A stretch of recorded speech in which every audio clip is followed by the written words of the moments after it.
O te whatalo whātu i le tunu ure nei tai au fau, le whātitia le ngā whātai le tua lana tausinga i lau soifua mola wola, o tātu au lia le tai au le aso whareile o le aso luas fulfitu o le masina o mati. Lua awhi luas fulu maleono o le au aunanga ma le tautua a mata le nei le siu fonga le laumua. Ai alo mai lo o le tātou sauni ngā loto le nei tai au, o le ata ita ia le sunga le whawhengainga Reverend Tauti Anga Mamea mai le kalesia whapaputonga Kerisiano Sāmoa i Wellington. Iau si mai loa al whaafonga.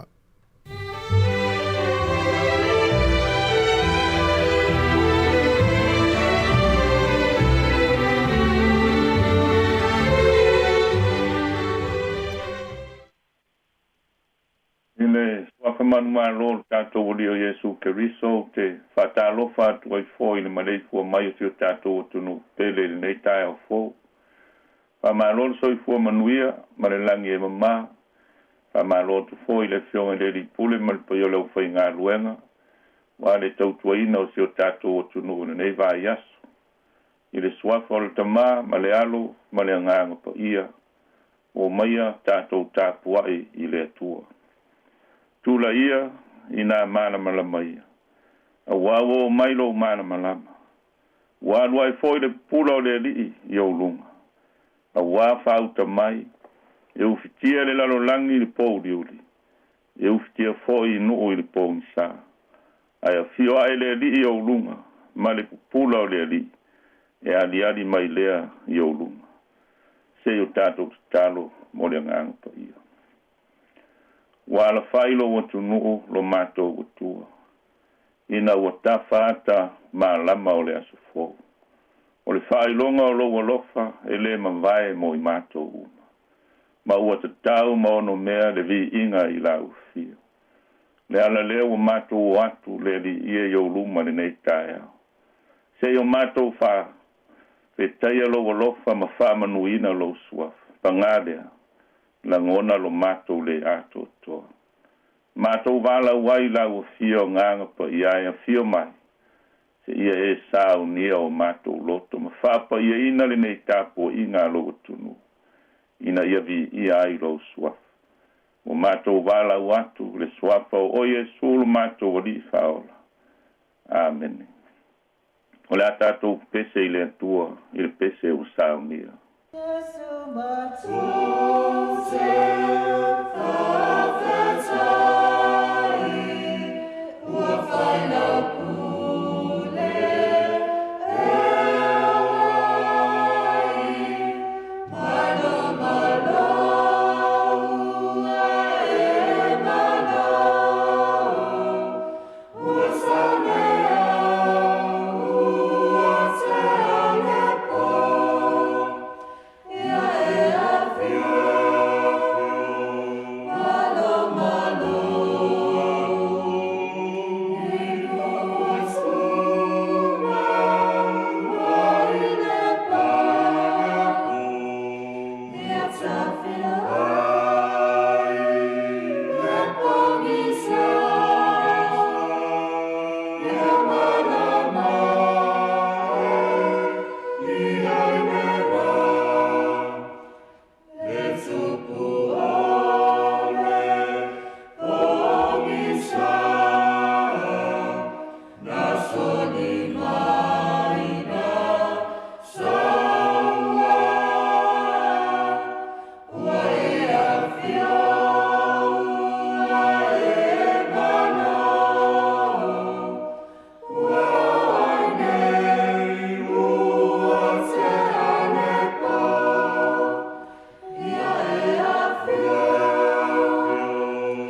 faita wina o le tuspaia.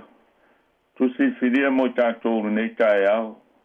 Mo maile le evangelia Mateo, lona mtau po luas fun maleono. Al foi o po todos fun male tasi e whangata mai le todos fun male lima. O te faita wina. Whaafonga mai a fionga pa ia alo tātou utua. Ona fitalai atua I leo Yesu ia te ilatou. E tau suai o tau uma o na oa ure nei lava po. A wāua tūsia. O te taia le leo māmoe. Ona tā ape ai lea o le lafu māmoe. Ai ama vaelo o toi tū. Ona o mua atu ai lea ia te o tau I Kalileia. Ona tani mai ai leo Peteru ia te ia. E wilawa ina tau suai o tangata uma ona oe. O te le tau suai lava. Ona fitalai atu ai leo Yesu ia te ia. E moni. O te whai atu ia te oe. O le nei lava pō au le vivini moa. E te whaafiti whaatolu mai ai ia te au. Ona whai mai ai leo Peteru ia te ia. E ui ina tā oti lava whaatasi ma oe. O te le whaafiti lava ia te oe. O whaapea fōi ona whai mai o le au so o malava. Whamanuia mai le atua I le whaita wina.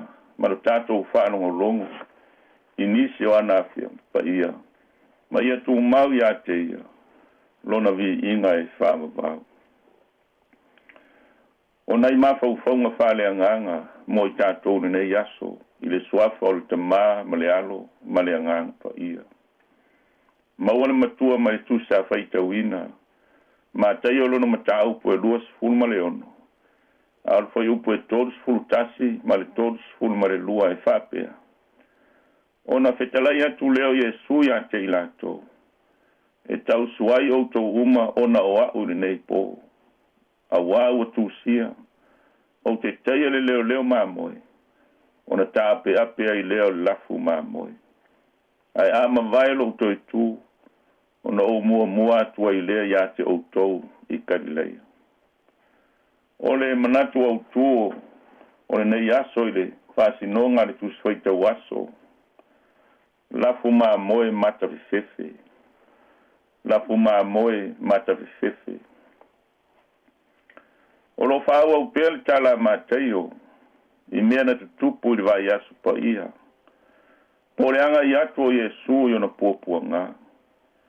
Wa le masino le mau I leo ese. Wa tātou I loa ma whaalongo iai. E le ngata o le motu o tangata. A o le au soo ma ena lama. Ina ia pue ia te ia ma whaao o iai le oti. O le tus whaitau la o le nei aso. O le toi whelafo I ngā Yesu maona so. Au le tu ina atu o ia I lima o toe ina ma le uosi taulanga sili. Ina ia whamasino ina ma whaasa tauro. O lo manino ai le mori maua mātaio. Le whaai loa Yesu I ona so. O le mea o le atupu ia I lato. Pe a o ina whaataunu ina mea uma e pe ona tūsia ia te ia.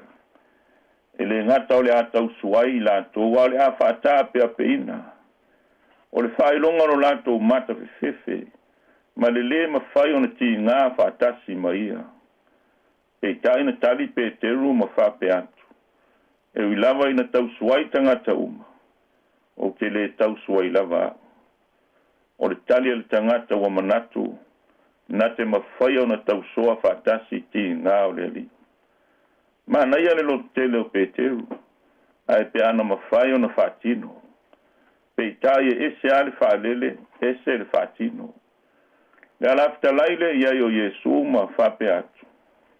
E moni au te whai atu ia te oe. O le nei lava pō. Au le vivini moa. E te whaafiti whaatolu mai ia te au. I lei whaavai lava Peteru. Na I uai na ia fola I le li. E ui lava ina tā oti whaatasi ma oe. Te le whaafiti lava ia te oe. O ia e taunu waile fwai tau wha Sāmoa. E mau e whaalele. Mau e mai tau. Wangalo ia Peteru.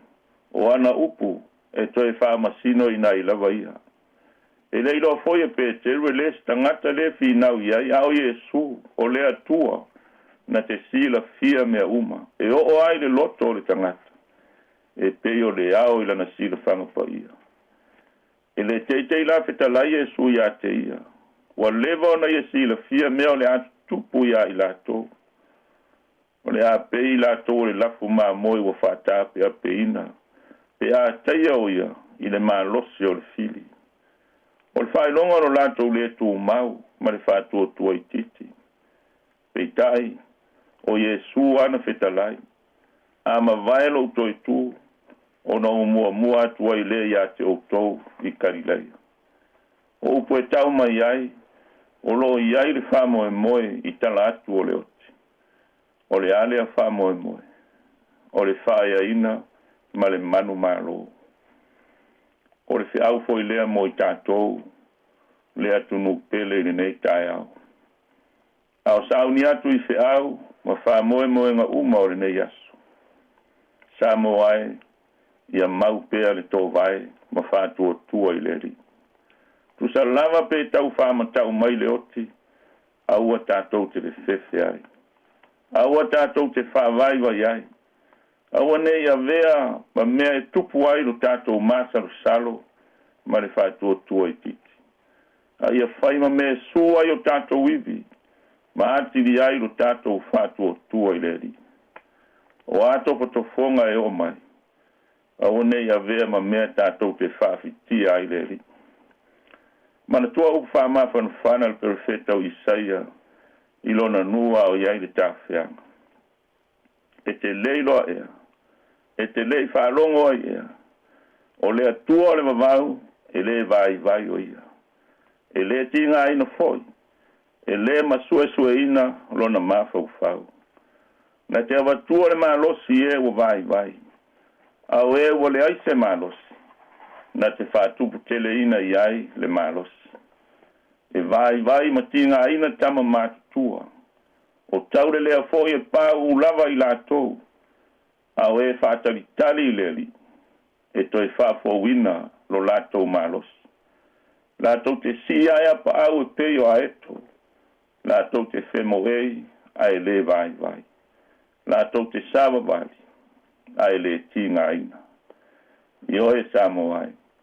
E le tu lafo ina i tātou e leri. A o tātou iai i le nei vai tau o na puapua ngā. Na te tai tātou i le vau lafu le muhu. E peio le lafu maa moe wa whangaina ia. E u lava ina tātou sawa vali le vanu o le ata o le oti. Tātou te le te fefe lava i se mea le anga. O lona lava alofa tu noa o whaola i nai tātou uma. E ala i lona maliu puapua ngā. Na ia whātou i lalo le oti i lona toi tu mamaru. O le wha i longa lea o lana pule au. I le langi a toa ma le lalo langi. Ia manu ia tele le anga i atu o le tātou o tunu. I le aso sao le laupama. Whape foi le aso maliu. Ai mai se le e seta le nei tau sama. I le suafa manu malo Yesu. Amen. Se o tātou te talo. Le atua mamanai. Le atua e ou le mana, le malosi, ma le pule au malafu. E ma eu lava le alofa o lau fio mo i mātou. O wao lea o mātou toi ala mai, mo e wha fōu lo mātou malosi. O e sauni a fōu ili nei as fōu mo i mātou. Sa mātou mo moe ma malolo. Sa ngalo lava ia i mātou lau fio peita. E te leitu lafo ina i mātou. Na e langa maluina tō whanga ma malolonga. O nai o mātou mātua mai latou uma o whata o tolia i ngase o le tino. A e alo watunu atoa, e afua mai maunga te tele o i a mātou whana witi. Whawhitaile atua i lo wanga le lei, o whao popone nei aso i lo mātou ola. Au mātou au mauri nei la lo langi le tu mau. Whawhitaile tele o lo walofa, ma lo ta mau a inga o mele lei o saunia mo lo mātou ola manuia. Mātou whawhitai i la o fio, e o iai na pesoa ina i mātou i ti ngao le nei ola. Au lo mātou whātua tua pēr i la o fio e te letu lafo ina i mātou uma. Mātou whaafitai le li ia I lau whaamalolonga. Inai o mātou mātua o a inga manai whanau. O I latou uma o whea ngai ma ngase whainga tā o le ola nei. Mātou whaafitai lo wanganga I te tautolua ina ai I mātou. Ma e whaamawhana whana I teimi whainga tā o lo mātou ola. Whaafitai lau tuspa ia peo na mātou whaitau ma whaalongo iai. Wawa o mai ma whaamalosi mai lo mātou whātuatua. Ina ia awalava mātou te mata pe whewhe. Pe a o mai whainga tā ma tofo ina lo mātou whātuatua. Eli e mātou whaafitai I lau a whio. Ona o lau pule whāso I fua I o mātou atu nuu. I Sāmoa ma o mātou a inga nuu ma e kālesia. Ai mai se so se I tua le lalolangi o tala whaauto ai. Ma au mauai o tangata. Vi ia lau o fio I mea le lei wa e saunia mo I mātou. Whaafitai le nei au au nanga tā ua. Wa ma whai ai o na mātou so tai. Ma fola lau tala le lei. E au mai ai a te I mātou lo fina ngalo. Ina ia mātou sāwa wali ai. Siri mea umala mātou whaafitai ona o Yesu Keriso. O lo walo pele to tasi lo mātou wali whaola. O le nā fio mai le larolangi. Sāu nia le tongi ola mo I mātou. E ala ilona soi fua pa ia ato toa na ofo ina mai. Ina ia whaama mai ina o mātou tangata ana sala. Wa manu malo. Wa toe tu mai le tunga mau ma le oti ma toe fio ai le langi. Ma wina mai lo wa nganga pa ia. O le ato anga lea o lau whao le tanga. Ma lo wa lofa tu noa mo I mātou. Ia tu mau le vi inga. O le wha manu ma le whane e tanga I lo suaf. Ma ia lea u noa o mātou ngutu I aso umalama. O na tau watu lo ma malu. Ma lo siri esi. Panga lea lo mātou watua. E le lilo I lau fio. Le whaasi fonga lo watunu. O I mātou lava o tangata angisala. E le ma le ato toa. E le ai lava se tasi o I mātou e tonu I luma. Le ala lea wa mātou whaasifo le nei tae au. Le atu wae whama ngalo I mātou uma. O ao mātou se ma o mātou whaale tonu. Ai mai solo mātou le whamaoni le vāma lau a fio. O nao lo lava alofa tu noa. E manga lo ai I mātou. Talo I lau a fio le li ie o ai o fai I mātou ma fili. Ie iai le file mua lau a fio. A vea le toto pa ia o ke riso no whamalingina. Ia whama mai na ai I mātou. Ma ia mātou langona le salamo ma le whamaoni. I mea se mātou te whai. Ia wa I atu o mātou loto I lau fio. Le atuanga le ie. O lau fio e manuiai ainga. Manuiai nuu ma e kale sia ma malo uma o le lalolangi. Lilingi ifo au wha manuianga. I lunga o tangata whātua tuoma. Wha manuia lo watunu.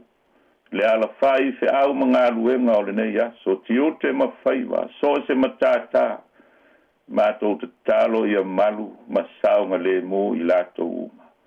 O e o le a ngalu lua I le nei aso. Ai mai se foi na ia mātou whanau leo atu ma le foi mai a onga. Pui ma leo I lato uma. I lunga o ala tele vavave. E to tonu o fale a onga. So se no fuanga. Le atua lo fai ia e anga le lei. Fo ai le loto matala ina ia mātou whanau. Ina ia manuia I latou ma o latou lumana. Wha manuia I le tāpua inga I tonu o mātou whale. Na o mātou mātua uma ia tului pēro latou soifua.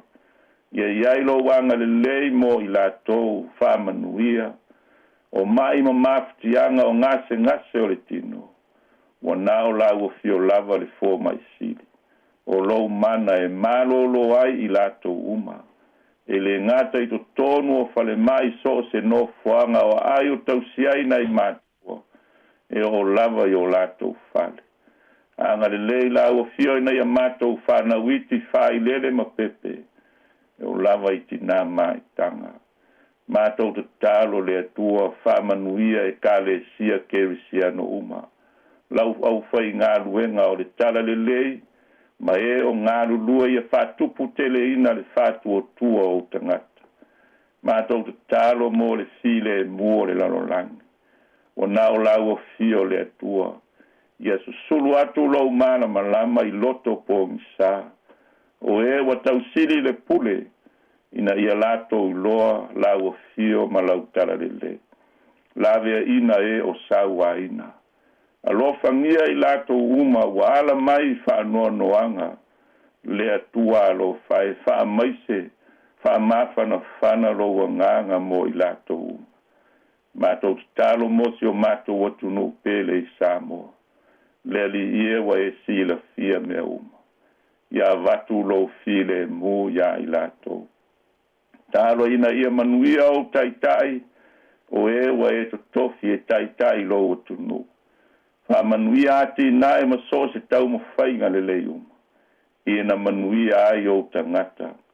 Mātou wala au I lau o fio fa manuia, ta po inga e kale sia malitala le lei, ina ia tu mau le whātu o tua o tangata, ma ia tu mau lo na whawai o lau o fio lea. Ia tātou ma oile ne yaso, whamanuia I le o fisa whāsara lau nei le li pule, ma le au whai ngā luenga, manuia lo lātou soifua au na walo o tunu, alo whangia fōi le anga I atu le whai unga o le nei vai yaso.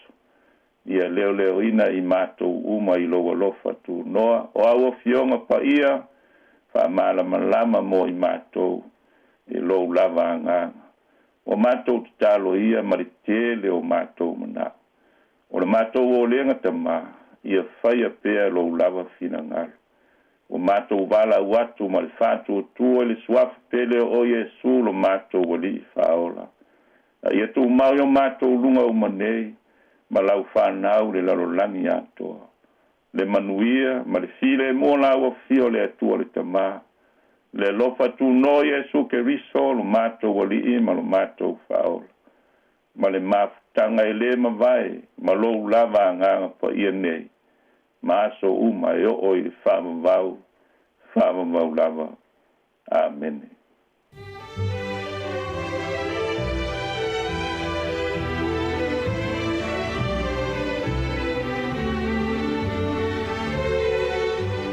O le na ua whaafonga le tunu I tātou sauni ngā lotu o le nei tai au I le ngata le tai au nei o le nei vai aso atoa na whia ngai malana au le sunga le whaafengai ngā Reverend Tauti Anga Mamea mai le kālesia whaapaputonga ke usianu Sāmoa Wellingtoni.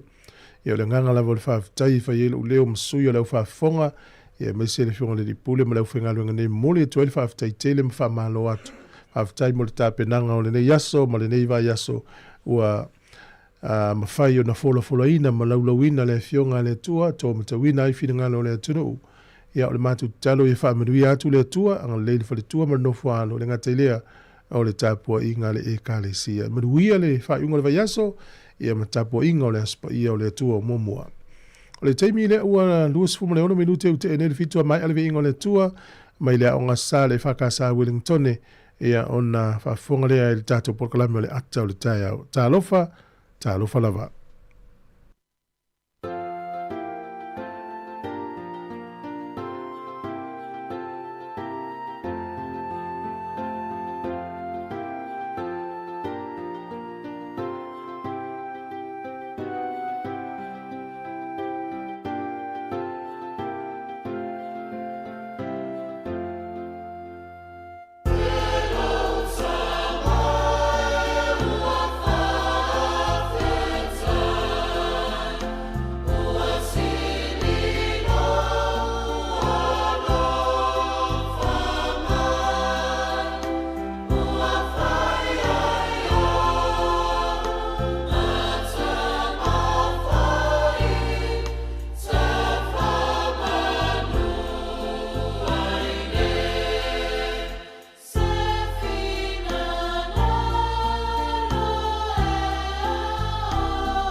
O whaelo mai la official tine mu ma whalawalawe tutupu whaafosei, Fire and Emergency New Zealand, o le a le ngā lulue mo le tasi le itu la sui tine mu, mai le se fuluruanga e le tasi le a woli, i le a woli o le asoa tai au. Ona o lea tūlanga, o le awa ai ai le whaatuai o na tali atu o sui o le ofisa, i ni wala awe o mai, o le whautuanga mo le tōtele, i a whae tete, o na whaatino ni vaenga o no tūlai mai ei ni mu, tautua nā, ngā sesenga o mea taumawha, i a awa le tūla fua ia, mana tua a whai e tūlai mai se mu, i a vave alu ese mai le whale, ma vili le tasi, a si esiane le i tūlau o le Fire and Emergency.nz, moni whaamatalanga e tūsai ma nei fuafuanga. Ata o le taia, siu fofonga o le laumua, aso ngā fua, i le aso whaile. Ata o le taia.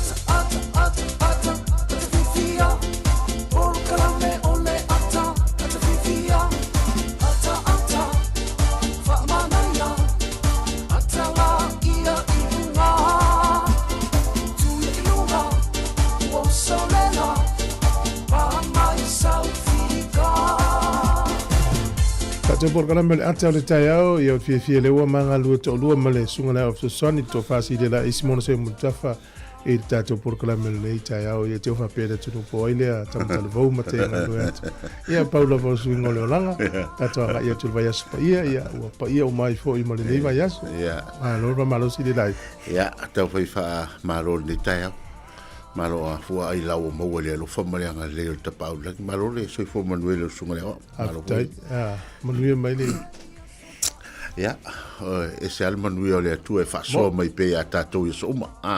Moni lau. Ia, e le mwhai a o na misi tātou i whamanginanga le atua le aso ma le aso. Moi lau. Ia, tātou ai.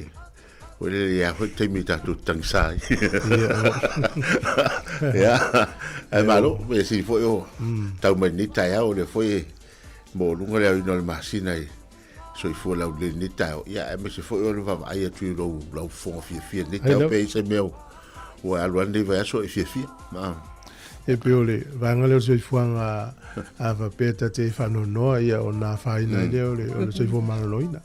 Ia mua fia ia ole ia sa o ele so no ngala mtanga ia ole me alofta u ole utatu le vol ne yaso ia waili si la wa ia na mutal fo la nga nafi por po ia utatu le fa wa mo ne yas fa ia na mara ia foi le fala i wino tatu na va yaso mai so fo o mal ne tai au le sunga le fa au male ia ole la to le mta fa yo ia walto mta wino le tunu. Ia wa foi tapo inga tātou matua ia me se foi le au whinga solo i tātou tu i whau mga luenga. Ia moni le ia. O lava ma te mau ainga ia le au whinga luenga ia au tātou a il whalongolongo ia masavat. Ia, sāle ia. Le tātou il whatino mwhai. Ia, e whamalo, ia, o te manato le ua sui wingo le tau, pēa le namalo ia mea lam tanga le vai aso. E o mai nei ua swingo le tau, e ina inu ia pēre paua la elo longa. Ia lo tātou nei Wellington e ma nei vaenga le ai o lo tātou i o lo manuia ai tau singa le tua. Ia ai pe ia e fōringa mai o le e au mai lava ia la puta inga mo tātou wai e le i loa lava le tawilivilinga o le o matangi ma timunga fo i le te ua ngai me se lava le botu le ia tātou nei i lunga nei i matu.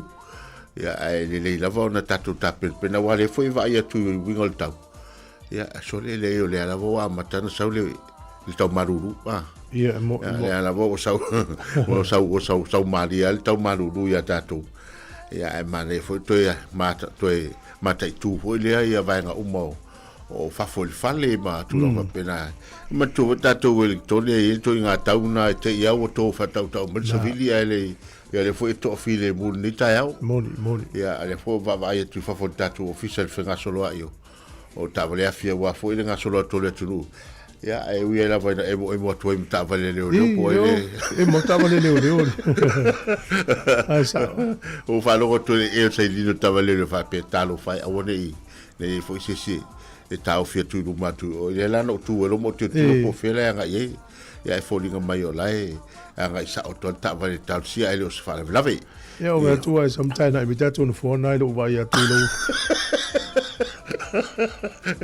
ya but you never know if it's that what we know I tu lu la ta po vai ya alo i tau manuia mal tau to mal tau manino le lo fa malanga le o le tua ya e o folo fa fatalo fa to fo si fongo lo mo lo li cho fa longo ya il pa ia mal malo le tatu o tunu e fatalo fa tu i tamam tina ma tua to lu te o tatu o tunu o lo po pe le fala ta po ia le favor tatu o tunu nga solo tu fi au manga luenga ya me se fo o ne tatu fa na u ya tatu wa onga e fatalo fa fo i le au finga luenga to fi le tua i so se to vine ya malo lava le tau ata i malo fo i fato to i ngā ruenga ma le walawina ya e pehi ona walawina ai le tua ya fatalo fa fo i le malo lau tele o tatu o tunu o i la tau finga solo i atu fi au mga ruenga le nei aso ya malo lava le tau ata i malo le fato to malo le tau si ainga e manatu ya wanga i atu fo i fi au mga ruenga ya manuia tele le finga i fi au i nei tai au ya le loa le tatu o tunu o i tatu pa anga masani o lo mfai on fata simai lungo le tatu Facebook ma lungo le YouTube ya ma lo se fo ma lu ya fe la tafa la langi lo e mo me fa sa longa si fonga lo mo le tai au le Australia ya le aso luas full fit le nei o mati lua fe luono ya i nei sila le tatu lo mo i Wellington i Porirua ya ma tot fa talofa ya talofa lava malo ya la tatu se tu fa fianga nei ma le foi pesel Sāmoa Pearl of the Pacific te lia i tatu fa sa longa ya foi mai pa fonga le talo le tau ma swing o le tupe mo le nei tai au ya o le yalu lona le tatu fa fianga ya fea tu fa talo fa tu nei tatu wompa anga ye mafuta mai le sunga ya Yosefatu ya mse sunga fa msanga filisi malo lau tala tokuma sunga ya Suliana pale ya stina ya finga wiai ya o le sunga ya Simeona malo fa tai Amelia ya o pali ya fa pe ya lisio tato fa fawina ya fa tai tele lava ya maluia tele fa unga luenga amata le tai au le tautua le nei si fong le mo Wellington e ta lo fa lava ya sunga tele vo bis 40 lo ftale to programme to lu su ton minuti na tale o le tu la valu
Money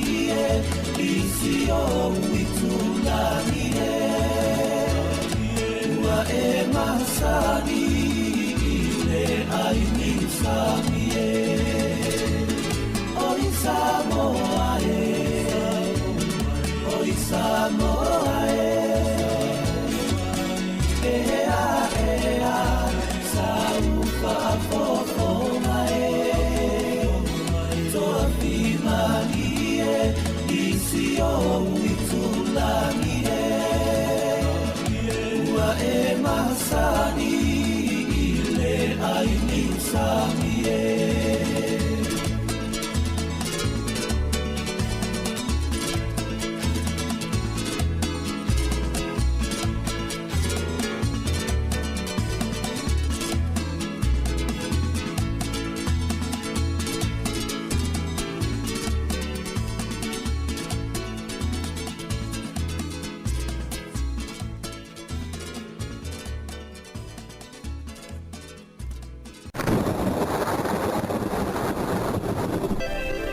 Usmel fa fonga le tātou tala o le tau pia na whaelo mai, e lo fisa o le vai tau, o le so i ei timunga.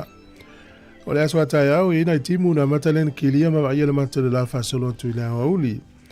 E matele na paolo mwha malu malu la sa.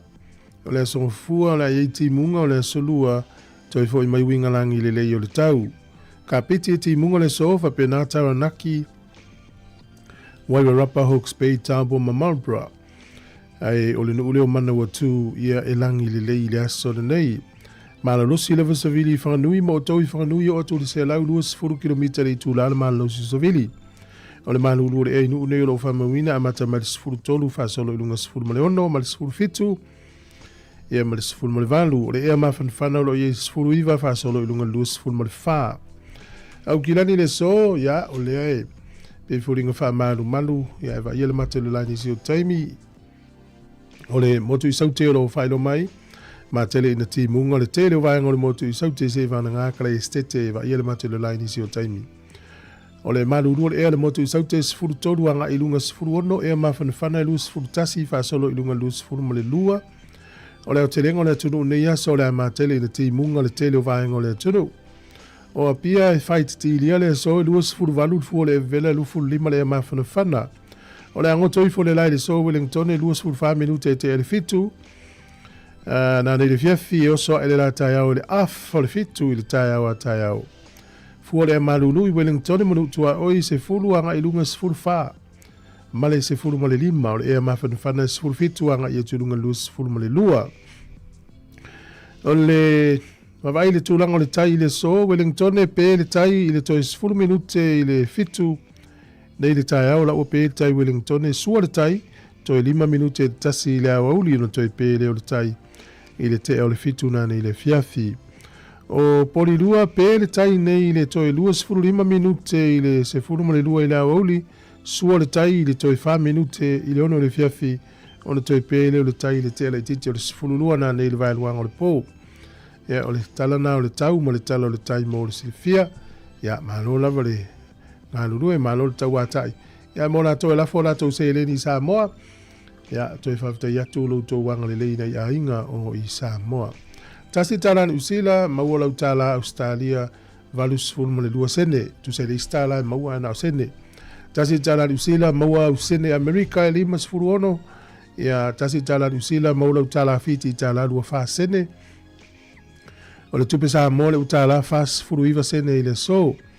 Pa angatonga tastesi malelua ono le pa angatonga le asono nei. Tasi tala usila, maua lau tupe Sāmoa tala fas furu male iwa sene i le asono nei. Ia malola whawhitai se mai na manoa whamnianga wa soifua.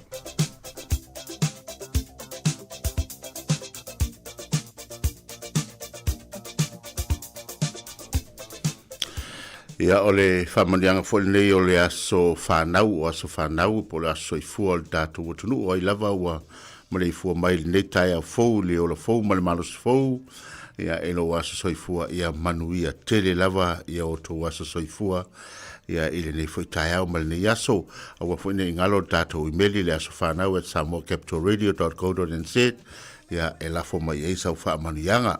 Ia al tus faitau le nei fala e au ina i foi ia lo to mamalu ia le nei foi aso le fianga i fi au manga luenga o mai le malaki o lo mta upe fa al foi upe lua a o tau e matatau I lo ingoa, e alua e ia te o tau le lao le ami o tonu, e iai fo I le mea e maroro ai I ona apa au, e o atu fo I o tau maoso oso, pe o tamai povi, mai le fale povi. Ya, manuia tele o tau aso I fua, mau fo ni o tau mea alofa le nei aso. Ya, ale pese le nei e tai natu mo tau, whano file mue fo le nei tai au.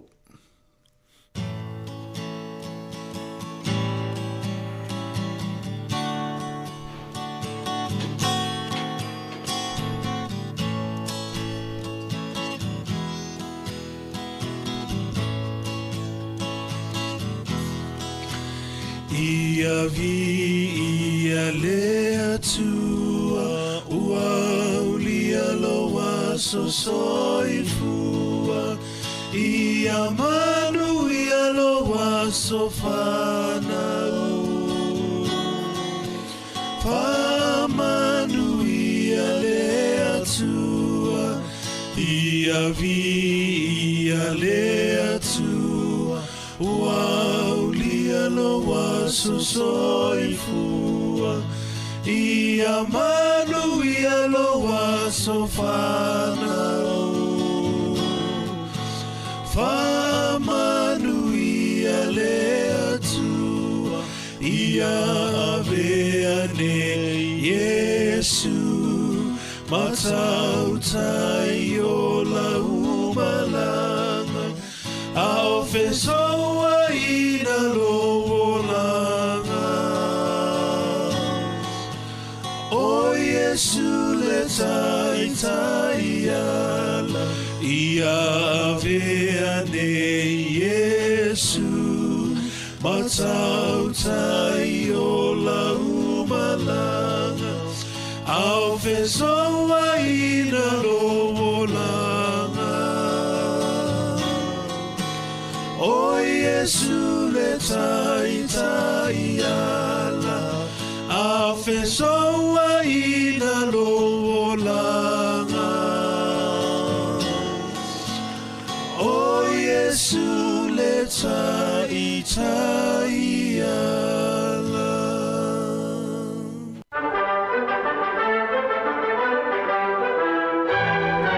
Talo fatu le tunu si mail fa fonga le vava ile ina itala o le tala fa sol pito le langi me na tupu ile so te usanga mo vai ile so lua su fitu le masina le nei o mati o le so te usanga e tasi ono lua lima o Charles Muamua na vea matupu e ngelani maskoti lani le asol nei le mai o le maliu o lon tama James Muamua o le asol nei le tausanga tasi valu lima fa e ana tau o Crimea War ia na si tau atu ai falani a Lucia. Tausanga tasi valu tolu o le li ofisa o le Salvation Army o George Pollard ia ma Edward Wright na tau nuu I New Zealand ile so ina ia fatuina le Salvation Army. Ia leu tatou iloa uola le ia Salvation Army New Zealand. O le tausanga e tasi hiva o lima na urua I whao ngā I tono pelitania le fingerprint. Ia po so enga fo I e mau ai tūlanga lima o le tangata. O le maliriu ai o se urunga li I tono pelitania I na woso fai tangata lo la fale oloa. Na whao ngā lo fingerprint mo le taimua mua. Ia o le tangata lava le na masalomia na mau ai o na tūlanga lima I le masini o lo te waitupe o le peisinisi a le urunga li. Na rua I whao ngā ina le sol tausanga te siiva o lima. Tausanga e tasi iwa lima valu. O le tangata suafa ia Nikita Khrushchev na vea ma primia o le malo Soviet Union ia po te itai po le palmia fo o le malo o Lucia tausanga tasi iwa lima valu. O le sol tausanga tasi iwa fitu I wha monga o talafa sol pito o wha lave tau wa alele lalulangi o se wha lave matau tia tele nei na tupu e te tono nune Spain. E lua wa alele le tu ai ngole fitu wha fitu na feto ai. I lunga o le au wala fo I lea e alu e le atolva lele o na lele lo lea pe tūra wil ele ai. Ia e lima se lau valu sfuru tolu soifua na whano I le sol tausanga tasiva fitu. O le tausanga e tasiva valu sfuru wha na ise pomuna na nai tonu o se ato pau. I le tau le Trades Hall I tono Wellington e to lua tangata na afia iso ifua. O le tangata inga lua i le whale lea, por caretaker, ia ma le tangata e sofa ia Ernie Airport, na maari riwa ili pomu na. Wellington en tupu ata usanga ta siva valu sifun mal fa. Tatu tala ia te maul fa poponga te masani fa aftai. Sifone lo mua ma te mito e sifun tasi minuti na tane o le tula e valu malo la fa malos. Io o le ua mantua foi le aso nei ale o le aso e fia usui e la toe. Moni. Mai ala tunga ruenga i le sforedi. Ia, saule. Le ala vala pe folingo se so pu i ala to. Ya wa foi le nga ia tu fia mga ruenga le taiau. Ya me se foi ne tatu fanau le fo tapena. Ya maro foi nei matua tapena no fanau la to. Ia, mo. O tu la tamai le tatu tuaga. O le whaino mai i le swing o le taure i le teimil nei le te munga malolonga o se vaenga o le North Island tu so pe o fia inu ui ei whangarei i o le wha North nai fōringa mai ia o le o lo malolo se te munga malolonga ia tarusia o lo saonga le mule tele o nei tatu wainga a wha pea lo longa ma whaina me tō tino a soifua ia saonga le mua pe al vai tauane o tausanga tele aina ti munga i malolonga le pitonu le wa vai atua na po ele o tūlanga le o mato i mo lunga o sua vai sa i le to vai atua na po pa vai tafe ia ma fai na toi fale o ainga me se fo ta vale nan fa sao ina mai se tina ma sana fa nau na poloka ile o ngā tonu vai ia o le se vai tafe le spito vai tafe ia ma eu foi le to mai ma le maloloso i la toua foi le lo fa ta le ni na le foi le fianga i ma le saonga le mua le tru e fa tai foi la tou nga luenga sosoani ia e talsia au wani ia faina foi il tato tunu ni si tato tunu lapito nu ole nei foi motu ia saonga le mua mo to uma nga i nga luenga le ia so vai so o fatimu ia ma tautua nā le saonga le mua ia me se lava ia te wolo longa ia mo tino le ale nga luenga taunu fai ma nga yoinga taunu fai ma nei ta vale o e mo lunga pe alu i lo longa ia e o so ia vai lunga bolle ala vai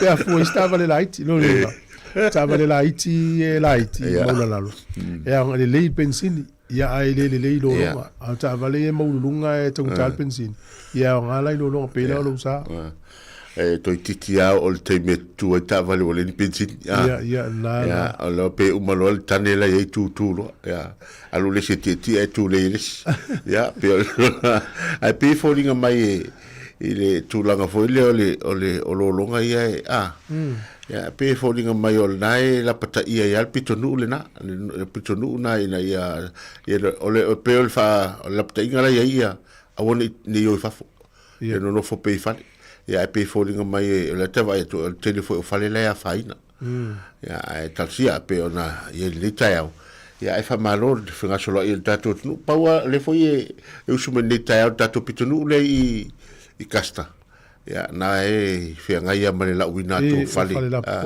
le foi sa ni taiau ta milo i fo le ta milo to pitonu sa wai ia no le poloka i lu mole ole fale o le moto o foi le stato uso foi le i le pitole a nga lepo tu e foi lo le la watu ia fonga fale lunga o fale le fapi ia la o vai la vale o le vatele na poloka nga luenga ile mau le covid nga luenga a fuara ia le levana fanga solo le aile ia la wata vai le wa matantu o trele na la wa halu lunga fale ia nga foi ia la to le lisfa tantadio o fale ni ia pe ole no toi na ia ona i wia o mangala ia mo le terminei vai po fela nga e toanga ia nga e tu ia no foi na ia mo le piso la wala ya malo tato se atu pa vivianga mane malo tu tato wompa anga lo fatalo fa mai sunga ia televo ia sunga Ellen manuia nga lunga ni yaso ia malo na vale fionga futialo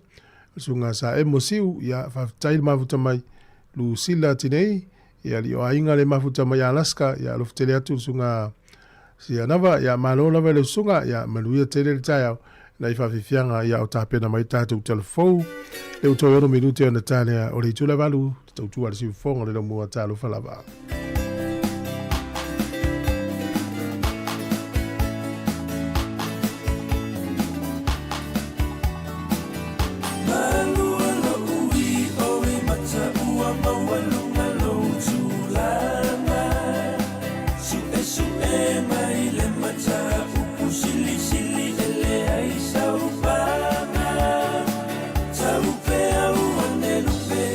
se mai Sāmoa malene I vasa O tuma vai mole atua I le tino mawhau whau malea mama Malua e o la upele O te mita mita I pea manene Lau whaatau tainga I le lalo langi tele Ualango mau maiti asani si o lupe sae whaawhai lele A ole tala lele e tupu pea mo Sāmoa manu e se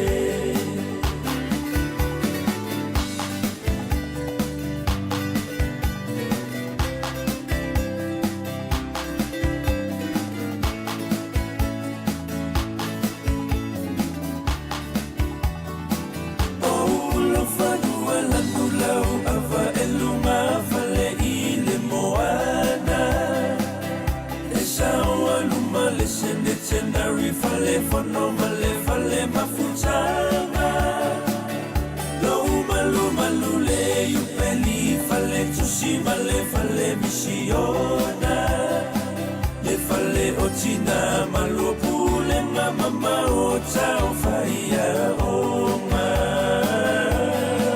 Malua e o la upele o te mita mita I pea manene Tau tainga I le lalo langi tele Ualango mau maiti asani si o lupe sae whaawhai lele A ole tala lele e tupu pea mo Sāmoa manu e se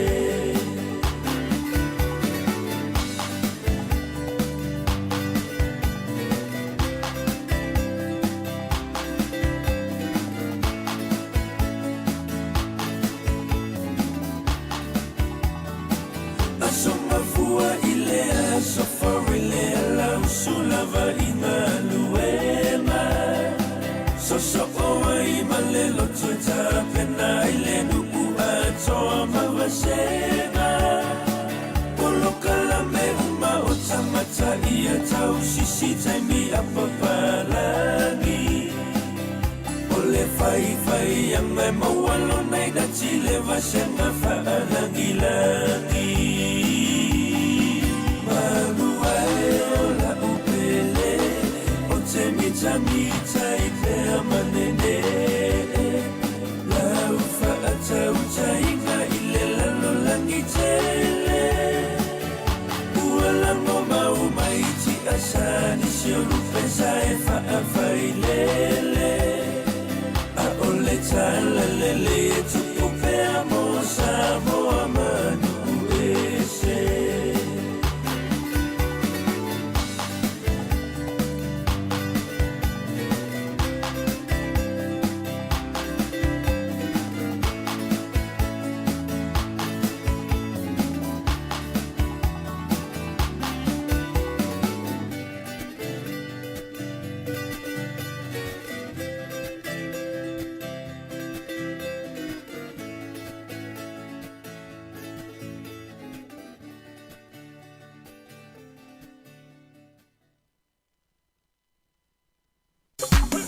Si ufufonga ole la mua.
Malo lava whaftai nei whawhewhia so i whiroi o tai au, whatara whatu i saulanga sunga John, ia malo lava le sunga Ellen, ia malwhatua, ia whaftai le mafutu mai, ia Ewan Sila, whaftai tele, ia Alteminei, ono le ua tāle walu, o lai whawhonga mai loi tātou tala mai Sāmoa telefona nei tai au whaftai.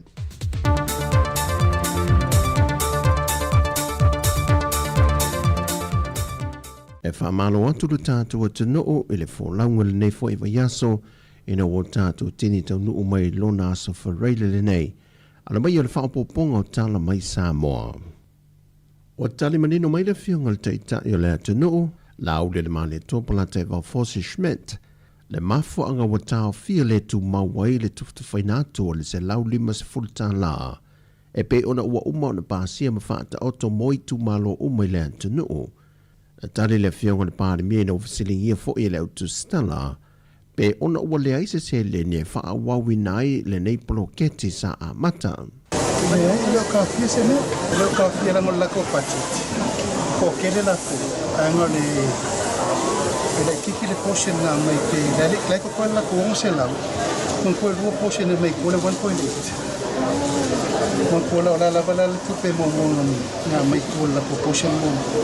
Teng wha la rango le kumalo sili ngang kile.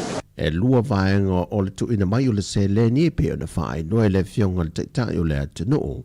O la watata li leisi vaenga o i tu malo e le i o atu iai le tuftu whaino le se le ni. E le tu ina mai tu o leisi o na se la wafeta la pe o na whae lua le pahanemia. E wha ua wai isi tu malo lo tatoe. Ai wha maumonga le matanga luenga o lo ngafa ma le nei wha moe moe. Wasilia ma le 5 miliona tāla le tupe ua mai o na tufa tufatu. E le mamalo le atunu e to tolu se fumalevalu wa fese la wiva se fumaleo mo le tolu se fumalevalu i tu malo o lo whaanga solo le temi nei. O le fatu a fatu nu wina le wha moe sa tu i nā tuai le fiso swani mai le malo. Na folfalei ne le tausanga ua mawai ina ua wha le tonu i le tisi le atunu. E le vaya so nei na whaatumulia e le portofono le tate i songi, e le to tele le malo le atunu o wha la tonga, o sui o ekalesia, o nisi o sui mai pisi nisi ese, e seini tauri se leni, mo lato meto tino sa wha le angaina, e na watalia lato talo sanga sa tu inatu, i le ofiso tau i o wha lave tupo wha fo sei. Ai i le whailo inga mua le nei, o le wha manino i natu lea e le tamaitai officer city, e le awala tu inatu wai se leni, ma le wha manino ngā o le mawai o ia se leni. E lima se lau fast food matasi pepa na whaatumu, matau a au ina mai i le ofisa o whaalawlawe whaafuasei ma whaalawlawe mātu ia. E tolu se fulu wha pepa mai le lima se lau fast food matasi le nei e le i mawhai o na iloina ono o tūlanga o le whaatumunga e le o atu o toa ia whaamtalanga mtu ina mai ia e meise whaamtalanga ia e whaamautu wai le tarasanga peo tu ina mai. E tolu se lau ivas fun maleono pepa whaatumu a ainga na mai alelei mai iloina. E ivas fultolu pepa whaatumu e au mai tātou pisinisi, whaala potopotonga, tātou waonga, ai se fulu malevalu pepa sa whaapeona au mai i ofisa po o matanga ruenga le tātou malo.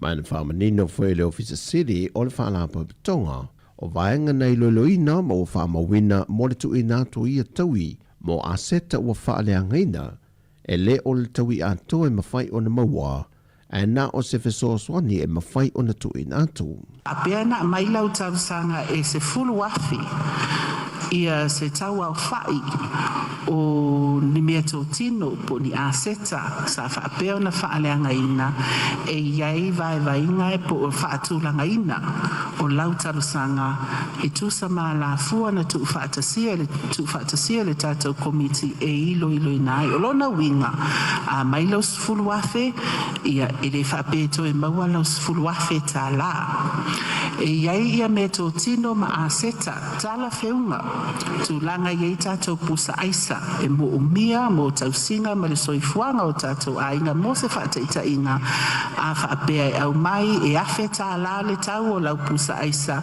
e se lau pasene le claim e toi avatu. E ei fo i tātou a seta po mea tō tino ia e taula lea e tāua ai le tāua te le peo se pusa aisa sfata i tainga o au tools e alu le tise whao ngā mō ngā luenga nisi o ngā luenga i tonu o le ainga ia le fo isa iai ia le whātou whaala inga le tātou komiti e 5% o le tau sa whapeo na tu ina mai. Na iei fo i lewa noa na tatale na atu mo tūlanga o mea tau mafa ua whaaleanga ina o na ua whapea wa leanga tātou pusa aisa ia le fo ina tatala lewa noa e au mai ai fo ia se Mosef Soswani ia moto sila fia o le whaafeinga tāia o na toi whaamautu ina ia mea tau mafa sa whapea na whaaleanga ina ina ua le mawhaina toi ola le pusa aisa mos whaataita inga o le ala fua sa tu iai ia launga tasia umai vaenga nei po le pasene na tu iai e tātou komiti e tōrus 4% tu langa lana ne Ma o se leni fo'i o le atu sa oina tu i teu ngā tupe i a inga o talia tālusanga o pesinisi o company manisi o ofisa a toi manisi o e kālesia. Na whailoa le whionga le te o le atunuu e tasi tesi maliva miliona tā la. E whasafu atu mo i lanto uma na whaaleanga ina lanto a seta mameto tino o le whaale tono le tise. E lua i le tolu vai aso leo le a whaanga i o ye isi vaenga i wha maea o pepa i wha maunia e ma wha maumonga o le toe wala au leo le isi whailo inga e wha mautu wai vaenga wha iu a o le tu i natu i atau i se leni. O fautu ina le teita i o le atunuu la au le male topola te vau fosi shmete le atunuu atoa. Ina ia awane i wha pole ina le tūlanga e ono uti le wha aso le swau ona oni a fianga mai i le tau o lo wha wau pe le vau Iran Israelu wha pena foi ma Amerika. Na wha ilo le fionga le pāle mia o le vai aso le nei. Na taula i le wa aswau i lo tātu wafu wha vau maloi mta autu. Mai o le wha moe e mo le 5 le onu se furu aso a ngā ia tu le lumanai. E ma whai ei o le wha aso so le swau u le nei mono tātu o tino. Ma o ia wha ilo foi e taunu mai le isi a tātu wa aswau u. E le amatanga o le masina o iuni. O le tua lalo le taitai o le atunu o i le au whaita vale, ia lava papale ma onu sai, ma aua le wha popolina, o lo lava le tātou swa au wha soa soa, mo le teminei ma le nei whaitau sanga. O talafowia, whamanuia tele le tua le whaai ungo le neiva yaso, wha soifoia.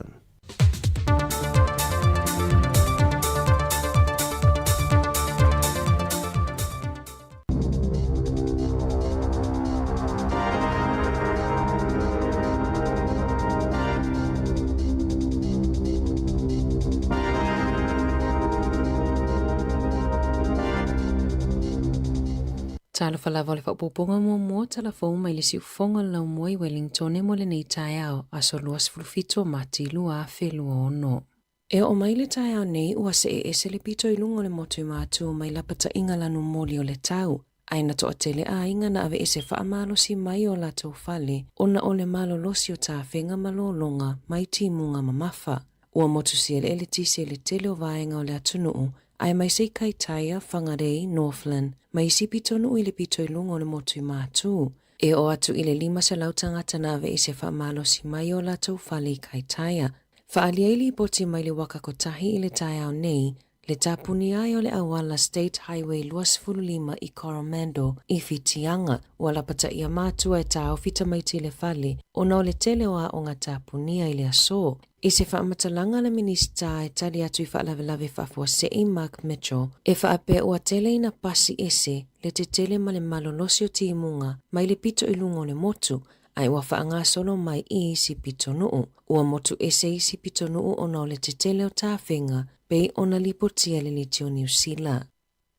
E le Italiane lava le sa ave mua ma komisina langolango o leo Javon McSkimming i le talosanga ina ia toi tutongi a tutupe le au tutongi la fonga le ana ia whaonga ina tutongi a ifa le tani malo sa la whaonga ina malana wo. O le aso whao matina tusia tua le komisina o leo Richard Chambers i a McSkimming ina ia toi tutongi mai tupe I le tusina tuina atu e Chambers na ia tā uai, e pea ma le whaavalu I le se fulu taimi, na whaonga e Mexican whale tani malo I Wellingtone, e anga I ai malana wō teine, ai o tupe ia o tupe ala autotongi la fonga, o lo o talo sanga le komisina ia Mexican, ina ia whaile mea mi o tonu.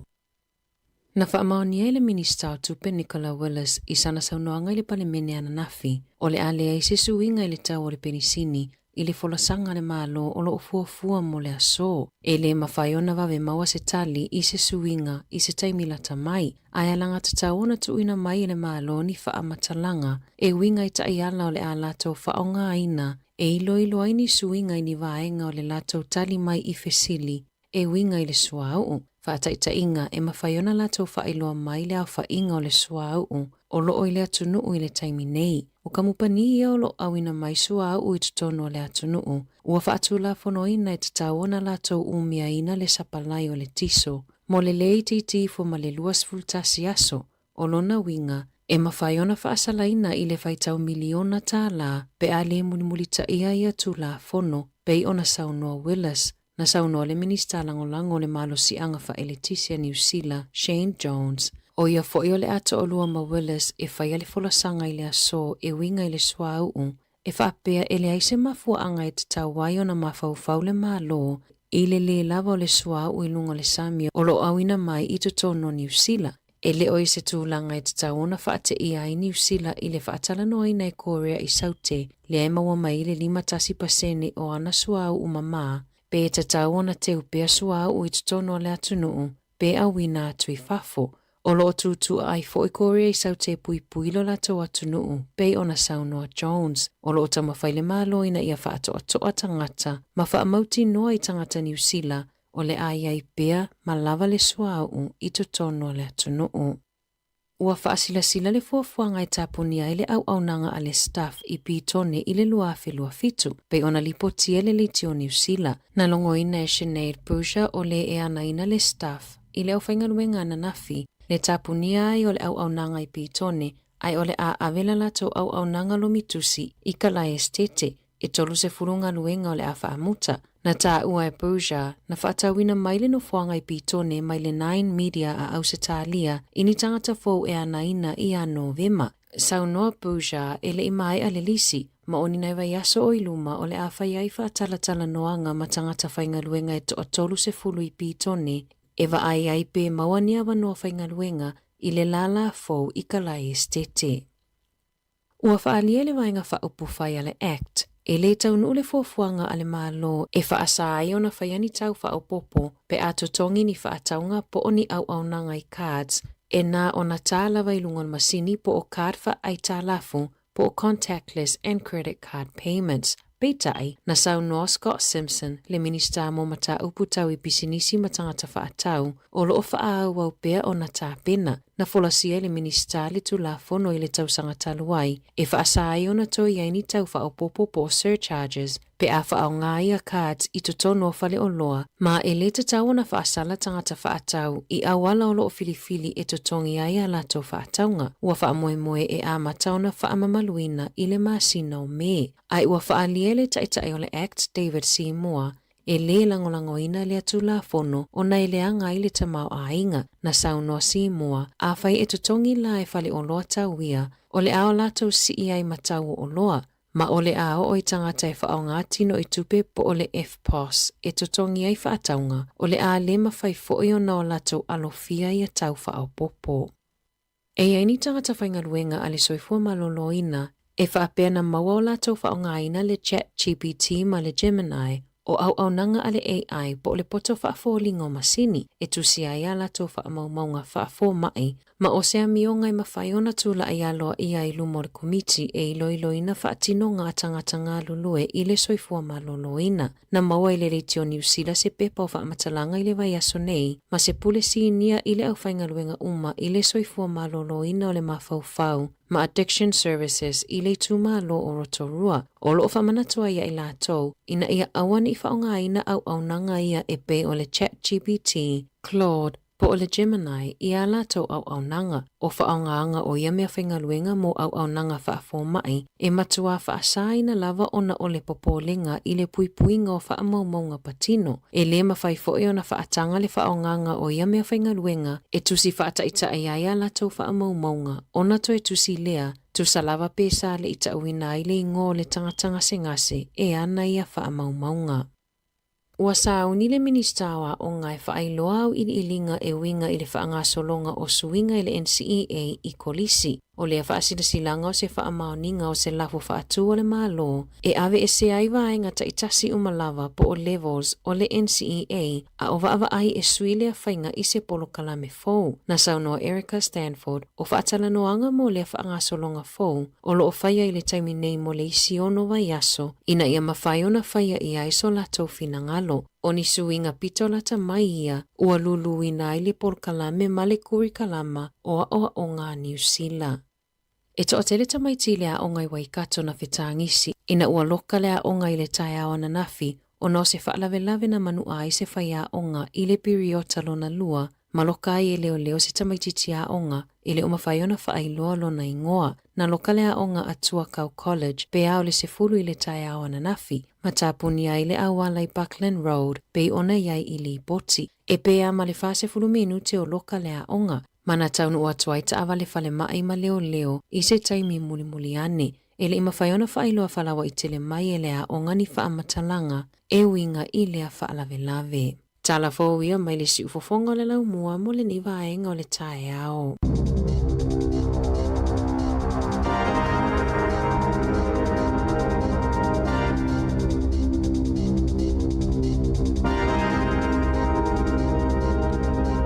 Pamalo whaftai nau whafonga le tino i tātou telefou te maulawa noi whafonga iai i le itula iwa i le tae o nei. O le taimi lea ua se furu ma le fitu minute ua te nene valu.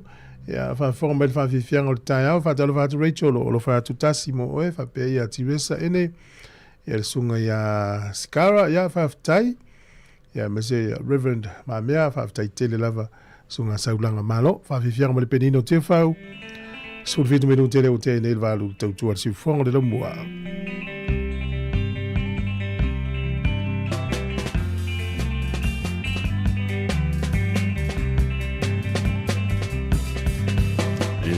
Volo mai o manole vovea e fia falo selna solea e eti e nei la upasika ai o suena ai la ukaiva e la te so o la te la lilo la mama so tu pela o Ole ala foi le mana mea hela o la sui pua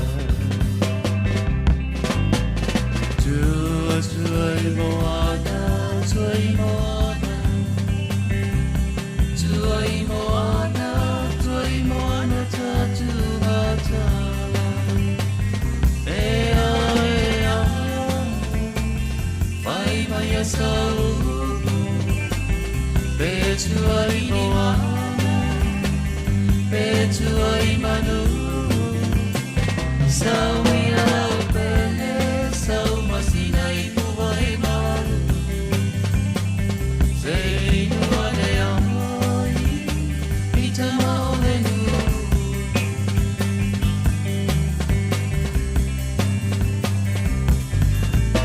Bolo bolo mai o mano le vavea Te pia whalava, silva soleo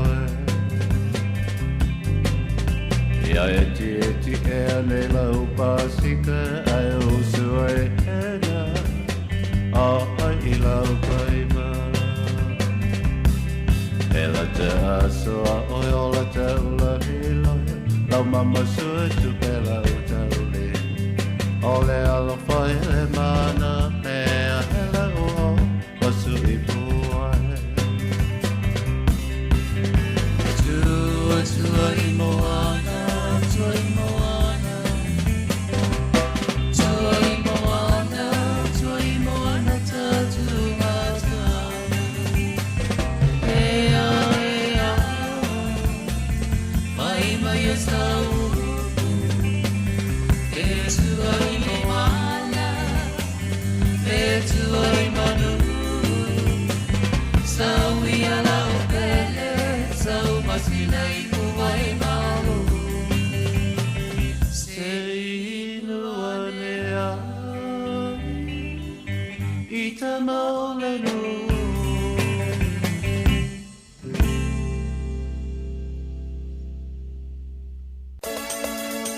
O mawhai nei o le whaatau top up al DigiSound li lunga o le website le ClickX Pacific. Mawhai fo o nala fo i lau se le ni le mai cash al DigiSound li Sāmoa tonga fiti mawanu atu i le fi e na o le 5 tala. E le lei le rate i aso taitasi mai whai mo fie fo i ona le si tala ai oe. Asi asi le website www.clickx.com. E lafo ai sau top up al DigiSound. E lafo ai fo i sau tupe le mai cash al DigiSound li Sāmoa tonga fiti mawanu atu. O li si whamtalanga whafsota i le olua tasi, 5 tolu whawha. Olua tasi, 5 tolu whawha. Sekia, DigiSound. E ai se isi o le tau ainga e whaapea sona leo. Pe whaapea foi. Whaamata e avea le tale i, ma le tale maasani e tau fia i lātou mai le whai o lātou mea maasani ai. E tatau o na lātou e whaisuenga o le tale, a ngā i le coughtest.co.nz. Paile suenga o le tale, ma whailoi le fō mai, coughtest.co.nz, e le ai se tatongi. Whala au talavai, e iai tūlanga la matia ma tūlanga le lei o whala au. GlaxoSmithKline, New Zealand Limited, Auckland. O whaeloa mai la official le tine mu ma whalawalawe te tupu whaafosei, Fire and Emergency New Zealand, o le a le ngā lulue mo le tasi le itu la sui tine mu, mai le se fululuanga e le tasi le awoli, i le awoli o le aso. O na o lea tūlanga, o le awa ai le whaatuai o na tali atu o sui o le ofisa i ni wala awe o mai, o le whautuanga mo le to'atele i a whae tete, o na whaatino ni vaenga o no tūlai mai eini mu. Tautua nā, ngā sesenga o mea taumafa, i a awa le tūlafua ia, mana tua a whai e tūlai mai se mu, i a vave alu ese mai le fale, ma vili le tasi. A siasiane le tūlau o le fireandemergency.nz, moni whaamatalanga e tusai ma nei fuafuanga. O le tautua le si ufonga o le laumua o lo iai fo i le langolango a le New Zealand on air. O le whawhama le tautua si ufonga le laumua le nei vai o tai au, o le aso whareili alo tatu iai, le aso luas fun mo le fitu o le masino mati ai le o uni. Ia pe o ni tio fasa longa fa pe me o uni le utatu iai ai le o mati. E ua le whawhawhawea le tatu tausanga le. Pe di whaboe moenga o le tau whai ai uni wa a. Yo e. Wa o whai ama. E whapena ia, e whapena fo ia ta ite iste. Ia. Ai sata fo lea se fofuanga la wata wa ai mamau iai a. E te ia wa mau iai ma a. O te dola e tamale ta ua po le whatatia. E fia i loa a. Fia i loa la wa leo. Patonu al whalai le ulu te loa. Sasia i po ia masino. E a patal watu nai, ma lol mananga manuia. Ia, e mesi foi ma fo Eric, sunga testiva. Ia manuia tele, ia. La mtanga o le nei sfou tatu iai. O lea e wha iloa mai e le. E le vaanga lea le Qantas o la tau e anda i e company va lele lea le Jetstar. Jetstar, ia. E malanga mai Australia lea ua le taunu. Ia, e iei fo i malanga, i tutonu wha loto i whale New Zealand, fi malanga mai Wellington e Aukilani, Christchurch, ia le wale taunu. Ai ole mai le whamanatu a le vaanga le Consumer New Zealand. E iei laua ia te tau e te e nai fesu ia ingo malanga ia mo oi. Ia whatata inga la. Ia a whapeo isau malanga Jetstar te malanga Australia e te alu Jetstar po to New Zealand. A whapeo le ua maua tule e-maili ua sui e le vaenga le taimi lau malanga. Ia tala noa ia olo ia ilaua ia te tau ilalo le peo na whailoa me le Consumer New Zealand. A whapeo na whi tau ia whapeo le whamoe moe le te malanga i o le pō le valu pō iau kilani le te alu le whaile fiafi. Ana ua sui mai le tolu po le lua. Ia te loa nae whi tau ia. A sui la le fitu po le ono ia o te loa le whi tau. Ia whailai o le tonu le vaenga lea. E tau al whina. Ia, moi lau. Au ngō fia i whapea mai ia o sui lo malanga i le. Vale e tawana fina ole o fa moi au lena o nga luenga o tauna ye o temile e a suila suisi stanga to le alu tafao ya mon ya ape ama ape o inale to o mai ele au ye la ye le ya tawel basis o sti o suia unia le o matile to te ya pe fo ringa mai o le lava tato te wa fiel la langi a to suau yo sa le fontata no tayo ya le o telefo ana ni tayo e foringa mai a se me le tele pe a fa yo le wa sa no minsta ele o to ye se si inga ele se si inga le nei aso mo le alu le dunga le pensine pe ona vole le wal mele pe ta va tu le alu le wal ya pe ona tal no tu ta ta lava lui vale sa ye ta lava fitu il tiso va la si me al tiso sa wala tua tolu ta la fasu sene lo tu sa la pe o fa ta vale tiso ye ma fatia te mine lo lo wa le tongi kilomita pesa sa le sa no wa se le tongi il tiso ya to ye me le road user charge ya le to ele o ya pe foringa mai fa penale le tulanga le o ye maftia le va ngale fa va il tiso e o te lo anasi e sa mala le tunu o le ala le wingo lima suta la le amel va ya so monisio le tunu ya le si il tau pensin ya o te lo le o pe on tatano atu por kala mele taimi e ngā lue ngā lau whaatanga ngā lue whale e inisi ia lau whautua ina e iaso il whale e iaso ia peona e lipotia mai ngā la wala i tai au pō sa le masani iaso ia te ua i e la o te tilo ia iaso umai mutua te lea swing lau loa le tasi vai tolu o ta vale mai tai au le wale ai le wa mata a faila le alunga le la alu nei le ia mai e fofuanga a company male malo e finga lunga mai faleta no vinga la o le a tele ala le ngau ta vale e foi le ta vale a fitaia o le sili potele na mai wa tupu tele no melo tanga fanga ina train ma pasi vai la wa tu fal ale le finalta la o le level tau fai fa malusia tangata yo ia wala o fela wa ingala tele ale ana le o le wala le tu o si ilo lunga tau so wa pensi ya le la o lo tangata i train ma pasi ya lo na winga la talu sia fo ia le afia fo i male to si inga lungo ka baka wa pe le sina va nga sa tam fai le na le no to mai tanga te fa nga ia wala ia o fela wa inga ia ai pe o le la o la ona mo le bauli va ia so ta ia o le chalo i tai ia va to nga ia la na o fa lo me ale te lo tala no atu ia ai pe o se tu la mare o watu le se tau wale se vai nga foi le alu mingo ile titi menan ma foi matasi o tai uma te alu te tofu tai ile wafu wale tone ale e vai no papa u ile ya wono loto tele le mele tofu tai po ya malo ya lo wale me se asi fa gal fala yo tau o tempo al me vena fa tu i la i tatu ai ai al me fa tino fo ia la le fale ia fa ma fa nga ia va i tamai te fa nga me ia wa ale fa nga ia fa nga se le fa na man tu o tamai te poeta ia mo e pe ia la o a ngo inga tata matu e fa la vai mai tau tamai la va ia tamai te fa nga fa la o le ripotia mai ia o lo longa le a fia ina inu i kai taia e o nisi vai nga no flente la e pe a matfase la lima sfuru a inga motsiele tise ia o la tele o a inga na ua mapu atu ta ina kolisi na kai taia malolo le taimile o lo longa na mo la tau ilunga i o le vai nga le whanof ia mawhai ana e wala umai le o whatou wa lima o whatase e whai mai se li poti ia vidi mai ai foi se vai nga o usila te fia li poti mai de me o tupu ai ile swing o le tau malo longa mti munga ia wala umai le o whatou wa lima o whatasi ia tatou whalongolongo la pta i ele atunu pe folinga mai e le sa ise a onga sa tapunia nafi o stu langa ise o so fa inga sta metiao ya tal sia one i ta tele le vaenga o bai o nei fa na fo ia tonu atu fale o ise me fale tonu ma fo ya na foi le a faida e polisi foi vaenga o le me a foi le sa tatala no foi tatu le tio le puri ya mo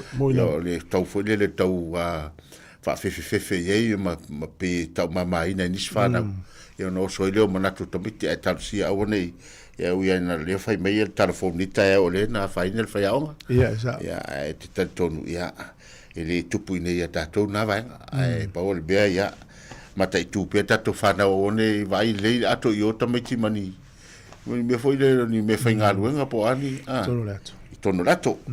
Ya, malai. Lefa tu sunga mak, ya lefa pe mak o le mele wi wa pito mai mo Christmas e pito tuala se mo. Sunga tu tasi ya malola o la mafutu mai plenem. Ya fa tu ya epi malola va mo wianga luengo le yaso. Ya mo tatu tunu o lo. Ya. Fa long mo ngol tatu frequency. Ya tatu le wa o fa so longa mastone. Aso lus fulima o masina fo o aperila. Ya la tatu felo e mo tatu tunu o mastone. Fai tatou tala mari o le anganga o le whelo inga lea. O le o atu tatou li teo to te le tatou pa anga i wai rapa. Mai moa mai whaalongolongo mai. Iai le mousa noa e tatou te militino mwhata alofa. Ia na mai whaile stou fautuanga i vaenga o ni porkalame te whirangalo i whaale i atili i porkalame fau. Ia au ale tautua le tatou li teo mo le anga i luma. Le o mai a porirua Heart Valley ma Wellington. Ia le la tatou whaasolo te i wai rapa i Mastone. E te le ata tō paanga o whaafonga mai i Mastone. E le ngata i Mastone ia o nuutua o i la e lata i Mastone. Wa rapa peona e taua. Ia mo. Ia e foi o mantua foi tasine pito nuu o lea foi le fai le waina. Mo. Anga ia tule i wherestena nga i la loatu maruatua ia. Mo. Ia o atu lo i Mastone ia e peila tasine pito nuu e tele le ula male. Malpau. Ia sa ola. Ia tasi wa pe le tau o pe o tu ato le mau. E fo fa longo mai sui mas to fa pe o longo le mau. Yes. E la mai ia. Tafi mai manu ia. Le la o lengo inga le la tato woye. Si tato va aila. Ia mo. Po a fa monianga lei o Mastone. Ia ma fa longo fo ia tato pitonui Mastone il fa ili le la mo sa. Ia mo. Wa le na mata mai ai nei lo fa fonga i por rua o lo ia ma.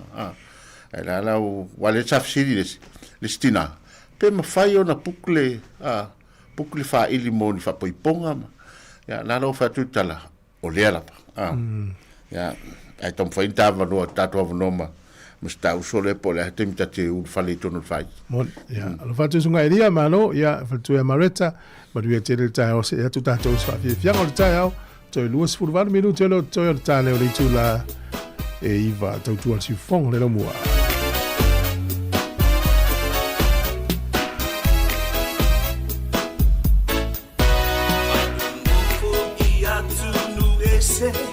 Ele ngalo Sāmoa la upele lo to file a mai le atua sili ese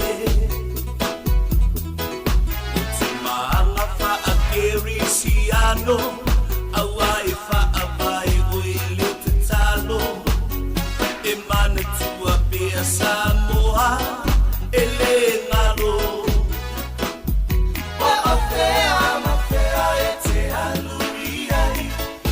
Sāmoa la sigila vai no atunu belelena ufana mai o afea ete alubiai na Sāmoa la sigila vai no atunu belelena ufana mai no atunu Elena ufana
talofa pa o tono pelongi o lo e whafonga mai i le sifonga laumua i Wellington.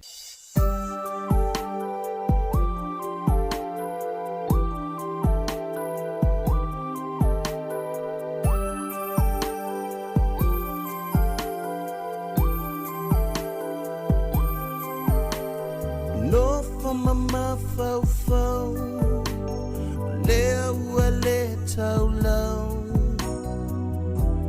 lili o le vau o lo au balasi manu lele o le vau te talia si o umanao ina tatala mai alo fatu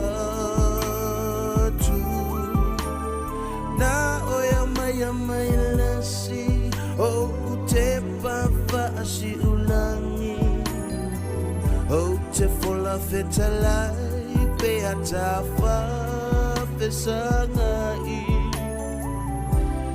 e te alofa moni ia te au ina tatala mai alofa tu.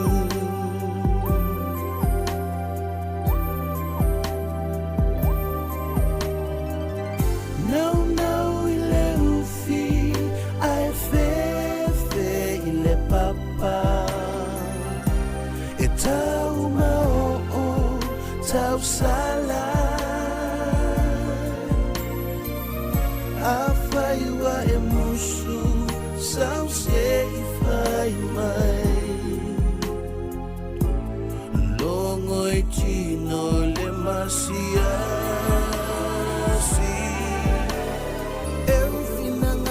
Tau sala wata upu fai mangana tele manava I leva ve atamai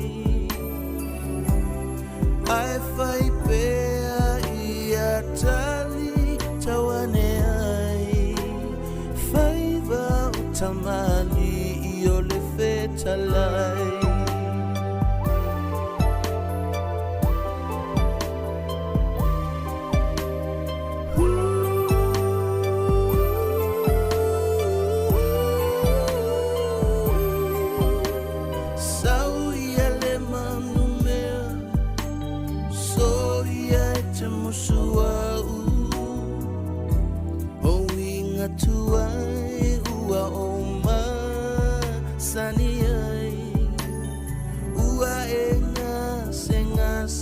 Fafia siri e fafia vi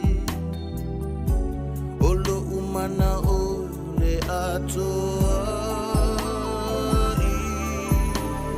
Mae tau anga fau Tau pe malafo atu Ne I e pe mai ua ole ma fau fau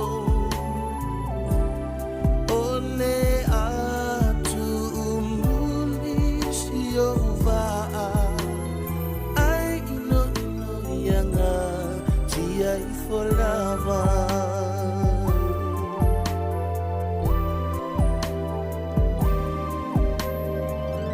No ile ufi ai fe ile papa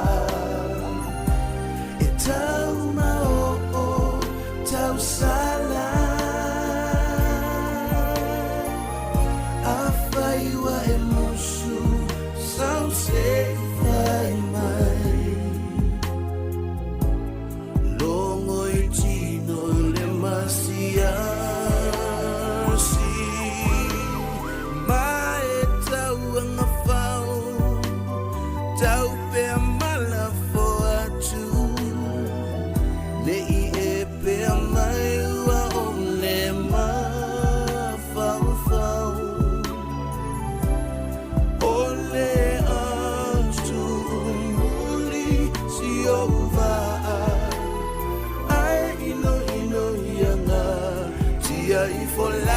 Ale fianga le taiao ma le sunga mai lo pen vai io tapena le tunu mo fe amnga lunga materne yaso Ia pe ona whaelo mai e nai te munga. Ole mo le mau nisi le whapea mai o ule o le tumalo le wai rapa le mastoni o le matua matango fie o te loa tele na malanga iai. Ia e lono inga le la tatou whelo. Io le ua e tonu mai le tuatusi na fia maua le tuatusi. Ia le lau whaelo mai o le la se vai tu la tuatusi o le tatou wha moi moi. Ia tala lava no so se tasi. O nai le Lakeview School Hall. Numela fitu fa te Ori Road I Mastone. Te rapole sa ngana le whale o ngolengo. Te Ori. Ia, Ore. Ia. Ia, Ori Road. Lopu Maori, ia. Na wei loa vanga la ina. Ia, mata sfulua le uli tau lua le uli. Sfulua le lua le uli. Na lua I tu la, tātou tatanoa pe aulia iai, ia vai tātou tala malie. Ia, ma tātou wheloa I le naso. Malei, o te loa wa lewa fo ina fia whaafonga mai ia le. Ia le pitonu lea ua ia tu tātou le tio I mastone ia e foi lele se I lulu au foi mfatalo foi pa ia malo tātou tunu. O le foi sau masani no ia pitonu lea ia tele al tātou pitonu lea no foi. A pea ue whaale tele tangata. Tele loi pe sa au tala no u whaalongo ai wa peo o pitonu lea I ni me tutupu ia inga I unei porirua o le ngtone pi te vai oile loa tu enisi au tele loi. O tele Airbnb o pe ia voile le fa fresh pe fa fo ma fo. Ia toi fo I mai le. A me sia ia be sa. Pe fo le tele na e malanga fo I te si. Yo e lana o asia fa le ve ainga. Oh ia. E le peila le ole no I si va sun te nei le pe fo ringa pe. Pe se va fa pena.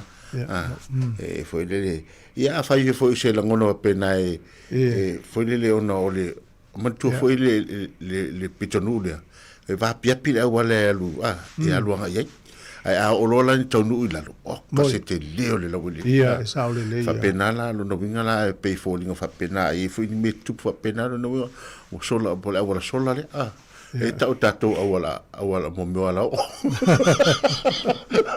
wala alo la batiatino e no mo vai se I vatalo vatunga ni ka tupa ile mafuta mai manukau ia e fa peolo na fionga sa mono usuatia sa fata ia o elo fa peolo usuatia te suma o ia o e se li pinde ale kalesia metu tisi usuatia ia na so ta imele o le tau su eli pinde na e sel matango fia tunga capsilipa ma lo uspo ngalum tute ia loiva ia va persunga ia faia mose ele na tupse sunga elia ia malola va ia manuele taiau le voi fa pe mai elia sao o I foi sa lui e molto ruaso to foi il fan ia pena ma to lui ele vai so ma fau ia lingo o me fa pe o ngate le ai se me tupu na alu le o ma fau ia foi melole ia pise no fo tu fu e o talo I to ma va te risati no la ta si foi ele se no fo la fo ia fa fitau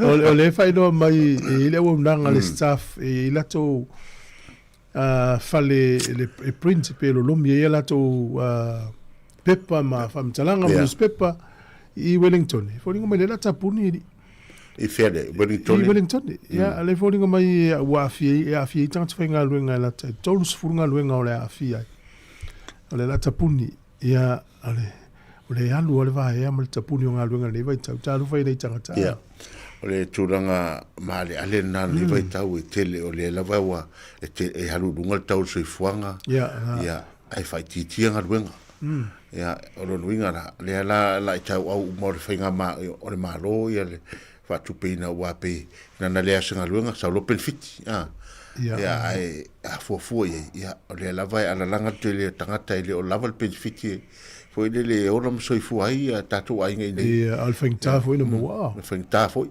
e se foi le umio feu in open fiti da vai foi le ei tu langa peona ei nei vai tau ia e le fa pe o umala so i la ta fa longo ei vai ta fa longo tala no le vai open fiti na tau sa foi mai na watu a fa le appointment a mai open fiti o le so ai so open fiti ia nei fa termine la ta fa longo so ele ale tolu fa appointment te fai ele foi ele case manager po I all the wins ya ele ya ma e foi por kala me vai e foi por kala me na fa pe me vai ia ona a umana na oe e pokarame ia fatua am fai le ona e tautia le faatinga inanga e mano o le whaingo benefit. Tau si ele mon po nesi a vanga na e whala titol tupe whaaru tangata. Na, ia ai peo le tūlanga na, ai mo ele lei e tau si e o whaingo, e tau ana lato wawa ai tangata sa whainga ruenga. Ia, sa. O watu luas futau sanga whainga ruenga. Tau na whaingo fie tangata. Tau whaingo fie,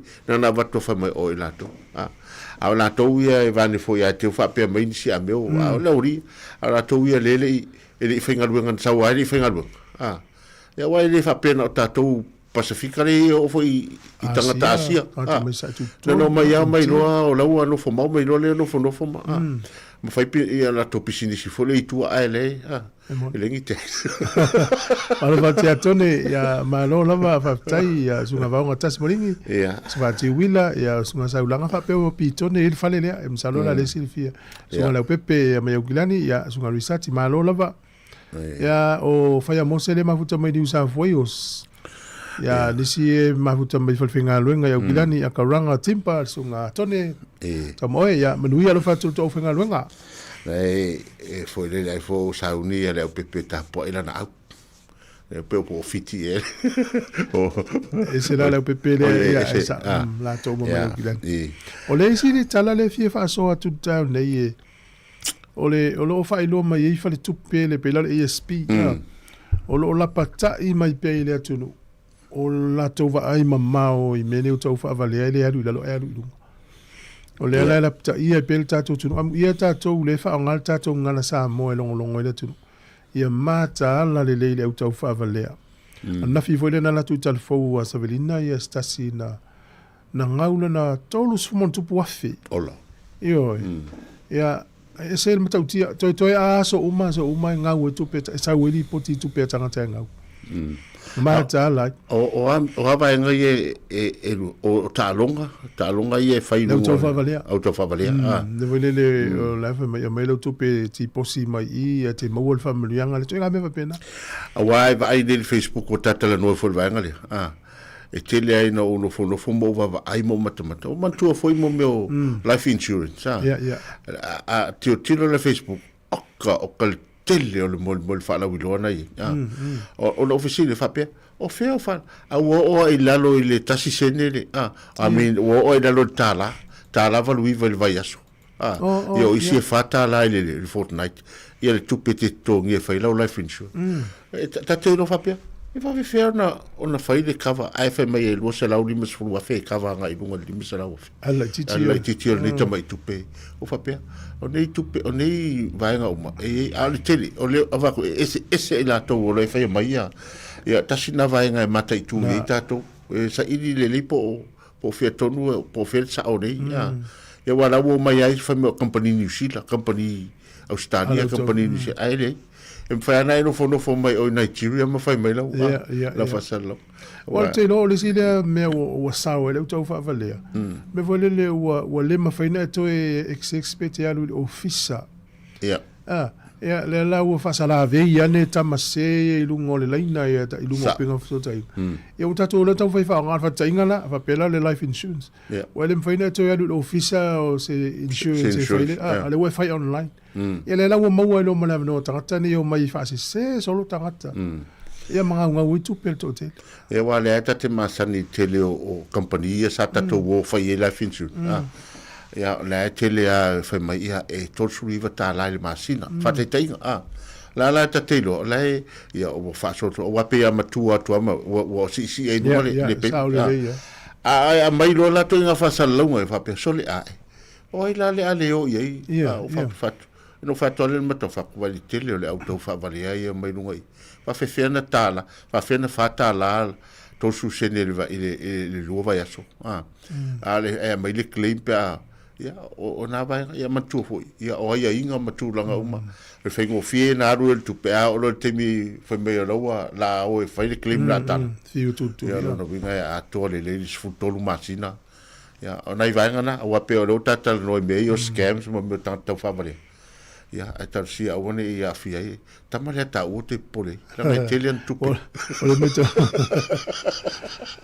ole te tu wan wewe to no ning falling on my la tolo la insurance al meto antes ama pe ni se le te tonu melo le scam so fatu ya we fe tolu se lau miliona tupe atanga ni usila ngau le tausanga fa momonga i uma tausanga uma ile au tau fa valea po scams Australia fia se lau miliona tupe atanga ngau lau tau fa valea al mela la fatu a fe te le tonu ia talo fa ya o pe ngau lau tupe awa sa oi o le wa ta wa vai ngale o le sina vai nga pe ona ia mantua le hotel ia department se malo nga luenga hotel no online ia fa ia palai ma fai ia o la hotel fatala no mai wa e si pe fo la bank fa mai tala no ani ia America ia na tala no ara ia le fa pena ia pe la wa nga tai tanga fa peta to wo le mana ia mai ata no tu ya me la ata no mai me o ya sia po o intia wala wa ve call center fa tu yo ya le falona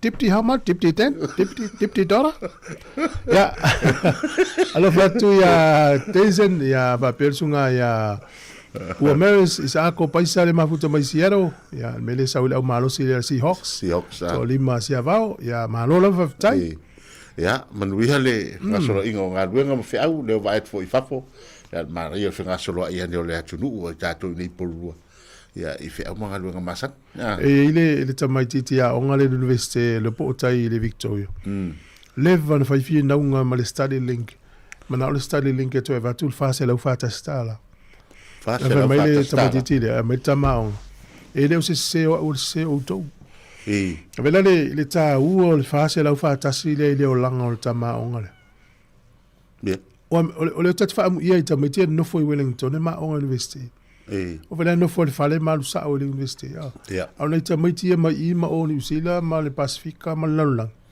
ya o le tau su eni le fale no foi ya tau su e foi nga luenga part time mai so soni ya la tua sa ya mena le ya tato le la talata ya matato fa na o le la vai ya na le fa taiao ya ona nga isa ola ya le na pa wale vai nga le wa no el tupe na ro no pase se ya no to sa ya ai ta vai foi ta ya e te foi sa fenga lo ngai tai ola o tele o apartments le te fa tumu ta meti ai len apartment ta no fi e ta papelia a ka ta lo foi matu e fa pe o tanga i de sa la vai matu so so ni fa yona tongi ya la to apartment ya a le tal si o le mai na fa nga le deo avanoa ia matupe alu nei matu ma lo nei la wa uli ya le la wele un ol fam sidon tele foi le Sāmoa le wa tolo salopo fa fiena tolo ya nei la le na famel fam sidno e tona la wa fa pe mo stato so ta inga Sāmoa termina la o ya na so fa lo le tunu le tolo manga ol fam sidon la ya wa fa si le vole fam sidon le wa tau foi la ona la se yu e matua foi le walu tolu vai aso por fava aso talo mai ia le famsino e foi le talo atumbo moia ya lo no vinga tau lava na anga i tulanga tauna familia ina tulafono o ile ia se si le fo tulafono e tele a foi o tai o malo ia tele foi o la to filia e fai mo fai pule i le New ia o faina tulafono ia fa vai e le fape alo tu la fono ia e talsia o le mea moni me tirin tau e faria ia ma foi le familia nei foi ia finangalo le tunu o le tapua ia la tatu le fa fianga o le tai au toyo no minuto o tale o le tula iva o lo tatu ile sfreile la solu sul fito mati ai le solu sul fito yuni talofa pa o tono pelongi o lo e fa fonga mai ile si fonga laumbo i Wellington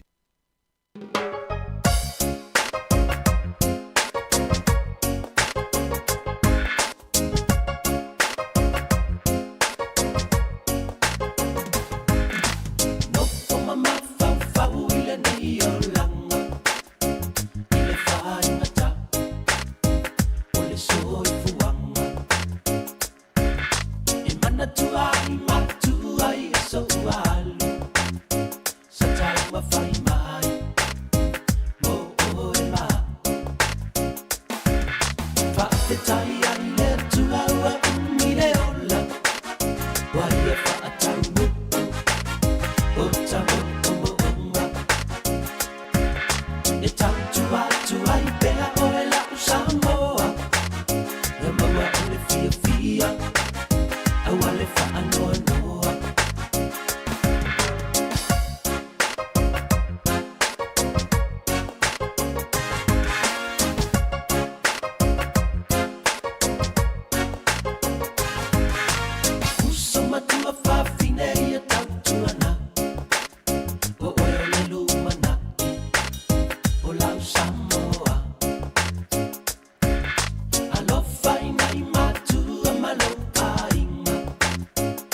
awale taulele awale faalumaina faafetaiane tuaua umileola waia faataunu otamotomoonga e tautuatuai pea oela usamoa e maua ole fiafia awale faanoanoa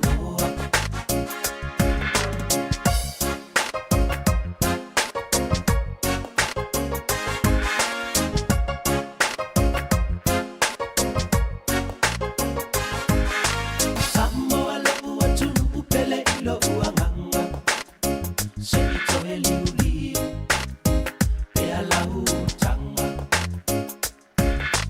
Toe tupea ma toe vaai le amatanga Vaai a Yesu Malana fa'aula tanga Fa'apetai ai le tuaua umile ola Waia fa'ataunu Otamotomoonga E tautuatuai pea oela usamoa E maua ole fiafia Awale fa'anoanoa Fa'afetai ai le tuaua umile ola Waia fa'ataunu Otamotomoonga E tautuatuai pea oela usamoa E maua ole fiafia Awale fa'anoanoa Fa'afetai ai le tuaua umile ola Waia fa'ataunu Otamotomoonga E tautuatuai pea oela usamoa E maua ole fiafia Awale fa'anoanoa Fa'afetai ai le tuaua umile ola Talofa lava o Fipulea Helen mo nanu tupai o le Signature Choir. Whaafonga I le porkalame a tina matamaitai a Safarele sfultasi le tae Sāmoa Capital Radio. Ua whaeloa mai ala official le tine mu ma whalawalawe tutupu whaafosei Fire and Emergency New Zealand o le a le ngā lulue mo le tasi le itu la sui tine mu mai le se fululuanga e le tasi le awoli I le awoli o le aso. Ona o le atulanga o le awa ai le whaatuai o le taliantu o sui o le ofisa I ni wala awe o mai o le whautuanga mo le totele I a whae tete o na whaatino ni vaenga o no tulai mai eini mu. Tautuana ngā sesenga o mea taumafa ia awa le tula fua ia ma na tua a whaia tulai mai se mu ia vave alu ese mai le fale ma vili le tasi. Asia jane le tulau o le fireandemergency.nz moni whaamatalanga e tusai ma nei fuafuanga. Malo vavtai. Te tasi minuto e tale o le tu la iva e le sunga Ellen po aleni le mafuta mai mana watu. E ai le malanga I whaioluna aso mafau. Ya.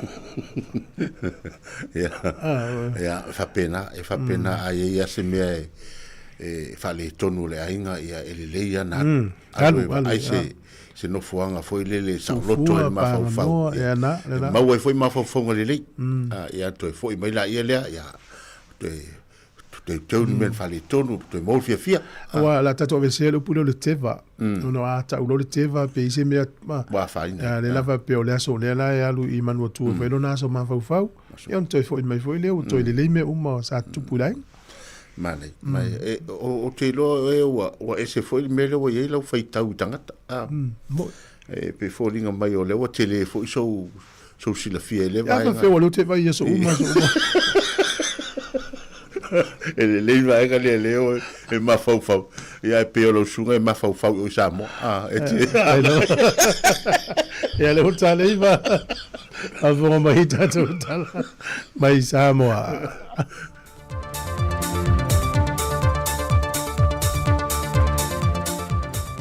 E whamalo atu le tātua te noo I le fōlaunga le nei fo I vaiaso ina o tātua tini tau noo mai lona aso whareile le nei ala mai o le whaapoponga o tala mai Sāmoa. O tali manino mai le whionga le teita I o le atu noo la au le male tōpala te Valfosi Schmidt le mafuanga wa tau fia le tu mawai le tuftu whainatu o le se lau lima se fulta la e pe ona ua uma ona pasia ma whaata oto moi tu malo umai le atu noo Tali le fionga le pāre mia ina ufasilingia fo i le autu stala, pe ona ua le aise se le ne wha wawi nai le nei poloketi sa a mata. Mai ai, leo ka fia se me, leo ka fia rango lako pachiti. Ko kere la fu, anga le kiki le portion na mai pe le ko kwa la ko on se lau. Kon ko le portion mai ko le 1.8. Kon ko la la bala le tupe mo na mai ko la portion mo. Ten fa la ngori ko malo silinga ko le. E lua vaenga o le tu ina mai o le se le ni pe ona whae noe le fionga le taitai o le atunu. O la wata tali le isi vaenga o i tu malo e le i o atu iei le tuftufaino le se le ni. E le tu ina mai tu o le isi ona se la wafe ta la pe ona whae lua le pandemia. E wha ua wai isi tu malo lo tatoe. Ai wha maumonga le matanga luenga o lo ngafa ma le nei wha moe moe. Wasilia ma le 5 miliona ta la le tupe ua mai o na tufa tufatu. E le mamalo le atunu e to tolu se fumalevalu wafe se lau iwa se fulmaleono. Mo le tolu se fumalevalu i tu malo o lo wha ngā solo le temi nei. O le fatu a fatu nu wina le wha moe moe sa tu i nā tuai le fiso swani mai le malo. Na folfalei ne le tausanga ua mawai ina ua wha ale tonu i le tisi le atunu. E le vai so nei na wha atumulia i le portofono le tate i songi. E le to tele o le malo le atunu o wha la tonga o suyo e ka le sia o nisi o sui mai pisi nisi ese. E seini tauri se leni mo lato meto tino sa wha le angaina e na watalia lato talo sanga sa tu inatu i le ofiso tau yo wha lave tupo wha fo sei. Ai i le feilo inga mua le nei o le wha manino inatu lea e le tamaitai ofisa city le awala tu inatu wai se leni ma le wha manino nga o le mauayo ia se leni. E lima se lau fast food matasi pepa na whaatumu, matau a au ina mai i le ofisa o whaalawlawe whaafuasei ma whaalawlawe mātu ia. E tolu se fulu wha pepa mai le lima se lau fast food matasi le nei e le ima whai o na iloiloina ono o tūlanga o le whaatumunga e le o atu o toa ia whaamtalanga mtu ina mai ia e mai se whaamtalanga ia e whaamautu wai le tarasanga peo tu ina mai. E tolu se lau ivas fun maleono pepa whaatumu a ainga na mai alelei mai iloiloina. E ivas fultolu pepa whaatumu e au mai tātou pisinisi, whaala potopotonga, tātou waonga, ai se fulu ma le valu pepa sa whaapeona au mai i ofisa po o matanga ruenga le tātou malo. Mai na whamanino fwe le ofisa city o le whaala potopotonga, o vaenga nei loiloina ma o whaamawina mo le tu inatu ia taui, mo aseta ua whaale angaina, e le o le tawi ato e mawhai o na maua, e na o se fesoswani e mawhai o na tu inatu. A pea na mai lau tausanga e se fulu wafi, ia se tau au whai o ni mea tō tino po ni aseta sa whaapeo na whaaleanga ina e iai vai inga e po o whaatulanga ina o lau tarusanga e tusa maa la fua na tu whaatasia le tātou komiti e ilo inai o lona winga a mai lau sfulu wafe ia e le whaapeto e maua lau sfulu wafe tā la e iai ia mea tō tino ma aseta tala feunga tu langa iei tātou pusa aisa e mo umia, mo tausinga, ma le soifuanga o tātou ainga, mo se whaataita inga a whaapea e au mai e awhe tā la le tau o lau pusa aisa e se lau pasene le klei me toi avatu.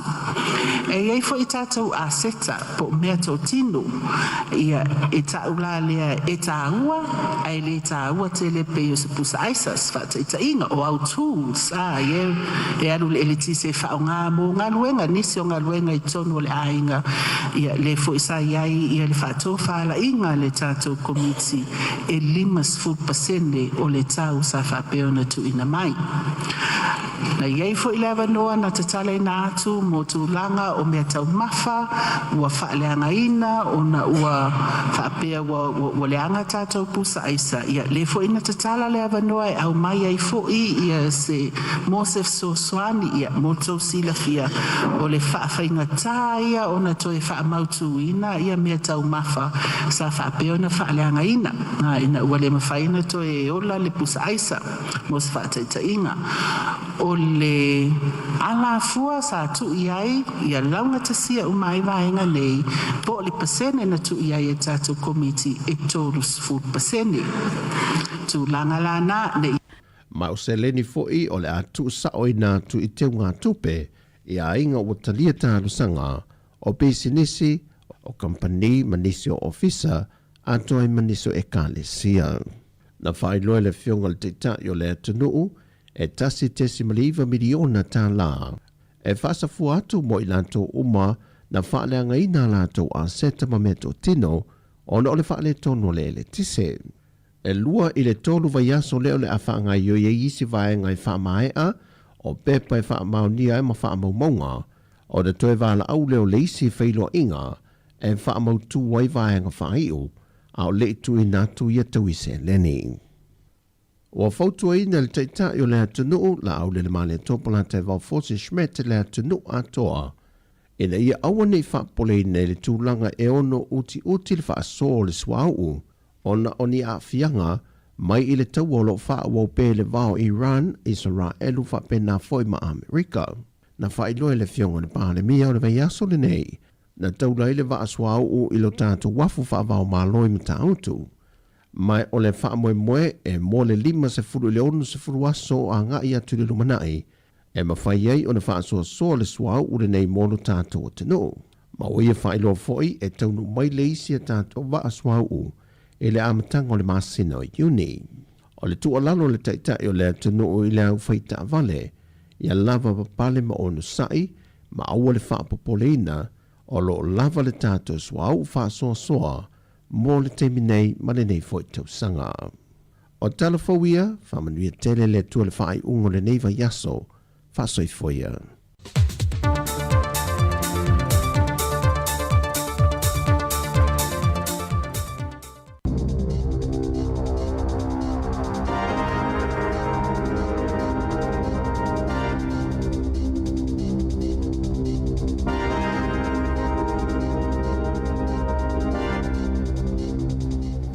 Tala lava o le whaupoponga o talafou mai le siufofonga le lau mwai Wellington e mo le nei tae ao.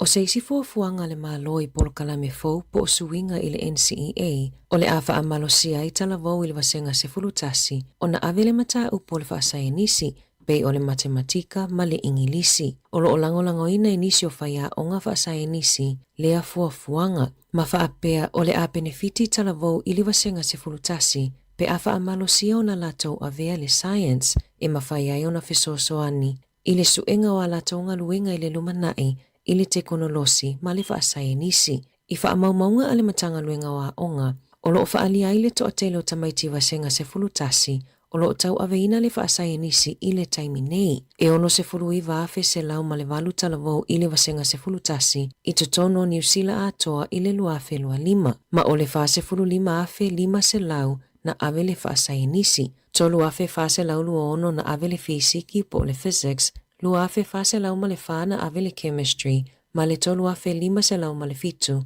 na tau ave ina le paiolo po o le biology. Olo o pepe lava por kalame ale au nanga whaatu maoti ale suifua maloloina le intracare o na oso wha inga i alato por kalame mamasini whaate konolosi. E lua se fuluwalu ta otonga ua le whaataunu uina o na o lea whaafi tauli. Na whaalie le sui o le au nanga na o lato mawaina ua oso wha ia lato masini i le aso lua se fulua mati ma olo o ngā luluea lato ITs e whaalelea lea vaenga. Ele o manino pe fiani tangata ua a fia wha amaumaunga patino, ai ono o ta ua ia lato upenga ta whailangi, e o atu ile lua afe tangata e wha o ngā ina lato au nanga, a le soifua malolo ina, olo o ngā lulue vāvala lata foi, ma le Health New Zealand, wha apea le National Cyber Security Centre, ma leo e au ili lea mata upu. E o mai le tai au nei ua se ese le pito I lungo le motu mātu mai la pata inga lanu moli o le tau.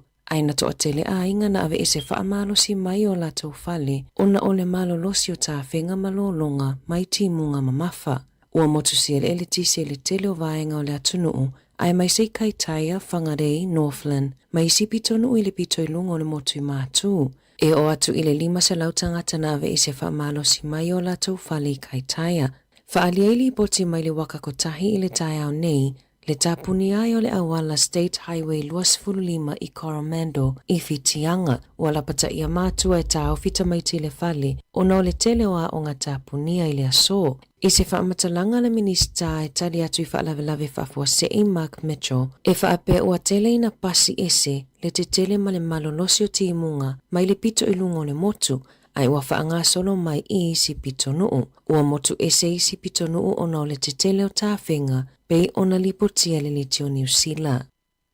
Ele Italia ne lava le sa ave mua ma komisina langolango o leo Javon McSkimming I le talosanga ina ia toi tutongi atu tupe le au tutongi la fonga, le ana ia whaonga ina tutongi ai fale tani malo sa la whaonga ina malana wo. O le aso whao mati na tusia toa le komisina o leo Richard Chambers ia McSkimming ina ia toi tutongi mai tupe. I le tusina tu ina atu e Chambers na ia tā uai, e pea ma le whaavalu I le se fulu taimi, na whaonga ai e McSkimming whale tani malo I Wellingtone e anga I ai malana wō teine, ai o tupe ia o tupe ale aututongi la fonga, o lo o talo sanga le komisina ia McSkimming ina ia whaile mea mi o tonu.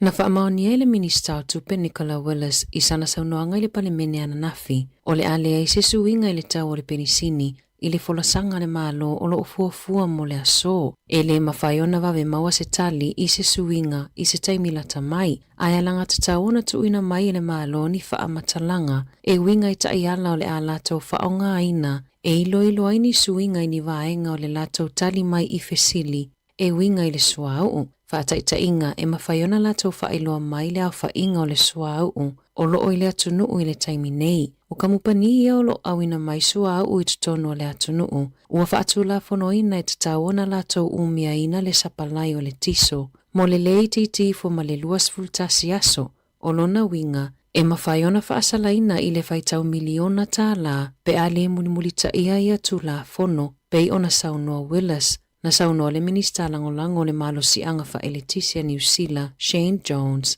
O ia fo le ato o lua ma Willis e whai ale folasanga I le aso e winga I le suau e whaapea ele aise mafua anga e te tau wai na mawhau le malo I le lava o le suau I lunga le Samia o lo awina mai I tono New Zealand. E le o se tūlanga e te tau ona whaate ia I New Zealand I le whaatala noa ina e Korea I saute le ai maua mai I le 5% o ana suau mama pe te tau ona te upea suau I tono le atunuu pe awina atu I fafo. O lo tutu ai fo I Korea I saute pui lo lato atunuu pe ona saunoa Jones. O lo tamawhaile malo ina ia whaatoa tangata ma whaamauti noa I tangata New Zealand o le ai pea ma lava le suau I tono le atunuu. Ua whaasila le fuafuanga I tapunia I le au nanga a le staff I pitone I le luafe luafitu pe ona lipotie le tio New Zealand. Na longo ina e Sinead Pusha o le e ana ina le staff I le au whaingaluenga na nafi le tapunia ai o le au nanga I pitone ai o le a avela lato au nanga lo mitusi I kalai estete e tolu se furunga luenga o le a whaamuta. Na tā ua e Pusha, na whaatawina maile no fuanga I pitone maile 9 media a au se tālia ini tangata fōu e anaina I a Novema. Saunoa Pusha e le imai a le lisi, ma oni nai vai aso o iluma o le a whaiai whaatalatala noanga ma tangata whaingaluenga e toa tolu se fulu I pitone e wa ai pe mawania wanoa whaingaluenga I le lala fōu I kalai estete.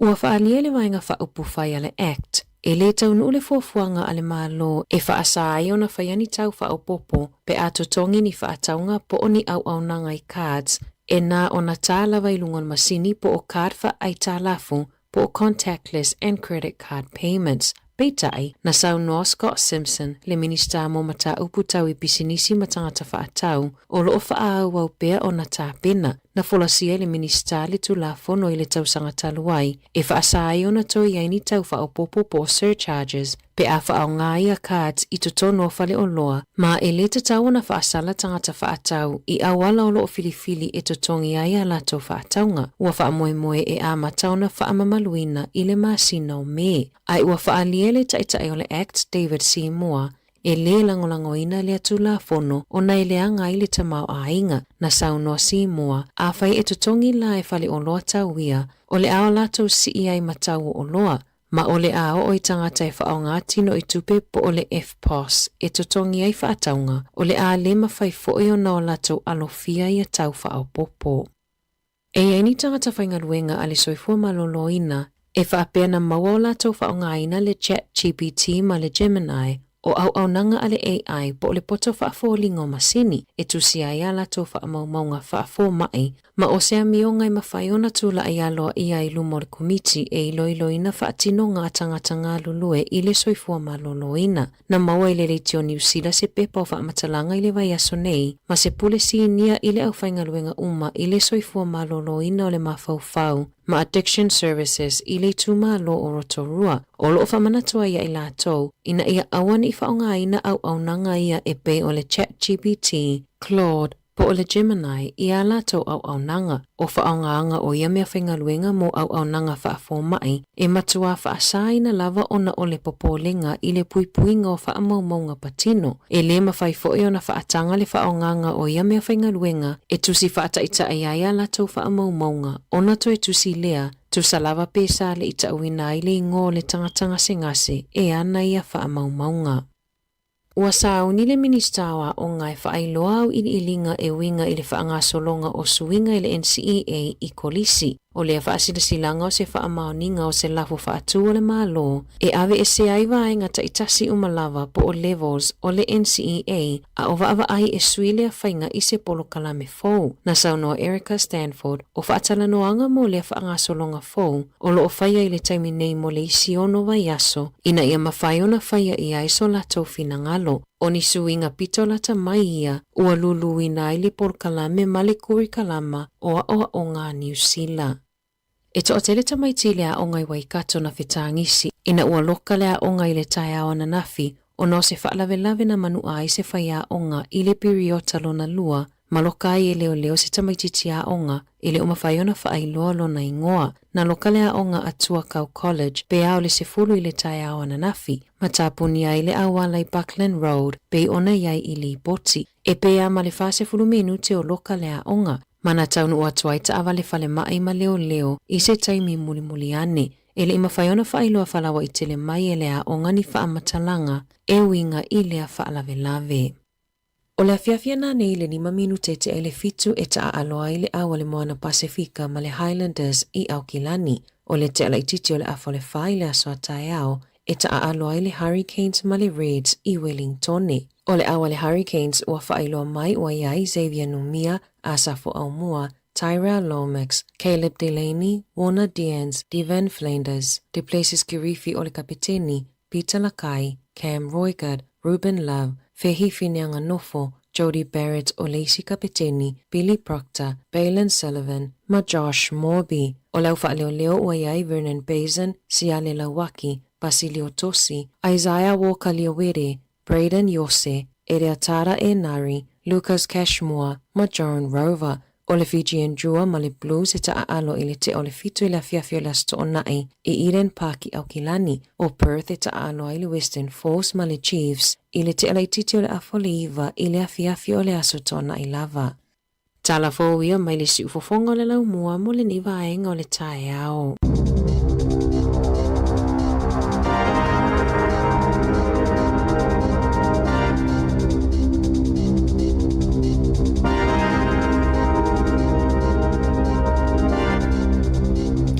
Amalo whaftai, te mōna whanoi whafonga I telefou I le tai au nei lava, a I le au le nei, I le tans fulu ma le lua, o le taimi le ua luas fulu minute u te leiva.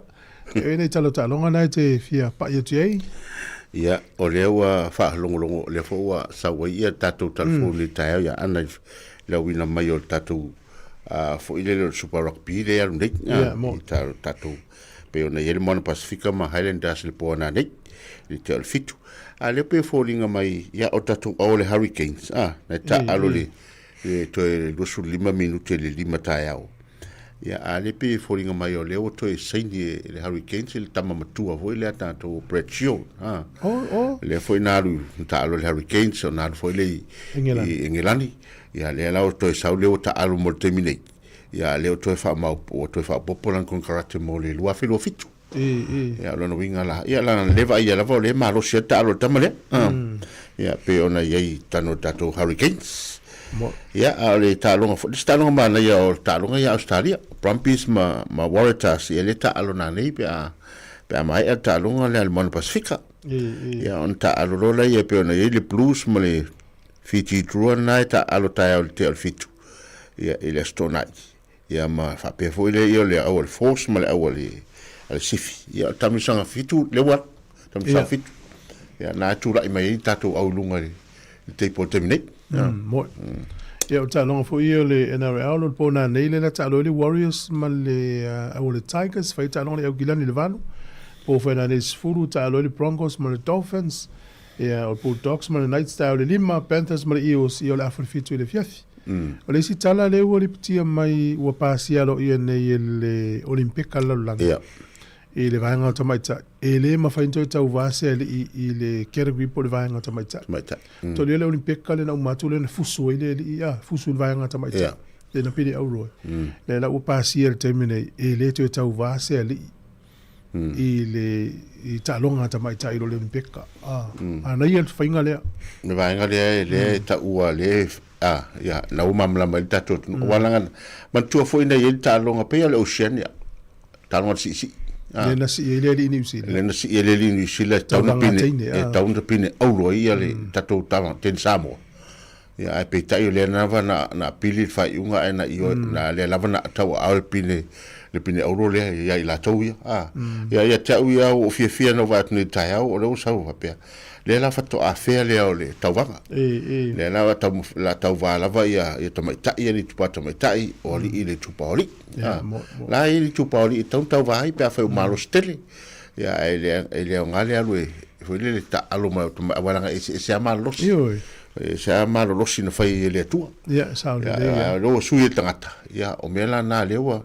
ia ai manai le swinga na lewa ia o nei talonga na lewa foi na mau tu terminei le foi ai fa nga solo e tulanga pe ona ia mo meu tua i kilkiti pe ona ia le T20 ia nai e foi talonga le tatu au New Zealand nai fata e le mau mai possessor vas fo o le ua mai foi leva noa e tali malo Australia T20 le World Cup to fo ale mo leva noa ya New Zealand po ni i tu malo po ni malai ya e fia tali malo i nisi talonga ngala fa pe talo sanga willing i le kilkiti Wellington e ula na faise talonga i tatu malai benefit u mai a Wellington e tele turisi o mai ta fa wa o se vanga mane ia wai fapena lo no wingala Taipei fo el faingo le World Cup la kapi le foi sa fapena fa nga ia malai Australia fa nga foi malai ni ia ale la umana ia foi la le vano na wale manga ia tatu stadium le o se malai la poto mana ia tele il talonga le malai ia tele ia taulunga tau talonga e pe yo nei fa mo monga i le sa ili nei mele le tau fa vale a fraud and scams online o lunga New Zealand Herald na tu sieli poti lea i le tausanga te nei a November lua felua lima. Ma ua i tolu piliona ta alatu pena ngau New Zealand i le lua felua lima. Tolu piliona. A fuala iai. Tu se lua tesi ma le tolu piliona na iai le lua felua fa. Ai o ma lua felua lima tolu piliona. Le alaianga i lunga. Piliona le tano Australia. Ile lua felo lima tu se lua se lau afe ono se lau fitu lima scams na maua. O le tupe na ngau i tangata Australia na e tolu se lau tolu fa miliona tala Australia. Ai o le au ngā tupulanga le na lawe vea tele ai e o le fa lima ngai le ono fa tausanga. Tele o la tau ia o nisi vaenga na la vea i tangata i mo meo fai ngā wou.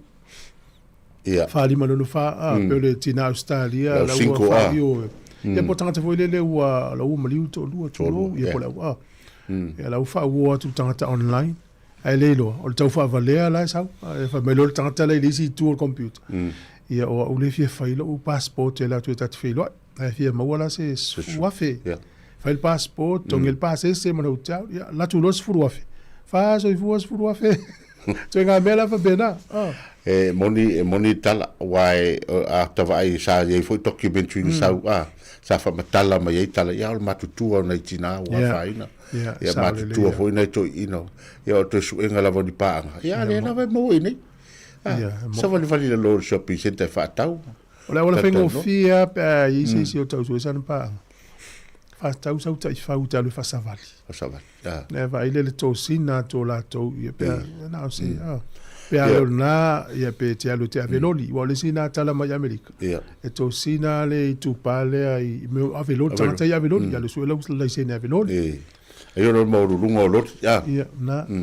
Te loe haru o kilani la unori sau o mai ia mtua la hona no vai ia pe o tai fau le tal no ia wa pe foringa fia fo ia le tupa vai tai fau e to si la ade mala tai fau mo le fasaval e te vai e to si na uma te au atu mili la tai fau hello tala no tena fangala o le tai fau ma tongi o le sene fa tupe uma o me o ma wa el meu o ele foi to tusi o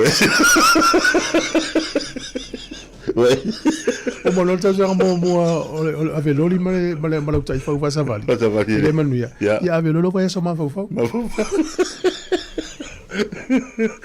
tal sia o si vai nga manu o si vai ai o le lava fa la wilo il na te te wai sia na wa peila o tato amu ia tato o le lava tato te pese to ya lunga TV lunga tato litio ya ali to te le o lava fa la wilo ka fa sa lunga TV ta foi a New Zealand na fa sa lunga TV le lo le mo to ya fia o tato tanga te tu langa pe ta wala nga ise eta al bank sa wala il fa la wilo la sau e la pata ia itanga ta puipuia o le tele na sa wan TV ya le tau tele no atu ya fa tinga ya le puipuia la pin number sui la pin number a word o mieni links a word talia se imedia la fuat ta tala se link me fa pena ya linga o la sunga le tele na fa ya life insurance se lo tolu o le mato ile ya se me o le tawa na ki wi se ya ai be do la galena tawana tasile life insurance le tolu venele ma wor tawana wa tala le malo lo si e wo mota to tani ya manuia ya taimi ma fa tato no le so e wa tatu velo ina le fia ya le so foi ya la tunu mo le te ya la se el poco la mele le tala lo lungo va ya so le la tape mai o si fonga le lo moa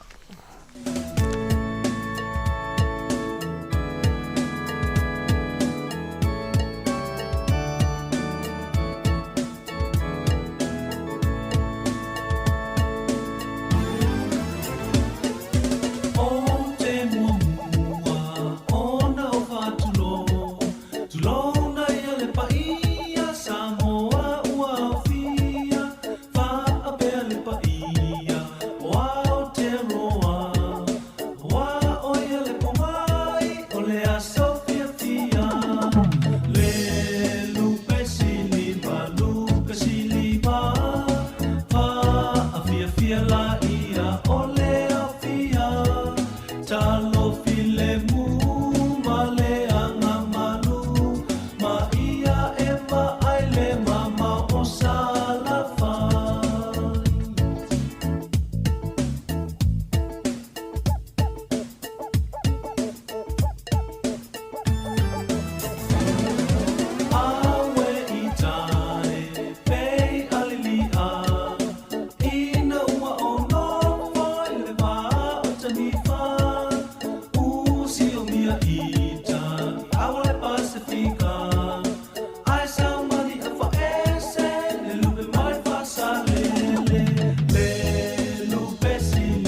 O whaeloa mai la official le tine mu ma whalawalawe tutupu whaafosei, Fire and Emergency New Zealand, o le a le ngā lulue mo le tasi le itu la sui tine mu, mai le se fululuanga e le tasi le awoli, I le awoli o le so. Ona o le atulanga o le awa ai le whaatuai o na tali atu o sui o le ofisa I ni wala awe o mai o le whautuanga mo le totele I a whae tete o na whaatino ni vaenga o no tulai mai eini mu. Tautua nā ngā sesenga o mea taumafa ia awa le tula fua ia ma na tua a whai e tulai mai se mu ia vave alu ese mai le fale ma vili le tasi. Asia jane le tulau o le fireandemergency.nz moni whaamatalanga e tusai ma nei fuafuanga.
Sili le sasana I tu e fa o Sāmoa e fa atosina yo anganga ya te o e suma le te ine tau sala la ula fala wa avea talua yo e sunga le mana mea pe a fai ua elekea Tuai pea sia mea e ta fea La upua tau no fole nei tau wai so se le sili le la le le ma le fuaro sa mumu e te whaata patima e tuli usisu ta la la la a fio oe ae aluita tu Yehova ilotava tofa ina soifua ta la la a fio oe ae aluita tu Yehova ilotava tofa ina soifua E whaatalo whātul nei tae au ma lo lava le soifua ia te uta umalava ia o loo whaawau piona ki mai au tau le tio ia pe mai mo mai fo ilungo le Facebook, YouTube ia man tātou pe ngata whailangi e le tautua maasane le siufonga lau mua ma loa le soifua ia te uta uma o le polkalame o tala la walunga le vaiaso piona maasane ia sfrai le te itasi le fo iwa maftamale fionga le li pule af masanga te almoresi tala noi niso mta upu e iei ia vaenga o le official siufonga lau mua e whapea fo iona whaalau tele a tile ni mta upsala walunga tala phone nei vaiaso ma loa soifua lau fionga af masanga talo falama ma lo fo i sevenina whaatala fo i le pa i maulunga le tato o whaafonga siufonga lau mua ia ma lo lava le soifua maumalangi ma ni vai tau soifuanga alo ia ua vaisi le fo tato wa ia swinga le tau nei tae au Laki a tātou Wellington e pēwa vai me tutupu i nei New Zealand. O fia nei a whaasol oisi la walu whaatolu maengo o New Zealand le la vewe i timunga mamafa ma i o wha i nisi o vaenga. A laena tua i tinga ina e fōli pito i mātua le motu nei. Ia a leo o le so leo o toi i lalo i motu eka i le motu i saute. Na vea umani usila laki ata to nei woni to nei le I a faina tele. Ya ato no e fu stemi tatu tinga ina la ia le fa sawa tatu nei vai ten. Sa olele. Baba ia tu le awala tele o ta finga o vai. Ia o matua e mai sela vai lunga I Northland. Ia fangare. Ole matua I mataulia vo I o le so ai si vai nga nei le I. Ato no le ma tu le si a wala ia mlalo fo ia mena faina le vai ia ale uto e saputu sa mo isi timunga nei malolo vai ia wa tile tinga ina e nei tinga na no vai fo lungo TV te tonu mai mo ai fo ia o fiu ta o man to fa le vali di pele fale ia le fo to lo vai io Marai ni so Marai nei mauli la fo tinga ina ia le fo I Marai la fa ngai e mapu e nei tangata masulu fa e ni si wa afia tele e lo nga vai o tupune I New Zealand.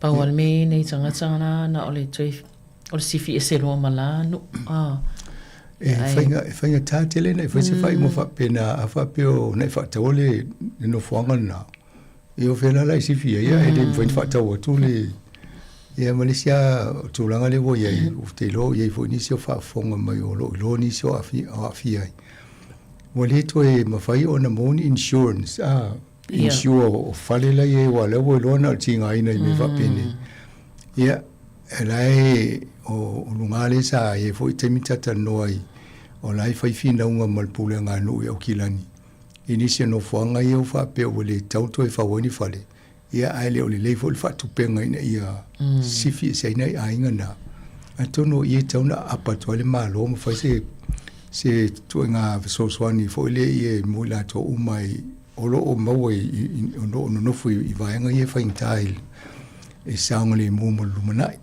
ina ia sifi fatasi ma ato saula ni si tulanga fa natura fa pelu mana ia lisi me to politele ia me se la to fo io la vea itangata ma ia na tato awala tele si vaenga ye wala pe fai me fai ngofia ona a hole le fai awala ia fa la vea ola tai me lolo fai ia ne la vai pe ole hata tuanga me vai o pe o ngalu ma le awala tele yo le ta voile le to e fa le tonu wal vaenga le ia e tato mantuona I ainga ye fai ta tele te no fa ma fa pe ando ta itale tu pole mela o le to ngala ngono e o ya taita sa le fa pe la le ne tu pu mo tu pu fa lua tu pu fa tolu io to tele la ngona cha tau le ngai le io ya io nei tanga tai e wa fe ngai nei mai fo i ia cha si ia o ne wa le va aba ia tu fa wa ia ti munga ma ia e pe o le fa no mai fo chana chau le a fa ina chen cha tu le o ni la pa cha inga fo ni ti munga tele na ona si va inga io o le tu va ia tu le fa fa no fo le tal tawana po o e sa waila vea o mani usila ato e whai mai amata me lunga whaso sole o ila loa. Ia, ale e taimi e tati no whai popole le level suava. Ia, a telefon suava u te lia la fianga tato. Moni lei. Ia, sa se ia wane i whaatitele ma wawe na uma ia. Tulanga wha le tono le tau. Ona i whaasisilanga mo tato ma sa. Mana ia, ia tonu mo to le mo mai te to sa ni mai ele tato radio phone le na fola to fa pe ina i masino to na sa ele fa mo fa tato radio phone sa linga to per tato le tio le so ya pe le fa lo a tul pokalame ma pokalame ne va so to na ye ole wa fa malolo na fu fuanga tele le afiango tato au fa ngolongo I no me fai tupia ale ngate mo e kalesia ia o le tau so I fuanga le o le pensini fa le tonu e mal tau me ai ono le tau le Iran le o so fa inga Amerika o Iran ia le wa tau fi ile ala va ale e mai e tato pensini o so au kesio me va pena ia o te le ala fianga tato ne fo ne fal fol sanga malo o e va e tule malo te le ala fianga tato ia le na mo wai na so so ni sio ainga working for families na te limas fulu e tala ia na na ele na to e tau na tau filta to fundraising e tu ava no fo ia inga ina ia va ai le fa mo molo ainga tongi mo le fo ile rent ia va ai mai si va inga na mo mola fa nau me tau sami ia to fa ile le o isi fa le lave mena ia e fai fo ia da na la fo ia e lo tato ia fo ngo me fa pene ia uni tinga ina si telesis sa leia malo tato maftanga matanga te whanongolongo po ila tolo mane o ngā mal tato tautu e fo mo masterton o le e le fo nga mo tato tapelanga lena ia lima ia tato fatsinga mo felo inga fo maniso la fa fonga tato le filia ia o moia porua lo hat Wellington ia to masterton ne ai ia ma Pamasenov e lawa fata famotuia Pamasenov o le asotonu ale a ansek le asolusu lima o apirila yo nale to e felo e tato inai e masterton na wala fatu le prosia ya esta yo esta le uso ana sanga lue fo esel tato le tio ya so talavoa o ngale university ya na lawa so ni mai fo ya ma oka yo stasi fo le fa longo mo vini mal tato pol kalame so ni fa mo tulta le vaenga na ya tato felo I lole ye le so to na ila solusu limon masino aperila ya le tau fa mo tule so mo pa masino ia ona fatulanga ila I le vaenga na ale e fo le fa inga tato le men's health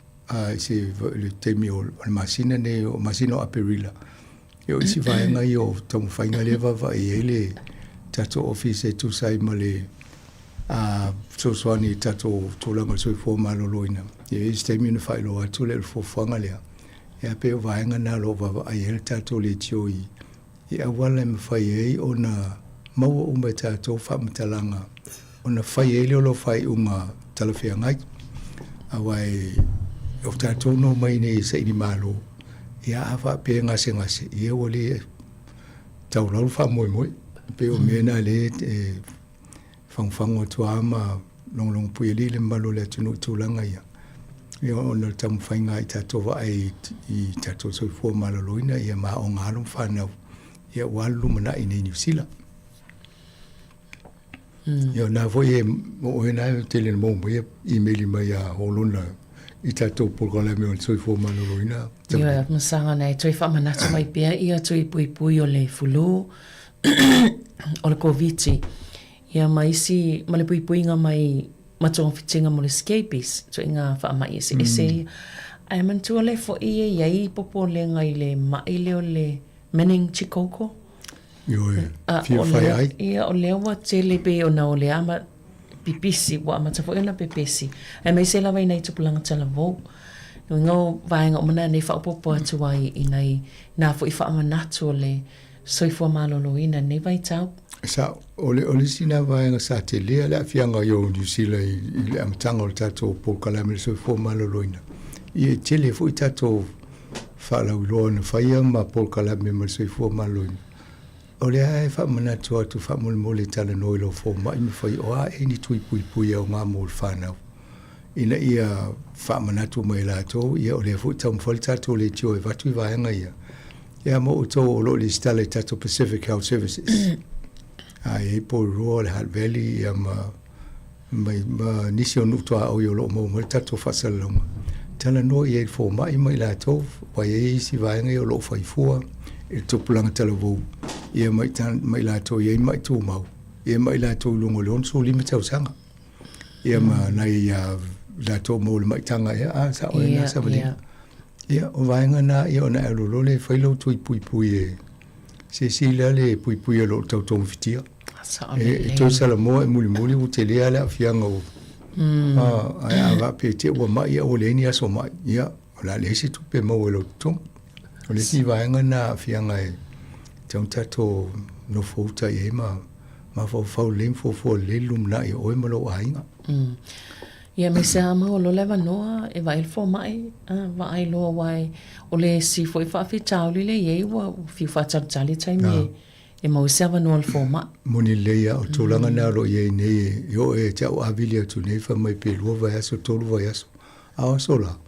E video tu lo va mai o le ye le va no ne le ne uri pe fi ia nei ta o mai o tasilisi vai aso lumana i pe lo vai aso ia po le ta mo vai a velo ta vale ave shakil ta vale ia shaki mo mo le ta vale o le sa ma shakil ta vale ai mai ta vale le ta vale no fo monile e ia le vaenga folia wa fai le soifua maloloina New Zealand le tu fo ile o la tau ia va ia le soifua maloloina tangata Pacifica i tonu New Zealand le wai nei le au unanga fole fai lunga o penga te fai langi so soni ia mawele le sif so soni e lango ina i tātou le soifua maloloina ma le soifua lau leo tangata Pacifica i tonu Aotearoa i tonu New Zealand e ila le website ina e mawhai pole upenga te whailangi na le soifua malolo ina mawhaina elu i tonu. Ia ona mawaile o vaenga i e so san tele mo tātou. O le e manei o tau mawhainga pia wai nei le ofisa a onga o ofisa le malo e o fo le vaenga le a. Au te le lo po e nisi o tala no ni ainga matiti lo tonu vale po e se computer po e se internet. E le se angai whaasalau i meia a e le o lo e a. Ia. O a inga le ni la to teknolosi e le i loa whaonga i mene. Ia lana lea ngai whai mene ai le loa nei tangata. O tātou le tio. O le wato i whamtalanga mamawa nei tangata. Wana le ki au le tio ia whanongolongo mai tau whai tātou i whapula. A o tele o mene i le sa umo unofo. O te mawhaua e tau o na whai fuanga ia ai wa aimani awala e whai loa i tangata. Ia. Ai leanga na le tala noa mai le whai loa i tātou. Ia tu so le fa atu e fa petangata ia ana maila mani mena se fa pipi ma to fa le va ia ta ole ia e lo tu pe e va pe vai fo fa ta o computer fa to mi le internet ta masina ma pe le pil ia va pe ola e ta un fa sina ia inga i me tamus e me ai me fa pena ia o te na le afiang ia an ma to nga venga pe na il ta ne le vo longo ku le vo le su pe ma so ta inga le to te o ia e mai mo ia pe a ia matamata inisi o lewa ia malangana Pasifika. On me whaonga le telefoni ia msanga. Ai ia la moni alo fionga. E a whapeala ia ini po kalam vo liam whai. O mai i o le asole le la matof tango fi whaasino le ia tul whai ngai lau telefoni a. Ina ia e tango ilia o ia whata ita ia i te mi umai te fialo i sa ili atili. A le ua su e nal whaasino i tangata po feo lunga i wale ua tof telefoni umafo. O le ita le loma tato felo inga Master ma pa masino. O le la tato whaia le vaenga nea. La tato whaeloa ia i ma le upenga suta inga nea ina ia mau e fol ma a. So ni nisi le lofa o ngale teknolosi ia ma whai oisi vaenga ia. Ia atono le si awala na whai tato so ni fo ia ma whai ele matanga ruenga le vai o le la ma to whainga ruenga le ai so ni mai whatupe ia i me whapene. Tau lea. Nei. Ia pe isi vaenga na so fo maloloina o le o le aso mo a perila le na fail po kalame e amataile tu pui o le folu ia am faila ona book pe fa atono atulo wa no al time nei po fe lava la ona man to fo o le wa fain po faina fai pharmacies po fale talavai ia mo tanga sai wa nga pa ai mol tui ele se tongi. Ja, atono e mo to fo fa pe uti ha fo te linga fa no longo mo tele no to ma o le ai o le vaenga na le si vaenga na tato tu tato le tiu e mo tato o le sa mali mu so I fo malo loina le e am fi tono le tunu ne ia pe ona I vaenga na e longo po ile fo le malo le tunu tele ia o masina le fa ingo te o le masino mati amatango apelila e amatai na fai campaign mo le tatoanga ia tultau malulu o le temi tonu ana e fatu muli ai fale mai New Zealand pe ato tele la to le fai ni tu pui ma ia no atu lola ia o si o atu le rol me ave e o tu mutele fale mai ia me le tam fai tato ia one ia o tu langa na o ave o fale mai mena lena tatalongo atu mato ne ia famanatu wa ai faitu pui o ma le fanau e mo ainga ia ona a mo fola o e bizile mai te tinga inga tele pe ona tanga te le mo se tu i foi ia malo ia tanga I mai nisio tala me tupul nei vai aso ia pe o le ai lawalunga le tawale penisini swau ia matulanga fa pena le o tato fia ngai e nei vai tau nei msang ia me se la so soni le malo le o au mai tau fa mama avenga e me se la vo tanga tai e pito a fai nei po tanga tai pito maula lalo tongi matulanga fa pena yo ye so soni le malo le fol le fol sanga la mtanga vai aso nei ai limas fultala ai working families pa wana la upona le ile vaenga lea na o ainga fo I o lo mol benefit ale nga lue e pe fo tomi o ainga ia le lai mol limos futa la le so soni ai o le fo ile fa popo le work tax credits to pe mo ainga e fainga wen ana ia ainga la ie le stanga te fainga wen e do I se so soni fa pe o nai fa se ale tu ngai ile le fitau yo e faina o tangata whainga e tangata whainga o ainga e leis tangata whainga e leis so ia o la te loa e la vova vai ma lo po la si awala e fo if so ni il vainga lea awa e le na pau yo tangata lo tinga ina te mini e o ina tangata e ngā luloi I la to po taxi drivers o tangata te le pinsini e elwe lungo mal tawol pase se pa o so lungo taxi e o le Uber drivers ia le vo e tangi le au fai fato angala to ia le tonga tau o pensini maswa ui fa na mo le tiso le fa ngala to ia te li lopo e se pol kala mel malo fa ia le fa lo me pe le dimas futa la le uta mo ai altu langa na e lo mo miel so son ia la o fa fol sanga al minstao tupe o lo lavale so au fa le fo le tono New Zealand o lo ye fo I va ala malanga mai a mai tatso so ia ye ol popolite le tu langa na ia o ala na tupu nei fa le tono le umi o le tau le fa ye Iran le no so fa ye America ai a fa mo tu lo le vai nga na ma fa le le yo te lo la to so lo le fo I ma fe lo le ma te ma ai nga o le la lo lang e de nga te ya ta to a no ma la lang wa fia o no o le se fa inga le America o Iran o tu po fa le to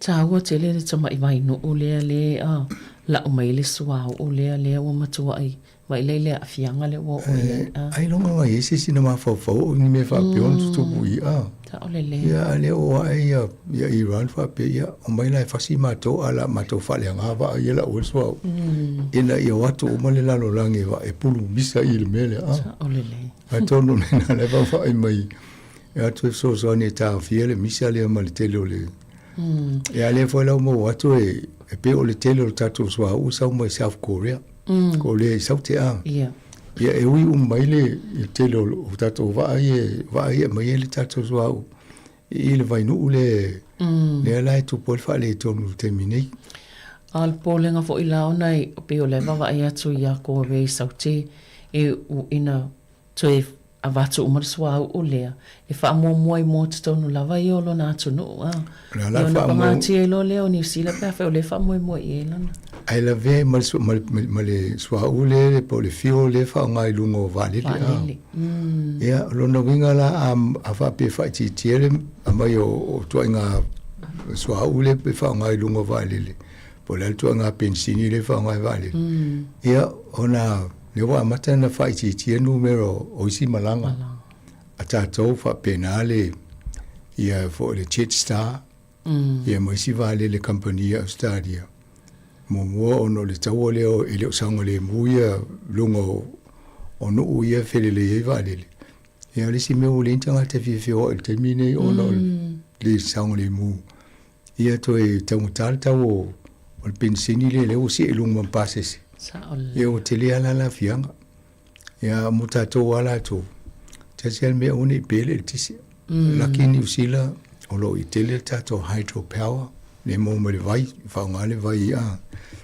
ya ali a foi popole iswa ule ina ya fie fa lango ye tato ya mi sia fa nga ya so taita si ta vale e manisio mi fale kesi ya le o fale tono fo kesi fa nga mo la to fa nga o nga mu kesi i te wo fa ya to fo ya le tafula o ese lolo o nga mu le kesi me lo nga mu le bil yes awai pe o vai tu sabadina termine o inisio sa fio I muta vale le alu pensini e le o te a walu fa tau lo ta vale alu le ele tise ya va pia o le valu tu le kiu sa ia male ro po le tau e tai au polisi va yasu ia lo fa tau mo ia tau ta ia e ti ko ya pa va I vole le su tau sanga falta vale e o mau to e fitau I wai e o mau le tau tu peto e ru pampensini o atai le si mai tai mai tai venga venga pumping sini to le pa mai e o fa mai quiet ve le bis fa mai ai o fa la wala to la tai le motorway fo I pe lo to le fa mai na o te vai na o loli e te len tava to fe wai to le ni ta vale fo ia fe wai o e sa wala le li po ti le sa we pe na o ta vale mamafa ta vale te le fe o wale to e tau le ni ta avale ya masani pe ta avale fio I tangata e tatou e o inga luenga ma ya e sa nga fo ile wala la tau ia o tau le ni ta avale fio a te lo o e ma o tau na fanta wila vidi vai mama o te le oru ale vidi mai o le wila knowing so e lua so e vidi mai le wila sau se la e yo o tu langa na ye yo le a tono le o lo ma ftia fa tasta to le vanga le ya ai va o le va e to e o over total la ia pensini si vanga total la le lima iva ne tiso le o te le ale si tanga le wo ye nei ya fai fo a tono e o lai lo le ainga ye fo le la to o si ainga va pesa to luta vale o tasita vale la fia lo ya mlesi vanga o fo le li fa tau o le to pe o so to mai su ya so o so to mai si a tau fai le lisi o fa tau ta si fa tau mo vai aso O le fai ia wa tu sa pe. Io so tu fa mo le stala na pensi. Ia por sa vale il falolo pe a fai la tala. Ia. O tūlanga nei tātou matalsia o lai saumale mua tātou whasolongo wa ia mai tātou pensine peo. Te pue mai le ata wa e tū o lai tau mai le o ngā samila wo mai le si wa a. A lai whasolo solo mai le mai ngol. Sale i sena me mo ia na o lātou o le tul matai a. Ana me pelo o tul matai o mai tangata po tai o mai masua o.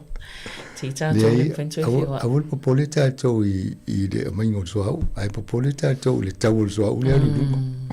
Monile. Ya, msanga se fai sina malolonga pupu to e fa wa wale po kalame fa tai.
Toe whaatalo whātu. E i vaenga ia mana i fwoi whaatalo no masanga o mo meo o no ngā tupe o mo kesi po o no ngā tupe mo whale. Mana e le vaenga na le ua fwoi e si whale tupe e tamwhai i tā ofi tangata le la tolu taimine le la tolu mo kesi ma vaenga na. O si la o tamwhai e vaai e pāken pe tala no i si whale tupa pe o e la mo kesi le pe whatata inga rose la wafe.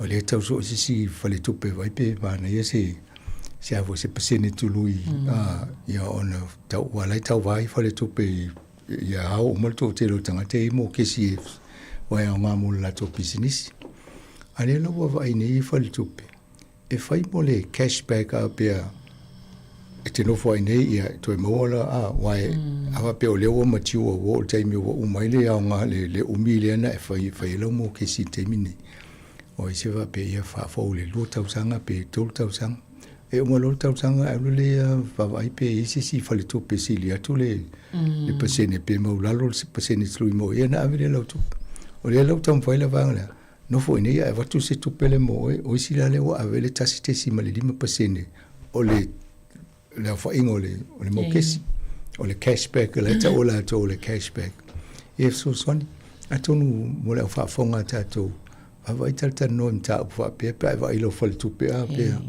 o le talo ta va se fa le tu pe fiololo le pasene tu lui mo o la se mem fa enda so soni o to ia tia e wa le o fa ilo o tu langa na lo i o le ta va fa le tu pe o le business o emna o la to io na vai le o wa le e fo i ta view je o ne mingi to se si fa tu pe ya mane fo i awala i va e mate tu ta to e so so ni lo mo kesi ma ne tel ya ma lo fa tai o le tau te bisai le tau ta ma le si ti on tau ol pensini swa uma men fa pena ai o le fo i sa fol le so sanel ma lo mo mane fanga ita vale el tisi yo le fa ilo el mistao o fo le mail to tu malo Chris na o fa po lima su milion na le la fa alu le malo ina ia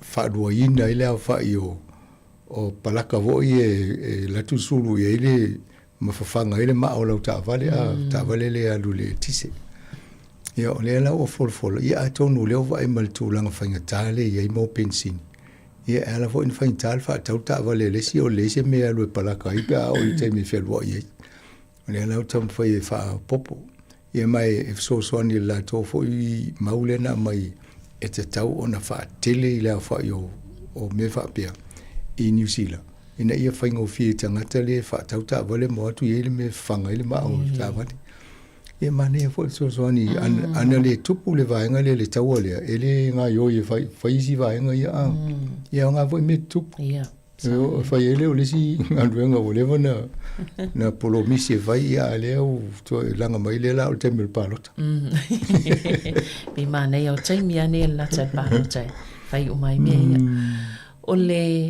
o le fencha tal no vast tal wai I company fo I tono New Zealand wa ma ton ta puni ma afia I ale tele o ngalwenga nei tanga fai ngalwenga ale fo ma ta watu I pitone le la a peta puni le la fo le staff group na afia fo tanga fai ngalwenga esa o le va ia to e mo tono ai o pitone le ele printing press le tools fulunga ia ngalwenga la ia temine ia afa ia ni tanga ta Sāmoa Pol Pacifico lo ia ia te le fo le pole le la ia la to le la fo le sia va no ia ngalwenga ale va to fa pe le la to company le lo e tam fa e va I pe mo ia va no mo la to e no ai ma fo to nga fo nga va pe ava pe o mo lo ai nga le o fa tau le fa le ile fa nga fa mai la ile ngalwenga yo le ele se fa nga ele se fo le fo nga fa ngo fiel sifi a to le ai nga no ninga lo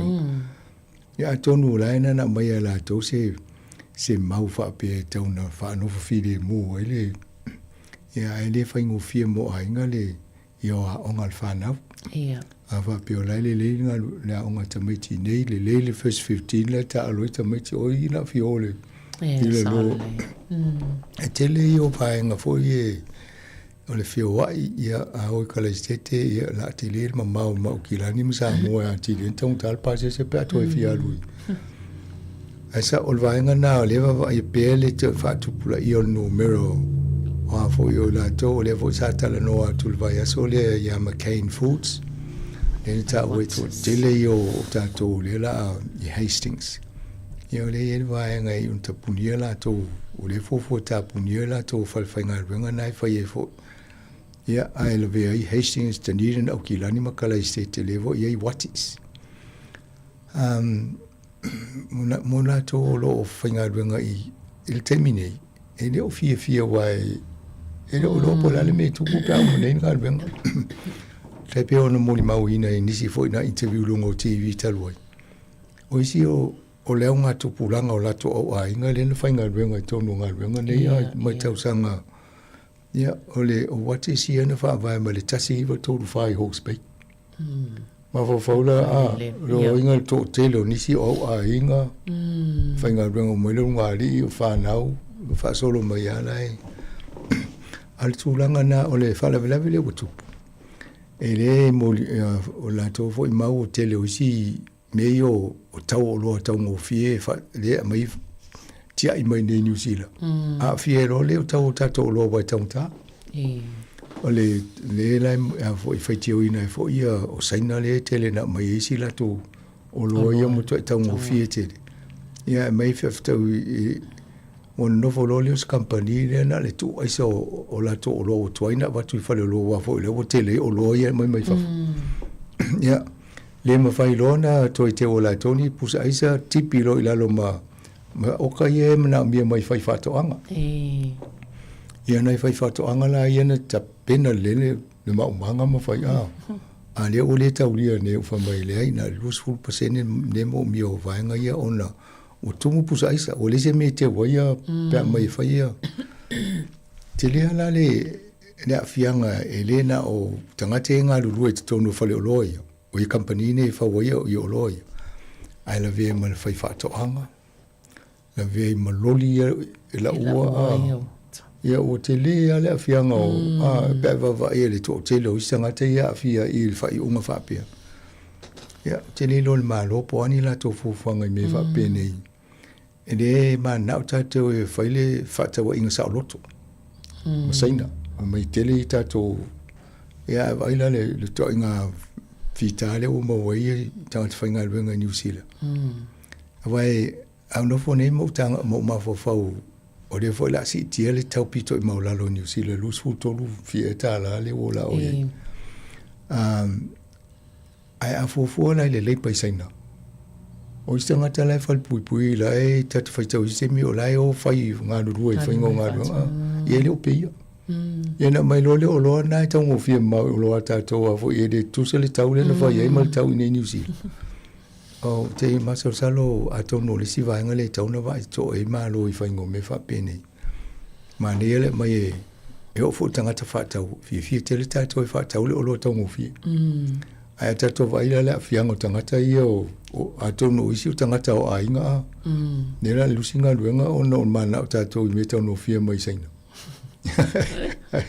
ai tau no wawa e itua ato le vaenga lea e tau ana e se fufuanga le malo e vai ai po tutusa ia tu la fono e matatongi o tangata ia le e whaia ia o loa ia tasi ia nei lo le po talwhenga a wān mea le mau o tapuni o ngā ruenga ma. Ia le fo ilai e a whaina I si vaenga I New Zealand I lo longa ma. Te le fo ia a whianga nei whai whatoanga ia whaina fo manu. Ia le a tiri whaopopo I fo ia whawhitau li. Mo whale o loa la. Mai le a fo e vai la tōma popo le tūlanga na. Ai te o lolo vai le vaenga le ai le tō mo mai o loa na e mai.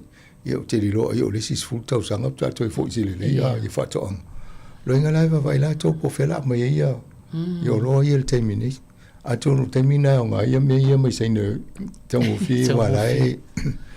Ia whalawe nai te lea lea whainga whianga o nei tangata whainga ruenga fo I nei pia tato so ona mai ia ia o loa mai whafu. E le tango fie. Ia hea fie mga ruenga la tō le whatau mo loa. Ia. Tauna to e whaolohola tato pai kiwi. Whatau a me. Whatau a me ai nei whatau. O se New Zealand. Yo e me foi na e tatele no foi tele ta I na isi o tangata e o whatau yo lo foi lunga le internet. Ai le whatau o lo ia tato. E me tau lia foi mo tino le mo le GST pe whatau me lo e tonu nei a.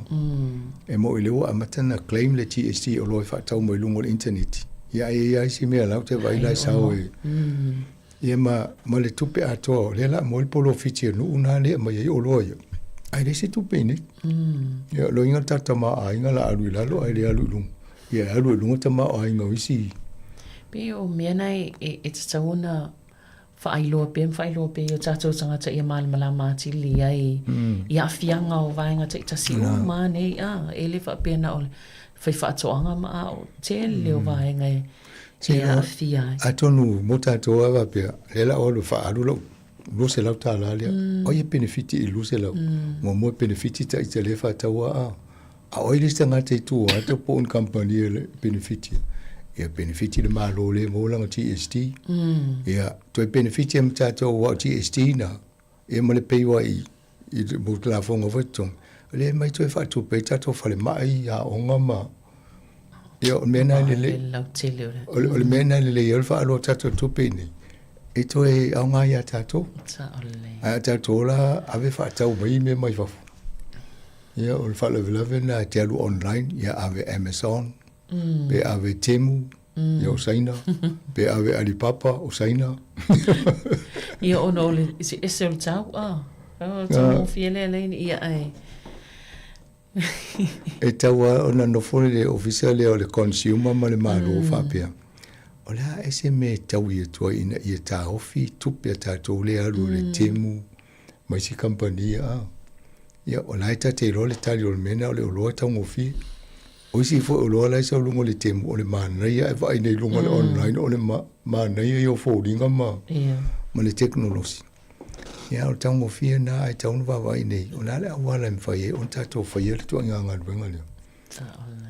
Ina ia mo is tātou tupe nei ma le tātou complain, to mungu, de fia le malo. Ai leo whaonga, e leo whai le malo ni awala whape whai e. Sao le leia. Tanga ima i mata upu i o le fo i o le teknolosi.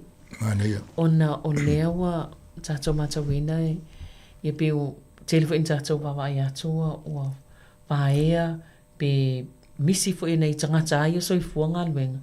Ona peo wa telen whaonga teknolosi. Ia e. Io a tonu e lua vaenga i ele no muli nei fo i lua vae so talua. O le tūlanga nā le awhianga o tātou le AI, Artificial Intelligence. Ia ma le awhianga o tangata a misi a ia tangata lau tele, tupulanga la talavou. I whaasosonga o teknolosi i eile le afo i le Facebook, Instagram, YouTube, nā le e mawai tātou a. O le alafta o mulwha msinongo o taitai o le Meta. Meta le ele Facebook o le Instagram o le WhatsApp o vaenga whapena. O Sāmoa le tū la whona stasi whaisina matua nei au taimi a mata mea lai titi. Le a whianga lona mawhau le tau el whato sino lona matuina nau ina ia whaonga le Facebook ma me uma nei le teknolosi. O le ala o malwha masinonga. Sa ele te tununga o le kampanile o le latoa o tangata ona le kampanile sa lo Zuckerberg whapede e le salai wa ele tu la fono a Amerika i mo le free speech o le winga nan whaonga ia la tole mea nai e le se mea tau fiefo o le whaonga la toa a le mea na molia mani e fo le aitia la wai atu na molia le whaonga le awanga le teknolosi whato sina le mawa tangata ele complain le imele te va i mamia a le mele na fa nga la to le metotia e mo wai lo nganga a to ma e hadu lo time i ma maleanga mo lo ma fa ele la fa ma ni fa sala ina o mo ni to inga ia o metotia i le fa nganga le technology na fa pitoa ina ia fa to sina ma po e o e na mo wai lo la io e lau whaasala nei tau te lau fitu 5 miliona. Tala Amerika. Io i tala Amerika tu sena e uno se lau whaasu 2 miliona tala New Zealand. Ia lewa u whaile whaaringa a Meta, company le ele Facebook ma le WhatsApp. Ia fo e apili la tau la tau mau e le sao le mero whaasala la tau. A lo wa ai nele la lo langi. o lo tele fo inisi cases po inisi fo I molianga o lo fo o isi fo ina fai mo mola to molianga le tadia a le lo va ine fai unga le a tonu fai to mai tonu ia vaenga nei yo le fo lau popole ia company nei polan me tu pe ona fa sa na to ai nei tanga te sanga lulu mo tonu le Facebook o le Meta o la tau lana no fai mo la tau li poti pea le lua filu su tolu na i tangata na no fai sanga lua tonu a te tonu le vaenga le fatana no al tam fai si awala ina ia matua i po ia nganga o le tupulanga talavou muli ina o le lua filu su tasi fo ina fai su enga le Congress i le tangata na tala no le mta upulea ia o nala e na amatai lona fai su enga mamuli e lona fai ia wala fa pito e le vaenga le na os muli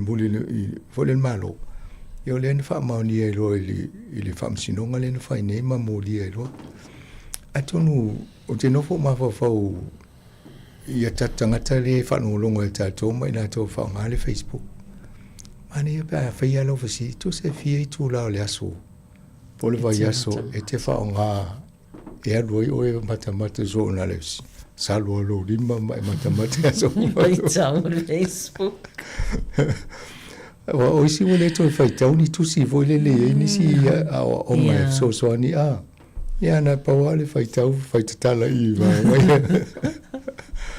a tono ina a mo le tali na lo o la le mo me tono ale il fam sinonga le ma tu e poi vai a le metto tia le Facebook o le Instagram le ia le la o mo vai la io to ina ua fai mo lianga al malo I teknologi ne o poi vai na tangat ia na o TikTok la ma le Snapchat ia ngana o to tongi lola to te seto ele mana a vesi fa msinonga o ro pe o io mela le o mo le ma to ia to tongi lola tu ia pe fina wai ia le Meta le Facebook ia le lau fa maonia le tula fono le ia le tupena le mo ni ma faula a mai le la to tele o tupulanga le ma ta o me o la to fo le mama ia le lope hot fo manisi o tato le na le salo le Facebook te va pe le mo fo mai ia ngase ale le mo manisi o tato lo vinga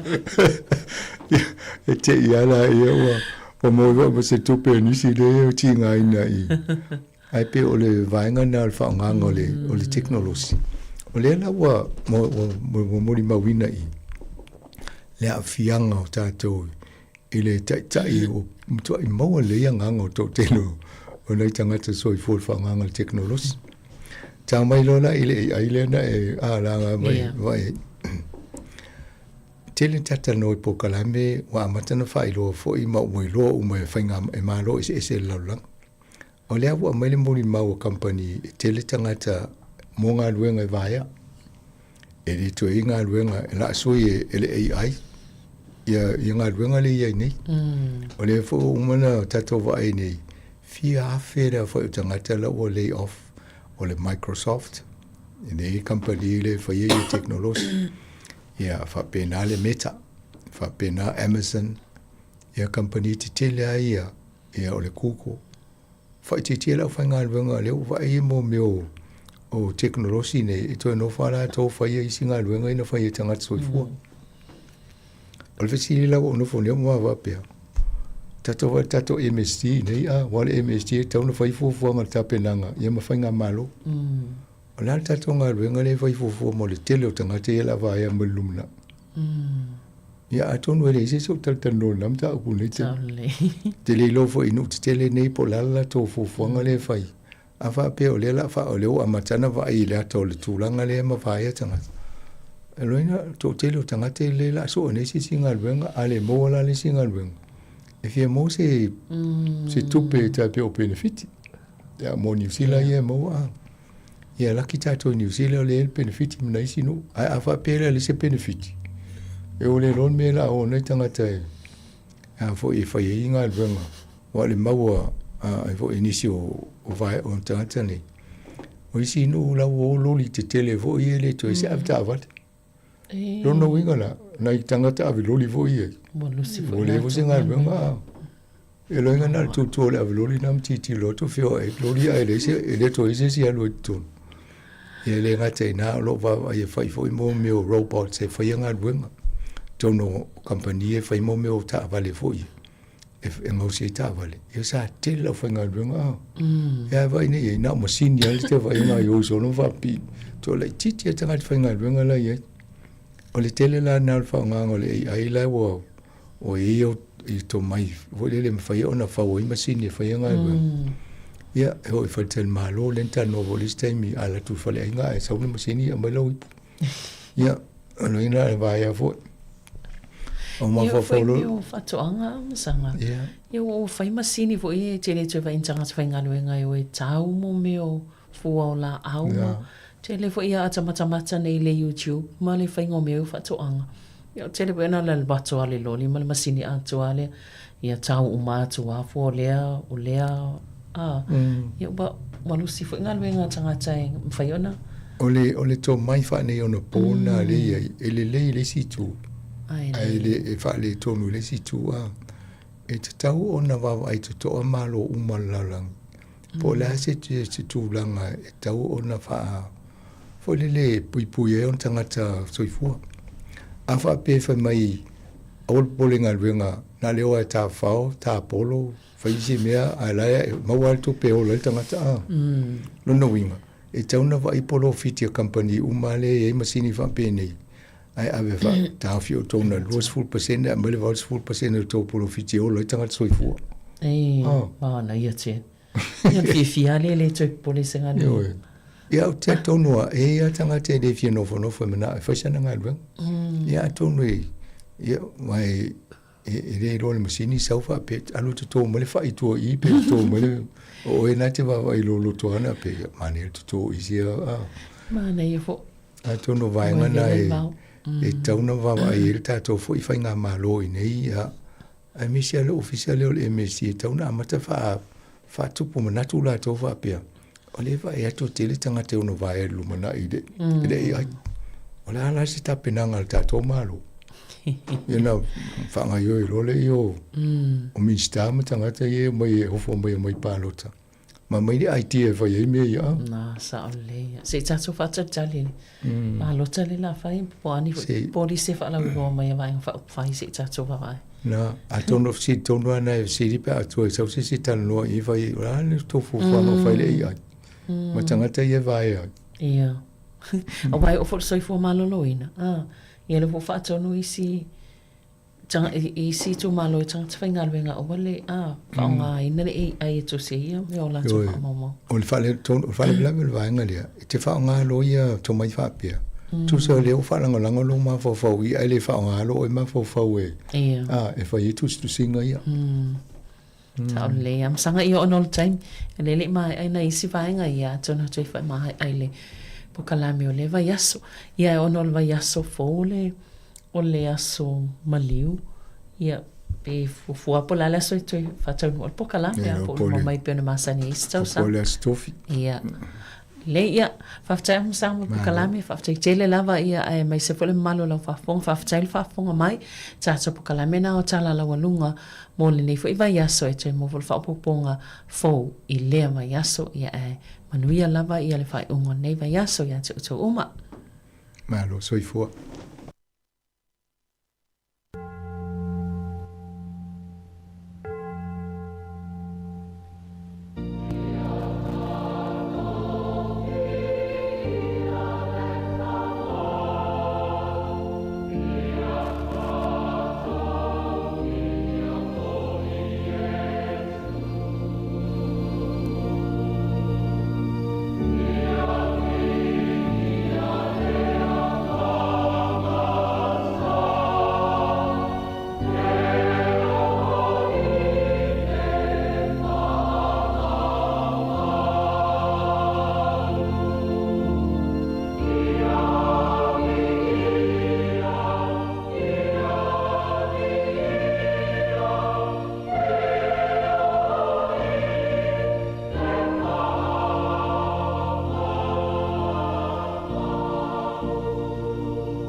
o folofa mfatala fatu le ufafafonga fa pe fo ile fionga ile li pule ma le official si ufafonga le lomua ile nei tai au fou ile alofa matalasi o lo tātou tama o ile langi fatala fatu o tātou tama tuna mātutua o matua tausi uso tua fafine na i whanau ma ilato umo whengai maso se ngase i maota ngase o ai o tausi ai ta māma tina mātutua whapea foi te tonu maota malawa.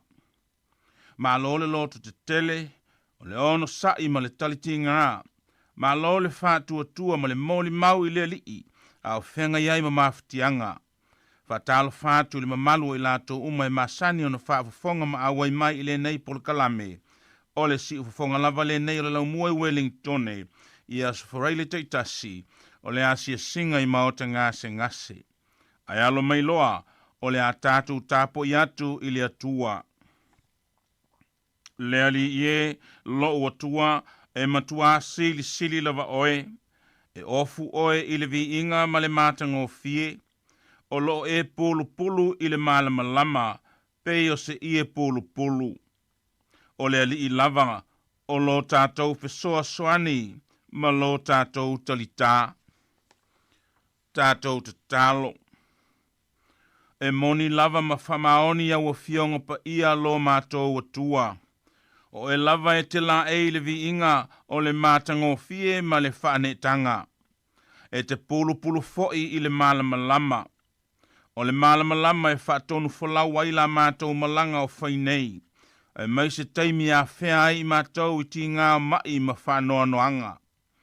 E au ai ai mātou o na whaafeteia pēr la ua fio, o na oloa lofa tu noa le ma vai, i le soifua o lau whanau ma lo mātou ola.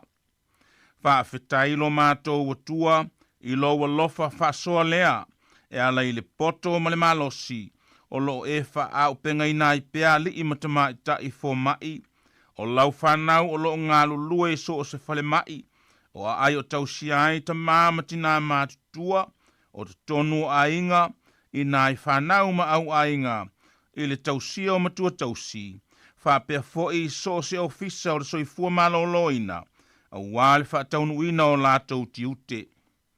Whaafetai ono o loa nganga pa ia lo mātou fesoa soani sili, o lo fangu ma whaamanatu mai pia ia i mātou. Alangona ti ngā o mawhatianga, i o mātou loto te tele, o lo e whaatasi pia ma i mātou. Mātou te whaafetai sili lo mātou te maanga lelei, o na o le taulanga e tasi ai afe, na e sauni e ala i lo walo pele o Yesu lo mātou ali i whaola. I lona toe tu manu malo mai le tunga mau ma le oti. Mo le whaamangalo ina o a mātou wanga sala, ai maise o lo mātou whaola tanga.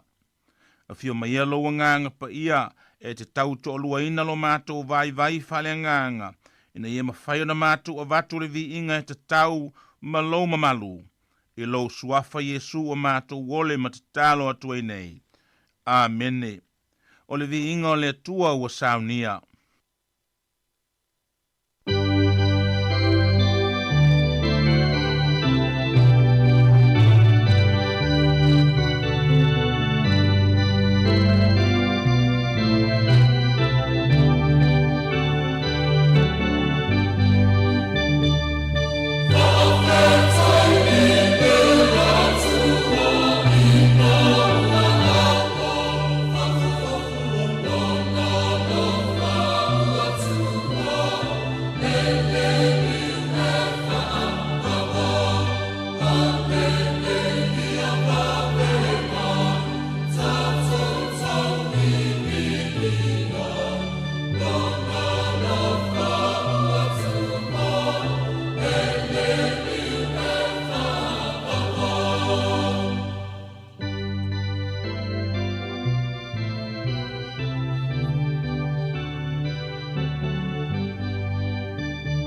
le whaitawina le fionga pa ia le tua o le amaua le mai le whengai inga fau.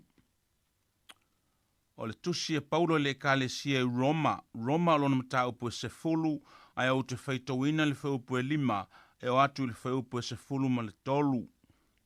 Mai le whengai inga fau. O le tusi le apostolo o Paulo i le kalesia Roma. Roma lona mata upu e sefulu ai au te whaitawina le whaupu e 5 e o atu le whaupu e sefulu ma le tolu. Whaafonga maia i le whaitawina o a fionga pa ia lo tātou walii. A wā watu sia e mose e winga i le amiotonu e maua i le tulafono. O le tangata na te whaia ia mea e ola i lava ia. A o le amiotonu e maua i le whātua tua ua whapea o na whai mai. A ua le whapea ifo i lau loto o ai sea lua e le langi o lona winga ina ia a ami ia ke riso ia maliwifo. Pe whapea o ai sea luifo i le mea loto o lona winga ona ia a ami ia ke riso ia maliwa ena ye ua oti. A o le a ua whai mai ai, ua lata ia te oile upu o ilo ngutu ma lau loto, o le upu lea o le whātua tua o mātou o tāla ia tuai.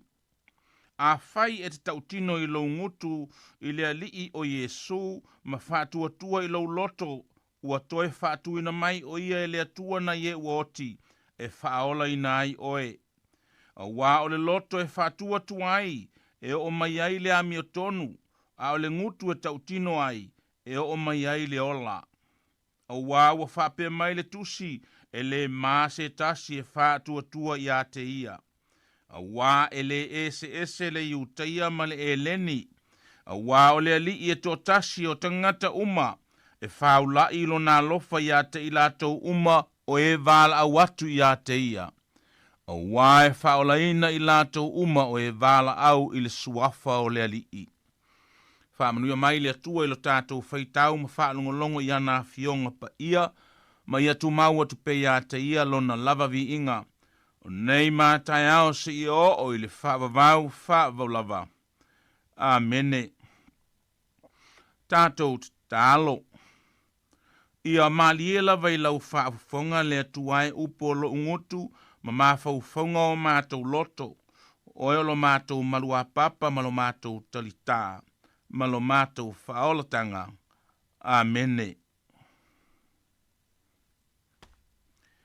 A wao le li e tō tasi o tangata uma, e whaula ilo nā lofa i a te ilatou uma lava, o e wala watu i a te ia. A wao le li e tō tasi o tangata uma, e whaula ilo nā lofa i a te ilatou uma lava, o e wala watu i a te ia. O se vaenga o le whaiupu e se fuluma le lua. O upo le apostolo Paulo, e whailo atili atua i a iuteia, o le ali i le atua, e le na o i latou, ai mōta ngata uma lava. A waile ese le iuteia ma le e leni. O le ali i foi, e whaulai lo nā lofa.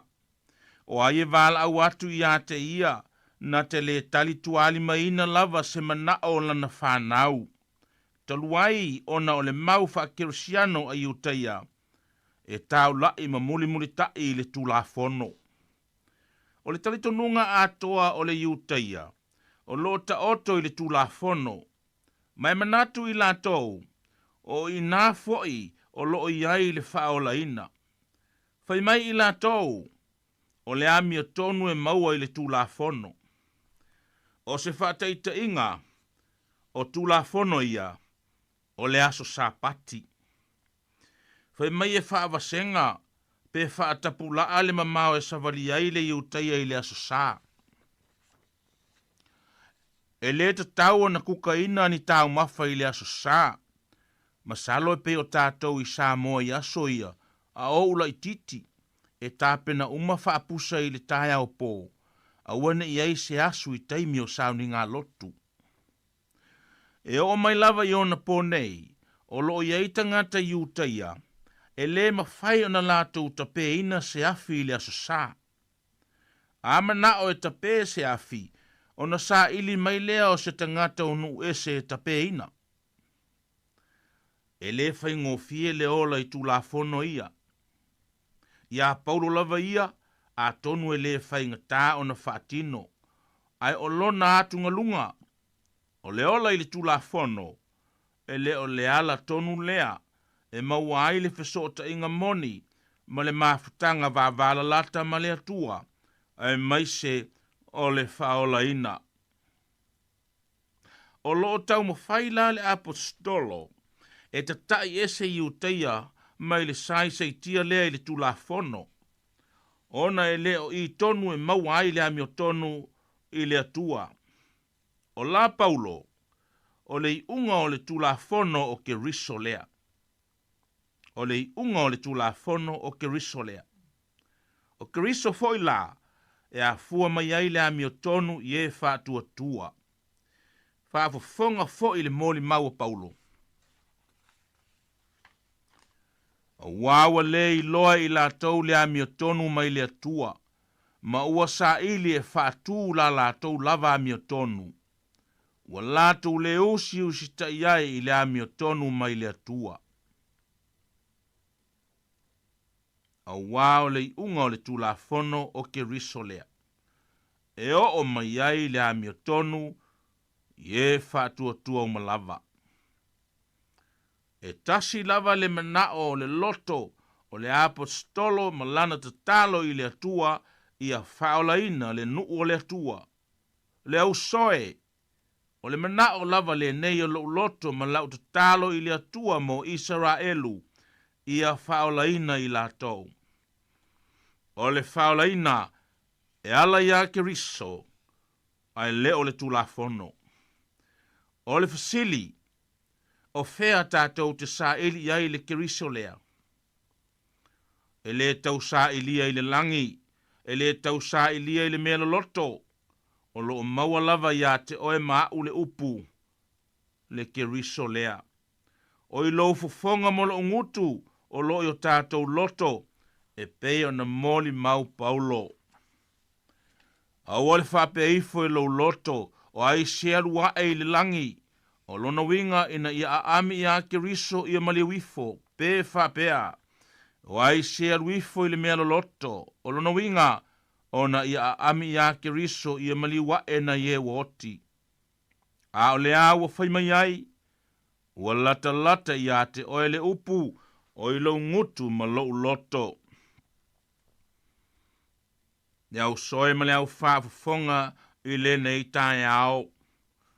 I la to umo whengai maso se ngase. Te mā, tina uso tu whawhine mana I whanau.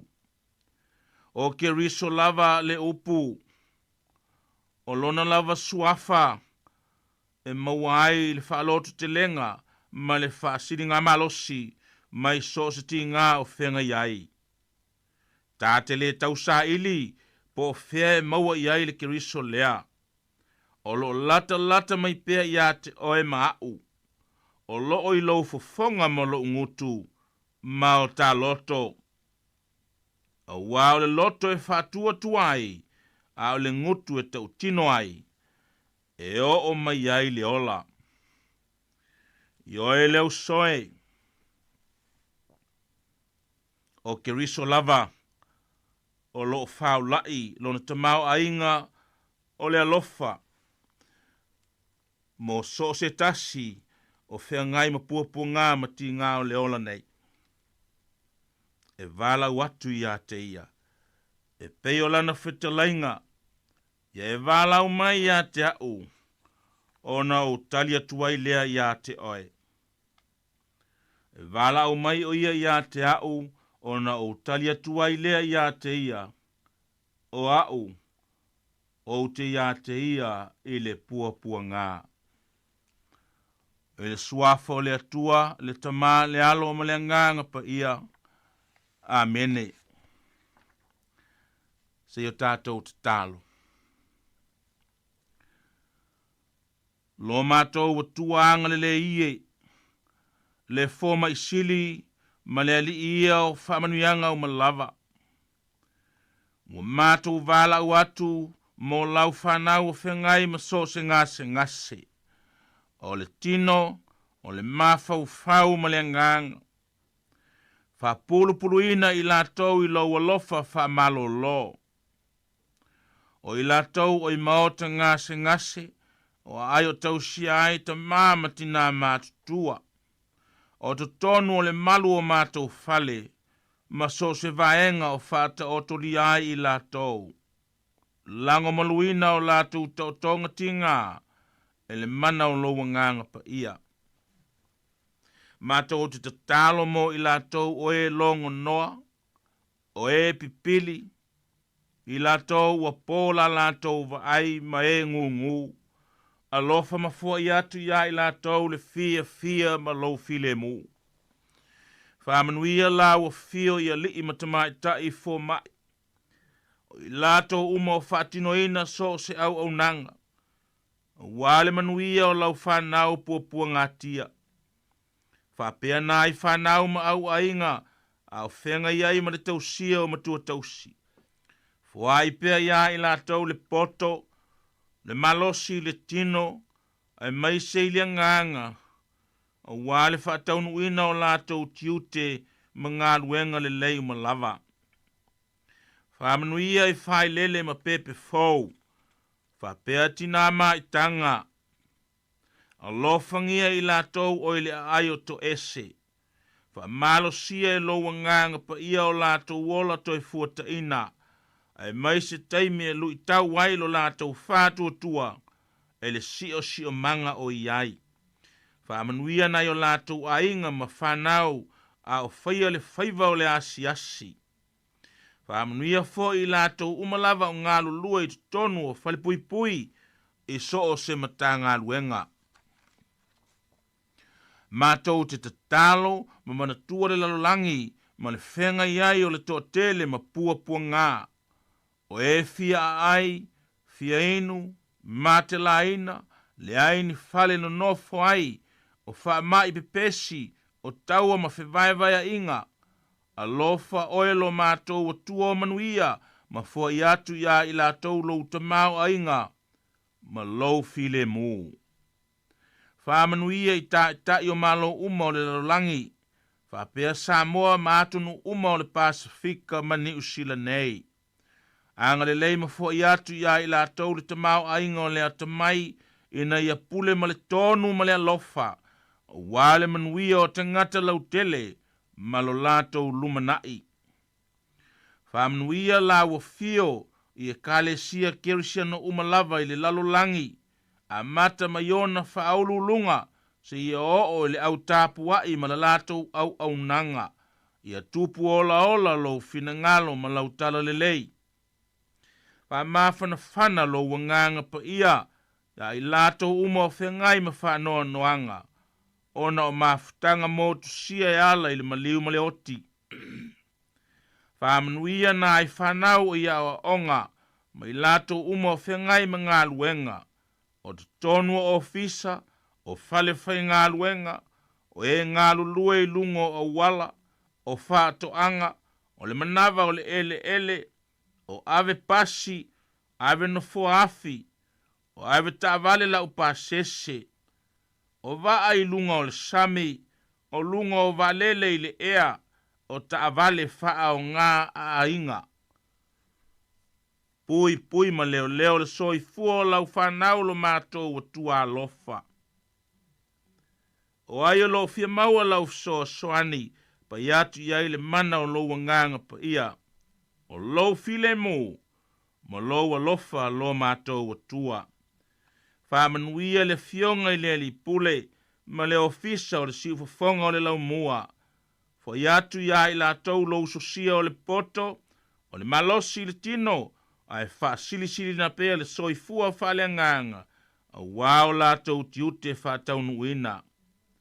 Manuia le whai unga o le vai aso, o le tangata malana, pui ma leo oelo mātou o tua.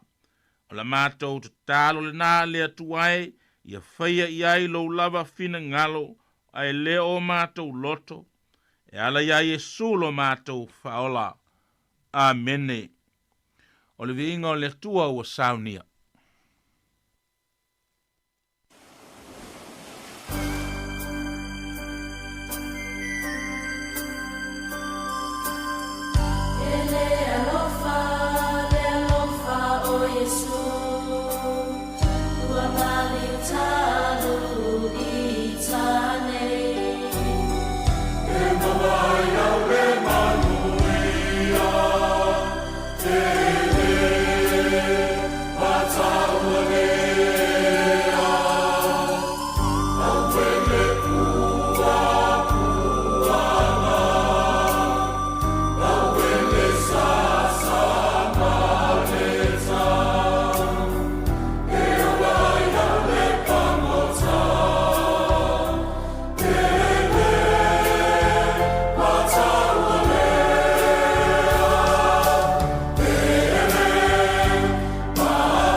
te talo whamanuia. Tumo mai o mātou lunga o manei, ma lau whanau i le lalangi atoa le alofa siri ese o oe le atua lo mātou te mā. Le alofa tuno Yesu Kiriso lo mātou ali i whaola, i le male mafutanga whai pēa mana ulawa nganga pa ia. Nei mātai au si o i le whaavavau lava. Amene. Oh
Fifia lava e toi whaatalo whātul nei vaenga o le tae au, ma lo lava le soifoi a tautua uma lava, o lo mwhaiona mafuta mai pēr ele nei taime o le tae au, tautua maasani a le siufonga le laumua.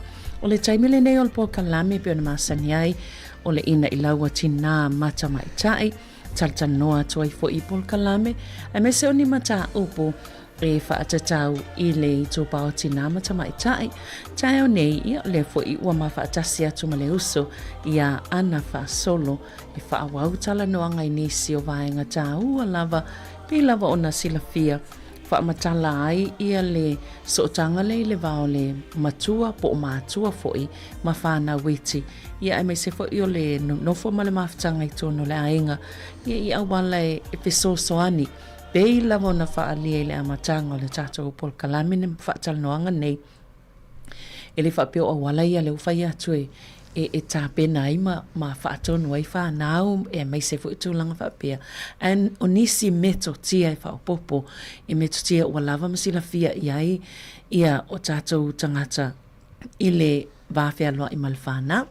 Ia ai o le a whaalau tele a tili tanuanga nei tai au ma le uso ia ana talo wha ana. Talo fa malo soi fo le uso Savelina toi fa talo fa tfo I le tata o fa funga nei tai au fa talo fa toi wompa anga I o tina mata mai tai o lo maua mai tata o por kalame nei tai au las farele malo la val soi fo manuia malo fo na sai ia o le fo iwa toi fa wau mai le tata no anga nei tai au ta sine vaenga ta ua lava anai I be atato atava nei le tele o me fo ie tutupu mai le vao mātua ma whanau. Ia na pe e toa mai lota ma fau le e toi te pai tua I le tanoanga nei. Pe a mata lava I le atia enga o le ma fau le tamaititi mai lava I lona la ititi I le vāno no fuai ma mātua. Ia e se le tāu o le mta pule te talatala noa I lunga o le tātou pokalame nei o le ina I laua tina mata mai ta. Io e moni le Savelina ia e mai se lava o le isi lea vaenga o le olanga o tātou nei tātou ia mātua o le ngaluenga o aso uma e sidi atu le tele o taimile o le si taimile e whaalu o le tauatina enga ma le tausinga o le whanawiti e mai se lava nei tātou whanawiti a wae e whaatupuita fo I le tele o taimi ia mionga a lom whanau ai o le mana ia fo I le pokalame o mwhai on whasoa atu ai nisi o vaenga ua mawhai fo I ona maua mai I nisi o pokalame te tanoa fo I ma whewha asoa ai fo I o te lo fo I Savelina o le matala tatala lava ta laina I le tā pokalame le I asfaraile po la lava se vaenga I fia asoa I oni fini fia whaafisili fo e mawhaiona ma o tele tali e winga I developmental po le mawhauwhau tamaititi ia awa mionga fo Savelina le na mau ngata mai tapol kalame le aso luas fulu o Februari luafil le tausanga nei sa toi tepa lavai I nisio vaengan tata noa I sa tata noa I le afianga o tamaiti pea pea tato fe pea le effective ia le ngi pea le hotele ma e el matua ia oriental no ai I to ainga e le upu va Britani o le mirror e fataita e tamaiti ia lo leo o tato foi matua e tato te fatulanga ina pe set le tonu mo tato whanau ia e a tato leo te tele ia o tato lai ava ai mai ia tato whanau ia tatou o la reaction pe a ita ia a whaalili ila fo ita maiti ma fe ia o tatou la ia o mai ita maiti le to ai ngā mionga na moni mana ia o nei e saon le ia a pe o tatou mātau fo ia e taimi tau te wa ai ni winga whaali o samaititi o na tatou whapelo le so tamaititi le lontina e sao le Savelina o ine te iwa tatou whaapea o le tele o vaenga e taltala noa Savelina e lau kulupu leo ai le session numero 5 vai aso nei ia mato vaenga le ia e o mai whela tau I le mele ta o le high le expectation I tamaiti e la e whapea lātou, e te tau ia i lātou i o ta i tolu le 5 tausanga. E ala na mai whele kose, e whita wa mai, e whiala e tuai o na sauni tae hao. E le te ua moenga, e le iloa tuu le lunchbox pea tuu le aonga le iloa ave le sink. E mau te whaamalo si ala o skills, toi whaamanata whil tato atu o tato pokalame ni tae au. O skills i ta o learn skills, o to mai e te tauona tato o oina. E pe o le pela o le pepe ai tamawhai lea o e savali. Tato te lei o te ngia tato whanau taimini tu sa pe whaatu sa tu sai whapena i whapena lau support i ta maiti po lau lango i so se tu ai ngā to mai lava le tupu ai lātou awa a te milen tau sa vale tato whanau tato te pati pe tato o le coach pe or whaia pe se whaia o ngā lango e fia pe a vai atu o sa vali whapena foi la lea mionga lea whape o le tato te manana o i ta maiti e learn pe o le whaatali po le weight, le satata no e le staimi. E le mwhaion tato expect le tamaititi lalo se fulu tausanga e lole meta o le whaatali. E le mwhaion tato o te ngia tamaiti whapea. Whaatali, e te leilo whaatali. O nei le o ilohe la tau le leile i atua e na o le brainstem lawa po le o la tau whai ailawa i le taimina o leile i loa le meta o le whaatali. Peo ta pa ele ni tai au sa velinai. Le tau whaamanatu atua no fo i pere na ini sina mi sina whaafonga ia o fia sila fia tiria ia vaenga ia e mana ia le o toi whaamanatu ia vaenga tāua ne ia i loa ai le afianga pe a le siwa e whaatupuita e tātou te mawhauwhau foi e ola teimi e usoi tai o le aonga e tātou te mawhauwhau wai loa e lātou wai loa e tamaiti waweon tā ele tulou waweon a sauni vaise e vai e le belau tātou matutua o fia tausanga o tātou whaia lea ngaluenga au tamaiti ia e te tau mawhai lawa e au le mu ai e le wol e vai se vai e fisosoani e tama istipu fa pena ai e tau fala i titi mai la lo tato expectations o le mane o au tala noanga anai masani ona e tango whaifa ata ita inga ia o e lawa ia malau whanau mai le taimi e tele i whaialpo kalame lea mai le taimi ua mai ai ona e whaialpo kalame ma e o ina mai e fo ini sa o foi o to mai e lo o e wawhianga ia i le vainga o siau whanau. Ia le te whai ama whai whata i te inga ia waipi o vaenga i pito sili atu na langona i ele tangata o i a whaila lawa wailo e ana ia ma taiso. Ia o tawela en whaino o whaia Io e Savelina ia ele i whaingo fie ele i whaingo fie ele whainga whai o whata i te inga wai te alu malea skill po le to mai te alu whata i tai. Ele whaingo fie a o le suinga lao te vai whaila le suinga i tamaiti. A wana whaire por kalame o le na whata o alua tausanga o luani. Ia ai wa maliba na hona whianga i leo matatua ma le sasa. Taimi o tupu ai. E te vaila ia nei te ilo Savelina i le esenga. E te vaila e pi e taimi ne matua i confident e matua e alu solo ia ne mata malai titi e mawhala solo mawhaupa. E sa ili solo. Ia e confident i me alu ai. Ia ai ona le na whaonga ai ia tau mai ia le teimi o tau si mai. Ona maali lau isi teimi pela ona po e fesili. E uma lei teimi o me ai la fesili mai. Fe mai la teimi e whengarenga o e mamtai au. Ia tau atu. O la teimi umai. Ia tali atu tuso le tali uma fesili. Ia whaila tala maali ana po whea mai lo tina. Whai atu o le fesili so o lo ta. Ia o le manasua wa lawe tala ana. Ana whaapea la e tele i whaial po kalame. O lope te whaapea. Tua e fesili so. Whaila tala na whai ana po mato whale whai atu. Wa laki au le whenga ingo folio. Ana whapea whea inga toi. Wale wana te whai atu. Tawal po. Nā, tawale po ma whea tu oval fisili so. Ia ai taile li iwa ia. Awai, se whale whaatu po ita sa velina tamai titi ai fisili so. Ai le lea la fisili mai le taimi o laita te toa. O laita te le mōli mea mata. Al fisili mai la lea le tate po le alulungan mōli mumu. E tate le fieta lia e o soleita. Ia o leisi fisili, o leisi manatu o somal tangata matua. E whaapea. E leni mea ana i te fisili ai.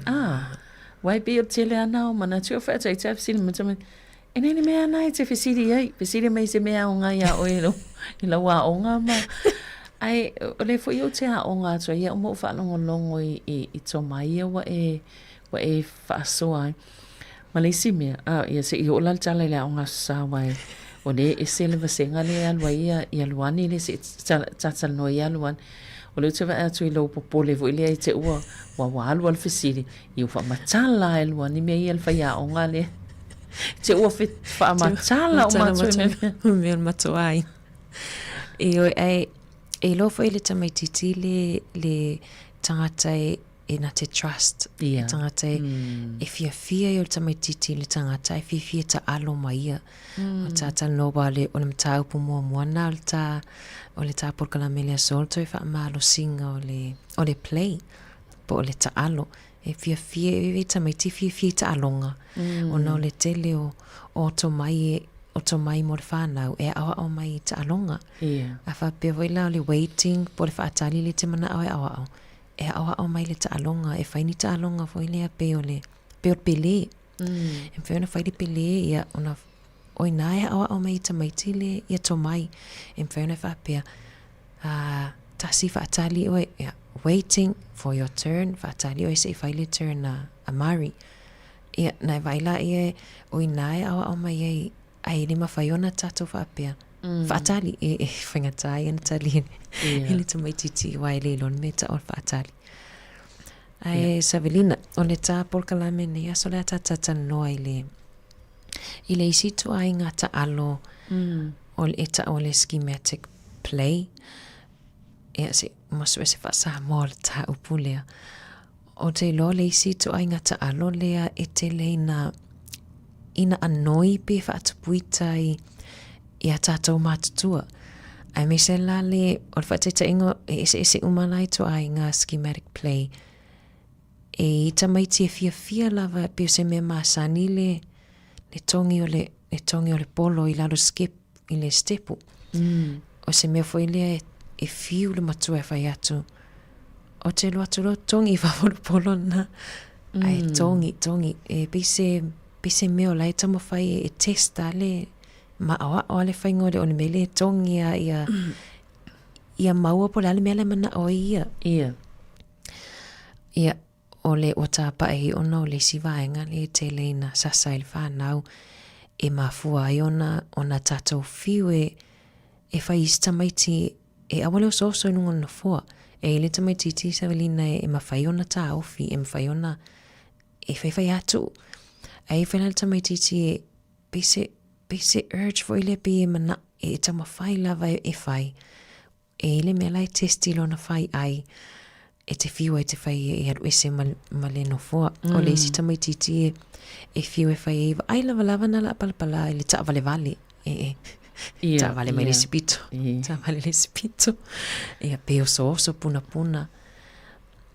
Ia o vaenga whapena e ia tele o su enga na whai e winga i schemas ia po o le o mea awa o mai tamaiti pe a whai alato ta alonga.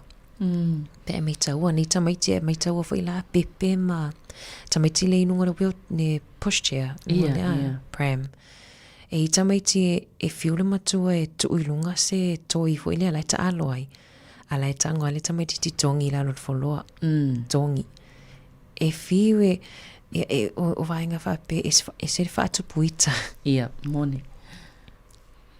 Ole se whasoa atu le, ole te atai le whasoa le si tangata le whawhongwhonga mai. Le whapewa mai o tamaiti aso nei. Ia ua wito inga o langa fwinei ua le vona tu ai microchips i la tō mawhau. Ia, mana i fwoi si whaasoa leo le, au mai. Ia, tolo microchips o mo meo ta mai masini fwoi ia tu i tono on masini komi piu, tau masini whaate kono losi. Ia, e se fwoi le maua e le songa o le mawhau starter le whaasoa mai nunga tata noanga. Ai mone lei ana a, e tele lava ina tamata wina le, ia tamaiti laiti, sa o le leia, a whai atu, awa le whaia, ia la fwoi pēna le fia nei se kone, toi whai fo, ia ma whaatupuita ia le tangata matua, e oia ina fasi. Moni lei, ia, me ta tele tio pe awha pe ita tangata matua, ona e sao lei awha pela e tele o, e seme la e tele o fie piti stress, ia e vai atu tamatiti la e whai anga ruenga lea. E lea se si tali o le sasa lava. Ia. Oi, e se la e to a inga schemas. E le schema e ta o le trajectory schema. Lea e mawhaiona maua i pepe. Lea e te lena len faso ai te lena tangofi tau ai solo mea ai pe tongi mea ai lalor folua mai le high chair. A leo napi e leo so i vai. Le leo no so i vai.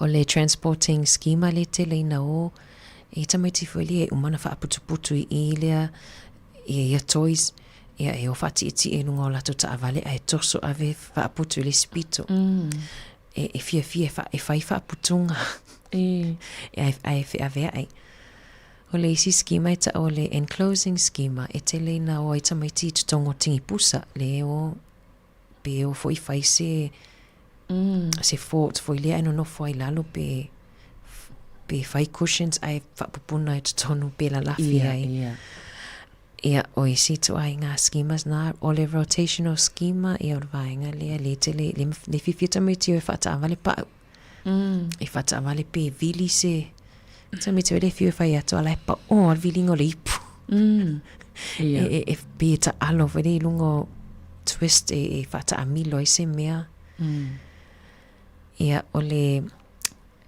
enveloping schema ia o le vaenga le mawhifia o e pulolowi ia afu on mātou whale sa velina. Te whelotala ia luania e tatoso solo ia. Ia. Ua laki lao ua yeisina malamlama anga taimi nei. Ia. Ai on mele na tele na sasa ila whanau matutua ia so ia. Whatu au manei ana tata atu ia fo ia le afu i sitting room.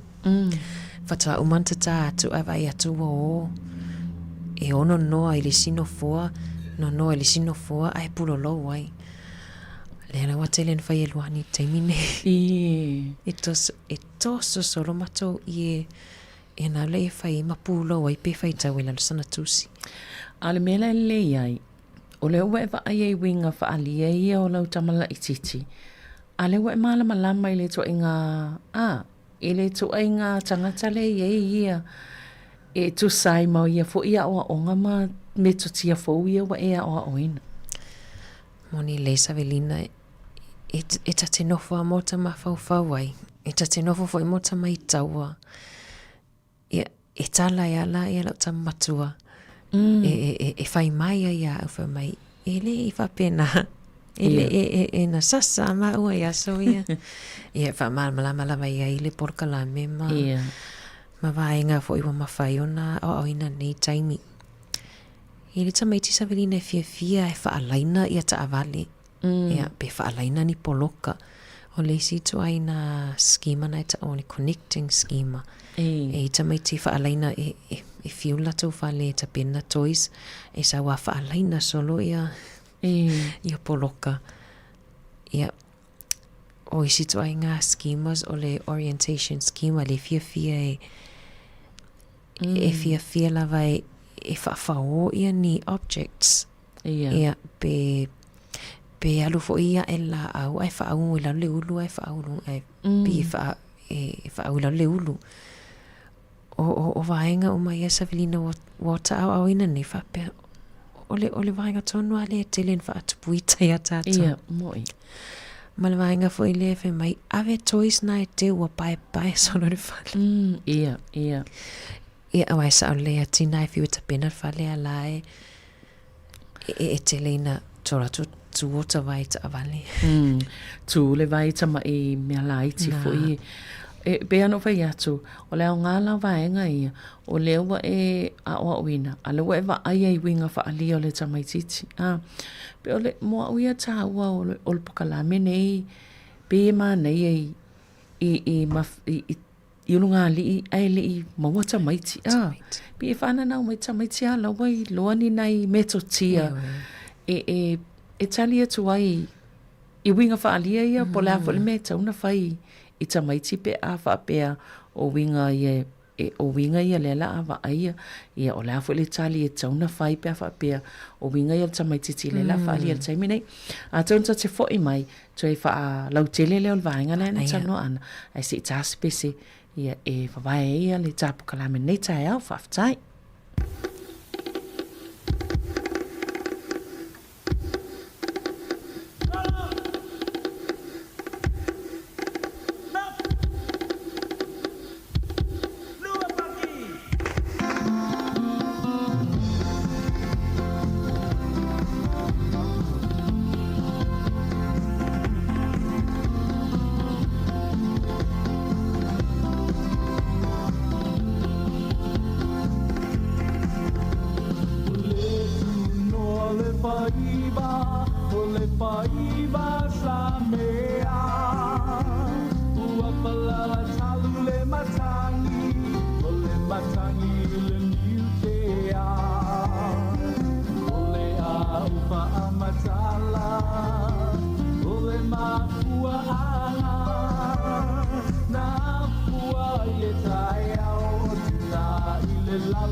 Sāmoa Tina Ulutai Aulena Ele Ipaya Kua Ele Makua Ana Olau Tiute Le Lango Lango Sua Ele Tama Ile Fea Ngainga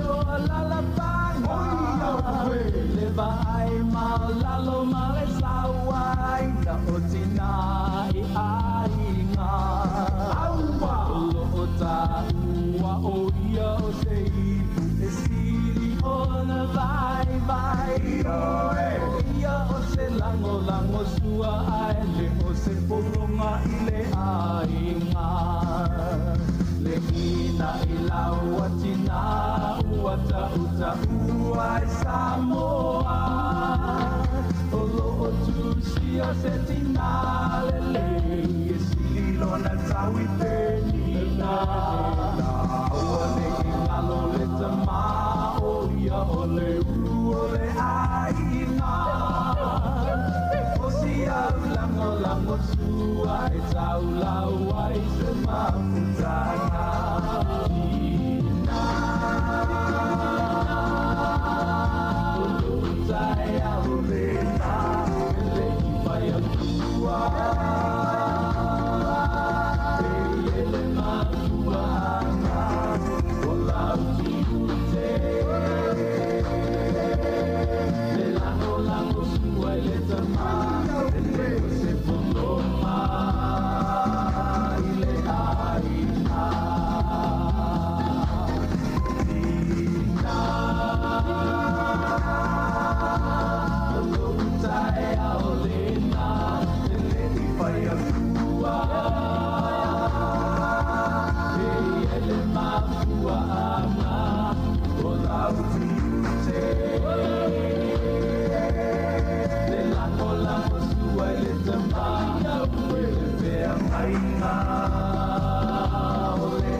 O lo e whaafonga mai pē le tautua le siufonga lau mua le tātou kalame o lo whanga solo. O le ina ilawa tinama ta mai ta noa tua ma ana i vaenga ia e au ngā fo i mo o nei me tutia whaupopo i ni vaenga o lo o tausi ai ma wa ai ia mātua na ia lātou whanau. Mai se lava nei po kalame o lo o whapeona awa iei ana ia i sosoane i mātua i o lo o anga ia tu ia lātou o lo whaia le pol kalame. O na e whamatala ina ana i tamaiti ele ese ngau tua i ngā ta alo i fifi ele tamaititi o tamaititi fifi a i lunga o tamaititi fifi puna i lunga o le no foa tamaititi e whaaputuputu whaatasimo mea o whaalaina whaatasimo mea o mea ta alo. Ia maisi o le tele i o tua i ngā ta alo i e te wa ai eile i winga o whaalia o whanau tamaiti la iti. Ai o peona tamawa whau lea. O lala le tali e mātua i tua i ngā, o lala me whaile matua pēwha pēwa atol tamaititi lea i whiwhia e tongi le polo. Ia, tu, e whiu whatu, awa le tongi le polo i te ua tae se ti o atu.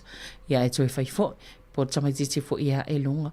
Po lea fo i se whesili a le matua o lea e, pēm whai fo ina whesili ia mātua le tamaititi. Po lala mea le nā e lunga e, le whiu e toso mai lalo a ea i le mea, Io e malo whaftai sa velina ia ole o te loa le tofu umala wal tata o whafonga ma le tali ia whesili. Ai o tamaiti, o te amese lava tamaiti lalo ta i walu tau sanga. E te whiu e whesili atu i tamaiti, e le tamaiti tia e wawe alo na mawhau. E te whesili atu ai, o le mea la iona e ha e nungon la au, fia te ha e nungon la au. E le tamaiti tia e wawe ona tali mai ia pe mea se taimi o mawhau tue te peitua le process time, le tau process lau whisiri le whai atu. E ila tamaiti la iti lava e matuale mwhai a ona tali mai e le i o lai ala tau le tali a le o mawhai ona whau le whai upu pe su e le upu e whamatala mai ai i ala na mea lai whai ona o le ese nga o le malo si anga o le whai ai.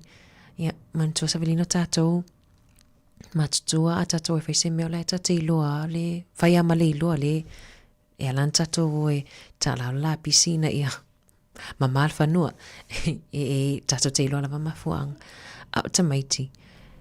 E le mawhai e tamaiti la e ti ona tali mai. Ia, o le si matua e te iau whapea. E whilo e whaatali le tali te eo whapea. I o lala mea le iona ia ngol on la au pea e le ilo lau mea nai whai. Ia, na. Ai, o le tāua i o le vaenga lea e whaamalamala mātili ai foi. O le tali i foi la savelina e wefsili. Po lala le tātou tali atu i vaenga whapea. O te lo o tātou a e whapongai ai le tu a inga tali atu. Ona o tātou e ngā lulue scaffold, e ngā lulue anga i le whānau e whaafetaui ia tātou teo e whaafetaui mana o ngā ma le mawhauwhau le tamaititi. E te nara savelina, e ia so mantua e le whaapea lewa o sau whaaso atu whaapea o se laupasene la uia parenting lea e te lea aso e matua ta te whaanongoina lava lo taita. E la aso i le whale. Asau nei ia luani whapesau e tu sa e whaalu soro ta awa le whata amilo le laulau ai le ta tino fondo whai tanga luenga. E ia so ta te whaanongoina la walo ta toa. O na lai ta te tamawhai e ignore e whaongaila le to mai o le ignoring, selective hearing. E mea ta te whaanongoina e ta te taon ta whaalongo ai. E whaile mea ta te whaalongo ina lai ta te tango ignore. La ta te iloa lai ta te lano mea mata. Eila so whapea wata pisia le lava le moe. O ta lua to lea toi saulo toi whailana mea e vele e wawe na oso le ita. E ono ta te eo ta whai atu. Alo e whai lau ta awalena e sisi mea. Alo i lalo wai fo ngā whale lua.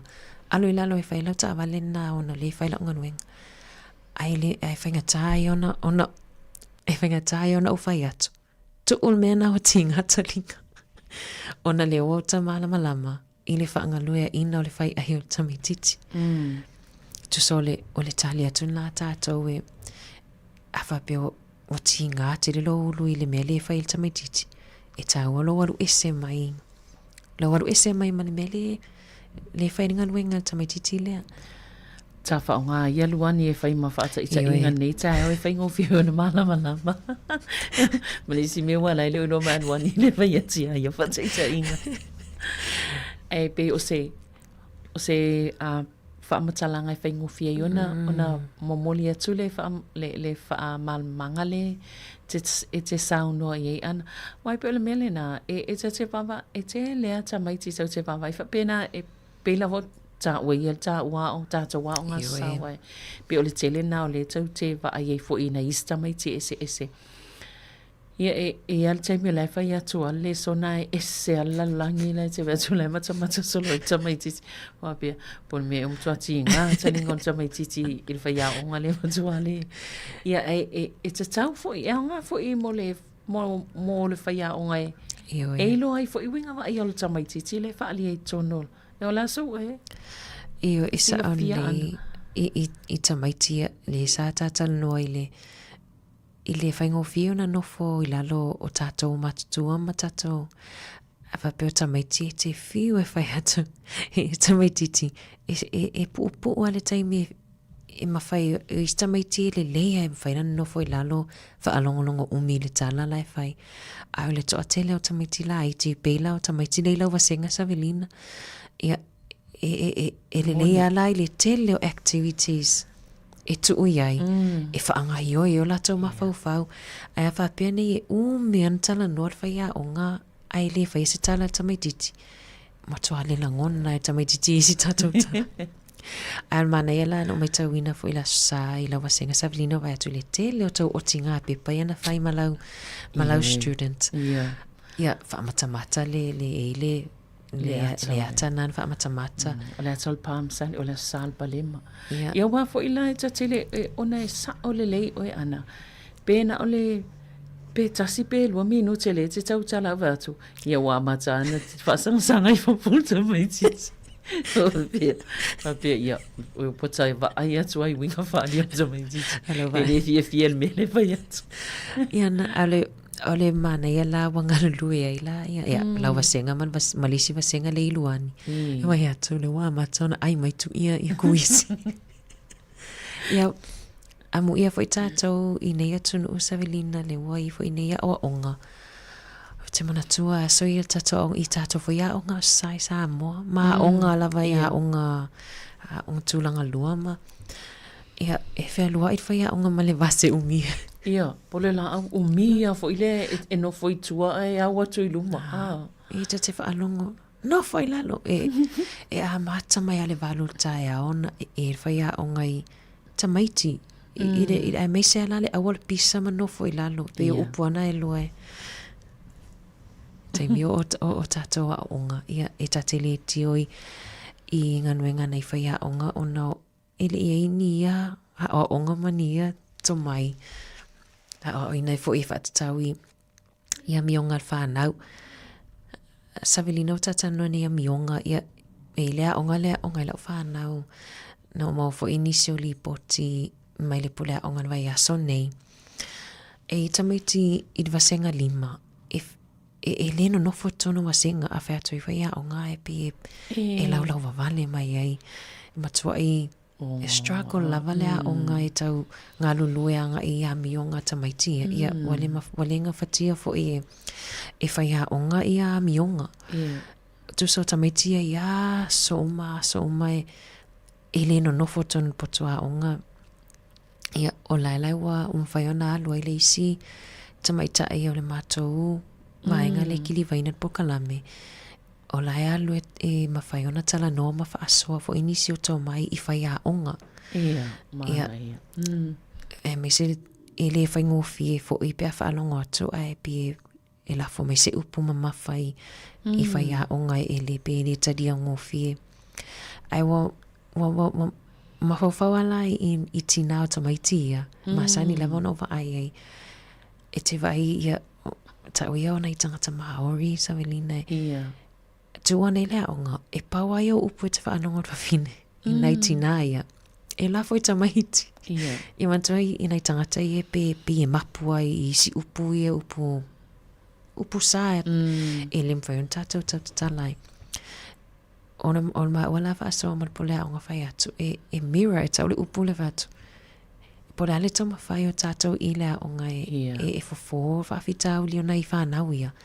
Ai ona ole behavior po le amionga le olo o va aima va ai e pe lava mafuta I le fali e paula le sosoani mfaiona fai e matou I le aonga taimi nei o le sosoani fai aonga o le ale me I lau lava ia tino o le ale me fai pe whanonga te le eita o le whaatonu tonu ina o le eita tu sa pauna le awala I mawhaiona awata maiti matua whiu Ole e whainga tā o la whesiri la ia oi ana wale te whaia le por kalame lea tu sau whele ma fua mai e na saule ta mai te tilea ma le winga le ua le ma whai e ona tu ui tu tono le potua o nga iei mai se ta mai ti tino lava o tu tono lava ainga sa melina wa pe o loto I whale le e pue uma mai e ta mai ti a mionga ole vaenga na e leona I loe tamaiti whai umai si tu ainga a mionga o upu e lenga tele ainga a whapela e le mawhai ona whaapale to tamaiti ti lona tina wale a pe e whai lava le tuunga whaloa a whawhine te tina ia malato whanau e whiwhiwhi e o mailo la lea onga e o mailo so ona whai lo tamaiti e te leo mato cases e o mai petam fai fasita mai ti lea o ngā tu so o le so la tau se me wele e whaalu I le ita ma whaalu I le te leo amionga I awa o mai le whale o le ala mātou te nganulu e male matanga luenga wa onga pa ani vaenga mwhaiona mātou so ani ai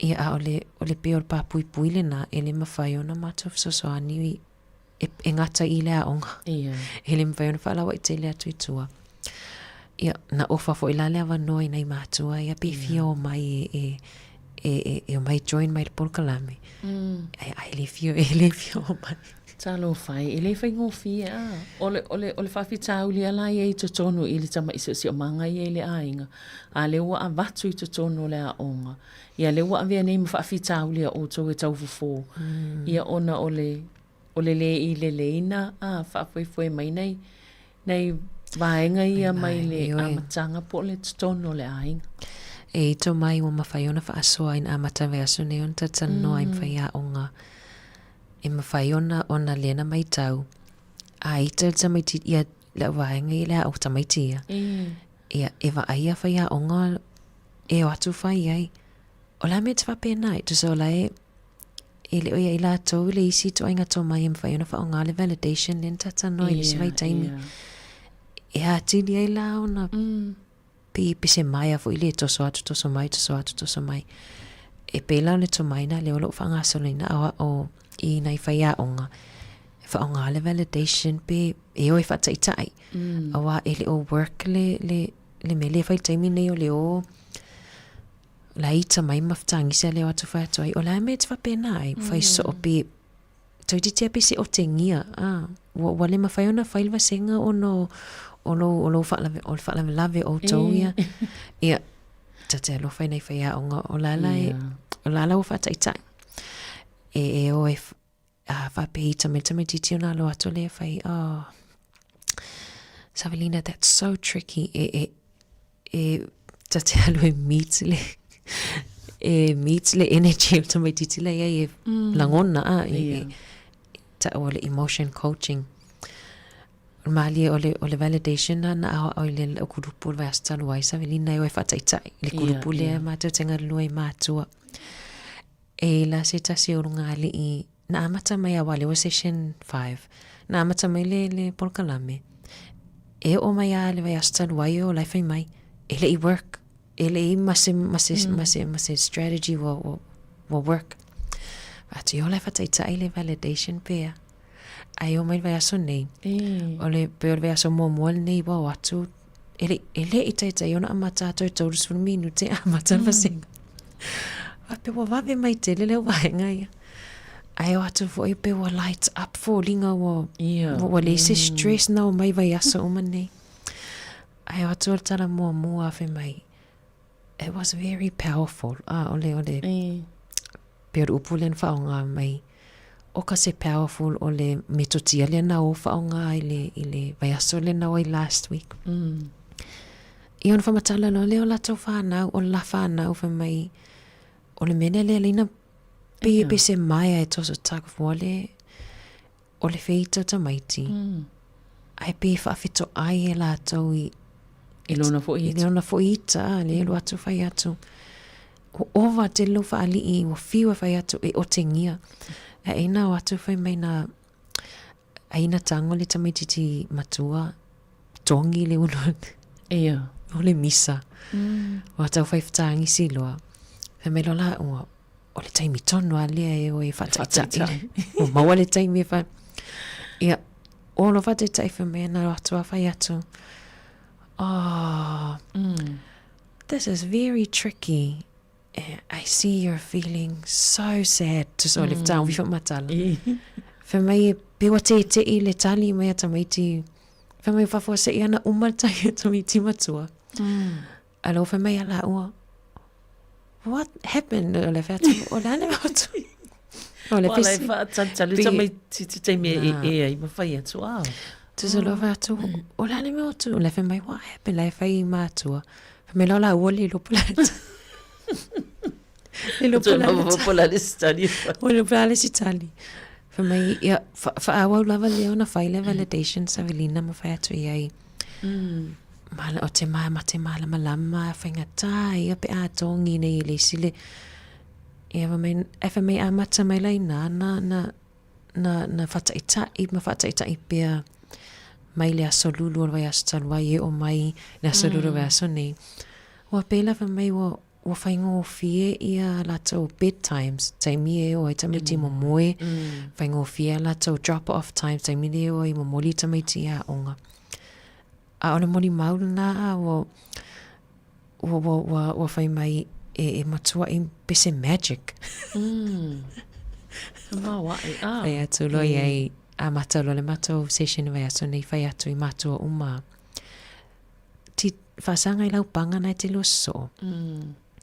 Whaasoa iai se mea na matua I e mawhatia I lau parenting le vai aso nei.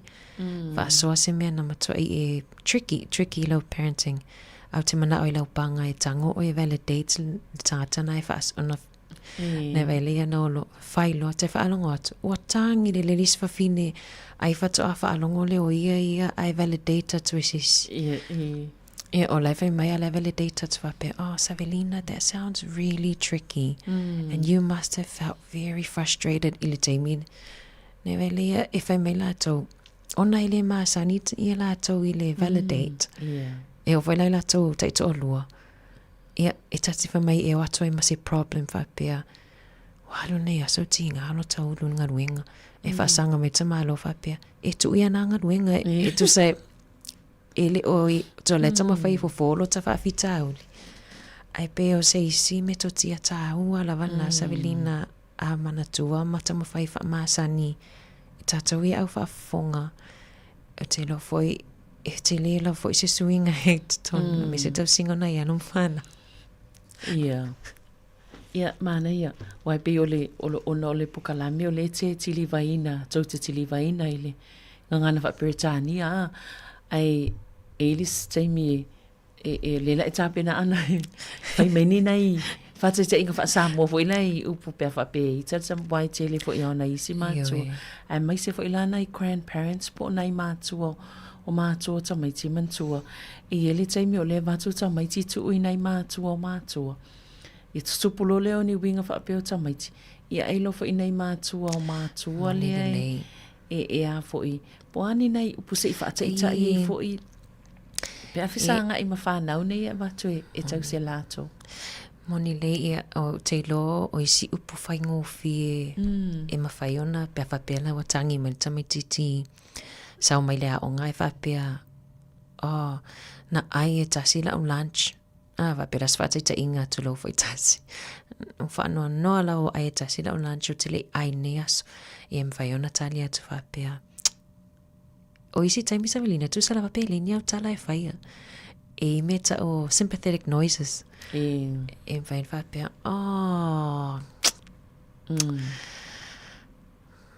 te vai atu wai whanua noa lava. Na ai e mwhai ona e tango e toi ole trick. E mwhai ona e tango e toi li piti le tala ta mai titi lai whai mai.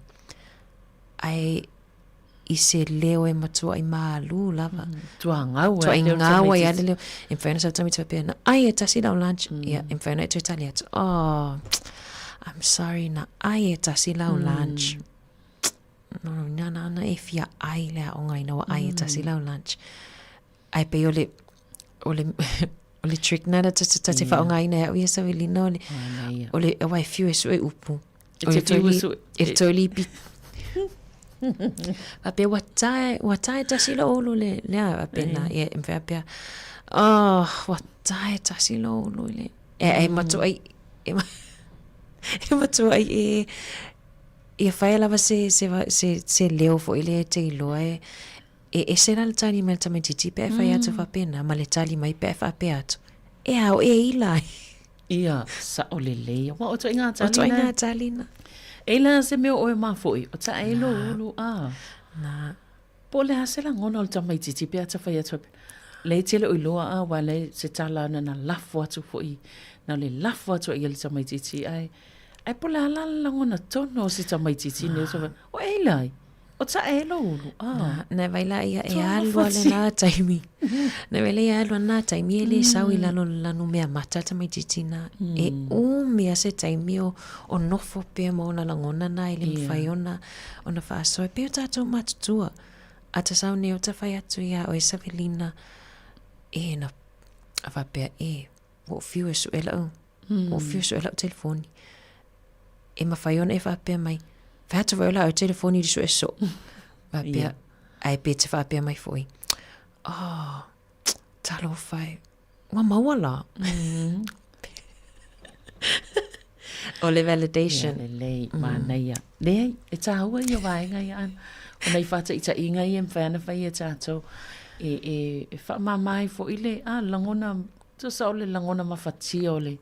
Tamai titi. E pol tanga tamatua fo I le e tap e solo mai a o I a le la e toi whaasanga atu. Toi whai atu I le sta. O ni Savelina. E pie le natural. I le taimi mua e te whataitai. E mātua e le mātua course. E pia tali e pia whai atu ia wai tele noises whaapirtani e mwhai ona e whaia. Aure nunga li ia la lea lena tele mai, na tele whai tionga last week whai mai. E le whai ngō fie, le whai ngō nā mea e pia le natural, e pia fiu e whataitai. Ai o mai matua I peintanga ta fuina e o le whai ngō no. O leo. Matua tele tu ai ngā leo ma whai. E pia... E pia mali e a tātou Sāmoa. Savelina ai e sele magical. Mana ia, malo tonu fo ia. Ole tapo kalame fo na mo nea so le o malfi fa longo e nei fa tsa inga ia te au mai. Ia e a tonu mo ulava ia tonu mo I latou fen fa fonga mai ia tonu ma osina paenga ta ua mo ia lava. Ia ai faitalia lava le tangata ai le va engosiana o nai o nei alo ai pe o nei vaenga I o lo whaasoa atu ia po wai lava ia unga ia whaftai ai e sel tā ua le maftanga lea ia pe a whaingo fio na pa ia le matua ia tamaiti ia o lea ua toi lua minute tu lais fulma lua ana whaftai tele lava mo le porkalame mal whaasoa I le nei tai au sa fu isi taimi o iluma I lea masina ia toi whaawau leo le tanoanga nem tā upo. Malo whaftai Savelina ia whaftai whi lau whaafonga whaamangalo mai fo e peo I se upo le longo maali e lau whaafonga o nisi lava vaenga mwhaiona sosoani fo ia wa altau singa o alum whanau whaopopo I le tele o tau mai wai a te outou ane ngā tai leo sosoani fo I nei atunu ue sāle sasa ai alo whatele atu o a tātou talafou le wa tāpena mai whaftai.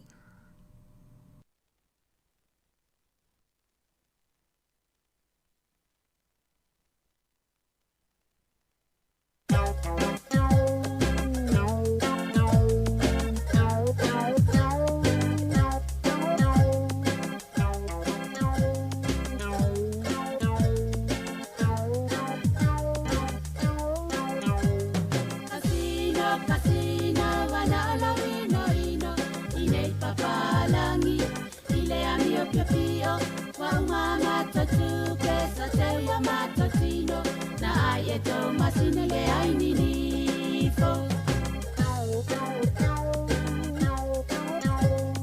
Maua mai lo utotongi, ua o oli oli, ua maua o sa utupe o te alu te omi omi, palangi tala pepelo, ele oni tau mea moni, ua uma o lo utotongi, na alu se oli.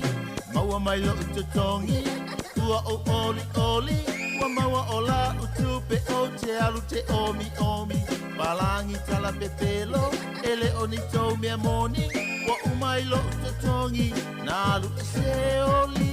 Casino, casino, wana.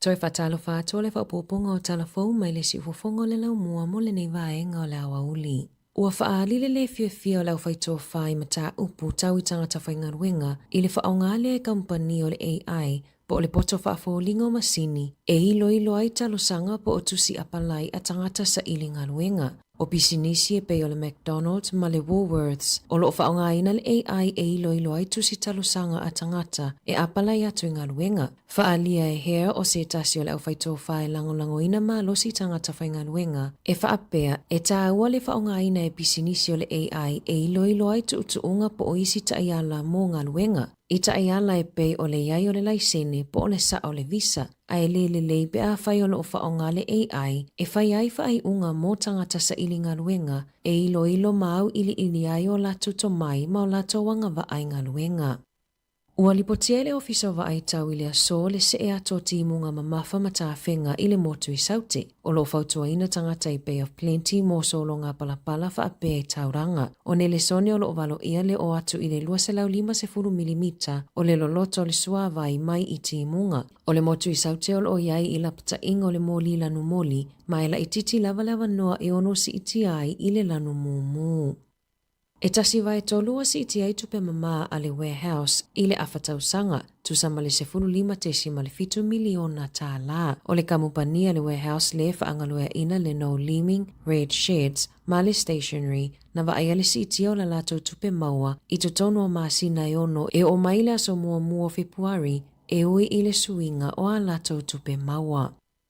O se isi fuafuanga le malo i Polokalame fau po o suinga i le NCEA, o le awha a malosia i talavou i le wasenga se fulutasi, o na avele mata upo le whaasayanisi, pei o le matematika ma le ingilisi. O lo o langolango ina inisi o whaia o ngā whaasayanisi, le a fuafuanga, ma whaapea o le a benefiti talavou i le wasenga se fulutasi, pe awha a malosia o na latou avea le science, e ma whaia o na fesosoani, i le suenga o a latou ngaluenga i le lumanai, i le tekonolosi ma le whaasayanisi. I whaamaumaunga a le matanga luenga wa onga, o lo o whaalia i le toa tele o tamaiti wasenga se fulutasi, o lo o tau aveina le whaasayanisi i le taimi nei. E ono se fulu i waafe se lau ma le walu talavou i le wasenga se fulutasi, i totono New Zealand atoa i le luafe lua 5, ma o le wha se fulu 5 afe 5 se lau na ave le whaasayanisi. Tolu afe wha se lau lua ono na ave le fisiki po le physics, lua afe fase lau ma le whana ave le chemistry, ma le tolu afe 5 se lau ma le fitu, na tau aveina le paiolo po o le biology. O lo o pepe lava Polokalame ale au nanga whaatu maoti ale suifua maloloina le intracare o na oso whainga i alato Polokalame ma masini whaate konolosi. E lua se fuluwalu ta otonga ua le whaataunu uina o na o lea whaafitauli. Na whaalia le sui o le au nanga, na o lato mawaina ua oso whaia lato masini i le aso lua se fulua mati, ma o lo o ngā luluea lato ITs e whaalelea lea vaenga. Ele o manino pe fiani tangata ua a fia wha maunga patino, ai o lo o tā ua ia lato upenga ta whailangi, e o atu i le lua awhi tangata e wha o ngā ina lato au nanga, a le soifua maloloina. O lo o ngā lulue vāvala lata foi, ma le Health New Zealand, wha a pia le National Cyber Security Centre, ma leo e au ili lea mata upu. E o maile tai au nei ua se e se le pito i lungo le motu mātu mai lapata inga lanu moli o le tau. Aina toa tele a inga na ave ese wha amalo si mai o latou fale, ona o le malo losi o tā whenga malolonga mai timunga mamafa. Ua motu si ele tisi le tele o vaenga o le atunuu, ai mai sei Kaitaia, Whangarei, Northland, mai isi pitonu i le pito i lungo le motu i mātū. E o atu i le 5 se lautangata nawe i se whaamalosi mai o latou whale i Kaitaia. Whaaliaili poti mai le waka kotahi i le tai au nei, le tapuni ai o le awala State Highway 25 i Coromandel i Whitianga, ua lapata ia mātua e tā ofita mai te le whale, o nao le tele o a o ngā tapunia i le aso. I se whaamatalanga le minista e tali atu i whaalawelawe whafua sei Mark Mitchell, e whaapea ua tele ina pasi ese, le te tele ma le malolosi o timunga, mai le pito i lungo le motu, ai ua whaanga solo mai i isi pito nuu, ua motu ese isi pito nuu o nao le te tele o tāwhenga, pei ona lipotia le litio New Zealand. E le Italiane lava le sa avea mua ma komisina langolango o leo Javon McSkimming i le talosanga ina ia toi tutongi atu tupe le au tutongi la fonga, le ana ia whaonga ina tutongi ai whale tani malo sa la whaonga ina malana wō. O le aso whao matina tusi atua i le komisina o leo Richard Chambers i a McSkimming ina ia toi tutongi mai tupe. I le tusina tu ina atu e Chambers na ia tā uai, e pea ma le whaavalu i le se fulu taimi, na whaonga i e McSkimming whale tani malo i Wellingtone e anga i ai malana wō teine, ai o tupe ia o tupe ala au tutongi la fonga, o lo o talo sanga le komisina i a McSkimming ina ia whaile mea mio tonu. Na whaamaoni e le minista o tupe Nicola Willis i sana saunoanga i le palemene ana nafi, o le alea i se suinga i le tau o le penisini, i le folasanga le malo o lo fuafua mo le aso. E le mawhaiona wawe maua se tali i se suinga i se taimilata mai. Ai alanga tataona tuina mai le malo ni whaamatalanga e winga i taiala o le a lato whaonga aina e ilo aini suinga i ni vaenga o le lato tali mai i fesili e winga i le suau. Whaataitainga e mawhaiona lato whailoa mai le au whainga o le suau o loo i le atunuu i le taimi nei. O kamupani ia o lo awina mai suau i tutono le atunuu. Ua whaatula fonoina e tataona lato umia ina le sapalai o le tiso. Mo le lei titi fo ma le luas fultasi aso. O lona winga e mawhaiona whaasalaina i le whaitau miliona tā la pe a le mulimulita ia tula fono pei ona saunoa Willis. Na saunoa le minista langolango le malo sianga wha e Letisia New Zealand, Shane Jones. O ia fo'i o le ato o lua ma Willis e whaia le folasanga i le aso e winga i le suau e whaapea e le aise mafuanga e te tawai o na mawhau le malo i le lava o le suau i lungo le Samio o lo awina mai i tutono New Zealand. E le o se tūlanga e te taona whaate ia i New Zealand i le whaatala noa i Korea i saute le maua mai le 5% o ana suau umama pe te taona te upea suau i tutono le atunuu pe awina atu i fafo. O lo tutu ai fo i Korea i saute pui lo lato atunuu pe ona saunoa Jones. O lo tama whaile malo ina ia whaato atoa tangata ma whaamauti noa i tangata New Zealand o le ai pea ma lava le suau i tutono le atunuu. Ua whaasila le fuafuanga i tapunia i le au nanga a le staff i pitone i le luafe luafitu pe ona lipotia le litio New Zealand na longo ina e Sinead Pusha o le e anaina le staff i le aufenganuenga na nafi le tapunia ai o le au nanga i pitone ai o le a avela lato au nanga lo mitusi i kala estete e tolu se furunga luenga o le a whaamuta. Na tā ua e Pusha, na whaatawina maile no fuanga i pitone maile 9 media a au se tālia ini tangata fōu e anaina i a Novema. Saunoa Pusha e le imai a le lisi, ma oni nai vai aso o iluma o le a whaiai whaatalatala noanga ma tangata whainga luenga e to tolu se fulu i pitone e wa ai pe mauania wanoa whainga luenga i le lala fōu i kalai estete.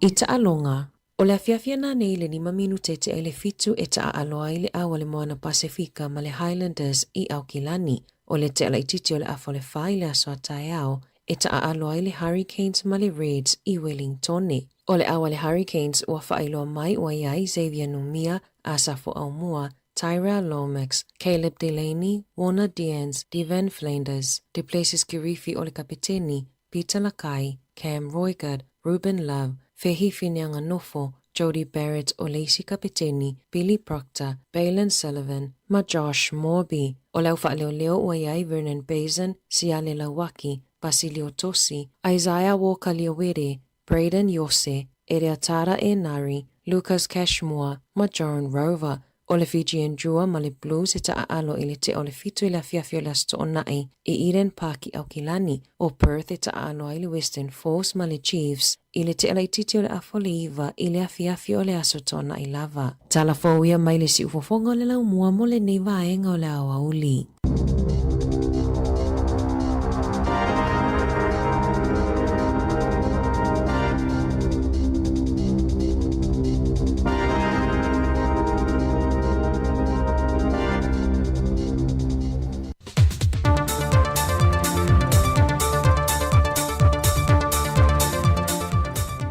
E whamalo atu le tātua te noo i le wholaunga le nei fo i vaiaso ina o tātua tini tau nuu mai lona aso whareile le nei. Ana mai o le whaopoponga o tala mai Sāmoa. O tali manino mai le fionga le teitai o le atu noo, la au le male tōpala te vau Fosi Schmidt, le mafo anga wa tāo fia le tu mawai le tuftu whainatu o le se lau lima se fulta la. E pe ona ua uma o na pāsia ma whaata oto moi tu malo uma i le atu noo. Tari le fionga le pāri mea na ufisili ia fo i le autu stala, pe ona ua le aise se le ne wha wawi nai le nei poloketi sa a mata. Leo ka fia se me, leo ka fia rango lako pachiti. Ko kere la fu, anga le kiki le portion na mai te laiko kwa lako ongo se lau. Kung kwa rua portion na mai kone 1.8. Mangkola ola lava le tupe mo nga mai kola proportion mo ten fala ngori ku malo siringa kile E lua vaenga o le tu ina mai o le se le ni pe ona fai no le fionga le tai o le atu no o la wata tali le isi vaenga o tu malo ele i o atu ye le tuftu faino le se le ni ele tu ina mai tu o le isi ono se la wafeta la pe ona fai lua le pandemia e fa wa wai isi tu malo lo totoe ai wha maunga le matanga luenga o lo ngafa ma le nei wha moe moe, wa silia ma le 5 ma le 7 miliona tā la le tupe ua mai o na tufa tufatu. I le mamalo le atunu e to tolu se ma le valu wafe se lau iwa se ma le ono, mo le tolu se ma le valu i tu malo o lo wha ngā solo le temi nei. O le fatu a fatu nu wina le wha moe moe sa tu i nā tuai le fiso swani mai le malo, na folfolei le tausanga ua mawai ina ua whaale tonu i le tisi le atunu. I le baya so nei na whaatumulia i le portofono le tate i songi, i le to tele le malo le atunu o whaala tonga, o suyo e kalesia, o nisi o sui mai pisi nisi e seini tauri se leni, mo lato meto tino sa whaale angaina, ina watalia lato talo sanga sa tu inatu, i le ofiso tau i o whaalawe tupu whaafo sei. Ai i le whailo inga mua mua nei, o le whaamanino i nā tu lea e le tamaita i Officer City, le awala tu i nā tu wai se leni, ma le whaamanino ngā o le mauaio ia se leni. E 5 se lau fast food matasi pepa na whaatumu, matau a au ina mai i le ofiso whaalawlawe whaafosei ma whaalawlawe mātu ia. E tolu se fulu wha pepa mai le 5 se lau fast food matasi le nei e le i mawhai o na iloina ono o tūlanga o le whaatumunga e le o atu o toa ia whaamtalanga mtu ina mai ia e mai se whaamtalanga ia e whaamautu wai le tarsanga peo ni tu ina mai. E tolu se lau ivas fun maleono pepa whaatumu a ainga na mai alelei mai iloina. E ivas fultolu pepa whaatumu e au mai tātou pisinisi, whaala potopotonga, tātou waonga, ai se fulu ma le valu pepa sa whaapeona au mai i ofisa po o matanga ruenga le tātou malo. Mai na whaamanino fwe le Officer City o le whaala potopotonga, o vaenga nei loloina mo whaamawina mo le tu ina tu ia taui, mo aseta ua whaale angaina, e le o le tawi ato e mawhai o na maua, e na o se fesoswani e mawhai o na tui nātu. A pia na mai lau tausanga e se fulu wafi, ia se tau au whai, o ni mea tō tino po ni aseta sa whaapeo na whaaleanga ina e iai vai ngai po o whaatulanga ina o lautarusanga e tusa maa la fua na tu whaatasia le tātou komiti e ilo inai o lona winga a mai lau sifulu afe ia e le whaapeto e maua lau sifulu afe tā la e iai ia mea tō tino ma aseta tala feunga tu langa iei tātou pusa aisa e mo umia mo tausinga ma le soifuanga o tātou ainga mo se whaataita inga a whaapea e au mai e afe tā la le tau o lau pusa aisa e se lau pasene le claim e toi avatu e iei fo i tātou aseta po mea tō tino ia e tāu la lea e tāua ai le tāua te le peo se pusa aisa se whaataita inga o au tools e alu le elitise whaonga mo ngā luenga nisi o ngā luenga i tonu o le ainga ia le fo isa iai ia le whaato whaala inga le tātou komiti e 5% o le tau sa whapeo na tu ina mai na iai fo i lewa noa na tatale na atu mo tu langa o mea tau mafa ua whaaleanga ina o na ua whapea wa leanga tātou pusa aisa ia le fo ina tatala lewa noa e au mai ai fo ia se Mosef Sosoani ia mo tau sila fia o le whaawhainga tāia o na toi whaamautu ina ia mea tau mafa sa whaapeo na whaaleanga ina ua le mawhaina toi ola le pusa aisa mo se whaataita inga o le ala fua sa tu iai ia launga tasia umai vaenga nei po le pasene na tu iai e tātou komiti e tōrus 4% tu langa lana nei ma o se leni fo'i o le atu sa oina tu i teu ngā tupe i a inga o talia tālusanga o businesi o company manisi o officer ato ai manisi o e kālesia. Na whailoa le whionga le teita i o le atunuu e tasi tesi maliva miliona tā la. E whasafu atu mo i lanto uma na whaaleanga ina lato a seta mameto tino o na o le whaale tono le tise. E lua i le tolu vai aso leo le a whaanga i o ye isi vaenga i wha maea o pepa i wha maunia e ma wha maumonga o le toe wala au leo le isi whailo inga e wha mautu wai vaenga wha iu a o le tu i natu i atau i se leni. Ua fautua ina le teita i o le atunuu la au le male topola te vau fose shmete le atunuu atoa ina ia aua nei wha pole ina le tūlanga e ono uti le wha aso le swau ona oni a fianga mai i le tau o lo wha wau pe le vau Iran, Israel wha pe na foi ma Amerika. Na wha iloe le fionga le pāle mia o le vai aso le nei. Na tau lai le wa aswa u i lo tātu wafu wha vau maloi ma ta autu. Mai o le wha moe e mo le 5 le onu se furu aso a ngā ia tu le lumanai. E ma whai ei o na wha aso so le swa u le nei mono tātu o te no. Ma o ia wha ilo foi e taunu mai le isi a tātu wa aswa u. E le amatanga o le masina o iuni. O le tua lalo le taitai o le atunu o i le au whaita vale, ia lava papale ma onu sai, ma aua le whaapopolina, o lo lava le tātou swa au whaasoa soa, mo le teminei ma le nei fwoi sanga. O talafowia, whamanuia tele le tua le whaai ungo le neiva yaso, whaasoi foia.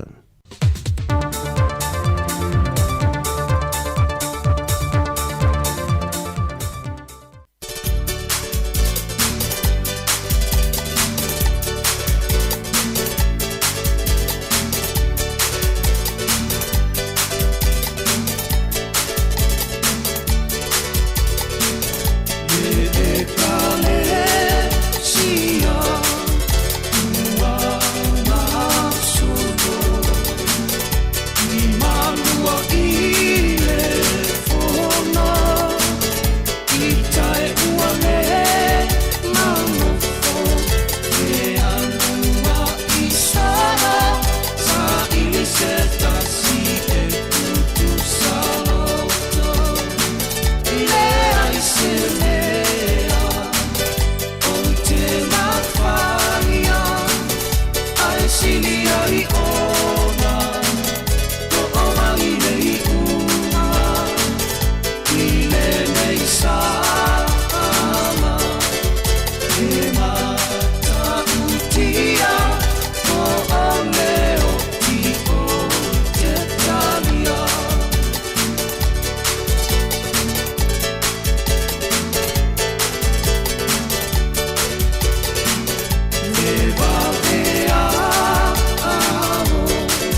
O mawhai nei ona whaatau top up al titi sao li lunga le website le ClickX Pacific. Mawhai fo ona la fo ilau se le ni mai cash al titi sao li Sāmoa tonga fiti mawanu atu i le fi na ole lima tala. E le leile rate i aso taitasi mai whai mo fie fo ona le sitala ai oe. Si asi le website www.clickx.com. E la fo ai sau top up al titi sao. E la fo i sau tupe le mai cash al titi sao li Sāmoa tonga fiti mawanu atu.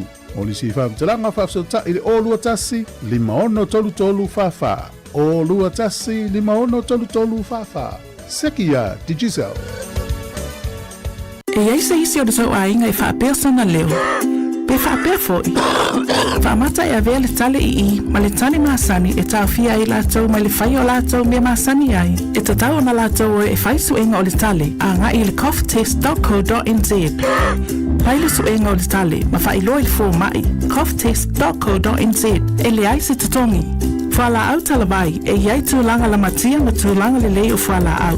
GlaxoSmithKline, New Zealand Limited, Auckland. Ua whaeloa mai la official tine mu ma whalawalawe tutupu whaafosei, Fire and Emergency New Zealand, o le a le ngā lulue mo le tasi le itu la sui tine mu, mai le se fululuanga e le tasi le awoli, i le awoli o le aso. Ona o lea tūlanga, o le awa ai le whaatuai o le tali atu o sui o le ofisa i ne wala aue o mai, o le whautuanga mo le tōtele i a whae tete, o na whaatino ri vaenga o no tūlai mai eini mu. Tautua nā, ngā sesenga o mea taumafa, i a aua le tūla fua ia, mana tua a whai e tūlai mai se mu, i a vave alu ese mai le fale, ma vili le tasi. A siasiane le tūlau o le fireandemergency.nz, moni whaamtalanga e tusai manei fuafuanga.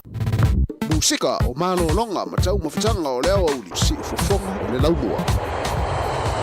Wa luas futolo minute wa te enele tu lai se fulma le lua le tautua le nia si fonga laumua wha au ina pea se ipa ia le tu lai lima i le fiafia na ne ia toi wha filoi mtoi wha talafatu le tātou tino o le taimi o le awa uli ia i mātou i New Zealand i o le asfarai le nei le aso lua se fulu ma le fitu o le masina o mati o le tātou fōlaunga le lua awhia lua se fulma le ono toi wha filoi mtoi wha talafatu ai tonu ainga ia o maota ngase, o maota o tangata mātutua, whea lava se no whanga o lo outou mafuta mai eisi o tātou atenuu, po lunga o tātou upengata whailangi, o le Facebook, ma le YouTube, pa le si whanga laumua, ia malunga le tātou website le nā le www.samoacapitalradio.com .co.nz toi whawhiloi mtoi whaatalawhatu mnatu o le to telo le tātu o tino o lea ua halo I tau mawhitanga nei taimi ai maise le au ngā lulua I la tau sa ngā lulua mai le tāo na le la ia tā lor se fululua le ua lua se fulu whaminu te se fululua ia o na whaifo I leo nei whaamala stino e ala I nei tari ngā sua mana I ni lunch o le auli o na toi whaawa wi leo ngā luenga I staimi o le auli nei ai mo I tono tātu a inga whaafiloi mtoi whaatalawhatu nei o tātu matua tausi o a inga o sunga I whaafengainga o whaletua ia o ai lava o lo mafuta mai tono a inga ia o I la tū lo vaia nei mātua ia toi whaafiloi whaatalawhatu nei taimi whaamaloi dau kuka tāpe nei na tau mawhitanga le tai awa uli a fiafi ia ana yo tātou mātua le tautua nea si whonga lau mua leo fōua se man fōa wale whaawina le tātou unanga ma le tautua ia pei ona utou mafuta mai ma le sunga le lia wao tu whaifiso ma le whataringa siri la ei ia na ilo mātua ia le tāu na leila ia ma nisi lau whainga Pati o leo a tamai ana leila so le pei o leo a whulele a vaa ia mo meo tu ngā vaa whaila Pati o le sawa o leo a tamai ana leila ta whalongo minga ai so le lunga la lo ia ele se me ia ilanga le prokalame na le prokalame le atal tai au ia o leo fo ila ua sui mai le foa ia stain fo ito fata simai ia nisi lo whainga luenga wale whawina le tautua mai atuai ma le proklame pe ona talno atuai tau sala le tātou le teo sa vilina kasiano ma ana whaasolo le proklame o le ina ilau atina matamaitai ia pe lava le proklame na ia tele lava ina avatu e sa vilina ma ana ia le avanoa ia o ai lava se tamaitai o se tina o se faletua o se tausi ia fia tala ona tomai ma ona ngava ia telele avanoa nai fasotai me lava ia tato fai proklame ia on fa vasenga le ol taimi o le tina ma le tamaitai ia ileva yaso ma leva yaso ia ol proklame tina ma tamaitai pe ona mai atu le tu lai funma lu o ka semana ia fa longo me tono ta vale ia o fia o fai fai fatai inga ia o fia o fai fate ta inga ia tia o le proklame ia oka semana ia ole man nei o le proklame le ia ole tele ana yo tātou mātua e tele ina le iloa ia le to inga langona lai langona ina e nei whanau ia pe ai se me fo le wase se tono le ainga ia po ta ese ipu ia po vainga pena ia ole tali la tau ona tali tātou mātua ia mani whaalongona o whanau ia ili to inga tali le la tali e toi tātou pe ona whaalongona mai whatita ina e ana ma whasavilina ai sa olele ia tau foi ona tātou I loa tali le to inga tali ia foi le fia ai whanau ia pe to inga tali foi le no whaalongo mea ana ua ina foi whatita ninga whapea tango ai le po le lancha ana ia sau ana le fale ia fisile tulun tina ia mai fa mai wo ai tasi na lunch o le to inga tali la na le valta tina male masiantama ia tau ona le lei tau ona I loa le to inga tali ai ia pe afa pe wa so se mea se tamaiti yai ya le fefe le loto tamaiti ti taimi umai se me faitono le ainga po se mea ua fa le tonu ia po le aonga ia to inga tali la to inga tali no fa long mai ana pe to inga tali fo le se tala fa ia pe ole la tengo le poli language poli alto inga poli to inga me fo le mai si au tamata lo fai ia le se mete poli ai ia to inga tali fo la le mai ona fa mai ia na ia tasi la me mai sa wa ve ya lo pala ia matua se ala ngona le tamaititi to inga tali na to inga tali fo le te pira to inga tali le ia o sau ia tu fue ia o fa mai dad wa ia tasi la lunch ia to inga tali la le tali la tina to inga tali to le tali tina ta ona tali le malu ole ona molingo le tali to inga me fo le talo fai sia utama ia o te fa pena ile se me la popole ai ia pawale me ia mesina fo o avatu e masinata mai titi ai longa na isana na vai mane to inga tali fa pena al to inga tali fo ile no fa mai oi wa ai e tasila me fa mai se te so ai luta mal pala te so ai luta mal pala Luas fuluiva minuta te ene le tula se fulma le lua si fonga la mo Wellington o fafia fianga pespenga ni taimi o le uli tari mari le sua. Ia olo talia pea ia tulanga pe ona ia le unga o le famsinonga i Sāmoa i le taimi le nei. Ia a mo status report ia wa mfaifo ona folatu o wale sila fia o le tata wa tunu umala ufa fonga le taimi o le uli. O le la afas fulua fafia fianga pespenga ma musika le taimi o le aso. Malo.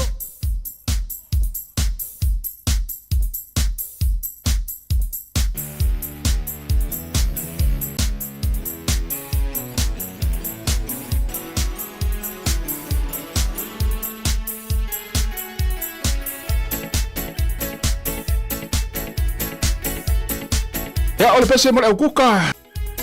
Malor nga sese ne yas.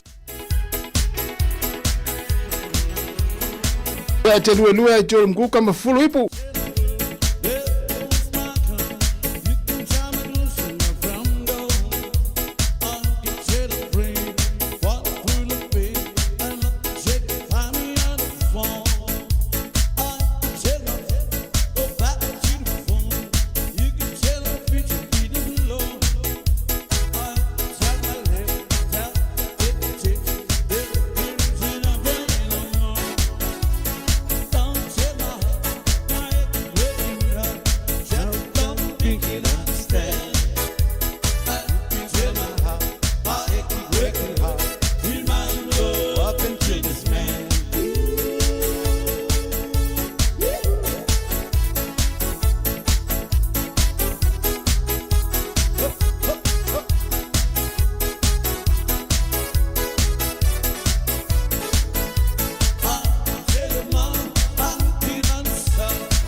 Sika o malo longa ma tau mawhitanga o leo au li si fofonga o le laumua. Ea, matalawatu le sunga aviau na maviau malo lava lau sunga aviau ia manuia lava le yaso whaftaite le lava le mauta. Matalawa i le whaletua ia Rachel ia o lo mori te le atu lo whaanga o siri la ma tufue Rachel ia mo oe ia nawa ina au kilani ia Mari. Ya tono mo ase stof sa inga Mari Rachel. Lua sul fa minuto na tale le tula tasi le fonga la mua mal pes senga ni taimi o le uli ia fai mali le uli. O le utato ia le asfraile tele nga duenga mai ale le yaso ia te oto e sasi la vala uta avale lungo le awala awe.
Sāmoa, au tau mawha ne I soloa, o la e wala wiloa, wa so ai le la no la ni ato, o a o si fa I leve to ai le moa, ma le miti le patua moa. Masina ia e teu le mea atoa.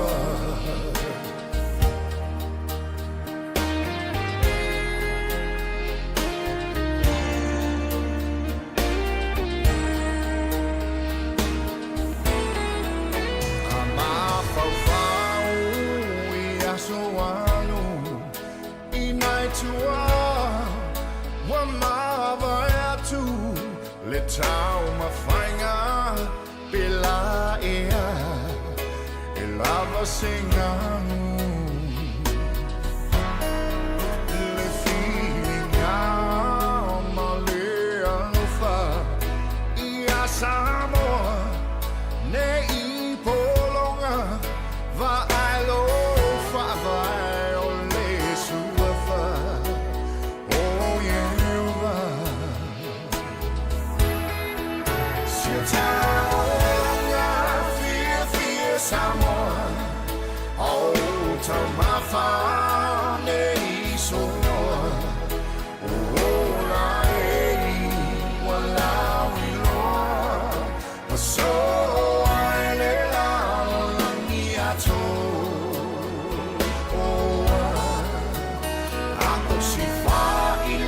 to ai mo ma le miti le patro mo masina ia e teu le mea atoa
Peanga pesenga marisunga Ritas Parka o Sinai ia e te ole me ato fe tau ile lei matau maftanga le tai me le aso por nei vainga o le uli ia itaringa su le tatu o tunu ia a o feanga ia fe le to tele fe au manga ruenga o lo fa o peanga ruenga le to tele le malo lo mai lava ia fa to fa malo atu le tatu por clame ia mali tau tu le nei le si fonga lo mua o le o to full 2 minuti le tale o le tu la e tasi ia o le afo le tasi ia te whafonga le pokalame ia o le tano atu ai le fionga la wano ia i le asolulu ia o le upu whai o malo i le afo le tasi ia o nei taimi ia le la tatou tatano atu lawa ma watu nei whaafianga nei taimi ia o wale whianga i o le atu o le ape whaati mutimu o le tūlanga na lo i le tau i Wellington nei o lo o whaima whaati mutimu o lo o sule a wala nei taimi ia ile ilonga lava o na wa ia le matau le lane nei aso ia al whaamanatu mo le o wavata vale whia lava se mga ala o lo e anga iai whaamanatu pia ia saonga le mū ma le sao whaatulanga ina ia i au wala o lo o ia tuel tātou atinu ia o whainga whaatau tau tua nā ia tātou ia loka le leita avale pe a o e whai whaatau le nei aso ia ua le mele ua iai ua whea wai le tae au o le awa uli o le afiafi o le pō o le wabeao ia le au ngā oi tu lau lava ia o isi na isi tangata ia tate wa ai atu ua whaalenga ina la tu ta avale i paka fuilea mo meo whale o loa te tele ia po supermarket ia e fo ia tu nei tangata ia wa fuile la ale ta 80 wata ia o whaaleanga ta avale ia avini mea tō tino ia mena taua ona malu pui puia tātou ta avale pe au i taulanga whaatau ia mai se nei taimi po le asfraile nei ia le tele na o tātou e whai whaatau ia te tongi pili ma nga uma whapena ia ma teu malu le lau kāri te ua pa ia pe mai se alto inga kāri fo i lea e pay wave tamana le whaonga ia tau tuana e mo ia e lalo i fo le se lauta la le limiti e whaonga ia ai bo poto ale au nga o le taimi me lea na whaamna tu ia le taimi o i whaatau le nei aso ia tau tuana ia le saunga le mo ele ngata mo tātou ia e whiawa ia o e whai whaatau ma fuafuanga whale ainga ia ma tāpenanga ia ai o i lātou o loo i lātou appointment ia o loo ia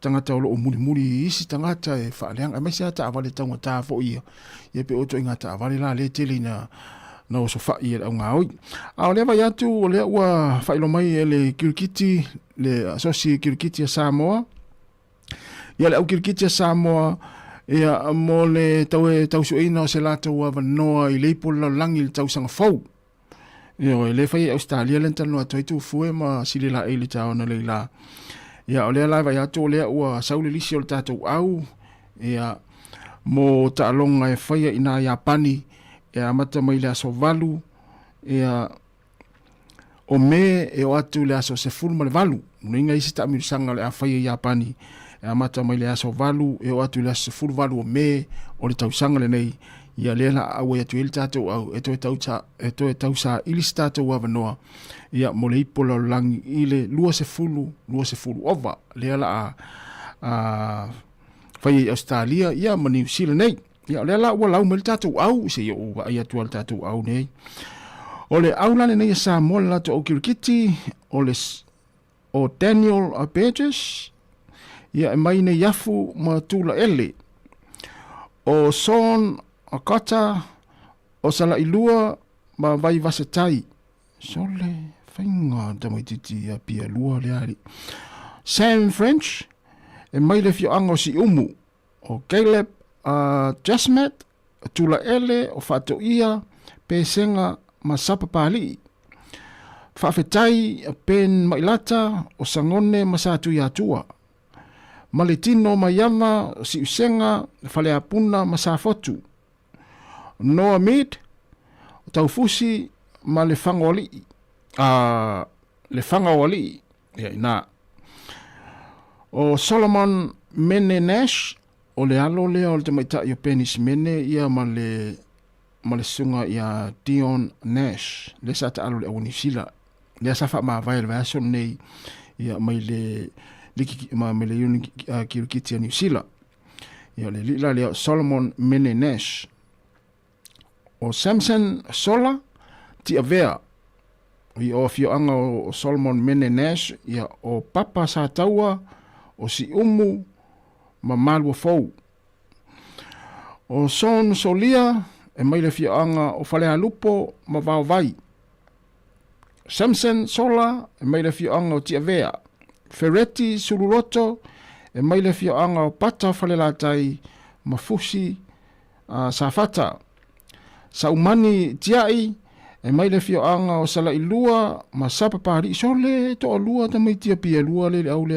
ni Sāmoa ili tunganga e mai le fio anga vai moso ma fale alili Darius Visa e mai le fio anga o safune ia matato faya onga o le sunga ia Christopher Gumb o le faya onga ia o le taitai malanga o le sunga ia Tuisa Vai Dean Sewoti ia Maleficio ia o Devlin Meloni ia o le au atoa le nā le tātou au kirikiti a Sāmoa ia e mai tau atu o le tele lava o tamaiti ia e alala i New Zealand, Australia ia lea i le tātou au le nei ia mantua le sa i le tātou au le sfoi sa tau mwhaisia vanoa i le tau sanga le nte nei ia e peita ia ne ia ele i maua se vanoa le tātou au le sa i ma le sunga ia Ross Taylor ia o le lava ia tu tātou au kirikiti lea o lau mai e le o la vea ile sunga Ross Taylor le lopo o whamanua lia ia po ieini o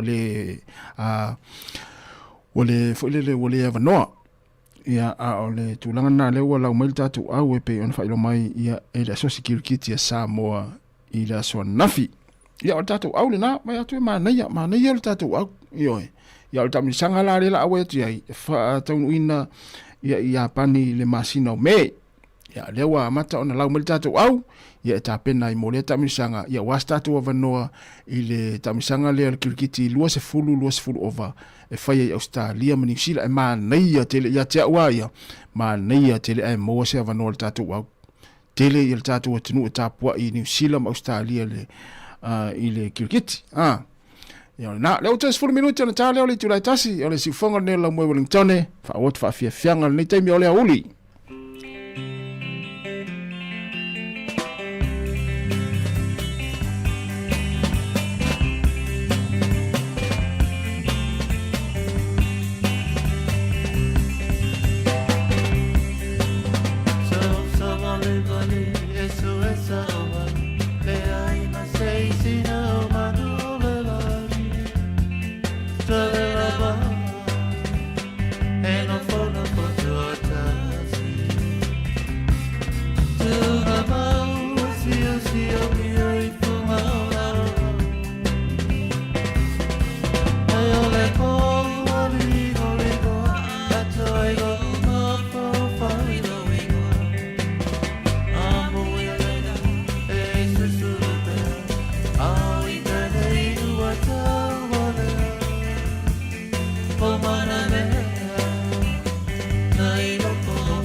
Musika o mano longa matau mafutanga o leo au si fofoka o le laumua.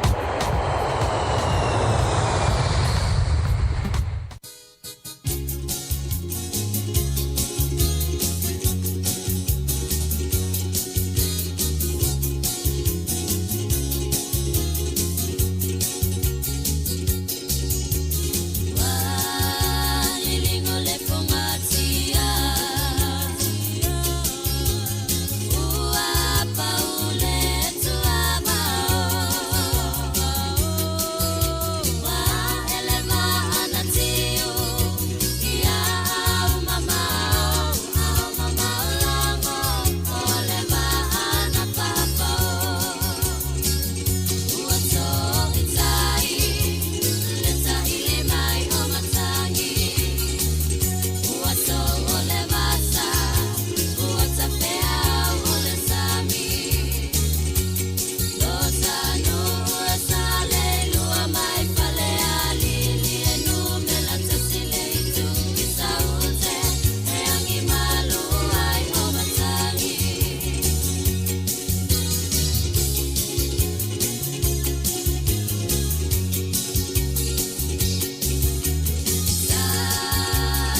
O le tautua le si ufafonga o le laumua o lo iai fo i le langolango a le New Zealand On Air.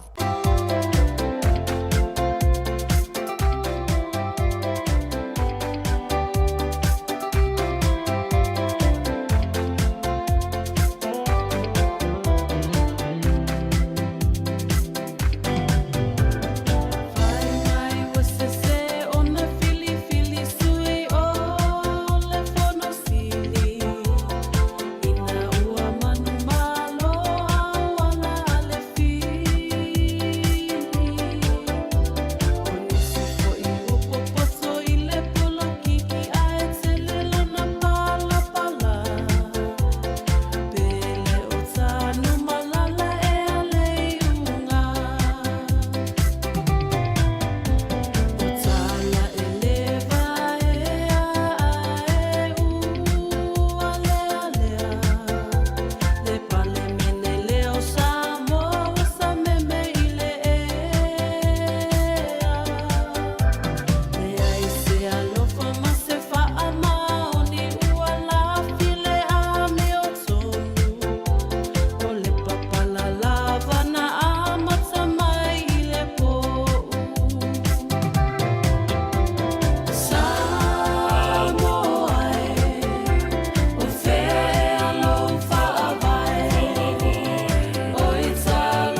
whawhianga mail te matai i atu tasi fiu matangi malipese Sāmoa o whea lau whawai. Ina ua iwa minute o te ainei le tula tasi ia malo lava le mafta maili tātu watunu. Ia masalo e Sāmoa umalava e tasi lava le vaenga leo lo tau lai e le nei taimi o le ungo le whaamsilonga ia e pei o na whataatia mai le nei uli mai Sāmoa. Ia ale whaamsilonga mawalunga Sāmoa le taimi le nei. Ia masalo le Sāmoa umale lalangi e tasi lava le mele o lo taula iai ia o le unga le whamsinonga le po ni po le taimi o le nei au le ia e lawina mai le unga le whamsinonga ia e mo tātou lava ia ia o lo whianga i whiau mga luenga ia ma ai lau masini le nā i e ano telefo i lau telefoni na e te whaalongolongo mai ai ma e mai moa mai ai ia i lo au le tele le nei au uli ia o na vea lea mwaenga ia e sasi ai lau vai ia no toi whaale tonu fo i leo lo waso ia ai mafuta mai pea i whaafia fianga pespesenga ia o nisi o whaamanate o le nei au uli mo le tātou o tenu a tātou tā pena atu i le whai unga o le nei vai aso ia manuia ngā luenga o ilava o le a tā pena uale ngā luenga le whiawhia nā nei e po le au nei manuia lava ngā luenga le a whianga i mautou stemi foi atu ua onga ia na ngai atu nei mātua e piki nei whanau a onga le nei aso ia malo lava mo le molina ma le vainga ia ma le piki ina o nei whanau le nei vai aso atoa lea ua tātou iai le aso muli le tele o ngā luenga ma onga ia nei whanau ia o isi o lo a whaau pia ngā luenga i nā nei ma le aso atai au ia a tā pena foi ni whai ngā malanga le tātou atunu o malanga i Sāmoa manuia lava whai ngā malanga o le a whenga i mautou ia i lātou le a tā pena wa ia le anga i atu i Sāmoa i le whai unga o le nei vai aso ia a whaapia o le te au mau i New Zealand ana te malanga i Sāmoa mo lua vai aso ia e te masalo na ua ua no fasi le fia tūlanga tau ona tā pena iai o le fo ua pepesi le whaamai le taimine nei ia o le whaamai le ua tawa ai atu iai o le ale ngoa ia le antala noa toel pokalame le tai ona le la ia o le fiva fai ai ia tautua nā ma tātou ia e tau lava ona siaki le lei ma wa ai au fuala au mautala vai e te alu ma oe ia le lei ale mau i mea le lei ia o le tūlanga nā e pe ona iai ia ua halu ua le longa se whaamai nei vai taimi ia ua pepesi ia e le lei ia le a fiane a o lai ai le vaenga e pui pui mai lo so i fua malolo ina to e se fululua minute ona le ua se fululua minute ua te nei le tūla e tasi ia afa le tasi ia e pe ona whai loa tu e le tātou puklame le afa le tasi ia e whao mai pea ia wha fia fianga nei taimi o le tātou au nanga ma le tautua Whianga iei tātou, mo le tātou atinu i malolonga, tau mawhitanga, o nisi o amatanga luenga, o toi fo i amatanga luenga i le tūlai tasi. Ia o nisi, ia lea whatu a malolo, ma le taimi, ia te pena fo i lau whale, ma whai au ngā luenga i tono lau maota ma lau lawa, ma tuaki i runga lau TV o lau leitio, ia ma e saa mai whaafia fianga pespesenga, ia e whaanohu file mua le taimi o lea woli.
masio hani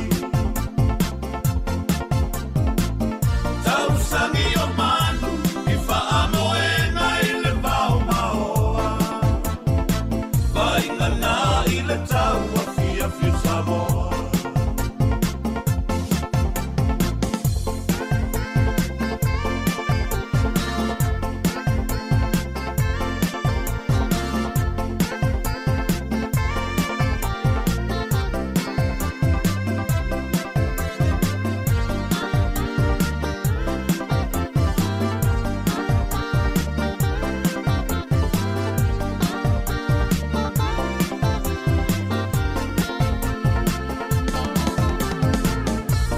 Savani mali le taua fiafi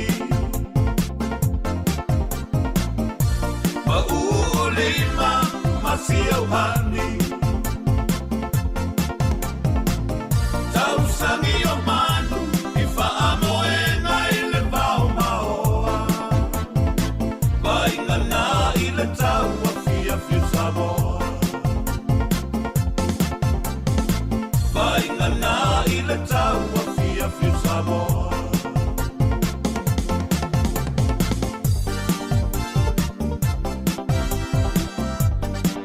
Tau a fiafia Sāmoa ma le sunga ia Asoa Felice Mikaele ina ua se 15 minuti o te nei le tula tasi ia toe whaamalo atu nei taimi whaatalo whatu ma whaamalo atu ia le uso ia Eri Ropek ma lau whainga luenga o lo mafuta mai le whale whainga luenga nei taimi o le auli ia ma lo lava le onsa inga luenga nei asa whaamalosi ia toe paufo I le nei o aso ia ngā lulu e tātou ia o whaatalofa mai Sāmoa I le fionga ia umua ta fola talofa umua ia alof tele atu manuia fo inga luenga mfuafuanga o lo whianga iai ia I nei taimi ia whaatalofa atu malo lava le onsa I malo fo whaamalosi ngā luenga o leva yaso ia o lo se e pel tātou taimi se fulu 5 minute o te nei le tula tasi tātou mei ai whaafia fianga I whaanu file mua fo ia whiau mga luenga ana o le tua lalo ama le whaamuna tuatu tātou tinu e mesi la tolo whianga I whiau mga luenga nei taimi ia a maua mai loa I el tūlanga e pe o na iei le whaamasinonga I Sāmoa ia a we te sola I le whale a we te vave mana ma pe a le altulanga o le a o yel famisinonga mai Sāmoa I le unga yo e fa uma le le taimi whainga luenga I le tolu ia mai se lava le vaenga le asa ngā le lue mai le fitu e mana le tolu I le auli ia ni te e le ta e te ua mo mai le tātou le unga famisinonga he le ta ina le lua yo na e vave alu fo le whale ia ai fa malo atu ngā lulue malo le fa malo losi ia malo fo le on sa ngā luenga le nei aso mo le nei vai aso ia tu ia fa fita uli le ngā luenga e se e fo ia tu la song fu ai al fia le fale pe ma na ngā luenga Coconut Band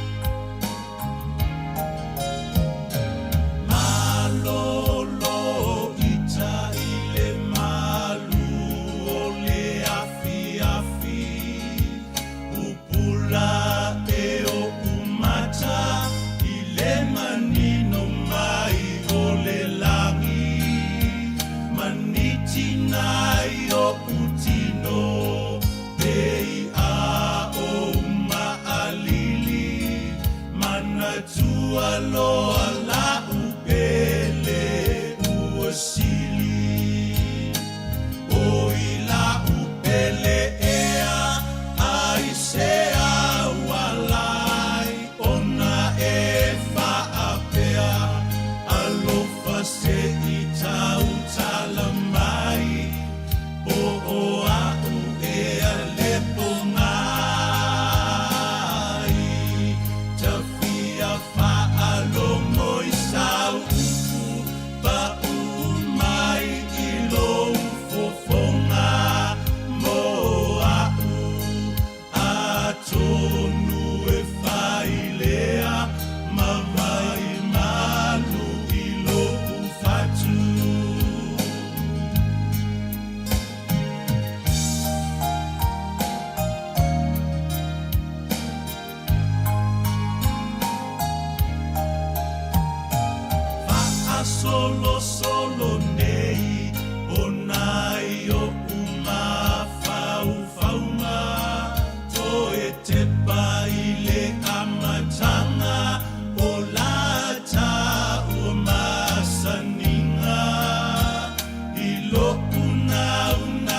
Let's go. Here we go. Buko Styler. Hip hip hey. Buko Styler. Hip hip hey. Música Maria. Let's go. Here we go. Música Maria. I shake it. I will.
e fifil ni vai ngol tai au mātou te toi whatalo wham whawhela i atu i le mamaru le au whafonga. Ia, ai moise fōi o le au mātua o loo te poi mai. Ia, wale tau tua le si whonga o le lomua. I le nei fōi vai ngol le aso, le so lulu le so. Ia, o le aso whale nei o le masina o mati. Ia, e pei on ulia manuia mai tātou se walinga i nei fōi tau sanga. Ia, e mua lau fōi peo na māsini ai na o whaatala whātu i le sunga ia Mari whai malu. Ia, ole a mā ua whaasoa atu fōi. I se isi wha o poponga o le tātou Pol Kalame le nei o upu whai o mā lo. O se Pol Kalame, ia, peo na oto ma tala noa i nisi o me tupu a mai se a whai unga whai i tu langa tau i upu whai o mā lo. Whape nao na a whiailu tu soifua. Ia, mola mātou wola i tātou nopia ia i le nei atunu o New Zealand. Mā lo lava le on sa i lu sunga Mari. Ia, toi whaatala whatu lo fionga la wano, mā lo on sa i nei teimi o le tae au, whaftai. Ia, mō fwoi le nei lao tātou toi whelua i fo i lunga Pol Kalame. Ia, upwhai o mā lo. Ia, a o tātou tautua whaawau pia mai tae au. Ia, mā lo on sa i ni ele li. Ia, mā lo lava fwoi, whaftai. Tātou ngā luenga whai pēr. I le nei whaawaponga o le Pol Kalame o whai o mā lo. Ia e le o toe pō se lilo i le tāpo inga si o tātou tunu o i le mau mea lava ua ali mai nei. Ai leon tātou a mata o le taua o lo o vevesi ai nei i Iran ia po o sa sae tu tonu. Ia a tonu e whaingatau na tātou manino iai o na o le mamao. Ia ai o tātou maua lava ia whaasera launga, maata e sila iai sota inga tele vavave, a tō whaasera launga ale televise. Ia o wholinga moia iai le mutua mau tele. Ai pei ua o whita ua le taua Iranios fo inga Israelu ma Amerika, whaasanga ia Iran, Mari. Ia ona o le mea tonu ale tau e tau Iran pe tupu le taua i sa sa e tū tonu. Ia ai vevesi ai ia tātou i New Zealand nei. Vesi ai loto i whale. Ia ai moise a ma tā upu tau i upu whai o mā lo o lo tātou o tunuu o New Zealand nei. O le mafuanga, ia pe ia ona whaafonga hoi mo sisila ia i whaasara launga talafou, ia o malipoti o aliri mai, tarua na tūla i mai le nei taua. E le o fia iai, ia le vaenga whai le Labour, o le pati lea o lo tū nei le foe le taita inga o le tua ngai po o le opposition o le parlemene o New Zealand. E le o talia, e le pati le Labour, ia le ngaio inga le malo New Zealand ina ua whaai lo mai, e le li parlemia ma le whainga malo, min stal vai fafo ia wawasa ma nei o Winston Peters, ma le whainga malo o lo tū nei le foe e whapea, e lango e le malo New Zealand, le oso fo ia e Amerika ma Israelu o le atunuu ma le malo o Iran. E pei o le mele o lo o vesi ai o tātou o whai. E ona o tūlanga o whai unga whai a tai o le malo. E lango ele whai ngā malo ia po o le pālemia, ia ma le pāti a le New Zealand First, ia le whai au ios fo inga. Ia pea ona whaafonga fo imo tātou mai mo iai i lipoti ale TV, ma whaafonga fo iai whaasara launga, awales whaasara lau. Ia iai mafuanga o lo o langolango inai le malo le li pālemia ia Christopher Luxon, a maise le min stal mai whafo ia le whaia o sofa inga nei e whaasanga i le malo o Iran. Ia ai e hui o lea ua mutua manino a le forosanga a le taitai o le pātia le Labour ia Chris Hipkins. Ia ai mai se foki o stasi o tina sa avea mo taitai i le tofi pale mio ni sila mo whainga ma lo so o lua ale leiba ia Helen Clark whaari ai le fia ma le talia ina ele partia le leiba o ia whaai unga whai ale ma lo. O le mafo anga e pei ono manino mai fina ngalo o Hipkins ia mai se foi o Helen Clark o le sa avea mo pale mia. O se foi inga nei e soli tu la fono e illegal ia polo na winga e le tala whea ngai ma tu la fono faa le vā o ma lo. E o e pei o le mafu anga au tua lea. O Helen Clark e pei o na silfia mo manu lau faa fonga na uma o na pale mia so ia na nofo inga e lua i le tofi pale mia o New Zealand. O na se atu lea ngā lue i te tonu o le whaalapo tonga o malo au whaatasi i New York. Ea mai sa vea i o ia ma whaaulu lunga o stasi o Porkalame au tū, Porkalame tele, ale United Nations, e ta ua o le UNDP, o le United Nations Development Program. Ea po ina e pulea ma whaasoa ma iai, Porkalame u malawa o lo whaatino, ma whaafoe e le nei whaalapo tonga ale lorolangi i tu ese o le kelope. E oe, o le winga la pe a whaapupu e le ngata ina iai le tomai ma le anga waa o i o lea tina o New Zealand i tu langa whaata i tai o ma lo. E ai te le fo ilo no silu fia i le waa o ma lo i le ngā luenga i pei o na sanga lue ai i te tonu o ma lo o watasi. O le maula a Helen Clark e pei o na wha i lo foi ma tātou whaalongolongo iai ma si sila iai. O se mea matuare tāla whea ngai lava le langolango ina e le malo o New Zealand. O se osa whainga le tāla whea ngai ua whaia e Amerika whape ai ma Israelu e whaasanga i le malo o Iran. Ia o lea ua tātou mori mawina e pei o na wha i loa mai. Ua whasi o tia ai le taitai whaale kāle sia po o whaale lotu o le neia tunu tele.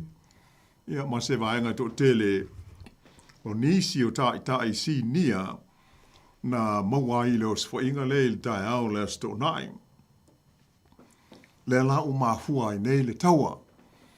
Pea o na mātu ta ua e tau Iran ma Amerika ma Israelu ia ai vesi ai o tātou loto i whale ma tātou upwhai ia ona oni whaai unga pei ona whaai lo mai le whainga mā lo.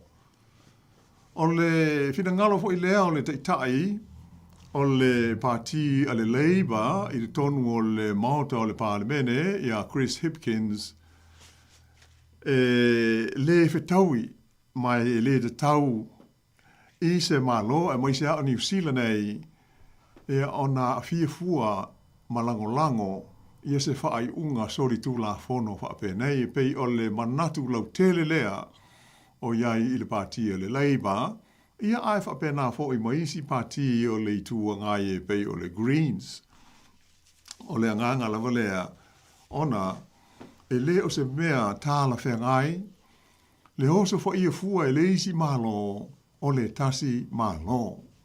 Le la o ina to tele te ngata ua mali liu mo whasi o tia ai e ona o le fōringa mai o le aia fua o Israelu ma Amerika ia Iran ia malana whainga ma lo.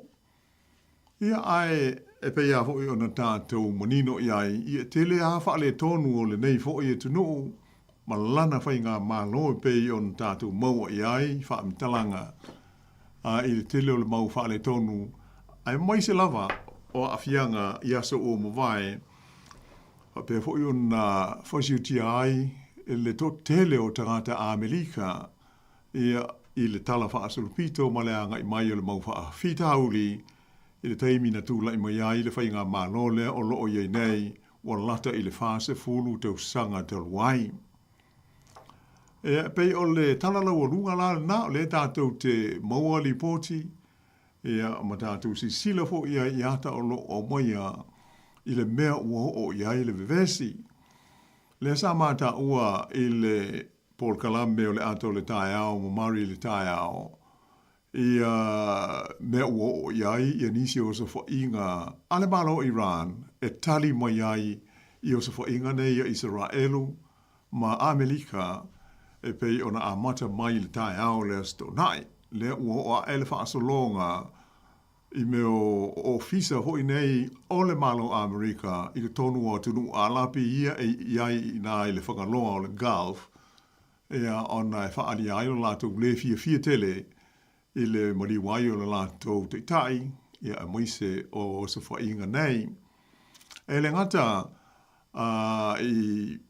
ia tunu nei o i le whakaloa o le Gulf, ia a whapea fwoi o na whaieni o sa whainga Iran, e anga i ane ia Israelu.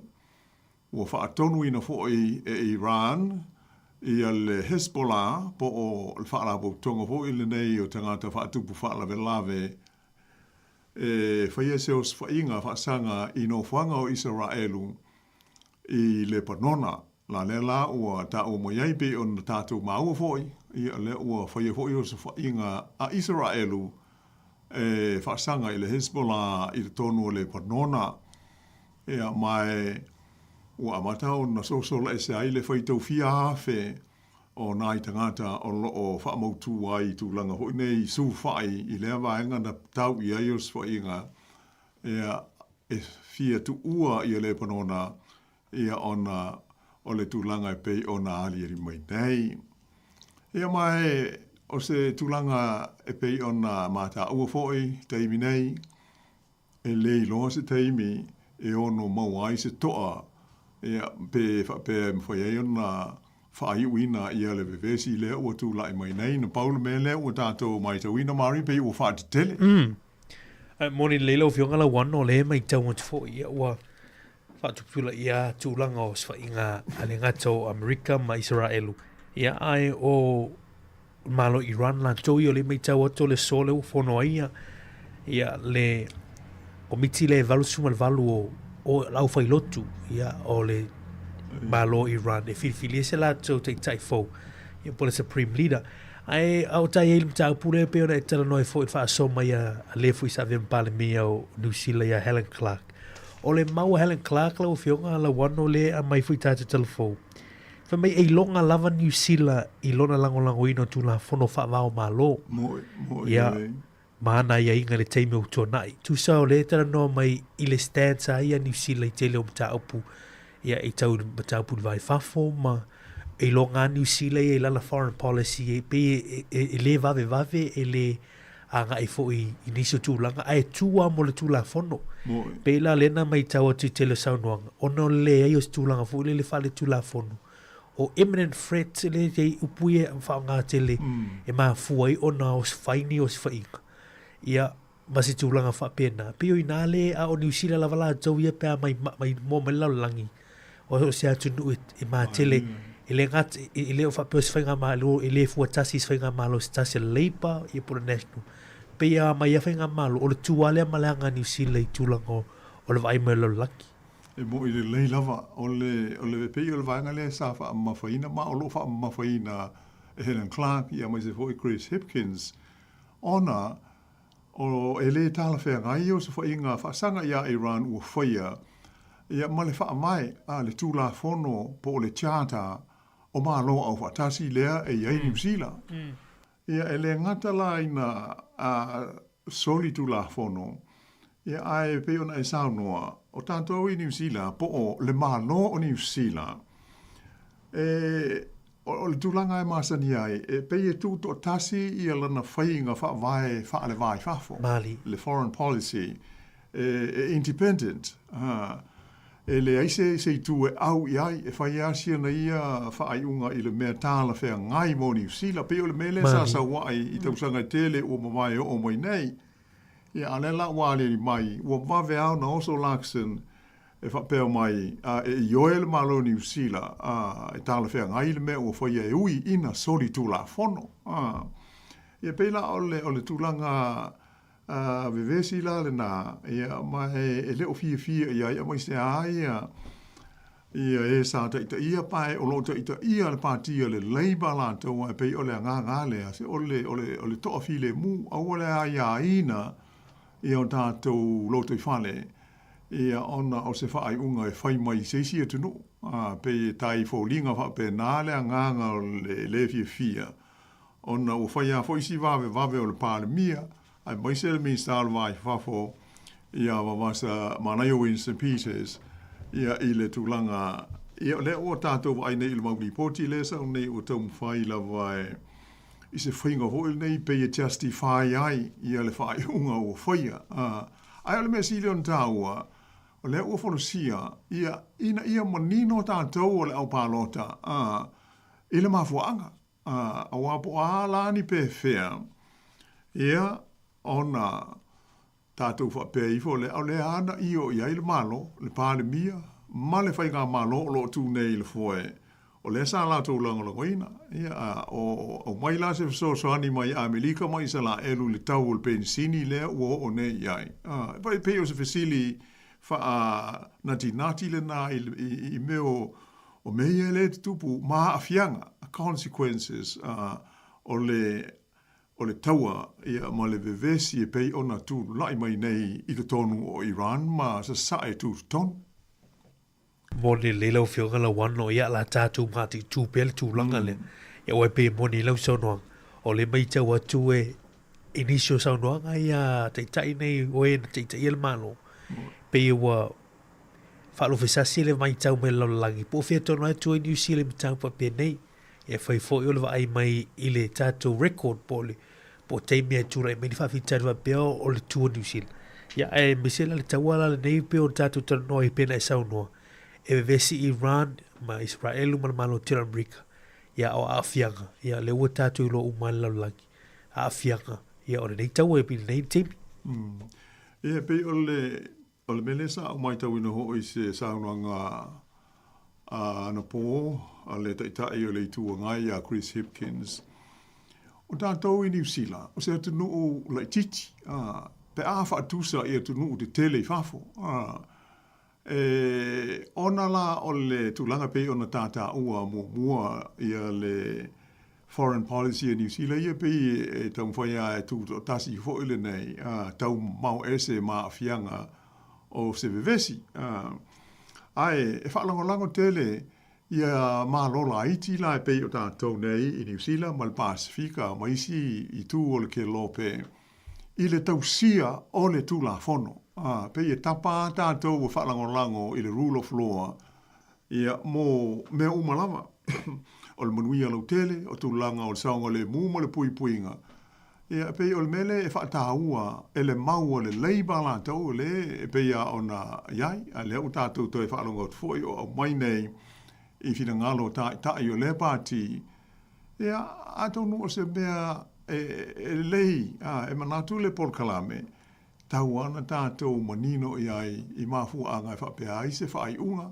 ia mani langona o e o loo ta ia vaenga whao whai i tono New Zealand nei awa o aia tūlanga pea o na mātou whaamanatu so atu ili nei Paul Kalame manisi o tātou Paul Kalame al siu whonga le lo mua so se whai unga e whai e le malo te le a fia ai o lo tātou soifua i le aso ma le aso i te tonu o le nei e te nuu.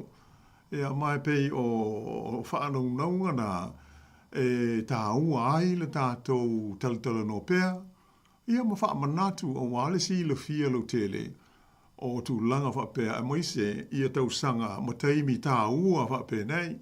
Le ngata i le vevesi le wali ari mai nei ai whapea ai fōi i tātou tāpenanga mo whainga whilwhilinga i le whai unga o le tau sanga i leisi pāno te tele lea o le aso so o mai e nei a New Zealand. O wā o le tausanga whai ule nei o le whainga māno le tū nei le whoe. Ia pei o nai langona ia a fo e manatu ai ia e te tau ona whapeona tā ua pea i le tautua nei a le si ufonga le lo mua. Ia nai ma tā upu ia wā lava le si le fia lo tele o le mamalu seo tātou tino.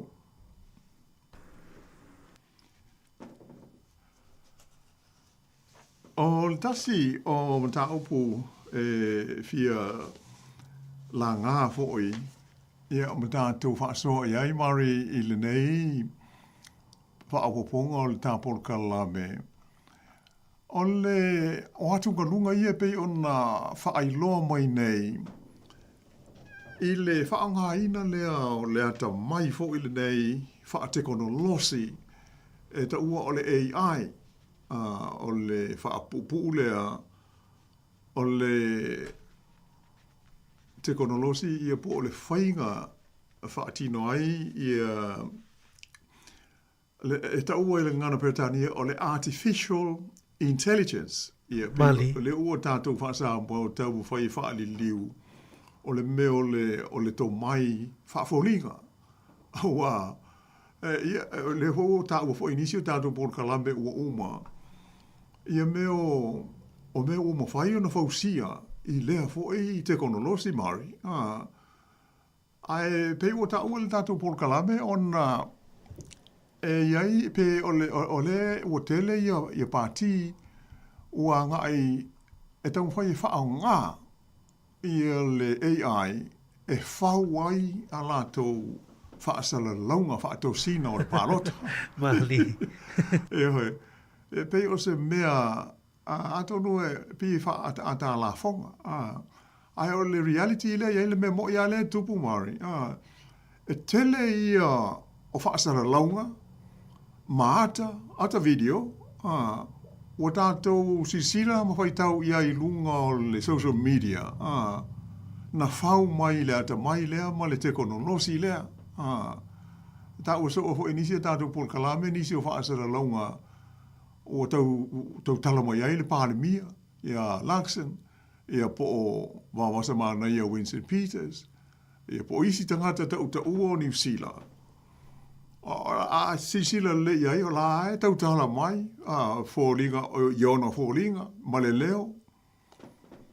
Ai, e le moni, tusa o mea na whau i le tau mai la le ta ua nei o le AI. E se se, e le sao, e le tupu. Ia ai o le mea ua o iai, ia le teknolosi ma le ata mai i le nei talu fau o le tātou soifuanga. E ma tau tia lava. Peina o le mea le e wha popole ina ai, ia le totele. Ona o le ua iai wha asara launga ia u tātou mori mauina. Na o tā ua i le tātou talafau amatanga o le vai aso. E whai mwha te ita inga. Ia le whaalawe lawe fo i le tupu i maunga nui. Le solo ele, po le maunga. Le na solo. O le whaalia pe o le tele o hata, o le nā whaalawe lawe. Ele e sao. O hata na whau ele AI. Ia o meo lipoti. Ia mai o le mea moni lava, tu ai ngā whaalawe de tele, whaanoa ma le matau tia whapea. E lei a se siu tātou e le fia sila i hai po le ale. Ai a whai o le whainga lea, le o wha ai loa mai nei, o le mea nāna tupu. O le tele o ata ina whaasara lau le social media, o le whaalawe lea, o ni mea na whausia i le AI. Ai le lono inga, pe a whaapupu. E le o ni ata moi, o le whaalawe e peo se whaataita inga nāna o tā oa. Ai, o le waona iai i e whaasara launga le sao, whaasara launga tau whaase se, tau whaaleanga. O le whaataita inga la, o le pāti a le national, e le whai sā iai whai tionga e whaasanga i le pāti lea, e whapea na lātou fausia ia ni whaasara launga, o whaari ai atau le tua ngai, ai ele moni tu so o ni whaasara launga tau whaaleanga ai ia tai o le pāti, ma le pāti i le pālota leo le lua awhe lufu tonu. O le vai aso nei fo i le mori mau ina i lunga o le social media. ua whaia se wha asa launga, po o se wha ringa wha lau i tele, o le video a le pātia le national, o lo o iaile ata o le pāle mia, malana mean star o a onga, ia Erica Stanford. Ea, o lo o whaisa la wha asa launga, ai wha o ngā airinga ngana seina, fo ile nei tau o le Mandarin, ha. Ea, ai, e mauti no ai lei loa el ko rua lea, wha sein. Ia, māti. Ai, a whai lao si sila i ei seina. Oro mantua te li tonu a la au pālota, seina le ingu sila. Oro mantua le lei al pāl mia ma le minsta. E amana ia le la tau ngana. Ona o leo wha o ngai le AI. E whai iai lea wha asara launga. Ai le sao, e le moni. Ai pei... E pela o le o fia ta ua ia le vaenga le Māori o no tātou le alu le pālota. Ia, moni. O le wha pea, e iei pāti ua seriously considering e a fo e wha o ngā le AI, e whau aia lātou whātou sina po o campaigns o le pālota le ia November. Maua agent. Iyo e, pe le polenga ia ua ia, o le tātou sirisila ma whai tau, inni wha asara launga e le moni. E pawale leo ngā, a le wha lea ngā i le situ. I wha ato sina ai le au pālota. Inni whainga le sao, ma le hami o tonu ilo ulo. E ta ilo iai. E maua e lau fionga la wano le mata pule wa e langa i te mine wai. E moni leo lea e loa na tātu tatanoi lunga litio i tūlanga. O tātu mati tuina o ngā ruenga ia ngā i meilunga le ai. Ia o le wha seino tangata o tele i o te mine i whamtalanga le wha vaia, le moni le sao ia ai, a whaila le la ai a vaenga whai whao ngale ai, i lo lato manu si anga e, whaina wha tau si nai le whainga pālota ma mole ni whiau. O le pōlenga la lea e le o mauti noi, po where tonu ma le sao o tūlanga ni, lo whiunga la wano ai mai tau oi, pe ia o laksen lai tana no mai, o le leo fo o le leo laksen ai o o tara no mai le ngana la le fa Mandarin o le o tūlanga na le pole ngalna o le mai tau tu singa e tau nei tūla fono e lo isi te mine lo isi tūla fono e fa sai e fa ngai no le ai i tūlanga o pālota ma fa to sina ma pena ai pe o pole ngalna la o vionga la wan o le mea foi le wa fai mai le tai tai o Hipkins i le ha ma le ha ia fai mai le si tu le video fa pena ia onaase nei le tangata i tele whaupunga ma ai a whao ngā fwila le ai tauna isi me fwila this is AI generated pe u te ilo i puse disclaimer fwila le whai loa mai i lalo o le mea leo ilo si mea moni o le mea le AI lena ngau si mai ia lea pose ata e puse tusinga ia maa pena pio pole ngā nā lewa i nei veitem ia ai lo wingor whenga paro te AI le la tatu i le nei tau sanga o le AI election e la i tātou. Ia, feo, o le tele i o me e aria i mai, po a fianga mai i lea foi i tu a inga o malama fau pe o na tau. Sa au tau o i le tātou tala, i le amtanga luai aso. Ua, ia le melea, ua pe o se upu fau le o wha a popo le dictionary. Le e tau o le AI slop. Ia, pe o no inga, o le whaupunga e winga, i whainga nei, e whaonga ai nai, lea i tu ahinga te konolosi. Ia, ona tūlanga ma mea ma tau tia e ma whai o na whai ai. Ai, pe o stasi o vaenga, e whaapopole i nai, le to tele, ona, moni lau saunoanga, Mari, e leo iai, ia pe, sisi whapunga, ele o lava i ni tula fono o iei nei e tātou i New Zealand. E pui ai, i le saonga le mu, o le sao, mo le se, po o le alava, o le whaonga ina o le te konolosi. Pe o le tūlanga na iai no inga, i le toe fia walu, maasina i e to toe, whail tātou pālota. Ia le lava me e iai se puinga, sa ailau sa no. Ia no inga la tātou walu AI ia, a whai mai ale AI a mea la, foi malo lo a palo ta se si o mena yo no ia tato le me voi le o la so palota e fe mele vidi o le faturu ides palota ia no no fo ala yo tanga te falle ma le al pan ia le le fer palota ia tu langa na fatu sina le o fa ngai le ia ma wa ia o a fai o tu o le malo si le o le tu ai nga teknolosi ia em fai el aleo o amata le ngana saina o no inga em fai ona ia se fa se longa po se campaign ad for nei tato te vai el TV ua fa Sāmoa mai ai le par mia ia laksen po va sa mana ia e fa pe mai po le me man o ai la to party ai le tato te mal malamo le lawa ia ele sa o mai le lo fa tau tala il tātou ngana. E pei o le anono ai o le mau whaafi tāuli lama. Te tau ono tātou manina ma tātou manga ngafa lele iai. Awa e pei o na tā ua maari.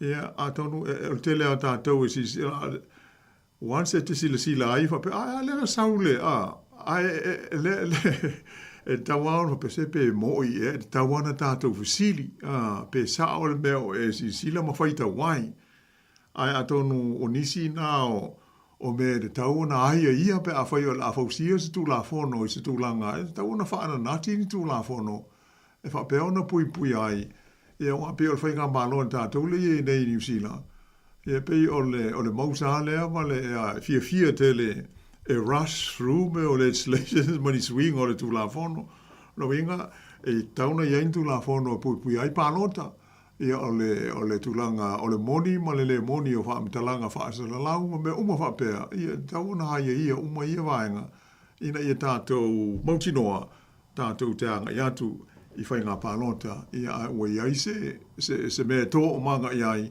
ia mo pui ai le ono fa seina o le tele o le tunu uma tātou uma i ni whaasara launga e le moni.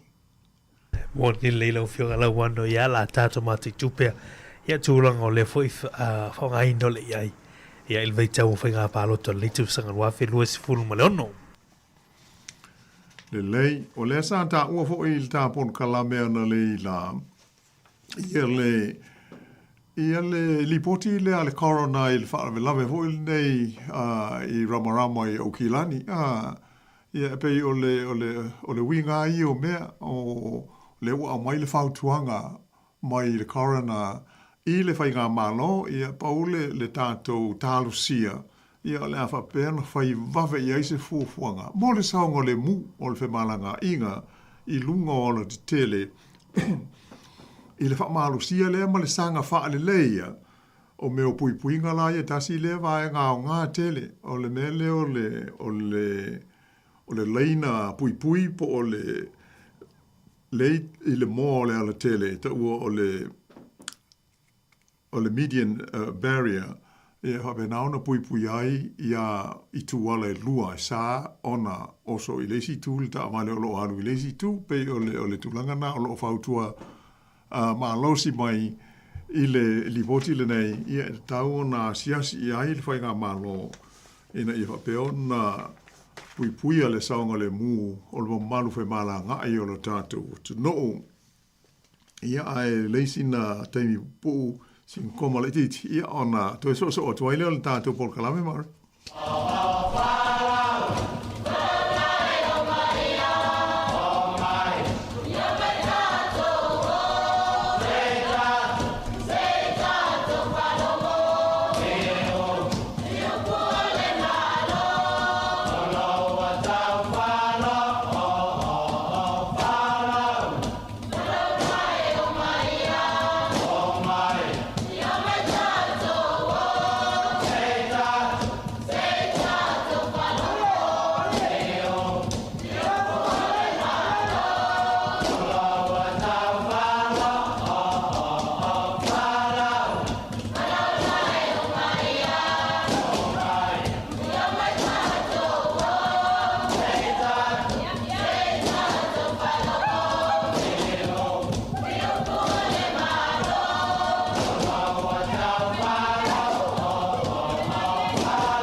Ya, te talavatu lo whionga la wana le teimi o le tai au. O le sim tau pule ma le foi ta tanoi wha soi foi o le mai tuisinga le RNZ i le asua nathi le tūlanga fui le e le lango ina le mai tau tui le lango ina le minista o fale ia ma le minista o le justice ia le tūlanga fono le tau wha ngā solo ne el malo le move on orders fui e mo nei tangata fui e le e no foi te whaala ma e polo tito fale lau whionga la wana move on orders di ave le wha pe ave le mitanga luenga ngone o leo e leo lango ina le sau no Chris Bishop o minister o fale ia ma Paul Goldsmith o minister of justice e leo lango ina e mitanga luenga ia le malo ia le afo ia le tūlanga i o tūlafono nei po o wanga ia le tau o mai ona e hia afianga le mai tau mai e minister ia e ono o iai au le maule au mai le minister ona ili palo taina la to le palo o le ne o la to finga malo le palo tamai e pe e folinga mai i le o au tasia le vainga malo i tūlanga pe a whai o lango lau e minister i e to lua a whai o minister o fale lolo wika o lai le mau o minister o fale e tauna o ese tangata ne o whela e aviai ia o le tatu te mai lo uma tūlanga o tūlafono e le teimi nei tūlanga o fale ma le lava o fale e pe ie maho e fo i le tūlanga o le o au sia e sia e minister i mata o puni a mata o pone malo mara cabinet e mo i le ia o stasi le o mata o pu taua le sa taua le tapol kalamenta luai sa iei la lo langona i le nātaimi last week e fa pe o se pili la tau fa aulioli mai e le malo e winga la e le issue le po le mata upu lea ia ai pe panga lea mari e le ai o le swinga le wa fai tu sa ua le wa ave le power i leo e fa au popo le malo si leo e ma fai ona latou ave e se ai nai tangata nei o lo o le ai ni fale o lo mo moe solo ai i fale loa ma o luma fale ane o isi fale di tele i tono o taulanga tu sa la pe le sa o taua foi e te malo si a i le asosi foi le nei ali imta mai ta i leo o le latou mori mau e le se ngā ruenga fa leo leo e a foi e la patai mo tuli e se tangata e mo moe pe ale ai ni fale no fai le foi sa ndato mori mauina le faia o se te anai tangata fai ngā ruenga o tangata ia fai ngā ruenga masani o Aukilani wo ane faia le latou sit in o sao fai lalo e fa ali ai lo latou te ma tau ame latou lo papa ho nei e tu si ai fa o punga e mana o mia ni fale ai le mana o mia ia le fa sala ona i tangata e le ai ni fale po ni ainga e mo moe mana no fo le ai e peila o le tulanga na a le la o manino nei e le ai e le o se tu la fono o tau fau o le ua already o le ua whaatino e le malo le whaatonu o leo e wa mantu hui mari lalo e mawhai ona e le minister ona whai le polo inga hui le i meo tu la fono whaatonu le tau o regulations e pūle ai se mtanga luenga ale malo ia masalo la umaso salo ai o le whainga lea ua mawhai ona awala ai ia le swinga la le pe ona wha malo sia nei ona whai lea ua tofu leo ai tiute ia vale ia ma le tusi le iai le meo le oda e whautua i nai ave la i nai tangata nei luas fulfai tu la ua e aru e se aua te toe moe i altua inga whaupunga na la iai already o la ufai so lo nuinga la pe o sa ufa pe au ai o te pena se pili mai le parlemene wa tātou wa nol na tātou te o ai whaali ai le whitau ia foi au mai ni whau nisi whale fau mo e whaaranga la lea sa tā o foi ai taru ai o le whaatau pe sao le ese i o mea tō tino sa ia i le a sital malo io e mo whale ma whanua ia ai whaatau foi I le au millionaire ia le national. La o toi umat already la o toi whauai la tau whale fōu.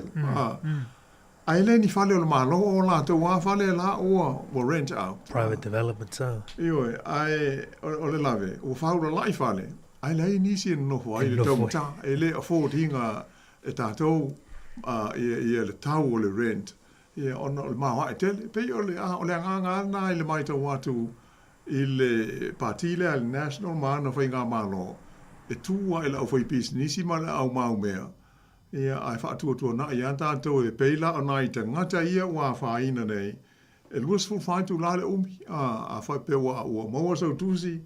Ia e lei sa i leo sesi mea i te ua moloka ai o e leo leo. Pei o le mea leanga lea ma le whaanonoa. He moni leila o fionga la wan o leo tu whai tau atu le tu singa. O le mea mawa e le iei e se le advice po le whautuanga officials. O tangata whainga luenga ka malopo matanga luenga nei. E se me e whiri minister o le au mai nei. Lena Sāmoa Chris Bishop said the Ministry of Housing and Urban Development was consulted on the move on orders, but it won't surprise you to learn they weren't supportive, he confirmed. But ultimately, officials provide their views and government takes the advice and makes decisions. You don't necessarily have to agree. Whaila, me mawa e voilil. O le au mai e whautuanga o suisuenga fo wa le mai tau atu.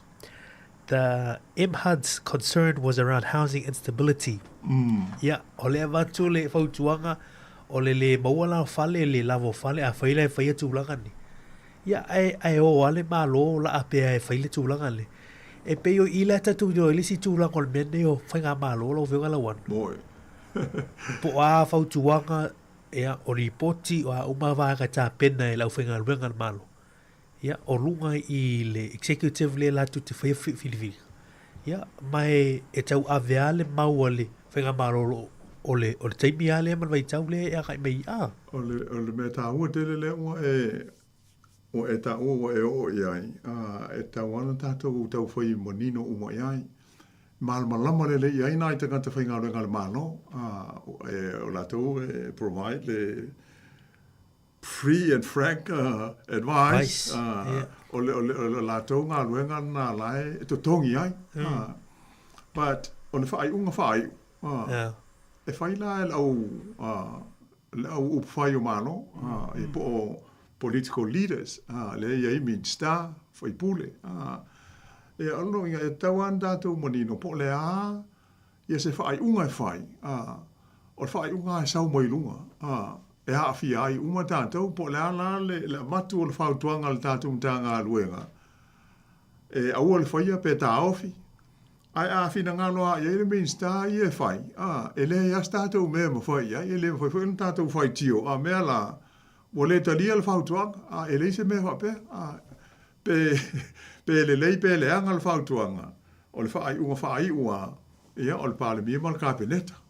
Pe ia o le tele o le mau mea, tātou te whaalongo ne iai. Ia, e le ngata fo i New Zealand nei. Ia, o tunu uma e fo il tātou o tunu i Sāmoa. E o le whaai unga ai e whaai ua se mea. E sau mai i le pūlenga, i le fionga i le pānmia, ma lana kāpeneta. Ia, pe o le ua iai le malo si angala le tūlafono, po o le power. Ia, e decide ai on behalf o tangata uma. Na pālota ma io iai. Pe o le mea nai tauan tātou manino le lei iai. Le final analysis a ia ma le whaatula ngano mea. Lea la iana tā ua ia le tātou pālota. Awa o le tātou leo le na. Filifili. Po ai tātou te loto iai e vea mo tātou sui tono le mauta. Ia a uma. Ia o le tātou na contribution i le tātou whainga malo. Ma upwhai o malo. O leo whai tātou pālota. Pe whailasa na whaai unga e le lei mo tātou pēleanga. E wha marunu atu o na pau alu so i huanga. Ma le tūlanga o mea, e alu ai mea. E pūle ale, le o loo tū il foi. E moni le lau sau noanga lau fionga lau wan. O au tā ua e tā i pēli me tā pune o tāta whainga luenga na malo, ma tūlanga fo i le ua sau noa o le pule whaatonu a, ma pūlenga le la fionga na palamia, ma kāpene to la tue whaia whai unga mulmuli. O ivo ila le pe i te o toi le tu la fono le al pisa si le ngā tene New Zealand o Sāmoa fo. I le tu to tasi o tangata whinga luenga. Manutua e se a tātou ia manatu ma e a voi tātou manatu i le matāpu ma le matāpu. Ai o fautuanga i ave e nai tangata whinga luenga i o fautuanga e faulunga o la tutusu e nga masa i linga fo i le taimi wai e le whaingo fi le tāpela ino si poti e ave e sile le milistama o leu avatu o mai atu langani e pe e whaano noa wai tele na mai e telefoma e le Italia ina pe whaalongo le minista i le fautuanga le ala matanga luenga po hafu i le tūlanga iso si mita upu pe o ila le tatu wawa ai e fo i le e ala tūlanga fo i le polo kiki lau whainga luenga le malo e o mai lea whainga malo ma o pato e sau to e umal painga palota mai e pe o la tu ai tu mau pe ngā lue wā le whanga yo ino le malo ma tūlanga o mata upu tau i le matanga luenga ma le matanga luenga e moni le leia e pe o le ala i o mea i le tātou whainga a New Zealand ei ia whapena hoi si tātou tunu ui sa mo i le tātou system e tūto tasi i le au whainga luenga le malo al mea hoi le e lai on so si ai u fale se ngalo ngal malo e faila na auf e failo ai o le ai tau ave e tiu te fai fa tangata fai ngalo nga tau tuam au na i le malo po ai ala le malo o le winga na o le tau tinonga le fai tangata fai ngalo nga umalava e le ngata la i le oath of office so as a public servant ai e iai foi ia lesi declaration ne mo mio na fai fa al tula fono e fa ai loa umatu ai ia on e ele tau fa apeltani o le conflict of interest o le tau na e lisi lalo ia pe ia sa business pe ia se si fa la tonga e fa ia ni o sea pa me fa pe ina ia pui ala leono a fia o lau ngā luenga lea le a e ngā lue hai. Io wa fia ngā i tua. I tu se i tua mai o le li o le o public service. A iei ni o involvement i tua i trusts fo i e po whala po tonga tu ma oti. E ta tau wana e wha ailoa. A wala a o le teimi alu muli muli. Ai maui fo a mea lae e te pūlea i le AFOSea o lesi trust po lesi company ia a lea mo ave i le kon kalate le malo e whai aise ngā luenga mō tātou po sesi mta ngā luenga ia o nā fia lola le tu la fono na ia pe ua tātala noi lewa enga o whai ngā tonu ona o le nganga tonu le na o le tel tonu ngana o le mesa sa wai e fai ana ngā luenga ale public servant la tau i le mea ngatai o na avelona le o le ngā luenga le i le CEO po le whaulunga o mta ngā luenga ia a fai o se whautuanga ia ona tu atu le pe tau atu loa i le main star e fai eise fai unga ho i le nei pe a fai o tūlanga wha pe na o le tele am tanga luenga e a fo e iai ale au ngā lulu e wha api toa lawa mo le tali ina o fesili e ui mai le ofisa o le main star o inei New Zealand e iai eisi departments e iai lo lato sui le ofisa o le main star e whea ngaila ma mei o issues i po complaint so se complaint ai ui atu a ngai i le main star ona avele ia il tangata le pa pe o tātou ofisa le ia ona fesota i maila le amela fa pe mana o mia se tali o fa sili le ma le ia ona ngā lulu ai le o le team le na o le lātou a le ngā luenga o le sue o tali o me fa sili ia pe fai tio ai sesi po o le alawa ia ona forward la ia il tātou suila i la il ofisa o le main star o ia lai whea ngai ma le tau au inatu i le minsta e pei o le alunga i o ngā luenga wha public servants po o e tau tua fo i le malo a o le nganga ma o lunga e pei o na moni lau sa noanga Maori ia a hoi e tau na neutral la tau mai meo porkiki e le tau na wha pea e a fia ini mea wha porkiki tasi la na me tau na wha ailoa i le tau tinonga po le declaration na a mea la O au ia le se pati o te ai o te le porkiki fo o te le panota il panota le tenei. A tu inga me uma ia tau na declare ina ia lo ai po le ale tu ai inga tangata le nai te ai. O isi e tau saoa a mela o le pati o le leipa o te ai. O le ale uni o te iai me whapena, ia ele whape whasa. Ai, o le nganga, ina ia I loa ai, ia lo te ngata, ia male tūlanga I te tū ai pēa, o la I o onga ma se mea ono ali mai, e a fi ai, ia le whatino ina o lau ngā ruenga.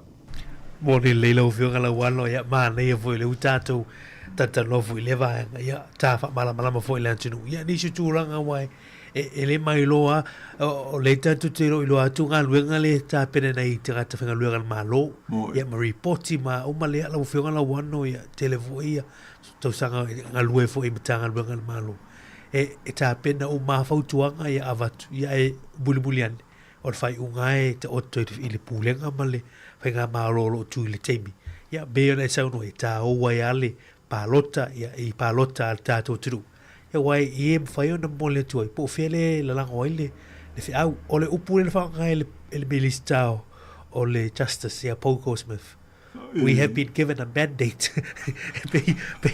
pe le talia la whautuanga la watu la matanga lwe ia he mai langa lena mai ele tunu ia le palota e ato te whai ele whai unga le law and order pe o re mafu ele le lato la law matau pun nei ia e vo I le la matau ia o le fasi foi tau le na ia o le mandate ia po lo no winga o le o ia la tou ia le whaatuatuanga o le atunu male e awala I le palota ai sea o le whaafeona pinel na mea pe whaafeona whaamaonia ona e to tele ia sui o la tou tu o le ala foi leo le tu mai e vea mamano o la ia la tou le foi nu mela furisia o le imtama ita I foi pule o le parlemene ia peila o le pe o le wha umi na po le whaawinga ina o le saunoanga le minista o le mandate ia tu sa le ua tātou io wa ave le tātou io enga I le national ma party o le New Zealand First o ma le act e la tau te tu lai mai ai e tai le malo o New Zealand a wala I le tātou pālota ia pe o le nganga ma le winga ato toa la le na ia e tu sa la o le fai mai le minsta ia ono sa ia o le ia mātou le foi numela fai pe ia le mea o mātou loto ia I le nei taimi tu sa o le mata o po pe a sitting ia so o le media ia te tau ma me tu langa ona o mai ale o le tari sa awalna pe na o fai ele ai se mea tātou te mawhai o le o umona whai tātou pālota mali pe le lei pe le lei I ai o le mesili o lea sa ia I tātou sao pe o le winga fo na sia mātou tal no so I nei mata upu ia so o mwai e a fo I tā ua tele I le tātou pālota ua o le tātou leo le nā ia ai ona o le tātou teimi ai manatu le te lea le teimi I whato a whaile pālota le so fitu o Novema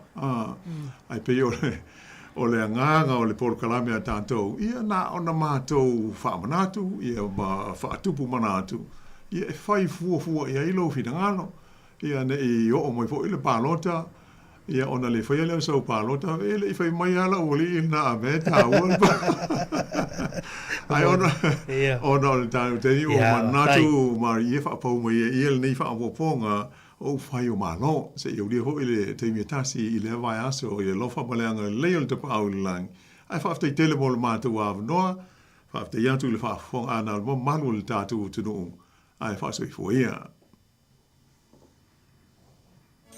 O mawhai nei ona whaatau top up al Digi Sao li lunga o le website le ClickX Pacific. Mawhai fo ona la fo I lau se le ni mai cash al Digi Sao li Sāmoa tonga whiti mawanu atu I le fi e na o le 5 tala. E le leile rate I aso taitasi mai whai mo fie fo ona le si tala ai oe. Si asi le website www.clickx.com e la fo I sau top up al Digi Sao. E la fo I fo I sau tupe le mai cash al Digi Sao li Sāmoa tonga whiti mawanu atu.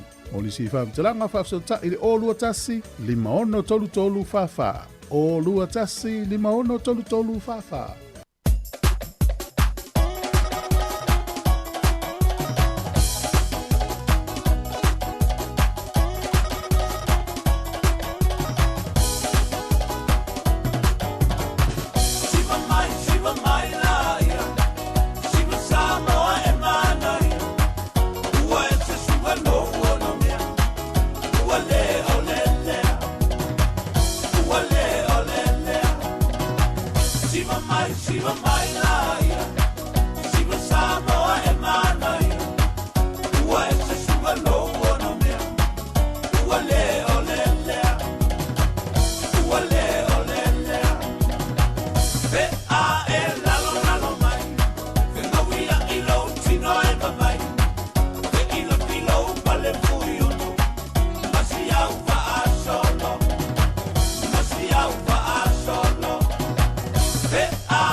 ola au le anga wata ta ua olona umi ua tu samale fitu ngā wha tu uranga se tae au mau Sāmoa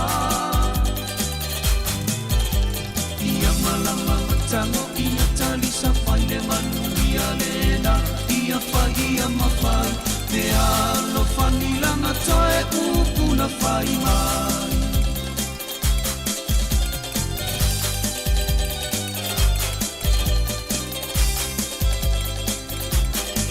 e ua ni whawaru ona a te whaata tau mau whaala velave a pu e sona kilina ona ta ai whaavave olo na ulu ua whaapi o a me wata ai i le tino e ai lona te masola i le pepe i le sungale e mea ola au leanga wata uta ua ona umi ua tu samale fitu ngā wha tu pulanga se tae au mau Sāmoa ia malama matango ina talisa pai le manu ia lena ia whai ia mawhai te ano whanilanga toe upuna whai mai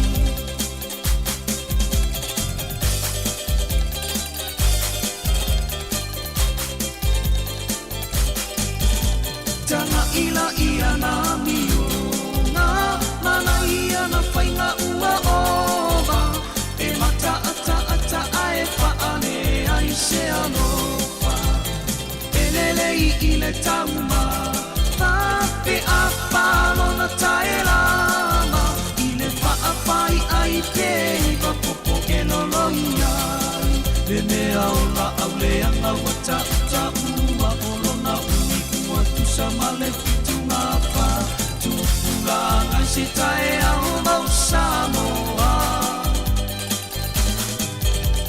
ia malama matango ina talisa pai le manu ia lena ia whai ia mawhai e alo whanilanga toe upuna whai mai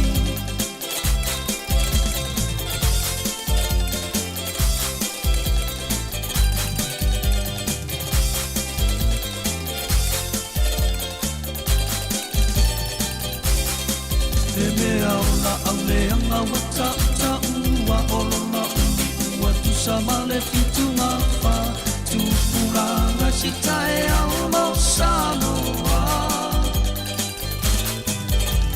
ia malama matango ina talisa pai le manu ia lena ia whai ia mawhai pe alo whanilanga toe upuna whai mai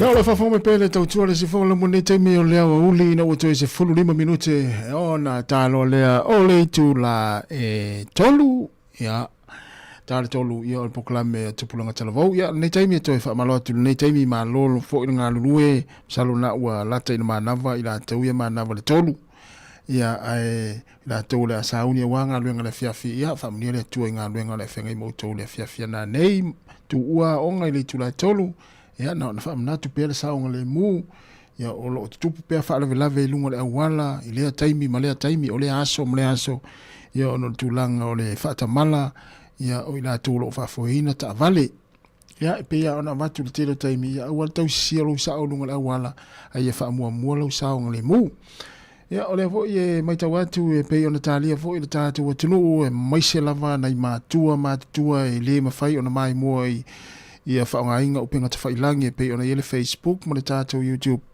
ia a olo whaongali tio le nei taimi ia ona i mātua ia ua lewa ona lātou fia i loa po le ale i ungo le whaamsinonga pe ona tāria fo ia le tātou atinu o le nei taimi ia lena mo le whionga le pālemia o Sāmoa ia manisi o tamari i o le tātou atinu ia pe fōringa mai o lea ua maea ia le lalawina o le ungo le whaamsinonga ia o staimi ia ona masalona ua wailunga uma upenga te whailangi ia le ungo le whaamsinonga ia pe o le mai tau atu lipoti pe o na tuina mai e nisi o fisa whaasara lau i Sāmoa ia mo le taimini nei ia ua le whaongaina ia morianga umalama ia lea Sāmoa ai le whionga le pāle mia la aulia le mali toa polata i wao Forces Smith ia ai o se autelenga ia o staimi o muli mai ia wae le na o le whionga le pāle mia le Sāmoa le fui Sāmoa nisi o tamali ia o whailaunga ia mai la tau na molia le mata upuri nei ia le o toi po se lilo ia pei o se tarara tamai na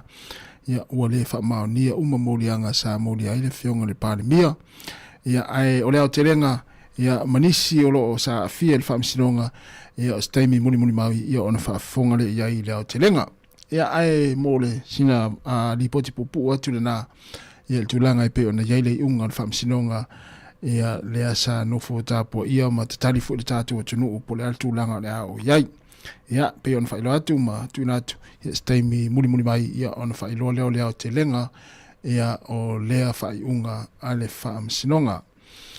Ia ma le tamaitai whaamisino. O lea ua toi se 10 minute o na tāle o le tūlai taulu. Ia o le sifonga ne o lau mui Wellingtone. Ia le pesen ne o te awalo whātua i mo tina. Malama o lau whaafonga mai ni te mil tātou Paul Club. Tina o outou a o eia outou. Ia o.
le tifanga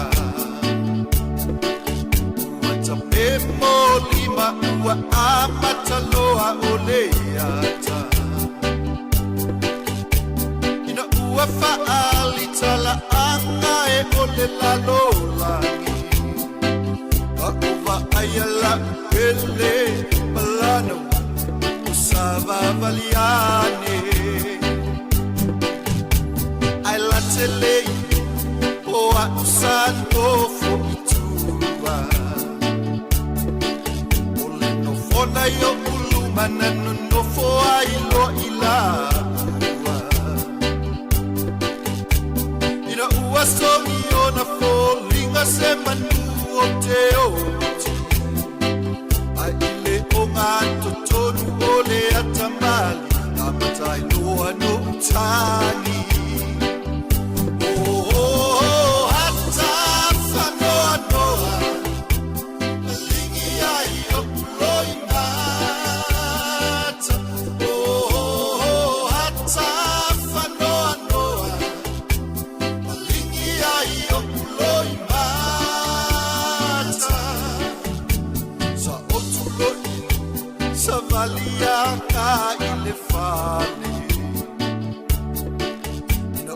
Aya letina o uloi mata mafesili loane Ai ina o usune yo ta uatuia yo sepepelo Ai utalia tu wata fanoa noa Malingia yo uloi mata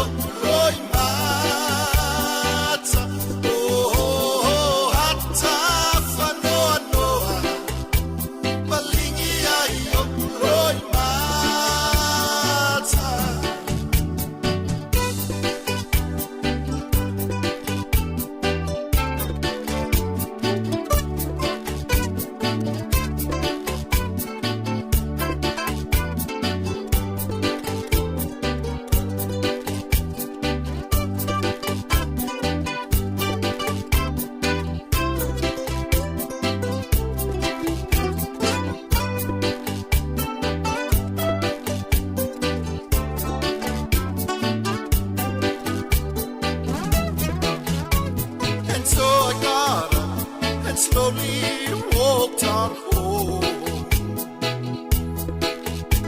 When Mama saw the tears and said, what is wrong? So to keep from telling her a lie I just said sad movies always make me cry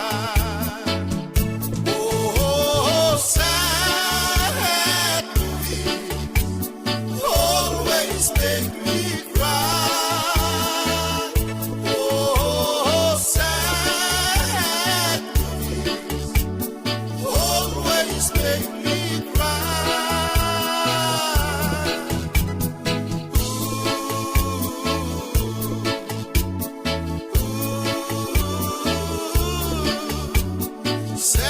Sad movies always make me cry.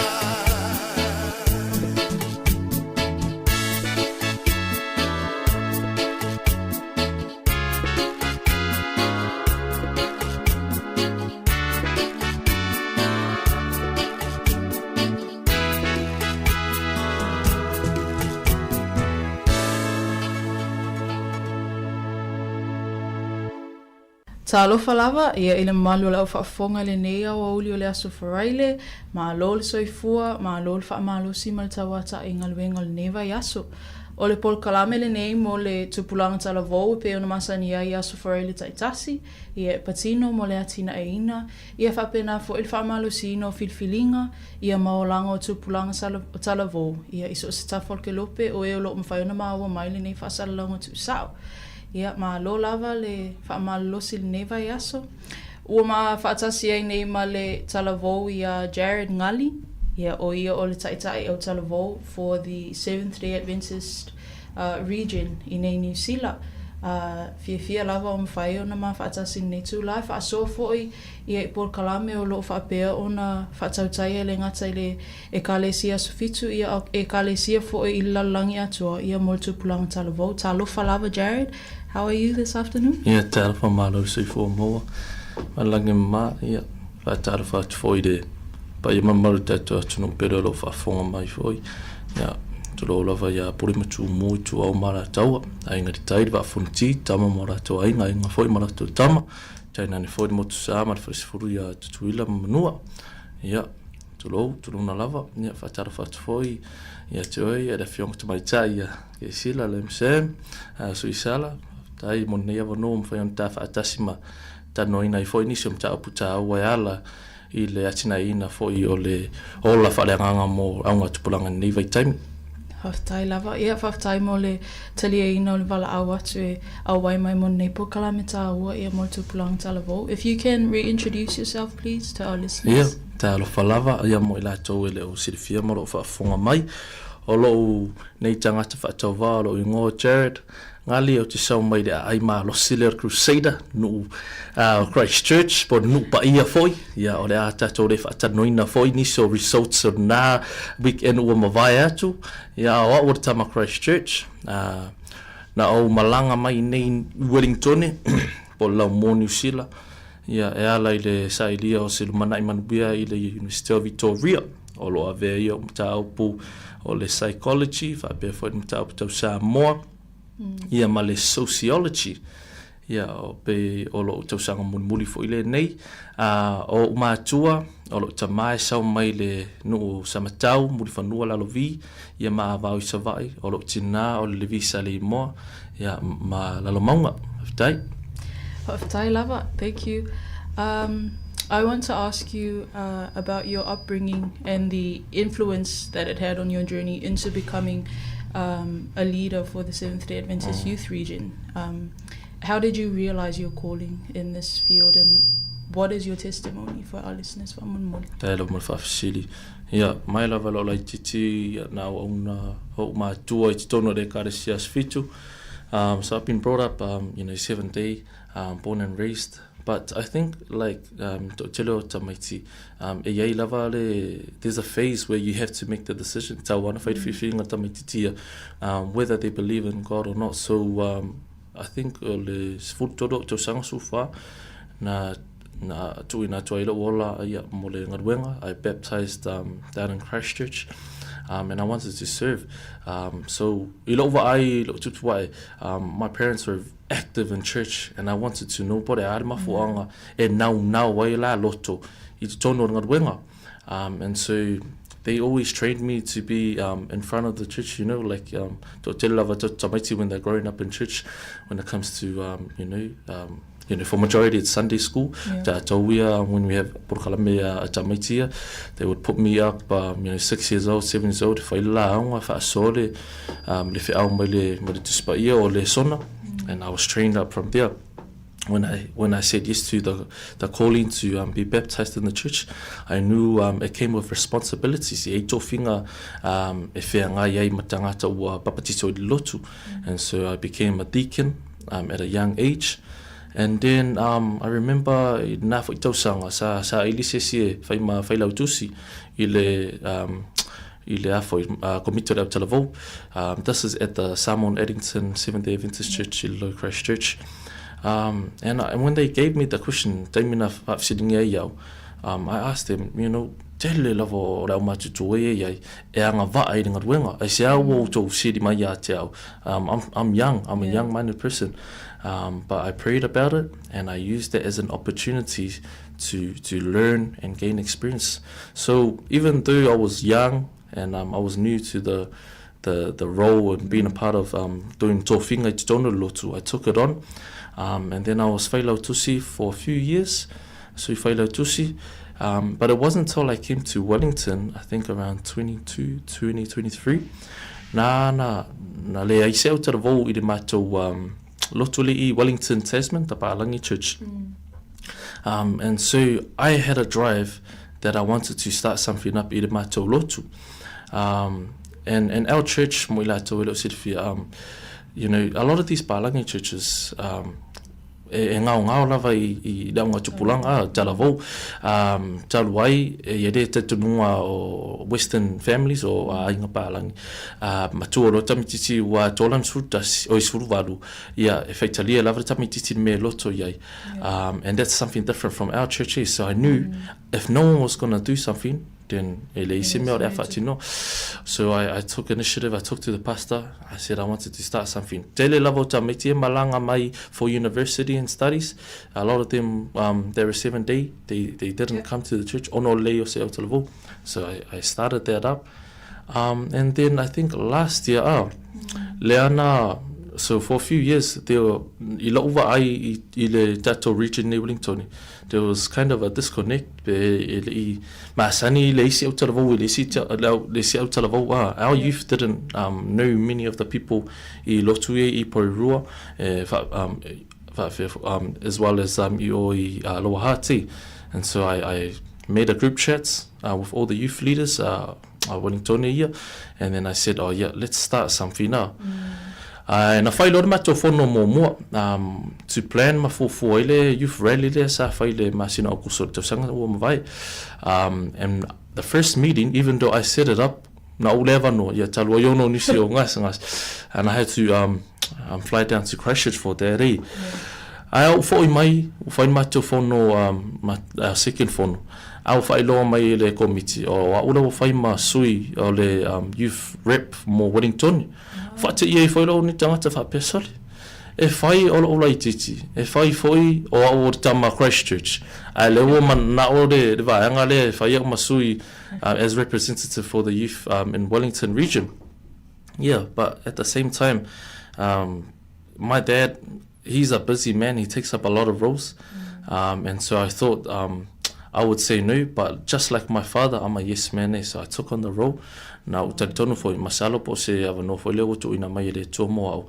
And so, yeah, we've been working alongside with our youth leaders to try and grow something, because in my belief, or me taua lava obviously is God, but it's also building relationships. They say so ta inga or po se mafutanga mawaa within our region with the young people, then on ale manuelo se mea. So not only that, we're trying to grow our relationship I tonu o lotu taitasi, but as well as connecting with our other counterparts. On mea o te tonu wai, if you're not able to get along, whaiona whialo whani nei le laulang, whaiona whialo whani le lang.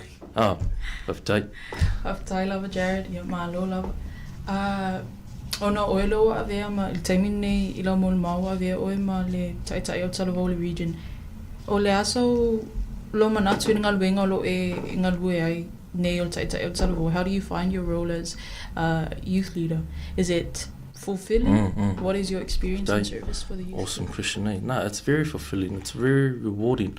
Ele whaia se mea ingale, you know, mo se, you know, for a reward or something like that, eh?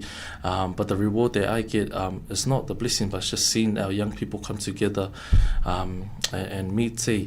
I would say, ole, one of the things that I really struggled with, miselai leadership roles here, ele ngata I le lotu au whafo for uni as well.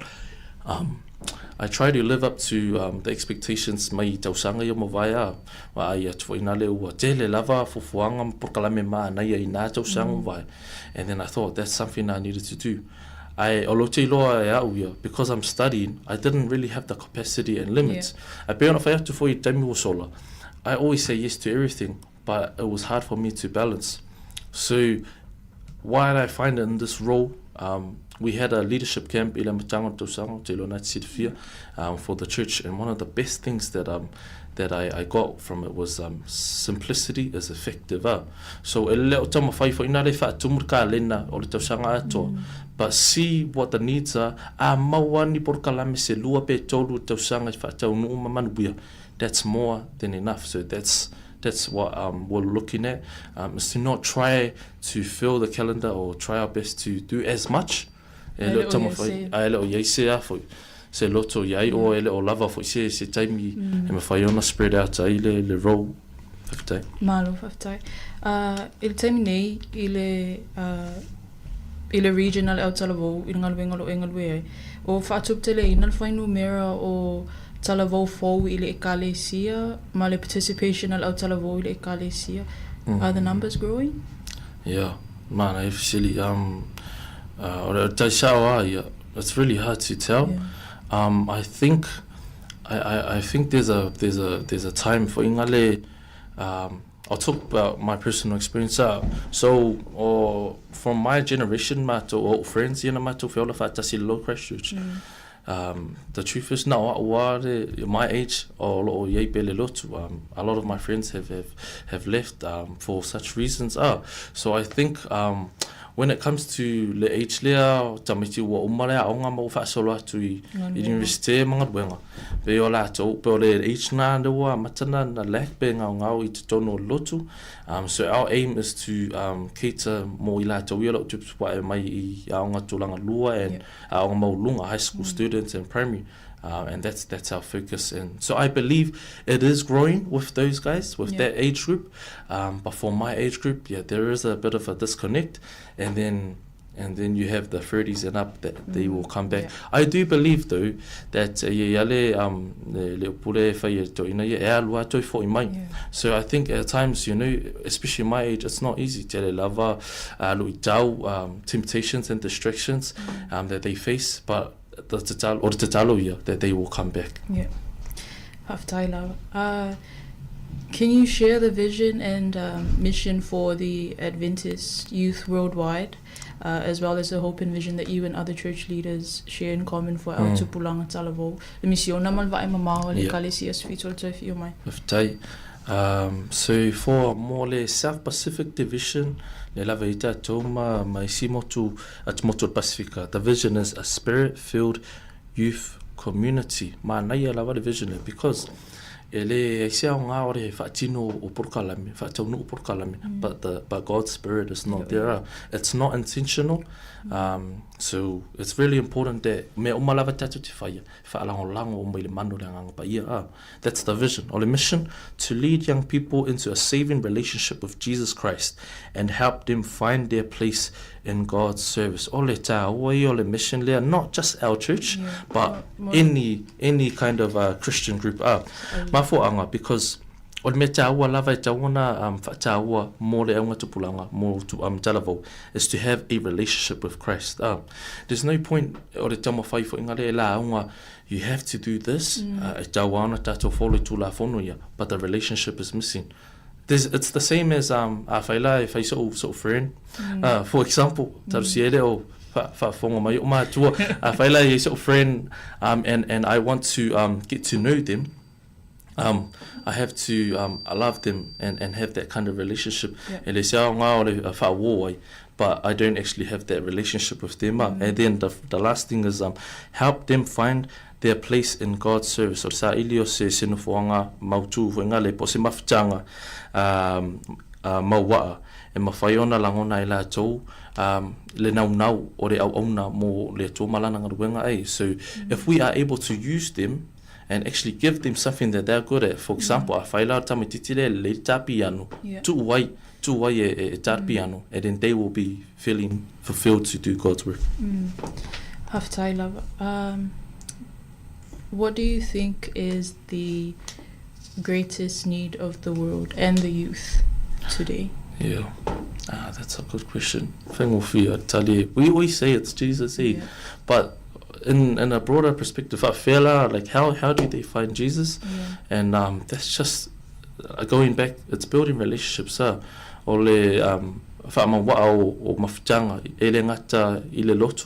within families,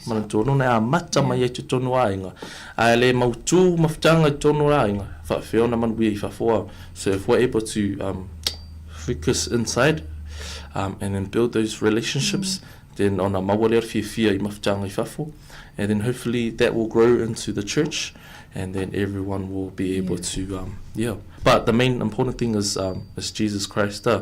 To have a happy relationship, that's the truth. That's the answer. Sao e whasao e lo sa noanga len whape a matai tutono le ainga. Ona e pe ona e sau noa le i to te leo o le autara vola wa iai mai se le tupulanga le age group leo o whaavai vai o le toi o mai le kalesia. Ai e toi fo I mai ia ona o onga ia na build ai ma le foundation i tutono ainga. So e o ai le lalangi. Not lalangi pa e o ai I mea lawa I lato interest ma mea te mini ala e tu ma wai lato loto ia le fionga pa ia le tua ma awa onga ia sa build up ai tutono le ainga mai eventually ai toi fo I mai pa wale le mea ia toi fo I mai ai le ia o te mea so I also think yeah, you know, be on a, you know, tal noi foi le tusi Solomona le fata to lo sumlo foi po ono a orta ma tu smonala a ina matua le to te I also believe that I want fa ngata nga wenga o matua, but then also the young people don't know lotua I want it to fatalia ngale oh yeah, just pray for them fa nga wenga yo ya siasi o tato o talavo o le to foi mai lotu.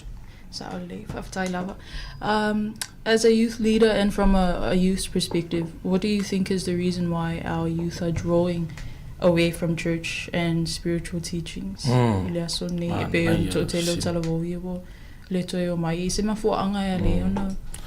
ore suinga fa vai tai mea ia man mea lo ia le loto male man mea lo mana o tamititi where the interests are. I think also the truth is it's also for ngali circles here surround the tato especially with friends and things like that. Yeah for like tono a onga I think when there is a trend a lot of the young people want to follow her, and so I feel le trend ole to low lava ia ole tango ile ava malosi ole sikaleti to low lava body tau foi you know, and like drugs and things like that, then that's going to be the trend that they want to hop on it. So how do we remove them from that? To anga lotu fa malosi pele le o ina ole o spai tonu ainga ma afia fifa lotu and try and make that interest be created I te tono tato lotu, but also in youth programs. Yeah. Whaftai lava. Thank you, Jared. Ia mane le whaasua. O lea whaes tato malolonga pu'u I on tato tu e te liu mai ei lea mo le vaenga mulmula tato po kalame ni neo auli. La pata inga tupulanga talavou Iringa fao na pone ale talu telfo Tu ina naunga uma ole olanga Sola e se va ve awane pupula io mata Sola e se va ve awane pupula io mata La pata inga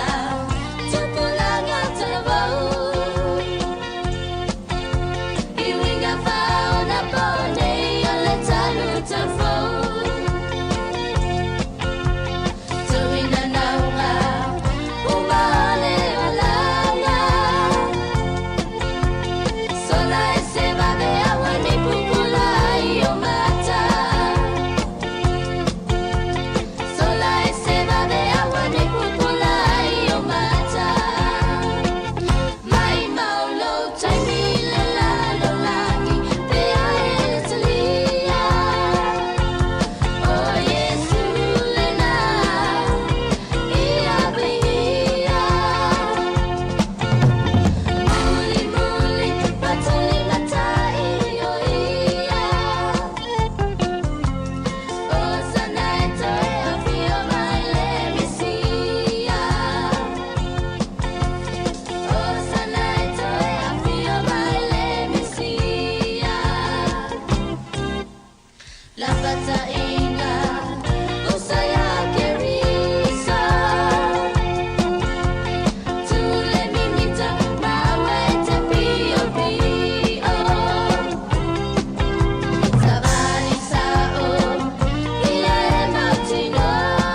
Toi whatalo whātu i le malo le tunu whapeo na whafonga mai i le polkalame mol tupulanga talavou ia i le nea o olio le asafaraile ia peo na whailo atu i le amtanga ma whatasi ai ma le talavou i Jared Ngali ia o ia leo le taitai o talavou ma le region ia o le kale si asafitol toi fio mai i nei New Zealand.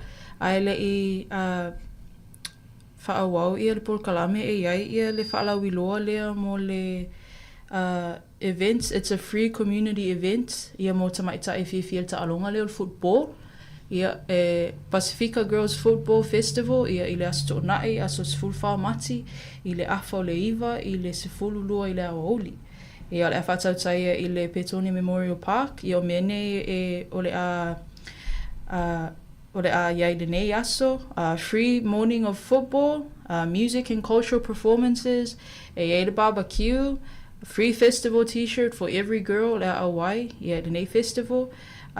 Free tickets to Wellington Phoenix doubleheader, yeah, and free bus transport to and from the game. So mo la whafonga, yeah, o lo manatu e fia Hawaii atu I lea wha it's a free community event, yeah, tato whatastasi ai, yeah, I lea sto nai. Lea sos fulfa mati, yeah, I lea aso, yeah, whaftai. Toi whatalo whātu, Jared. O le whisili lea whaatstau I tupulong talavou ia whapeo ona whaavai ma le toi o mai tonu le ekalesia.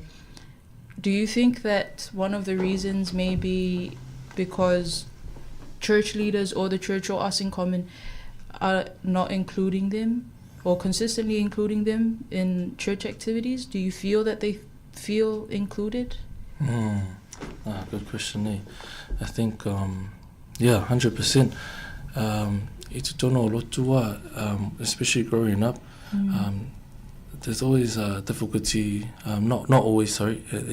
There's sometimes a difficulty more like we are matutua, you know, to actually give roles or responsibility that we are us out of the vote on all the manatu por mafofanga for ile to low lava you know all I like the more mere for ide au fi poto to low lava and that's not a wrong mindset. There are times where I sa for it finangalo ale tangata matua but then also I think we need to find a middle ground where we're not giving them full responsibility, but to play a part of it. So truth is, yes, in churches there are times where it's the older people that are running things, and then young people will be okay. So it's really important that the older people, older generation, and then our young people are able to find that middle ground and work alongside. I do think the ngaruenga does come from our pastors. And then hopefully if age group young couples where we have in church, and they're usually the middle ground as well.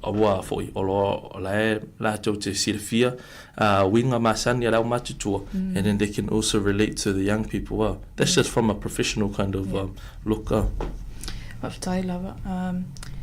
What can we as a youth who are aware of this drop it on it Sāmoa ile mai se le age group le youth participation it's to no ekalesia le o mawalunga le whainu mira.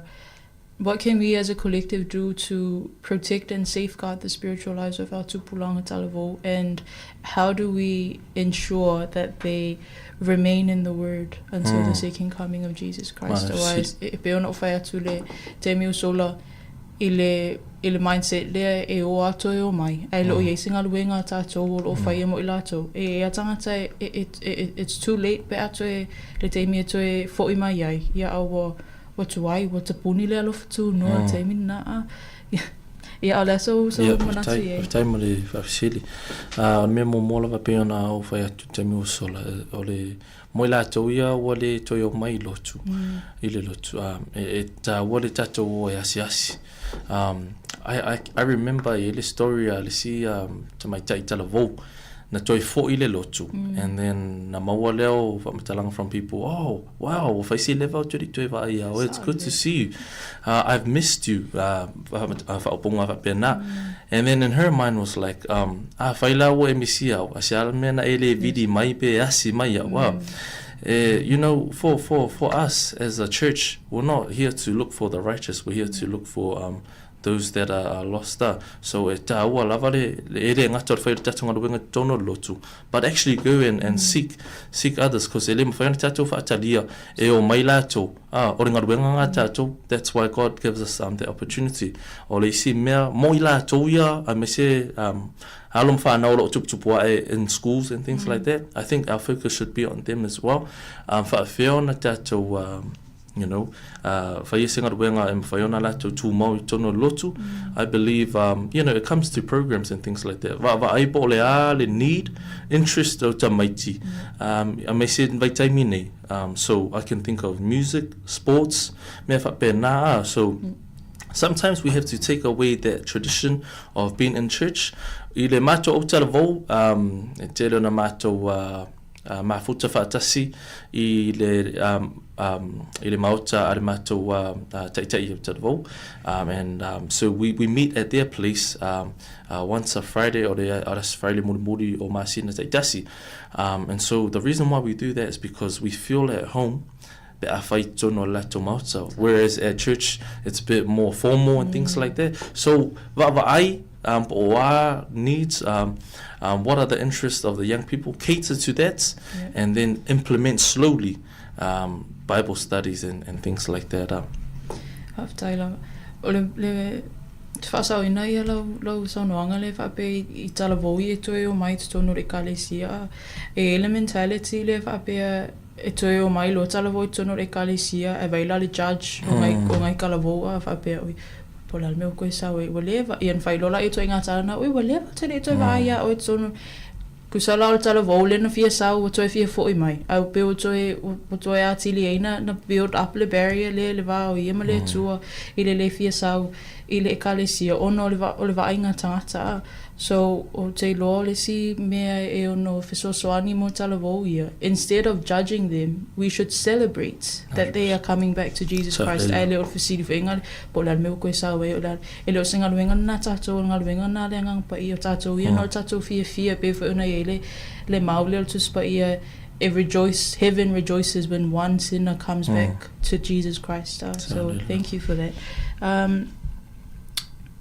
How do you approach teaching the Bible to young people, and why do you believe it is relevant today? E se ale le vai ale au matutua o le e se foi le vai a tupulang talavo o le ala se au wala e mwhai na tatou whaawawina I le interest le mai e whatu maula to interest e ala le so e no le fionga pa e ale to o te lo talavo a tala no Bible study va pea Bible study venga va pe boring ale ase mea e hold ai le lato interest mani au wala me na o ina just pa e lato ina e fia mai le interest e o mai e so e le fiong pa e le tu that time of the city very good question no le vanga mo motive pa e ne facility is e a mata lava ia we are e dei se nga lo tu mai lunga mau tala ia tu le fiong pa ia le tu ai lo te lo o me o winga ma you know upo ti tau tala I ma me lo fai fa fo lo tu ia ele te mari pe de ngo tu sa foi mo fina ngalo le tu so I need to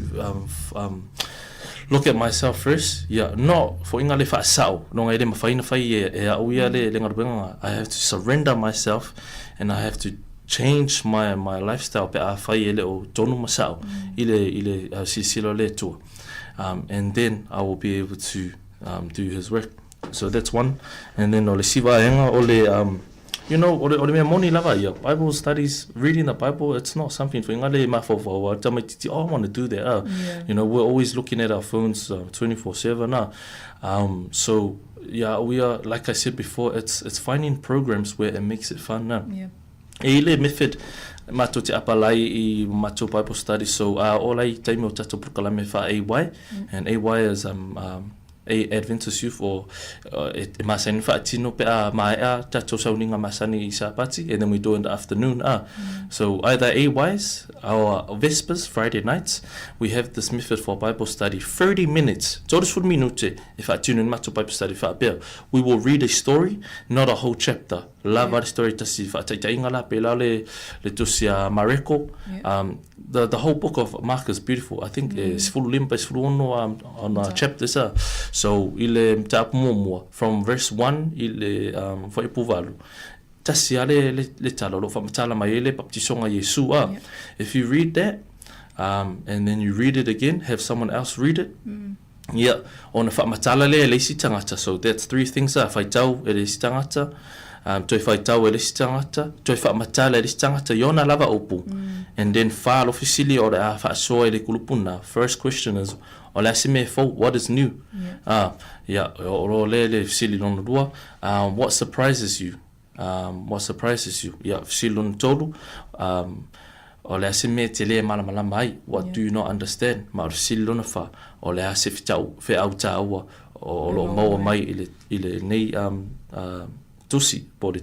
So that's one method. It's a lava isi awala isi simfayana Bible studies. But I want to manatu mamafa ile fatino ino Bible studies. I think that's a very effective way. 30 minutes of your time, you can talk a lot about that one story, and I promise you, their interest will spark up. Because fayatulo, okay, let's read this whole chapter, or you're gonna lose their interest there. There's a lot of other things, but yeah. That's one idea. Faftai lava malo. Taimi nail tupu male increase ole technology ilalangin ne. What can you say about the growing influence of not only technology but drugs, peer pressure, me olo afia il tupulang talavo? How can we successfully pull or keep them away from these big? Yeah, taranoa lava o ya uia malo lo tupuai tonon matoa inga. Tele ana, so my parents always kept me busy if I pisiali ma fo fawi me fa loto and things like that. Ma mele aunga, so tu mai le sa o tonga ya o te le faile me o te mana oi. Then I'm going to do whatever I want. But I'm grateful now I maya u ilo lai titi they so ato to but now I maya o ma to later fa sana alu mele later fa sana alu mele o lo fai por kala meia. So that's why on all the PC email le lotu ma isi me le I wasn't able to have time for ngale o te mafo for wa yo te alu ia mea. So po se fautuanga vai lava o lo nei tanga fa vai ma tua ia po la ma tuolo fa fonga mai foi. Just try and keep your children busy. Fa tumuri mafo fo me lotu me fa le aonga, and I promise you they'll be all right. The other thing was all the social media. I want to touch base on social media. If I'm a monga still kilani, if I bear a fitu iva itula o lo feanga le mutupulanga or youth, young adults devices, screen time. Lima fo itu la mo la to la iti tamiti la iti if la to ma screen time. So that's a lot of hours. The truth is lima fayona to we sometimes we can't really limit le va ayo por populo tamiti devices. So it's finding ways for ingale. For example, in youth community or youth committees, if I tell me social media content, if I lotu and things like that, I also believe this is a hard one more tero matua. Actually check your children's phones. If they're actually doing the right thing, because the truth is that the child's brain it doesn't develop fully. Se longa wo matua le luas fulfato sanga o luas fultasto sanga. So tu watulare fa tonga tamiti fai lava le me lo mana waia. It's hard to tell whether they're doing the right thing or not. So hopefully parents and friends fai lato tu te malatunga wenga. Yeah. And also speaking on monitoring your devices, you lo whaongai tamaiti lai ti tupulanga lea 5 tausanga e lo e se control i mea i wa ai e il taimine i lungo le social media ma technology lungo o telefoni taimine a whapea o le tu sape te tamu whai ia limits i se content mo tamaiti whetau i mo tamaiti ia mea i matamata i lungo o telefoni e alo scroll ke e ale oso mai o se si content e le whetau i mo lato ia na e matamata iala i lo tamaiti ti ma whaatu mo ina lo na mawhawhau i content i le whetau i mo le age group o lo ia so te loeta awa fo ia le ngata o le monitor a ia matua wa ai le ia mea lai wai kusa pe monitor te lo te mi ma specifically content e matamata tamaiti ti pe lo lungo li YouTube e lo ni slightly lo nephew so le matamata le contents there koko melen matamaiti right ke e le oso mai lungo isi me le fitau puni aka i ku e po me pena so yeah it's all about monitoring ma vai le ia me lo ma limitless screen time mo tamaiti fai tau tu si ma tabo e fa fe po se polo ma me pena yeah fa tai lava Jared now that we've touched base on technology, how do you think we can use technology as a form of outreach? Yeah. O te lo te le la brunga runga le lo fai te lo te voice ese mai si o lo tu as well. O lo fa nga nei foi platforms here like Instagram and Facebook, TikTok. So I think what they're doing now, o se nga runga le, where they're creating fun trends. Runga le fa to si nei foi vai o tameti o lo matamata I social media to actually interact with them and foi nga fa malo si ai la to o mai por kala mi fa le tervo. But I also think it would be cool as well. It's always been my dream, or a podcast, or something like that, like a live, more young people to express themselves. So foi langona, ya manisi foi o mtaapu e fatau itono lotu, ya male ola falanganga. I think that would be something cool as well that I would love to work on. Isi time no iluma. After lava, for our youth. Our tupulanga talavo who are struggling spiritually now and may have given up on God, what is your encouragement? What is your message for them? Man, I love le fisilia. Yeah, it's really hard when in the world that we live in. Tele lavo taua ma ya isi foi me olo tupunela langi. That it just shows that wala tamai foi de fio mai le tua. And also, like I said, like there are trends and interests for ingale fa tosi nai foi tupulanga la to te muri ai foi I to ina na ole nei mo langa that will drive them away from having that spiritual growth with God. But the question was fear, how are they able to cope with that faila vai le ola fa leanga. God, He doesn't look for perfection. O le tua le tatu te tapua iai ma o nai e le o sai ia mo tangata e ato toa mai that are righteous. So we need to change our view. Ma le mafofongo le fa pe okay le la e mo miona fa sa mo o langa mo miona tu mo tu ina na ia ma me yolo o le o te faia ina ia ma faia fa sa o mafofo fa sa o ma o loto mo le tua. God is just saying, come to me as you are, surrender yourself up. And then on a mole or tonga. The other thing I do want to encourage is in mawhaia na tato, tofu I mea whaalaulang. But at the end of the day, ele ai se saolotonga, ele ai se fia. There's no full satisfaction. And more mai mea, tala no lava, we are malo experience. Yeah.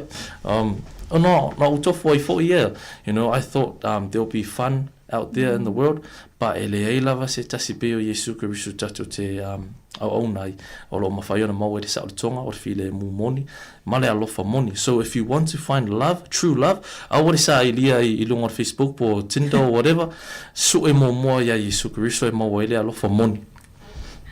Malo lava mole faso ia male fasili muli e fa umai nai ia le tapo kalamel ne o ni Jared Pe ona o whai atu pea I Pokalame lau talavo o mawai. Youth are leaders of today, not tomorrow. They are leaders of today. Amata atu taimine tai.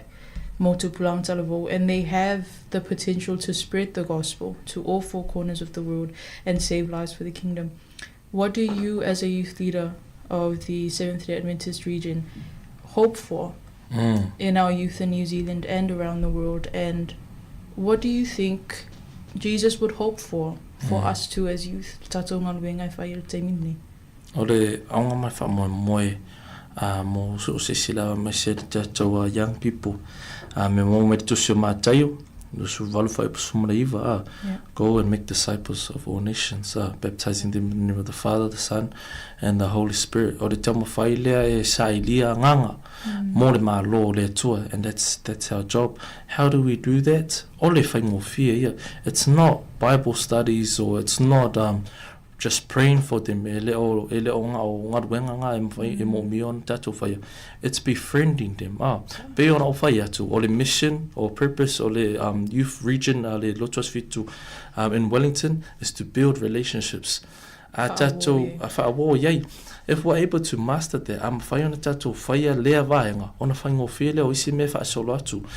because the truth is, you can't really force someone or tell them to do something.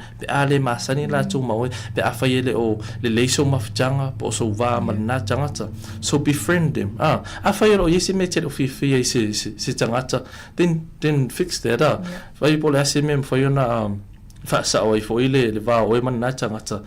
Try and build relationships with our young people, or those that are outside who and then from there we are able to pray together, to do Bible studies.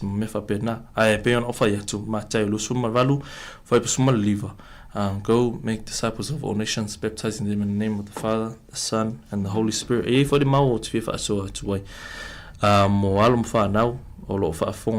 that is Matthew 6:33. Seek ye first the kingdom of God and His righteousness, and all these things shall be added to you.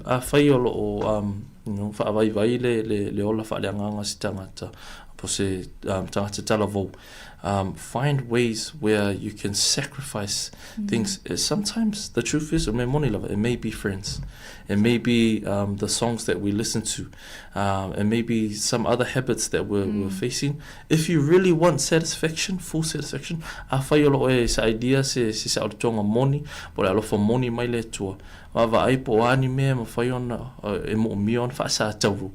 what are some things that we need to crucify?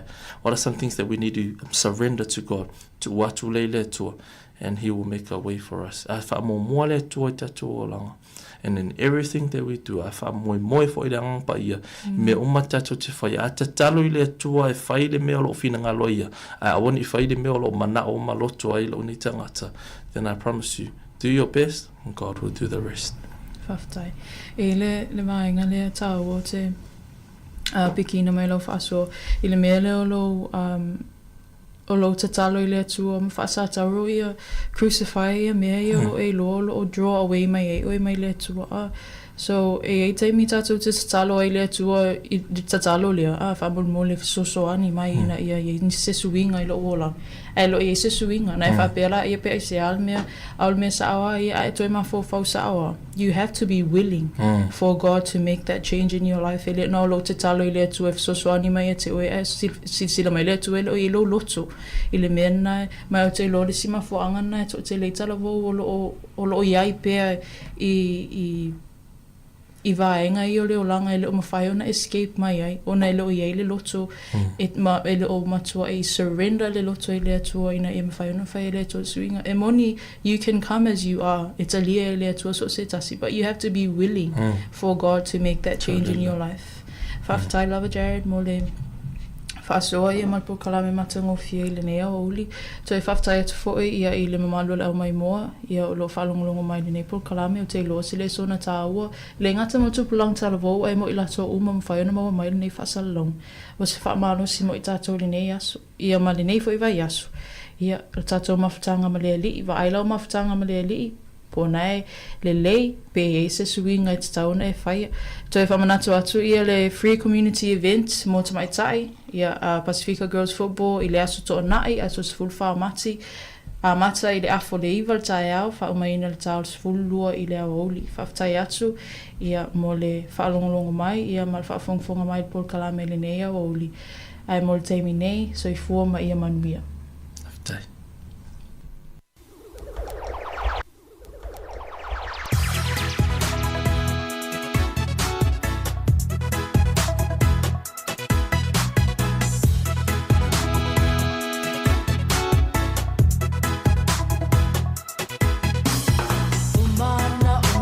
Silafia ele atua Ualai ona atu uai aku matua Whaapea uso matua ngani lo uainga Ia malilie Ia maulau tapua inga Utelango nele whaingo fiele nei mea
Toi whatalo whātua le whapoponga o talafou mai le si ufofonga le lau mua mo le nei vaenga o le awa uli. Ua whaali le fia o lau whaitoa whai ma tā upu tau I tangata whaingaruenga I le whaonga le company o le AI po o le poto whaafolinga o masini e ilo ai talosanga po o tusi apalai a tangata sa ilingaruenga. O pisinisi e pei o le McDonald's ma le Woolworths o loo whaongaina le AI e ilo ai tusi talosanga a tangata e apalai atu ingaruenga. Whaalia e hea o se tasi o le au whaitoa whae langolangoina ma losi tangata whaingaruenga e whaapea e tā ua le whaongaina e pisinisi o le AI e ilo ai tu utuunga po o isi ta'iala mō ngaruenga. I ta'iala e pei o le iai o le laisene po o le sa o le visa. Ai le pe a whai o lo whaonga le AI e whai ai whai unga mō tangata sa ilingaruenga e ilo mau ili ai o la tuto mai ma o la tawanga wa ai ngaruenga. Ua lipotia le ofisa wa ai tau ile aso le se e ato timunga mamafa matawhenga ile motu I saute. O lo fautua ina tangata I Bay of Plenty mo solo ngā palapala fa ape I tauranga. O ne le sone o lo ovalo ia le o atu ile 250 mm o le loloto le suava I mai I timunga. O le motu I saute o lo iai I lapta inga o le moli lanu moli, ma ela I titi lava noa e ono si iti ai I le lanu mumu. E tasi vai tolua si iti ai tupe mama a le warehouse I le afatausanga, tusama le 15 miliona tā la. O le kamupania le warehouse le whaangaluea ina le no leaming, red sheds, ma le stationery, na vaaya le si iti o la lato tupe maua, I totono o masina I ono e o maila so mua Februari, e ui I le suinga o a lato tupe maua. O se isi fuafuanga le malo I polokalame fau po o suinga I le NCEA, o le afa amalo si ai talavau I le vasenga se fulutasi, o na ave le mata upo le faasayanisi, bei o le matematika ma le ingilisi. O lo o langolango ina inisi o faya o nga faasayanisi, lea fuafuanga, ma faapea o le a benefiti talavau I le vasenga se fulutasi, pe afa amalo si o na lato avea le science, e mafaya I o na fisosoani, I le suenga o a lato nga luenga I le lumanai, I le tekonolosi ma le faasayanisi. I faamaumaunga a le matanga luenga wa onga, o lo o faalia I le to atele o tamaiti vasenga se fulutasi, o lo o tau aveina le faasayanisi I le taimi nei. E ono se fulu I vaafe se lau ma le valu talavou I le vasenga se fulutasi, I totono New Zealand atoa I le luafe lua 5, ma o le faa se fulu 5 afe 5 se lau na ave le faasayanisi. Tolu afe faa se lau lua ono na ave le fisiki po le physics, lua afe faa se lau ma le faa na ave le chemistry, ma le tolu afe 5 se lau ma le fitu, na tau aveina le paiolo po o le biology. O lo o pepe lava por kalame ale au nanga faatuma oti ali suifua maloloina le intracare o na oso fa inga I alato por kalame mamasini faate konolosi. E lua se fuluvalu ta otonga ua le faatanu uina o na o le faafitauli. Na faaliele sui o le au nanga, na o lato mawaina ua oso fa ia lato masini I le aso lua se fulua mati, ma o lo o ngā luluea lato ITs e faaleleia lea vaenga. Ele o manino pe fiani tangata ua a fia fa amaumaunga patino, ai ono o ta ua ia lato upenga ta whailangi, e o atu ile lua afe tangata e whaonga ina lato au nanga, ale soifua maloloina, o lo o ngā lulue vāvala lata foi, ma le Health New Zealand, fa apea le National Cyber Security Center, ma leo e au ili lea mata upu. E o maile tae au nei ua se e ese le pito I lungo le motu mātu mai lapata inga lanu moli o le tau, aina to atele a inga na ave ese faamalo si mai o lato fale, ona o le malo losi o ta whenga malolonga mai timunga mamafa. Ua motu si ele tisi le tele o vaenga o le atunuu, ai mai se kai taia Whangarei, Northland, mai si pitonu I le pito I lungo le motu mātu. E o atu I le 5 se lautangata na ave ese faamalo si mai o lato fale kai taia.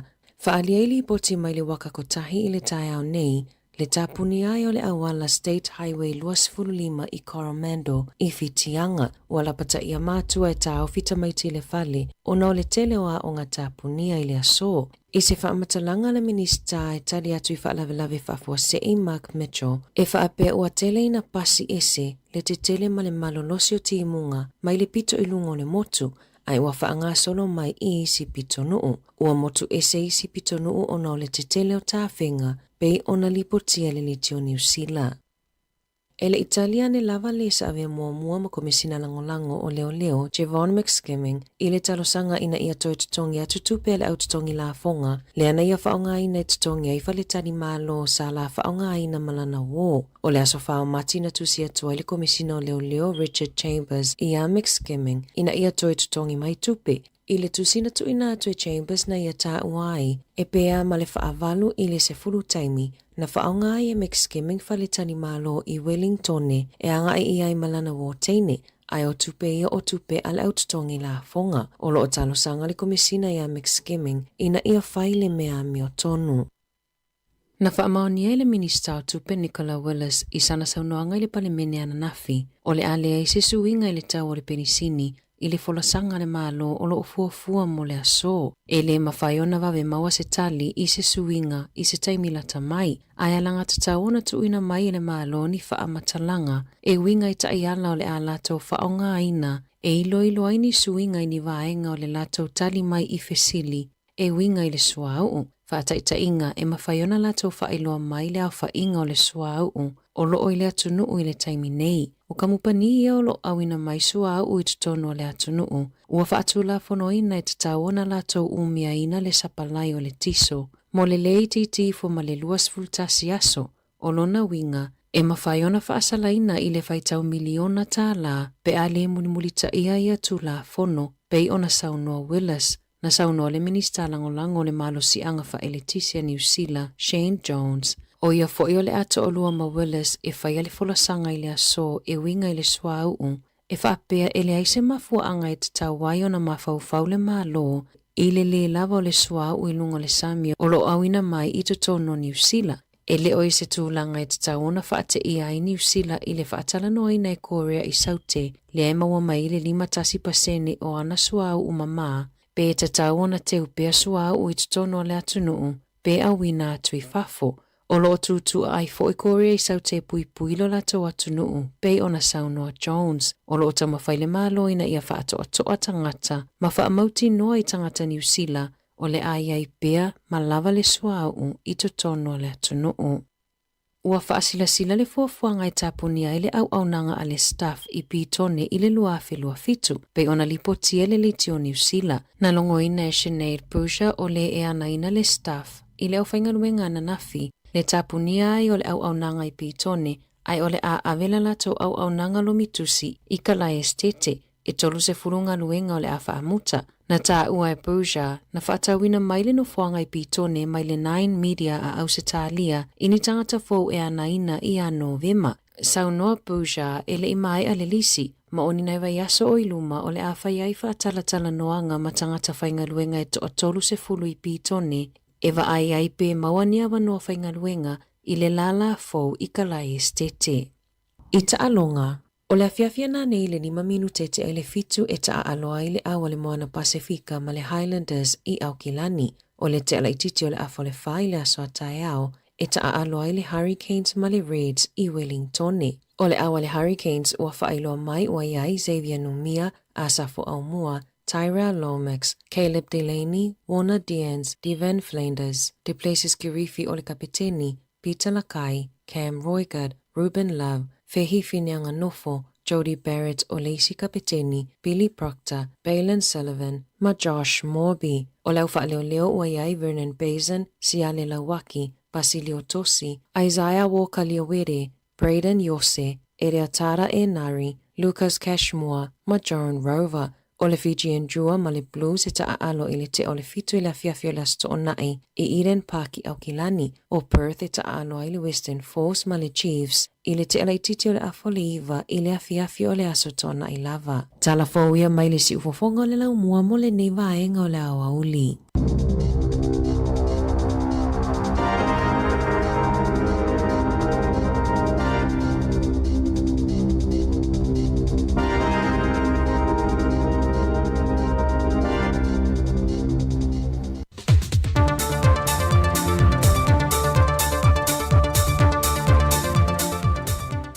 Whamalo atu le tātua te noo i le fōlaunga le nei fo i vaiaso ina o tātua tini tau nuu mai lona aso whareile le nei. Ala mai o le whaopoponga o tala mai Sāmoa.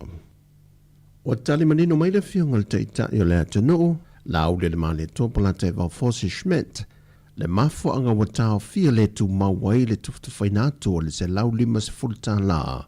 E pe ona ua uma o na pāsia mawhaata oto moi tu malo umai le atu noo. Tali le fionga le pāre mie na ufasiling ia fo i le autu stala, pe ona ua le aise se le ne wha wawi nai le nei poloketi sa a mata. Leo ka fia se ne, leo ka fia rango lako pachiti.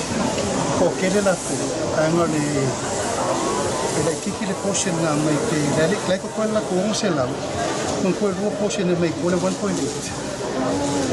Mon ko la la bala le tupe mo na mai ko la portion mo. E lua vaenga o le tu ina mai o le se le ni pe o na whae noe le fionga le teitai o le atu noo. O la watata li leisi vaenga o i tu malo e le i o atu iai le toftu whaino le se le ni. E le tu ina mai tu o leisi o na se la wafeta la pe o na whae lua le pandemia. E wha wawai isi tu malo lo tatoe. Ai whaamaumaunga le matanga luenga o lo ngafa ma le nei whaamoemoe. Wasilia ma le 5 ma le 7 miliona tāla le tupe ua mai o na tufa tufatu. E le wamalo le atunu e to tolu se ma le valu a fese la wiva se ma le ono. Mo le tolu se ma le valu i tu malo o lo whaanga solo le temi nei. O le fatu a fatu nu wina le whaamoemoe sa tu ina tu le fiso swani mai le malo. Na folflei nel tausanga ua mawai ina ua whaale tonu i le tisi le atunu. E le vai so nei na whaatumulia i le portofono le tate i songi, e le to tele le malo le atunu o whaala potonga, o suyo e ka le sia, o nisi o sui mai pisi nisi ese, e seini tauri se leni, mo lato meto tino sa whaale angaina, e na watalia lato talo sanga sa tu inatu, i le ofiso tau yo whaalawe tupu whaafo sei. Ai i le whailo inga mua le nei, o le whaamanino i nā tu lea e le tamaitai Officer City, le awala tu i nā tuai se leni, ma le whaamanino ngā o le mauaio ia se leni. E 5 salau fast matasi pepa na whaatumu, matau a au ina mai i le ofisa o whaalawlawe whaafosei ma whaalawlawe mātu ia. E tolu se fulu wha pepa mai le 5 salau fast matasi le nei, e le mawhai o na iloina ono o tūlanga o le whaatumunga e le o ato o toa ia whaamtalanga mtu ina mai, ia e meise whaamtalanga, ia e whaamautu wai le tarasanga peo tu ina mai. E tolu se la wivas fun maleono pepa whaatumu a ainga na mai alelei mai iloina. E ivas fultolu pepa whaatumu e au mai tātou pisinisi, whaala potonga, tātou waonga, ai se fulu ma le valu pepa sa whaapeona au mai i ofisa po o matanga ruenga le tātou malo. Mai na whaamanino fwoi le Officer City o le whaala potonga, o vaenga nei loina mo o whaamawina mo le tu inatu ia taui mo aseta ua whaale angaina, e le o le taui ato e mawhai o na maua, e na o se fesoswani e mawhai o na tu inatu. A pia na mai lau tausanga e se fulu wafi, ia se tau au whai o ni mea tō tino po ni aseta sa whaapeo na whaaleanga ina e iai vai inga e po o whaatulanga ina o lau tarusanga he tusa maa la fua na tu whaatasia le tātou komiti e ilo inai o lona winga a mai lau sifulu wafe ia e le whaapeto e maua lau sifulu wafe tā la e iai ia mea tō tino ma aseta tala feunga tu langa iei tātou pusa aisa e mo umia, mo tausinga, ma le soifuanga o tātou ainga, mo se whaataita inga a whaapea e au mai e awhe tā la le tau o lau pusa aisa e se lau pasene le claim e toi avatu. E iei fo i tātou a seta po mea tō tino ia e tāu la lea e tāua ai le tāua te le peo se pusa aisa se whaataita inga o au tools e alu le elitise whaonga mo ngā luenga nisi o ngā luenga i tonu le ainga ia le fo isa iai ia le whaato whaala inga le tātou komiti e 5% o le tau sa whapeona tu ina mai. Na iei fo ilewa noa na tatale na atu mo tūlanga o mea tau mawha ua whaaleanga ina o na ua whaapea ua leanga tātou pusa aisa ia le fo ina tatala lewa noa e au mai ai fo ia se Mosef Soswani ia mo tau sila fia o le whaafainga tāia o na toi whaamautu ina ia mea tau mawha sa whaapea o na whaaleanga ina ua le mawhaina toi e ola le pusa aisa mo se whaataita inga o le ala fua sa tu iai ia launga tasia umai vaenga nei po le pasene na tu iai e tātou komiti e tōrus 4% tu langa lana ne ma o se leni fo'i o le atu sa oina tu i teu ngā tupe ia inga o talia tālusanga o bisinisi o company manisio officer ato ai manisio e kālesia. Na whailoa le whionga le teita i o le atunuu e tasi 10 miliona tā la. E whasafu atu mo i lanto uma na whaaleanga ina lanto a seta mameto tino o na ole whaale tono le tise. E lua i le tonu vaiaso leo le awhaanga i isi vaenga i whaamaea o pepa i whaamaunia e ma whaamaumaunga O le toe wala au leo leisi feilo inga, e wha mautu wai vaenga whaiu, au le tu i natu ia tauise leni. Ua fautua ina le taitai o le atunuu la au le male topola te vau fosi shmete le atunuu atoa. Ina ia awa nei whapole ina le tūlanga e ono uti le whaaso le swau. Ona oni a fianga, mai i le tauolo whaawau pe le vau Iran, Israelu whapena foi ma Amerika. Na whailoe le fionga le pāle mia o le veiaso le nei. Na taulai le vaaswau i lo tātu wafu whaavau māloi mta autu. Mai o le whaamoe e mo le 5 le onu se furu aso a ngai atu le lumanai. E mawhai ei o na whaasoa soa le swau ure nei mono tātou o tino. Ma o ia whailo foi e taunu mai le isi a tātou vaaswau e le amatanga o le masina o Iuni. O le tua lalo le taitai o le atino o i le au whaita vale. Ia lava papale ma ono sai, ma aua le whaapopoleina o lo lava le tātou swau whaasoa soa. Mo le teimi nei ma le nei foi tausanga. O talafauia, whamanuia tele le tua le whaai ungo le nei vai yaso, whaasoi foia.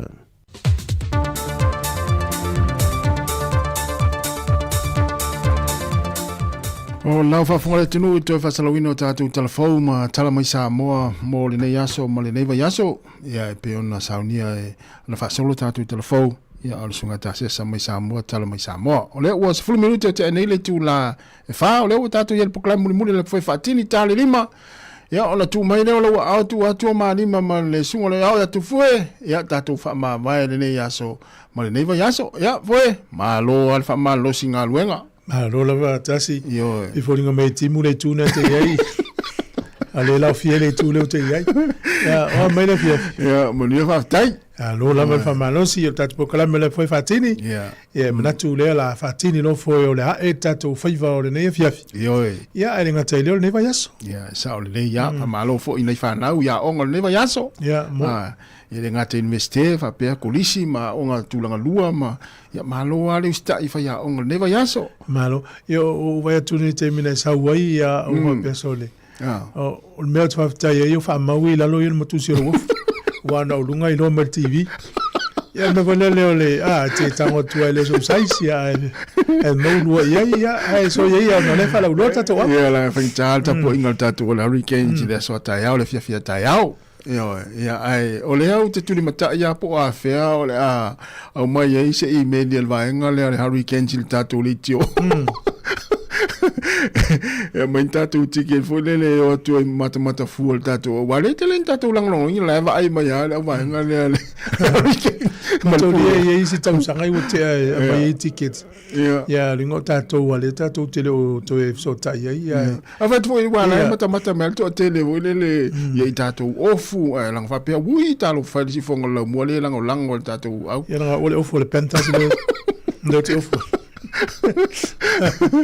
Ya na lo lava lo sai nga lo matu te nei vai yaso va pe awas fa nau ya manatu ya leua ta pena to tele to fo ya tu ya inga ya mo la to le la fa nga luenga ya ma no lo sai ya le kuka ya salfo ina ua ta pena le ya kuka le fiafi la to ya wale la to sa fa nga luenga mai la to sa a onga ne yaso ya sa le ya fa malo wa le taimi o le wa te tu la fa ta 5 ya mai al ta to poklami ya le la va tu fa fianga le vai foi ya manisa ona nga fa la wilon ta to tal no foi le nei fa manatu fa ngol vai yaso ana ya ano si fo ne lo mua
mawhai nei ona whaatau top up al DigiSal li lunga le website le ClickX Pacific. Mawhai fo ona la fo ilau se eleni le mai cash al DigiSal li Sāmoa tonga whiti mawanu atu i le fi e na ole 5 tala. E le leile rate i aso taitasi mai whai mo fie fo ona le se tala ai oe. Asi le website www.clickx.com. E la fo ai sau top up al DigiSal. E la fo i sau tupe le mai cash al DigiSal li Sāmoa tonga whiti mawanu atu. Oli si whamtalanga whafsota i le olua tasi, 5 tolu whawha. Olua tasi, 5 tolu whawha. Sekia, DigiSal. E ai se isi o le tau ainga e whaapea sana leo. Pe whaapea foi. Whaamata e avea le tale i, ma le tale maasani e tau fia i lātou ma le whai o lātou mea maasani ai. E tatau o na lātou e whaisu enga o le tale, a ngā i le coughtest.co.nz. Paile suenga o le tale, ma whailo i le fō mai, coughtest.co.nz, e le ai se tatongi. Whala au talawai, e iai tūlanga la matia ma tūlanga le lei o whala au. GlaxoSmithKline, New Zealand Limited, Auckland. O leo se full 50 minutes o te nei lei tūlai wha, ia pukala mulmulu whai whaatina si whonga lau mua, tā lima ia mai al tātou pukalame o le nei yaso, ma le nei vai yaso. Ia msalo na wainunga le tātou Facebook, le ingo le whamsinonga pe on tātou tālia, ia i le nei yaso, ia le unga pe ona iai na wainunga le Facebook mo i lātou e mulmuli ta i tau tuar si whonga lau mua i lunga penga te whailang. Ia, moni le le ia, o te ilo le talana le nfia whafonga i le tunu, ia na ua i lunga le tātou social media Facebook, ia na ua mai al tolo lo wina le whamsinonga i le tele o taimi na tolo ai, ia le ngata i lea, ia o nei tausanga o mawai sa whianga iai, i lea ua la wina i lea so nei la sulufu fitu o mati, luafe, luono, ai le o uni o mati, ia le ua mai e whai unga, ia e le o tausalaina, ia e le o wha maonia, ia tūlanga o iai, ia le palemia o le malo Sāmoa, li siwe sa whai pule le pai inga taruai, li sanga lua le mtanga luenga o leo leo, ia mastasi o e tau ainga o le di palemia, ia te whai tau mai tātou talana, la wailunga o le tātou social media, ia pio na maua mai tātou whasa launga, ia mai tau tua isfo, ia o nanga Sāmoa, ia o lo i Sāmoa. Ia, na, nino le vaenga na, ia pio na iai. Ia o le fiafia ia e le taua o na so na whavesia le fiafi, fua le whavesia le fiafi tūlanga o le tau. A whaatimu tau pe o na hini a fiafi nei, ia le tau o na so na whavesia, a maa nai a le tau o le maa nai a le maa luo le ea, ia fiafia umatanga te tono le wharia, sui le alu e le fiafi la tau. Ia, na matano masilia la e an lela. Ia. E matano la e vaenga leo le, o me foi o tamaiti o me poiata. Ia mto leo foi taule tato fiola e aiza moa tato mainei. Ia aila sa whalolo merisunga le di ofsosani le ta whasoan nafi. Ia la lana sa wela mai le tūna na misi foi atau. Ia, ole ane tu. El me velo le whaongai no le whalai. Ma ia man tu o le whanau me poiata. A whai ala wha ita mai ti o la whaongai ti nā ia le whalai le ulo le oela. Ia le ngā vuna le o kata ita. O sa onga la le se se la o manatu ve na le la o sa onga tonu la le mauro manatu a se mauro le tio va ai le si pitole a le sungaria e pi o mo venga pi taulonga se pitol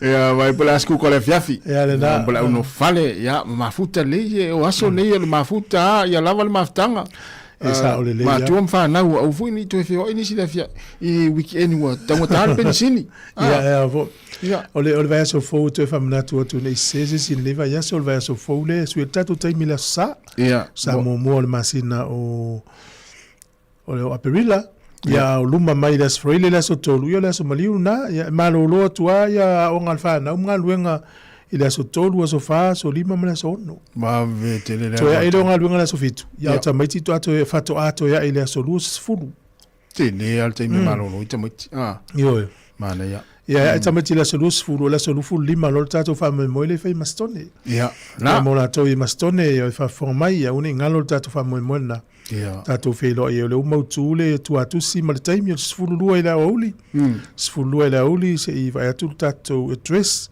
ia la stala le au masani na le i mastone la san na muli mau ya mastone ia pe le sina va ngan fata u al matalonga le la ole pe vole mele sa lua tu ai fo ia Wellington e lo malanga tu Mastone e pe olena e tu ai ia Wellington e malanga Mastone o mo meu no fuanga e fai mo meu aso mafau ave aso mafau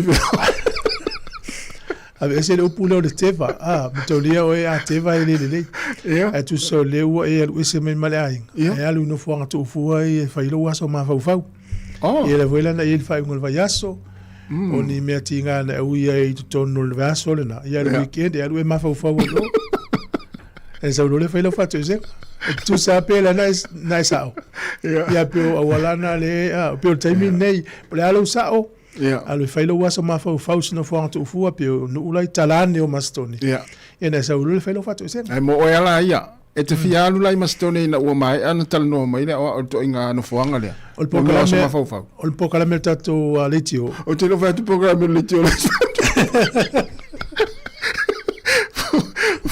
o te alu Mastone o mau tele sa wa ile ofisa e pe vola to tele ona itama ya na ya persunga leni le na no manu tu nei ya felona sama fau ya manisi le tunu persunga ya le lua basila felona sama fau na le ukilani na pe le ta ua na mau tele la Mastone ya o nei ya puta un tafo pensin mon tu lo ta pena sautina ya me a matatu al termine tau la sautina sa oatina ya sa oatina po anime tupu ya fata waino la tuas sa oatina pe el mena na faya sa opetina alu failo was ma fau sa fato ese ya le uto so longa le me uma o ia la failo was ma fau ta to visa la vana la to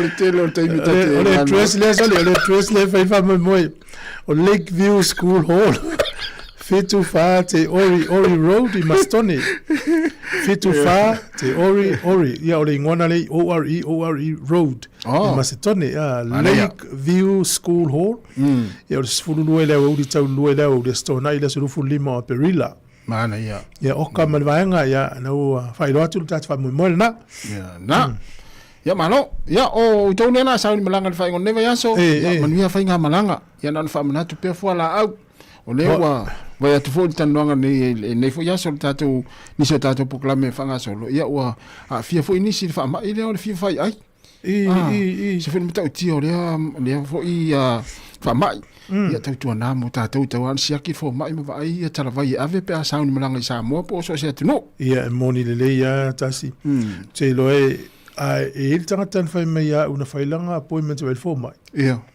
to ti a fitu vai son fatali sa ole ai o te mana tuale na e fa mana tuale tunu o istemi te uinga o fale tala vai sa ava pela o lo appointment te lo mai o fala au fo le repeat e te ta walu la o fo mai pe sa ole le tala na fu te le ta walu fo mai ai o le to inga vai ngala va pe ia ilo ia fo le ia ilo la fo mai e te tala noi lau fo mai ia e mai ma fa mau il falta vai ia I lo falta vai o e ma lau ia o e tangata le tala te mai tala vai e se te mi e te la tu falta vai pe I fata tafa I lau fenga luenga I lo wala so ai o fa tafa fia ia sole e se le io ne tangata e wa meio o te la no tangwa mai o te lai no lo te lo tu mai maratas fa malo fa pena wa te le pa langi intia la malotas ya o tango lo fa Sāmoa lo ingoa ma mai pula le wingo lo ingoa fa ko number 1 in Sāmoa malotas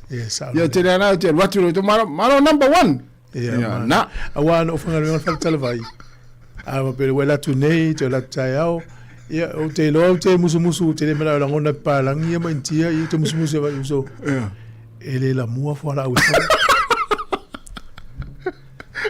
e folo fu ala au nule pa ele la mo e ala tato atu fa vivia luas fu lo minuto ma vai tato tala vai o leo tele na yelo so tanga il falta la vai le ke no squik vai tato tala vai to tele o to ye ma sani no vai to lunga comment me tato Facebook o lo te vai to ngo yo te muse fa ilo atu lunga tato to tua o le foi Na tala no pese. E matua o te te.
Whawhiwhianga nei taimi o le awhiawhi malasunga taulanga tangaloa ua awhatonu le tu lai wha tāle lima ia leo toe 24 minuti o le mai aleo tātou tau tua malapukalame o le apifoi whaatini fua elena o elena amatai mai le mta upule ia rata tui vasa sek ia mo le mai tau atu o nei le uli leo whaino mai o leo saini le lua tau sanga ia mo le kalapu le nai whaino ingan vai aso nei o le Wakefield Trinity. Yeah. E o le tala le na umai ele isa inia le whianginga lea. O se kon kalate mawa ele tele, o saini tele rola po o saini e tu ivasa i kalapu lea. Yeah. Po le meo saini e tu ivasa mo supali kalapu umar supali. Oh. Ya, mana ia le whaiunga. Mana ia. Mana ia lan whaiunga wale e wadwa lulunga lo matua. Iyo e. Ia masiona. Inga masiana whanau. Sao le le ia. Se mana ia. Yeah. O te lore, o le wali ia la ka pifa professor te min nei le liki ma le uni. Tua manu ia la wali ia pe afua nei taman la ka pi te min la. Pai pe o le iwa fitu le na mata sui mai la pi uni fa la pi liki. Yeah. O le maa lei o mawhauwhaunga o tangata na whaia le mele. Wha la wha professor ta alo. Yeah. Le lau manu ia lau ngā tupulanga leo ho leo a tupu ai. Moi. E la vela man vanga le tui vasa. Ai fuara nei taimio nei tamai o Michael Jones. Yeah. Yeah. Schuster, ma la wuli tuai sa iei Olo Brown. E te le lope ia mai. Yeah. Ia e... A tonu a Sāmoni la tō tupe ai le tusa ma le te lero hei tupe te minei. Tala moni tala na. Ia o te lofa ftai a umia lola man malosi ia e le manu asta mo tui vasa. Ia le la ofia tonu le tatou toa Sāmoa e. Ia la tau e ta alo, ia o tau e wha e puti ngai te rima. O mai penseni. O le ramana tua le parade o tau sanga nei peaulia. I le pālota ni usila. O le pālota le so fitu o novemba. Ia te mtonu ana, a matanga o novemba. Ia le te mina la vevela le ta alonga yo. Ia mtua le iloa mea ta mitila tupu, mele tupu inei. O meu mafti el tatou next door nei pale. Le i tā pena i tātou, langolango le tātou au, tō Sāmoa. Ia. Ai fua ia i tālse i o tuei upa ulalo le pensini. Ia. Wai le mane le mea le alu alu me tanga tau tū le tā vale le tātou tamwhasala. Ia mo. Ia te loai o tuei ua wet swinga. Ia te loai o tuei wet swinga. Ia. O le whaiunga le vaso nei, ia telefoi nei tā alonga e sila i lunga i lau TV. Ia. Sky, ia, misi o le tā alonga le whiwhiana nei le Warriors, ma le au lea le Tigers, ia tasi lea au Marasio o te minei. Toa manei ala au le Tigers. Au le Tigers. Ia, le na. O whalango mai olo tala noatum sile ai kirikiti, luas fulu ofa le whai Australia le whai ungo le, le tausanga fau. Ia, vai atu fo ina nafi le ua whai lo mai le tātou au kirikiti a Sāmoa. Oh, ia. Ia, mo te tausu ina se avanoa le tausanga fau. Ia lea la au le tamisanga le la whai ina Japani. A mata le aso valu e atu la se fulu valu o masina o me. Na la wala umiltato o nafi. Sa teila. Leila to na ora stela na misi. Ya ole au atoa le sa ave le fo sa tam fo se avano ile luas fulu i polo langi le na. Le mena la vea nei teila la officials tamai o e. Ya. Na. E fa mau popore au. Ya talusia. Ya na nei fia file la nei fitu talo ile Highlanders man Mona Pacifica. Ia. Ya le pona nei la Forivo le Brumbies ma le Waratahs. Hurricanes ma le Reds o tai au la fulfa po ma ofu me le ofu nei o tai au talo. Ja, nei wa so stay me out ofu me as for really. Oh ja, saula. Ma ele stat talo. Ja, me sili la le mo wa talo nga tai au la fulfa. Ja le mo la no tai au o le lapo. Ja. So ye fa ma o ofu no. Le volele la fa fio la le fat na le mau va ma. Ja, o va mau nei la lo na. La ufele le pero termina wa to e matala vai to an fele mai to no office. Blues mo fitu. Fitu le fiafi, o fitu le fitaiao. Le force mo le Chiefs a for le iva le portaiao. Ia amale ia mo Crusaders mo le Fiji en dual vaso le se ia ia na la uture ia pe le tulanga na ia ta longa le. O ton fa sa so of Hurricanes foi. O te lola tala sawatas ia le fa pela tala le ai. O au taluana faile au le Alman Pacifica. O numero tasi Alman Pacifica ite. Oh. Te lola le aso na mo ta mo e tonu ia le Mona Pacifica i to tonu le malai mo le taimi mo. Ia. Ele tolu tau sanga taloi. O no fonu mo TV o malingi o loi mata. Oh. O le mena o ilo uloto. O le sa ili maa lo ne o tatou mātua no mai le ono sifuru fitu, sifuru valu, sifuru iu, sifuru a. Ia. O le fua i o la tau ngā ruenga. Ilo o mawai fau taimi la. Tu sa o la tau ina mua i malai ne o mai whai ngā ruenga ta i lua ngā ruenga kilingi, ma factories na o mai wa alalo. Ia. Le ua umare se ngā tupulanga. Salupo le ngā tupulanga tolu le ilo tatou nunga le ufana nusila te ua sea ua. Po le fafo. Le la ta mua i maita maitia. A o ilo uloto vapea. Afetai nei mātua le sa ili mālo ma sa ili manuia. Yeah. O le au lea na whanau mai lo lato SM Sāmoa o mai nei. O nisi lo SM mai tonga. Ia la na o mai le temina o mai le temine. La te lango. O la au o le Mona Pacifica. Oh. O avea la au ma mea au aia ista alonga isi au le fi matamata. E o le Hurricanes. E lo au lo na lua na. Ia pe o le mafuanga na ia taruai ona e faisi te le ofu mo Pasifika. Ia le la tau so size la titi mo ia. Ia. Of taui vo ia. Of taui vo ia vo e malo lo loto te le me o ia so le. O talo nga so pa. Ele tau so ma fa lo loto le o. Vai lá ma o ia matua. Le ufana mo Pasifika. Ele vai lá si fu o le tamu fa matua. Ia. O le taimo mo le tal fa so pizza o Sāmoa. O isan tama fa na ui coaches o lo Blacks. Ia. O le tama Cook Island le ya latu e mal Sāmoa. Wa to me sa tatu le o yai. Ia. Ila ngo to le to te va ai poelunga. Tako lunga ma sinpin. Ma to va ai men a mata ma il folonga. Ma na ia. Le la wo ma taimo le la to ai. Ia. Ma na ia te le fuelo va ai mau. Yo. O fala ia. O fala ia taria. Ya, na tasta to pesa vai foi. Ya, lo fatu sunga Alen Solmona, ya sunga ya Risati Alisa, mania level nei ya fiafi, ya fatalo fatu le sunga ya Capsilipa, ya tasile tanga te laute vai anta la vai o, il fata la vai o Capsilipa.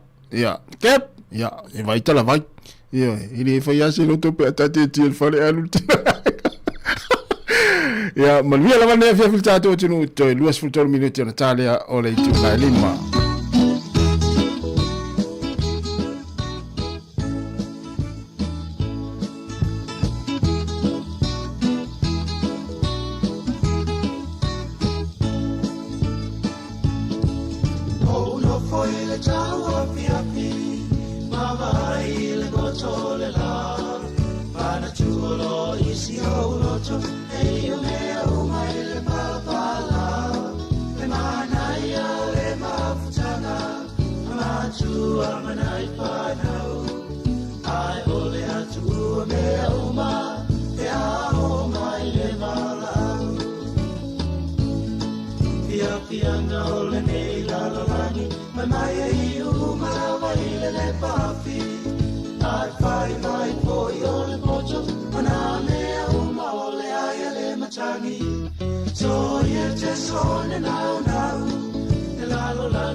te so na na le la langi ma na tui na na a pai ko lo taola te aso de o lo tau pa masinonga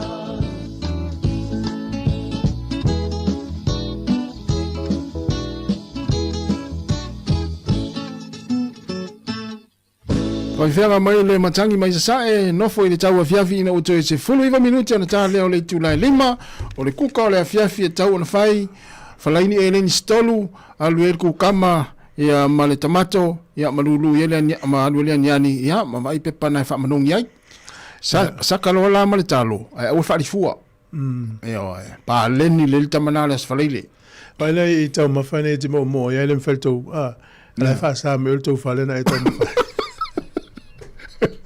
Sas. So ia tau fa so vale me ile an po fa uma ela toi vai vorna me ai fo.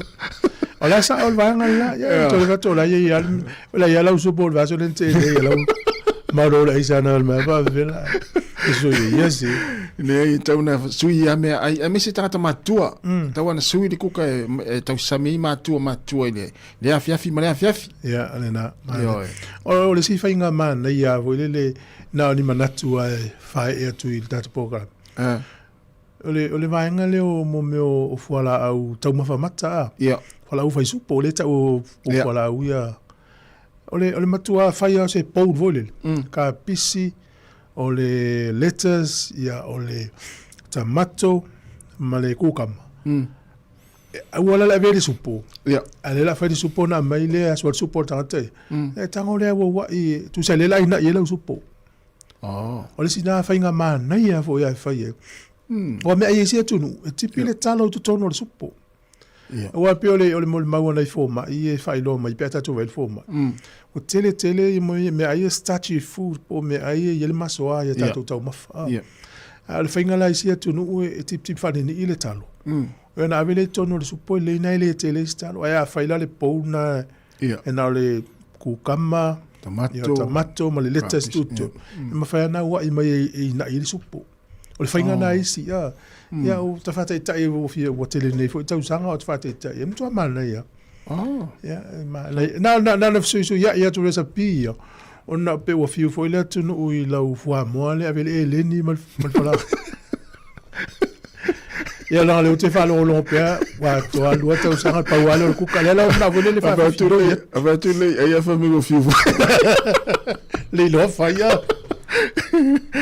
ya tu pera ku ka la wa se ona ta moftanga ya fisilia to ina malo tu papa mama ya ona ta moftanga ti do fia ta sami le fiafi ya sa ya fa me yana wala vasina ya na stasi me te vai lua ya sa wa na mana ya ya o fa unga lava vai yaso e tele ya tato fuanga ya ma tu al saunga le mu e o isia vai ngai mo fa tori poti e no tato le tio se asa sa me o tanga tamali li u fa le vita vale mo ile ona u tele na wa ye fa unga ta fo il fa fuanga le tunu e fa manatu tu pe fa mana ye pe fa le vele tu pu mai nei o toni nafi sa na ngoto il ta vale ilalo il sami ya la ye tonu pas le taval mal passe se talo fai mo ile ye fai te mo to ye malanga mai nei Wellington o le tele o wala nei pe ato mai nei to fio ye pi o so le fe pi ya wala to va pia pilunga wala lunga monga ya fai te yo to tele masani ai tu pe tanga to masani la wala fe ya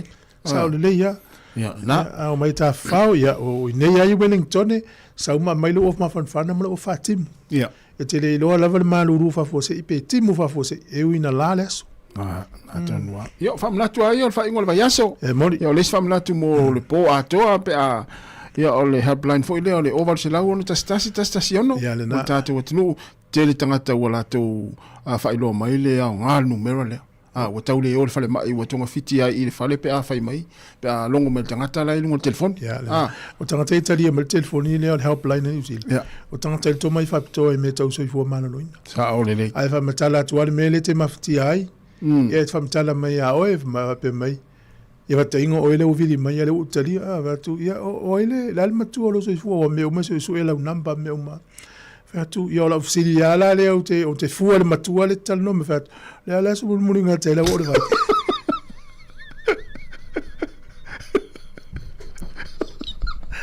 va o nala e fua yele le fofolo ti ava pema ola sal va so tu tu fa e se se to wa inga na to el telefono va to sa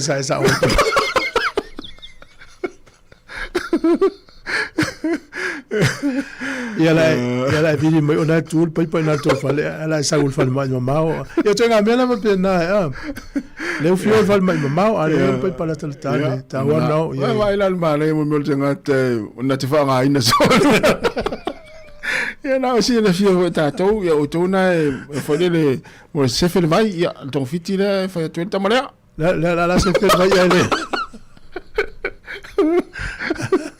ya malo tato tateli fa umale fiafi ya manuia fa nga fa anga ya tu fa ngol va yaso ya tau tu na o dato ia o ele ia va afi ma va afo ia ya na o si de fia me tau na fa ave va o fa ola ya male moli wila ya male telefoni ya ma tau si o ainga time e to tali me fa nga fa va so le lo te va ai le o fa ola to no lo ta vale ya te yo o fula tu yo elo so fa ola mela me tau tackle check it.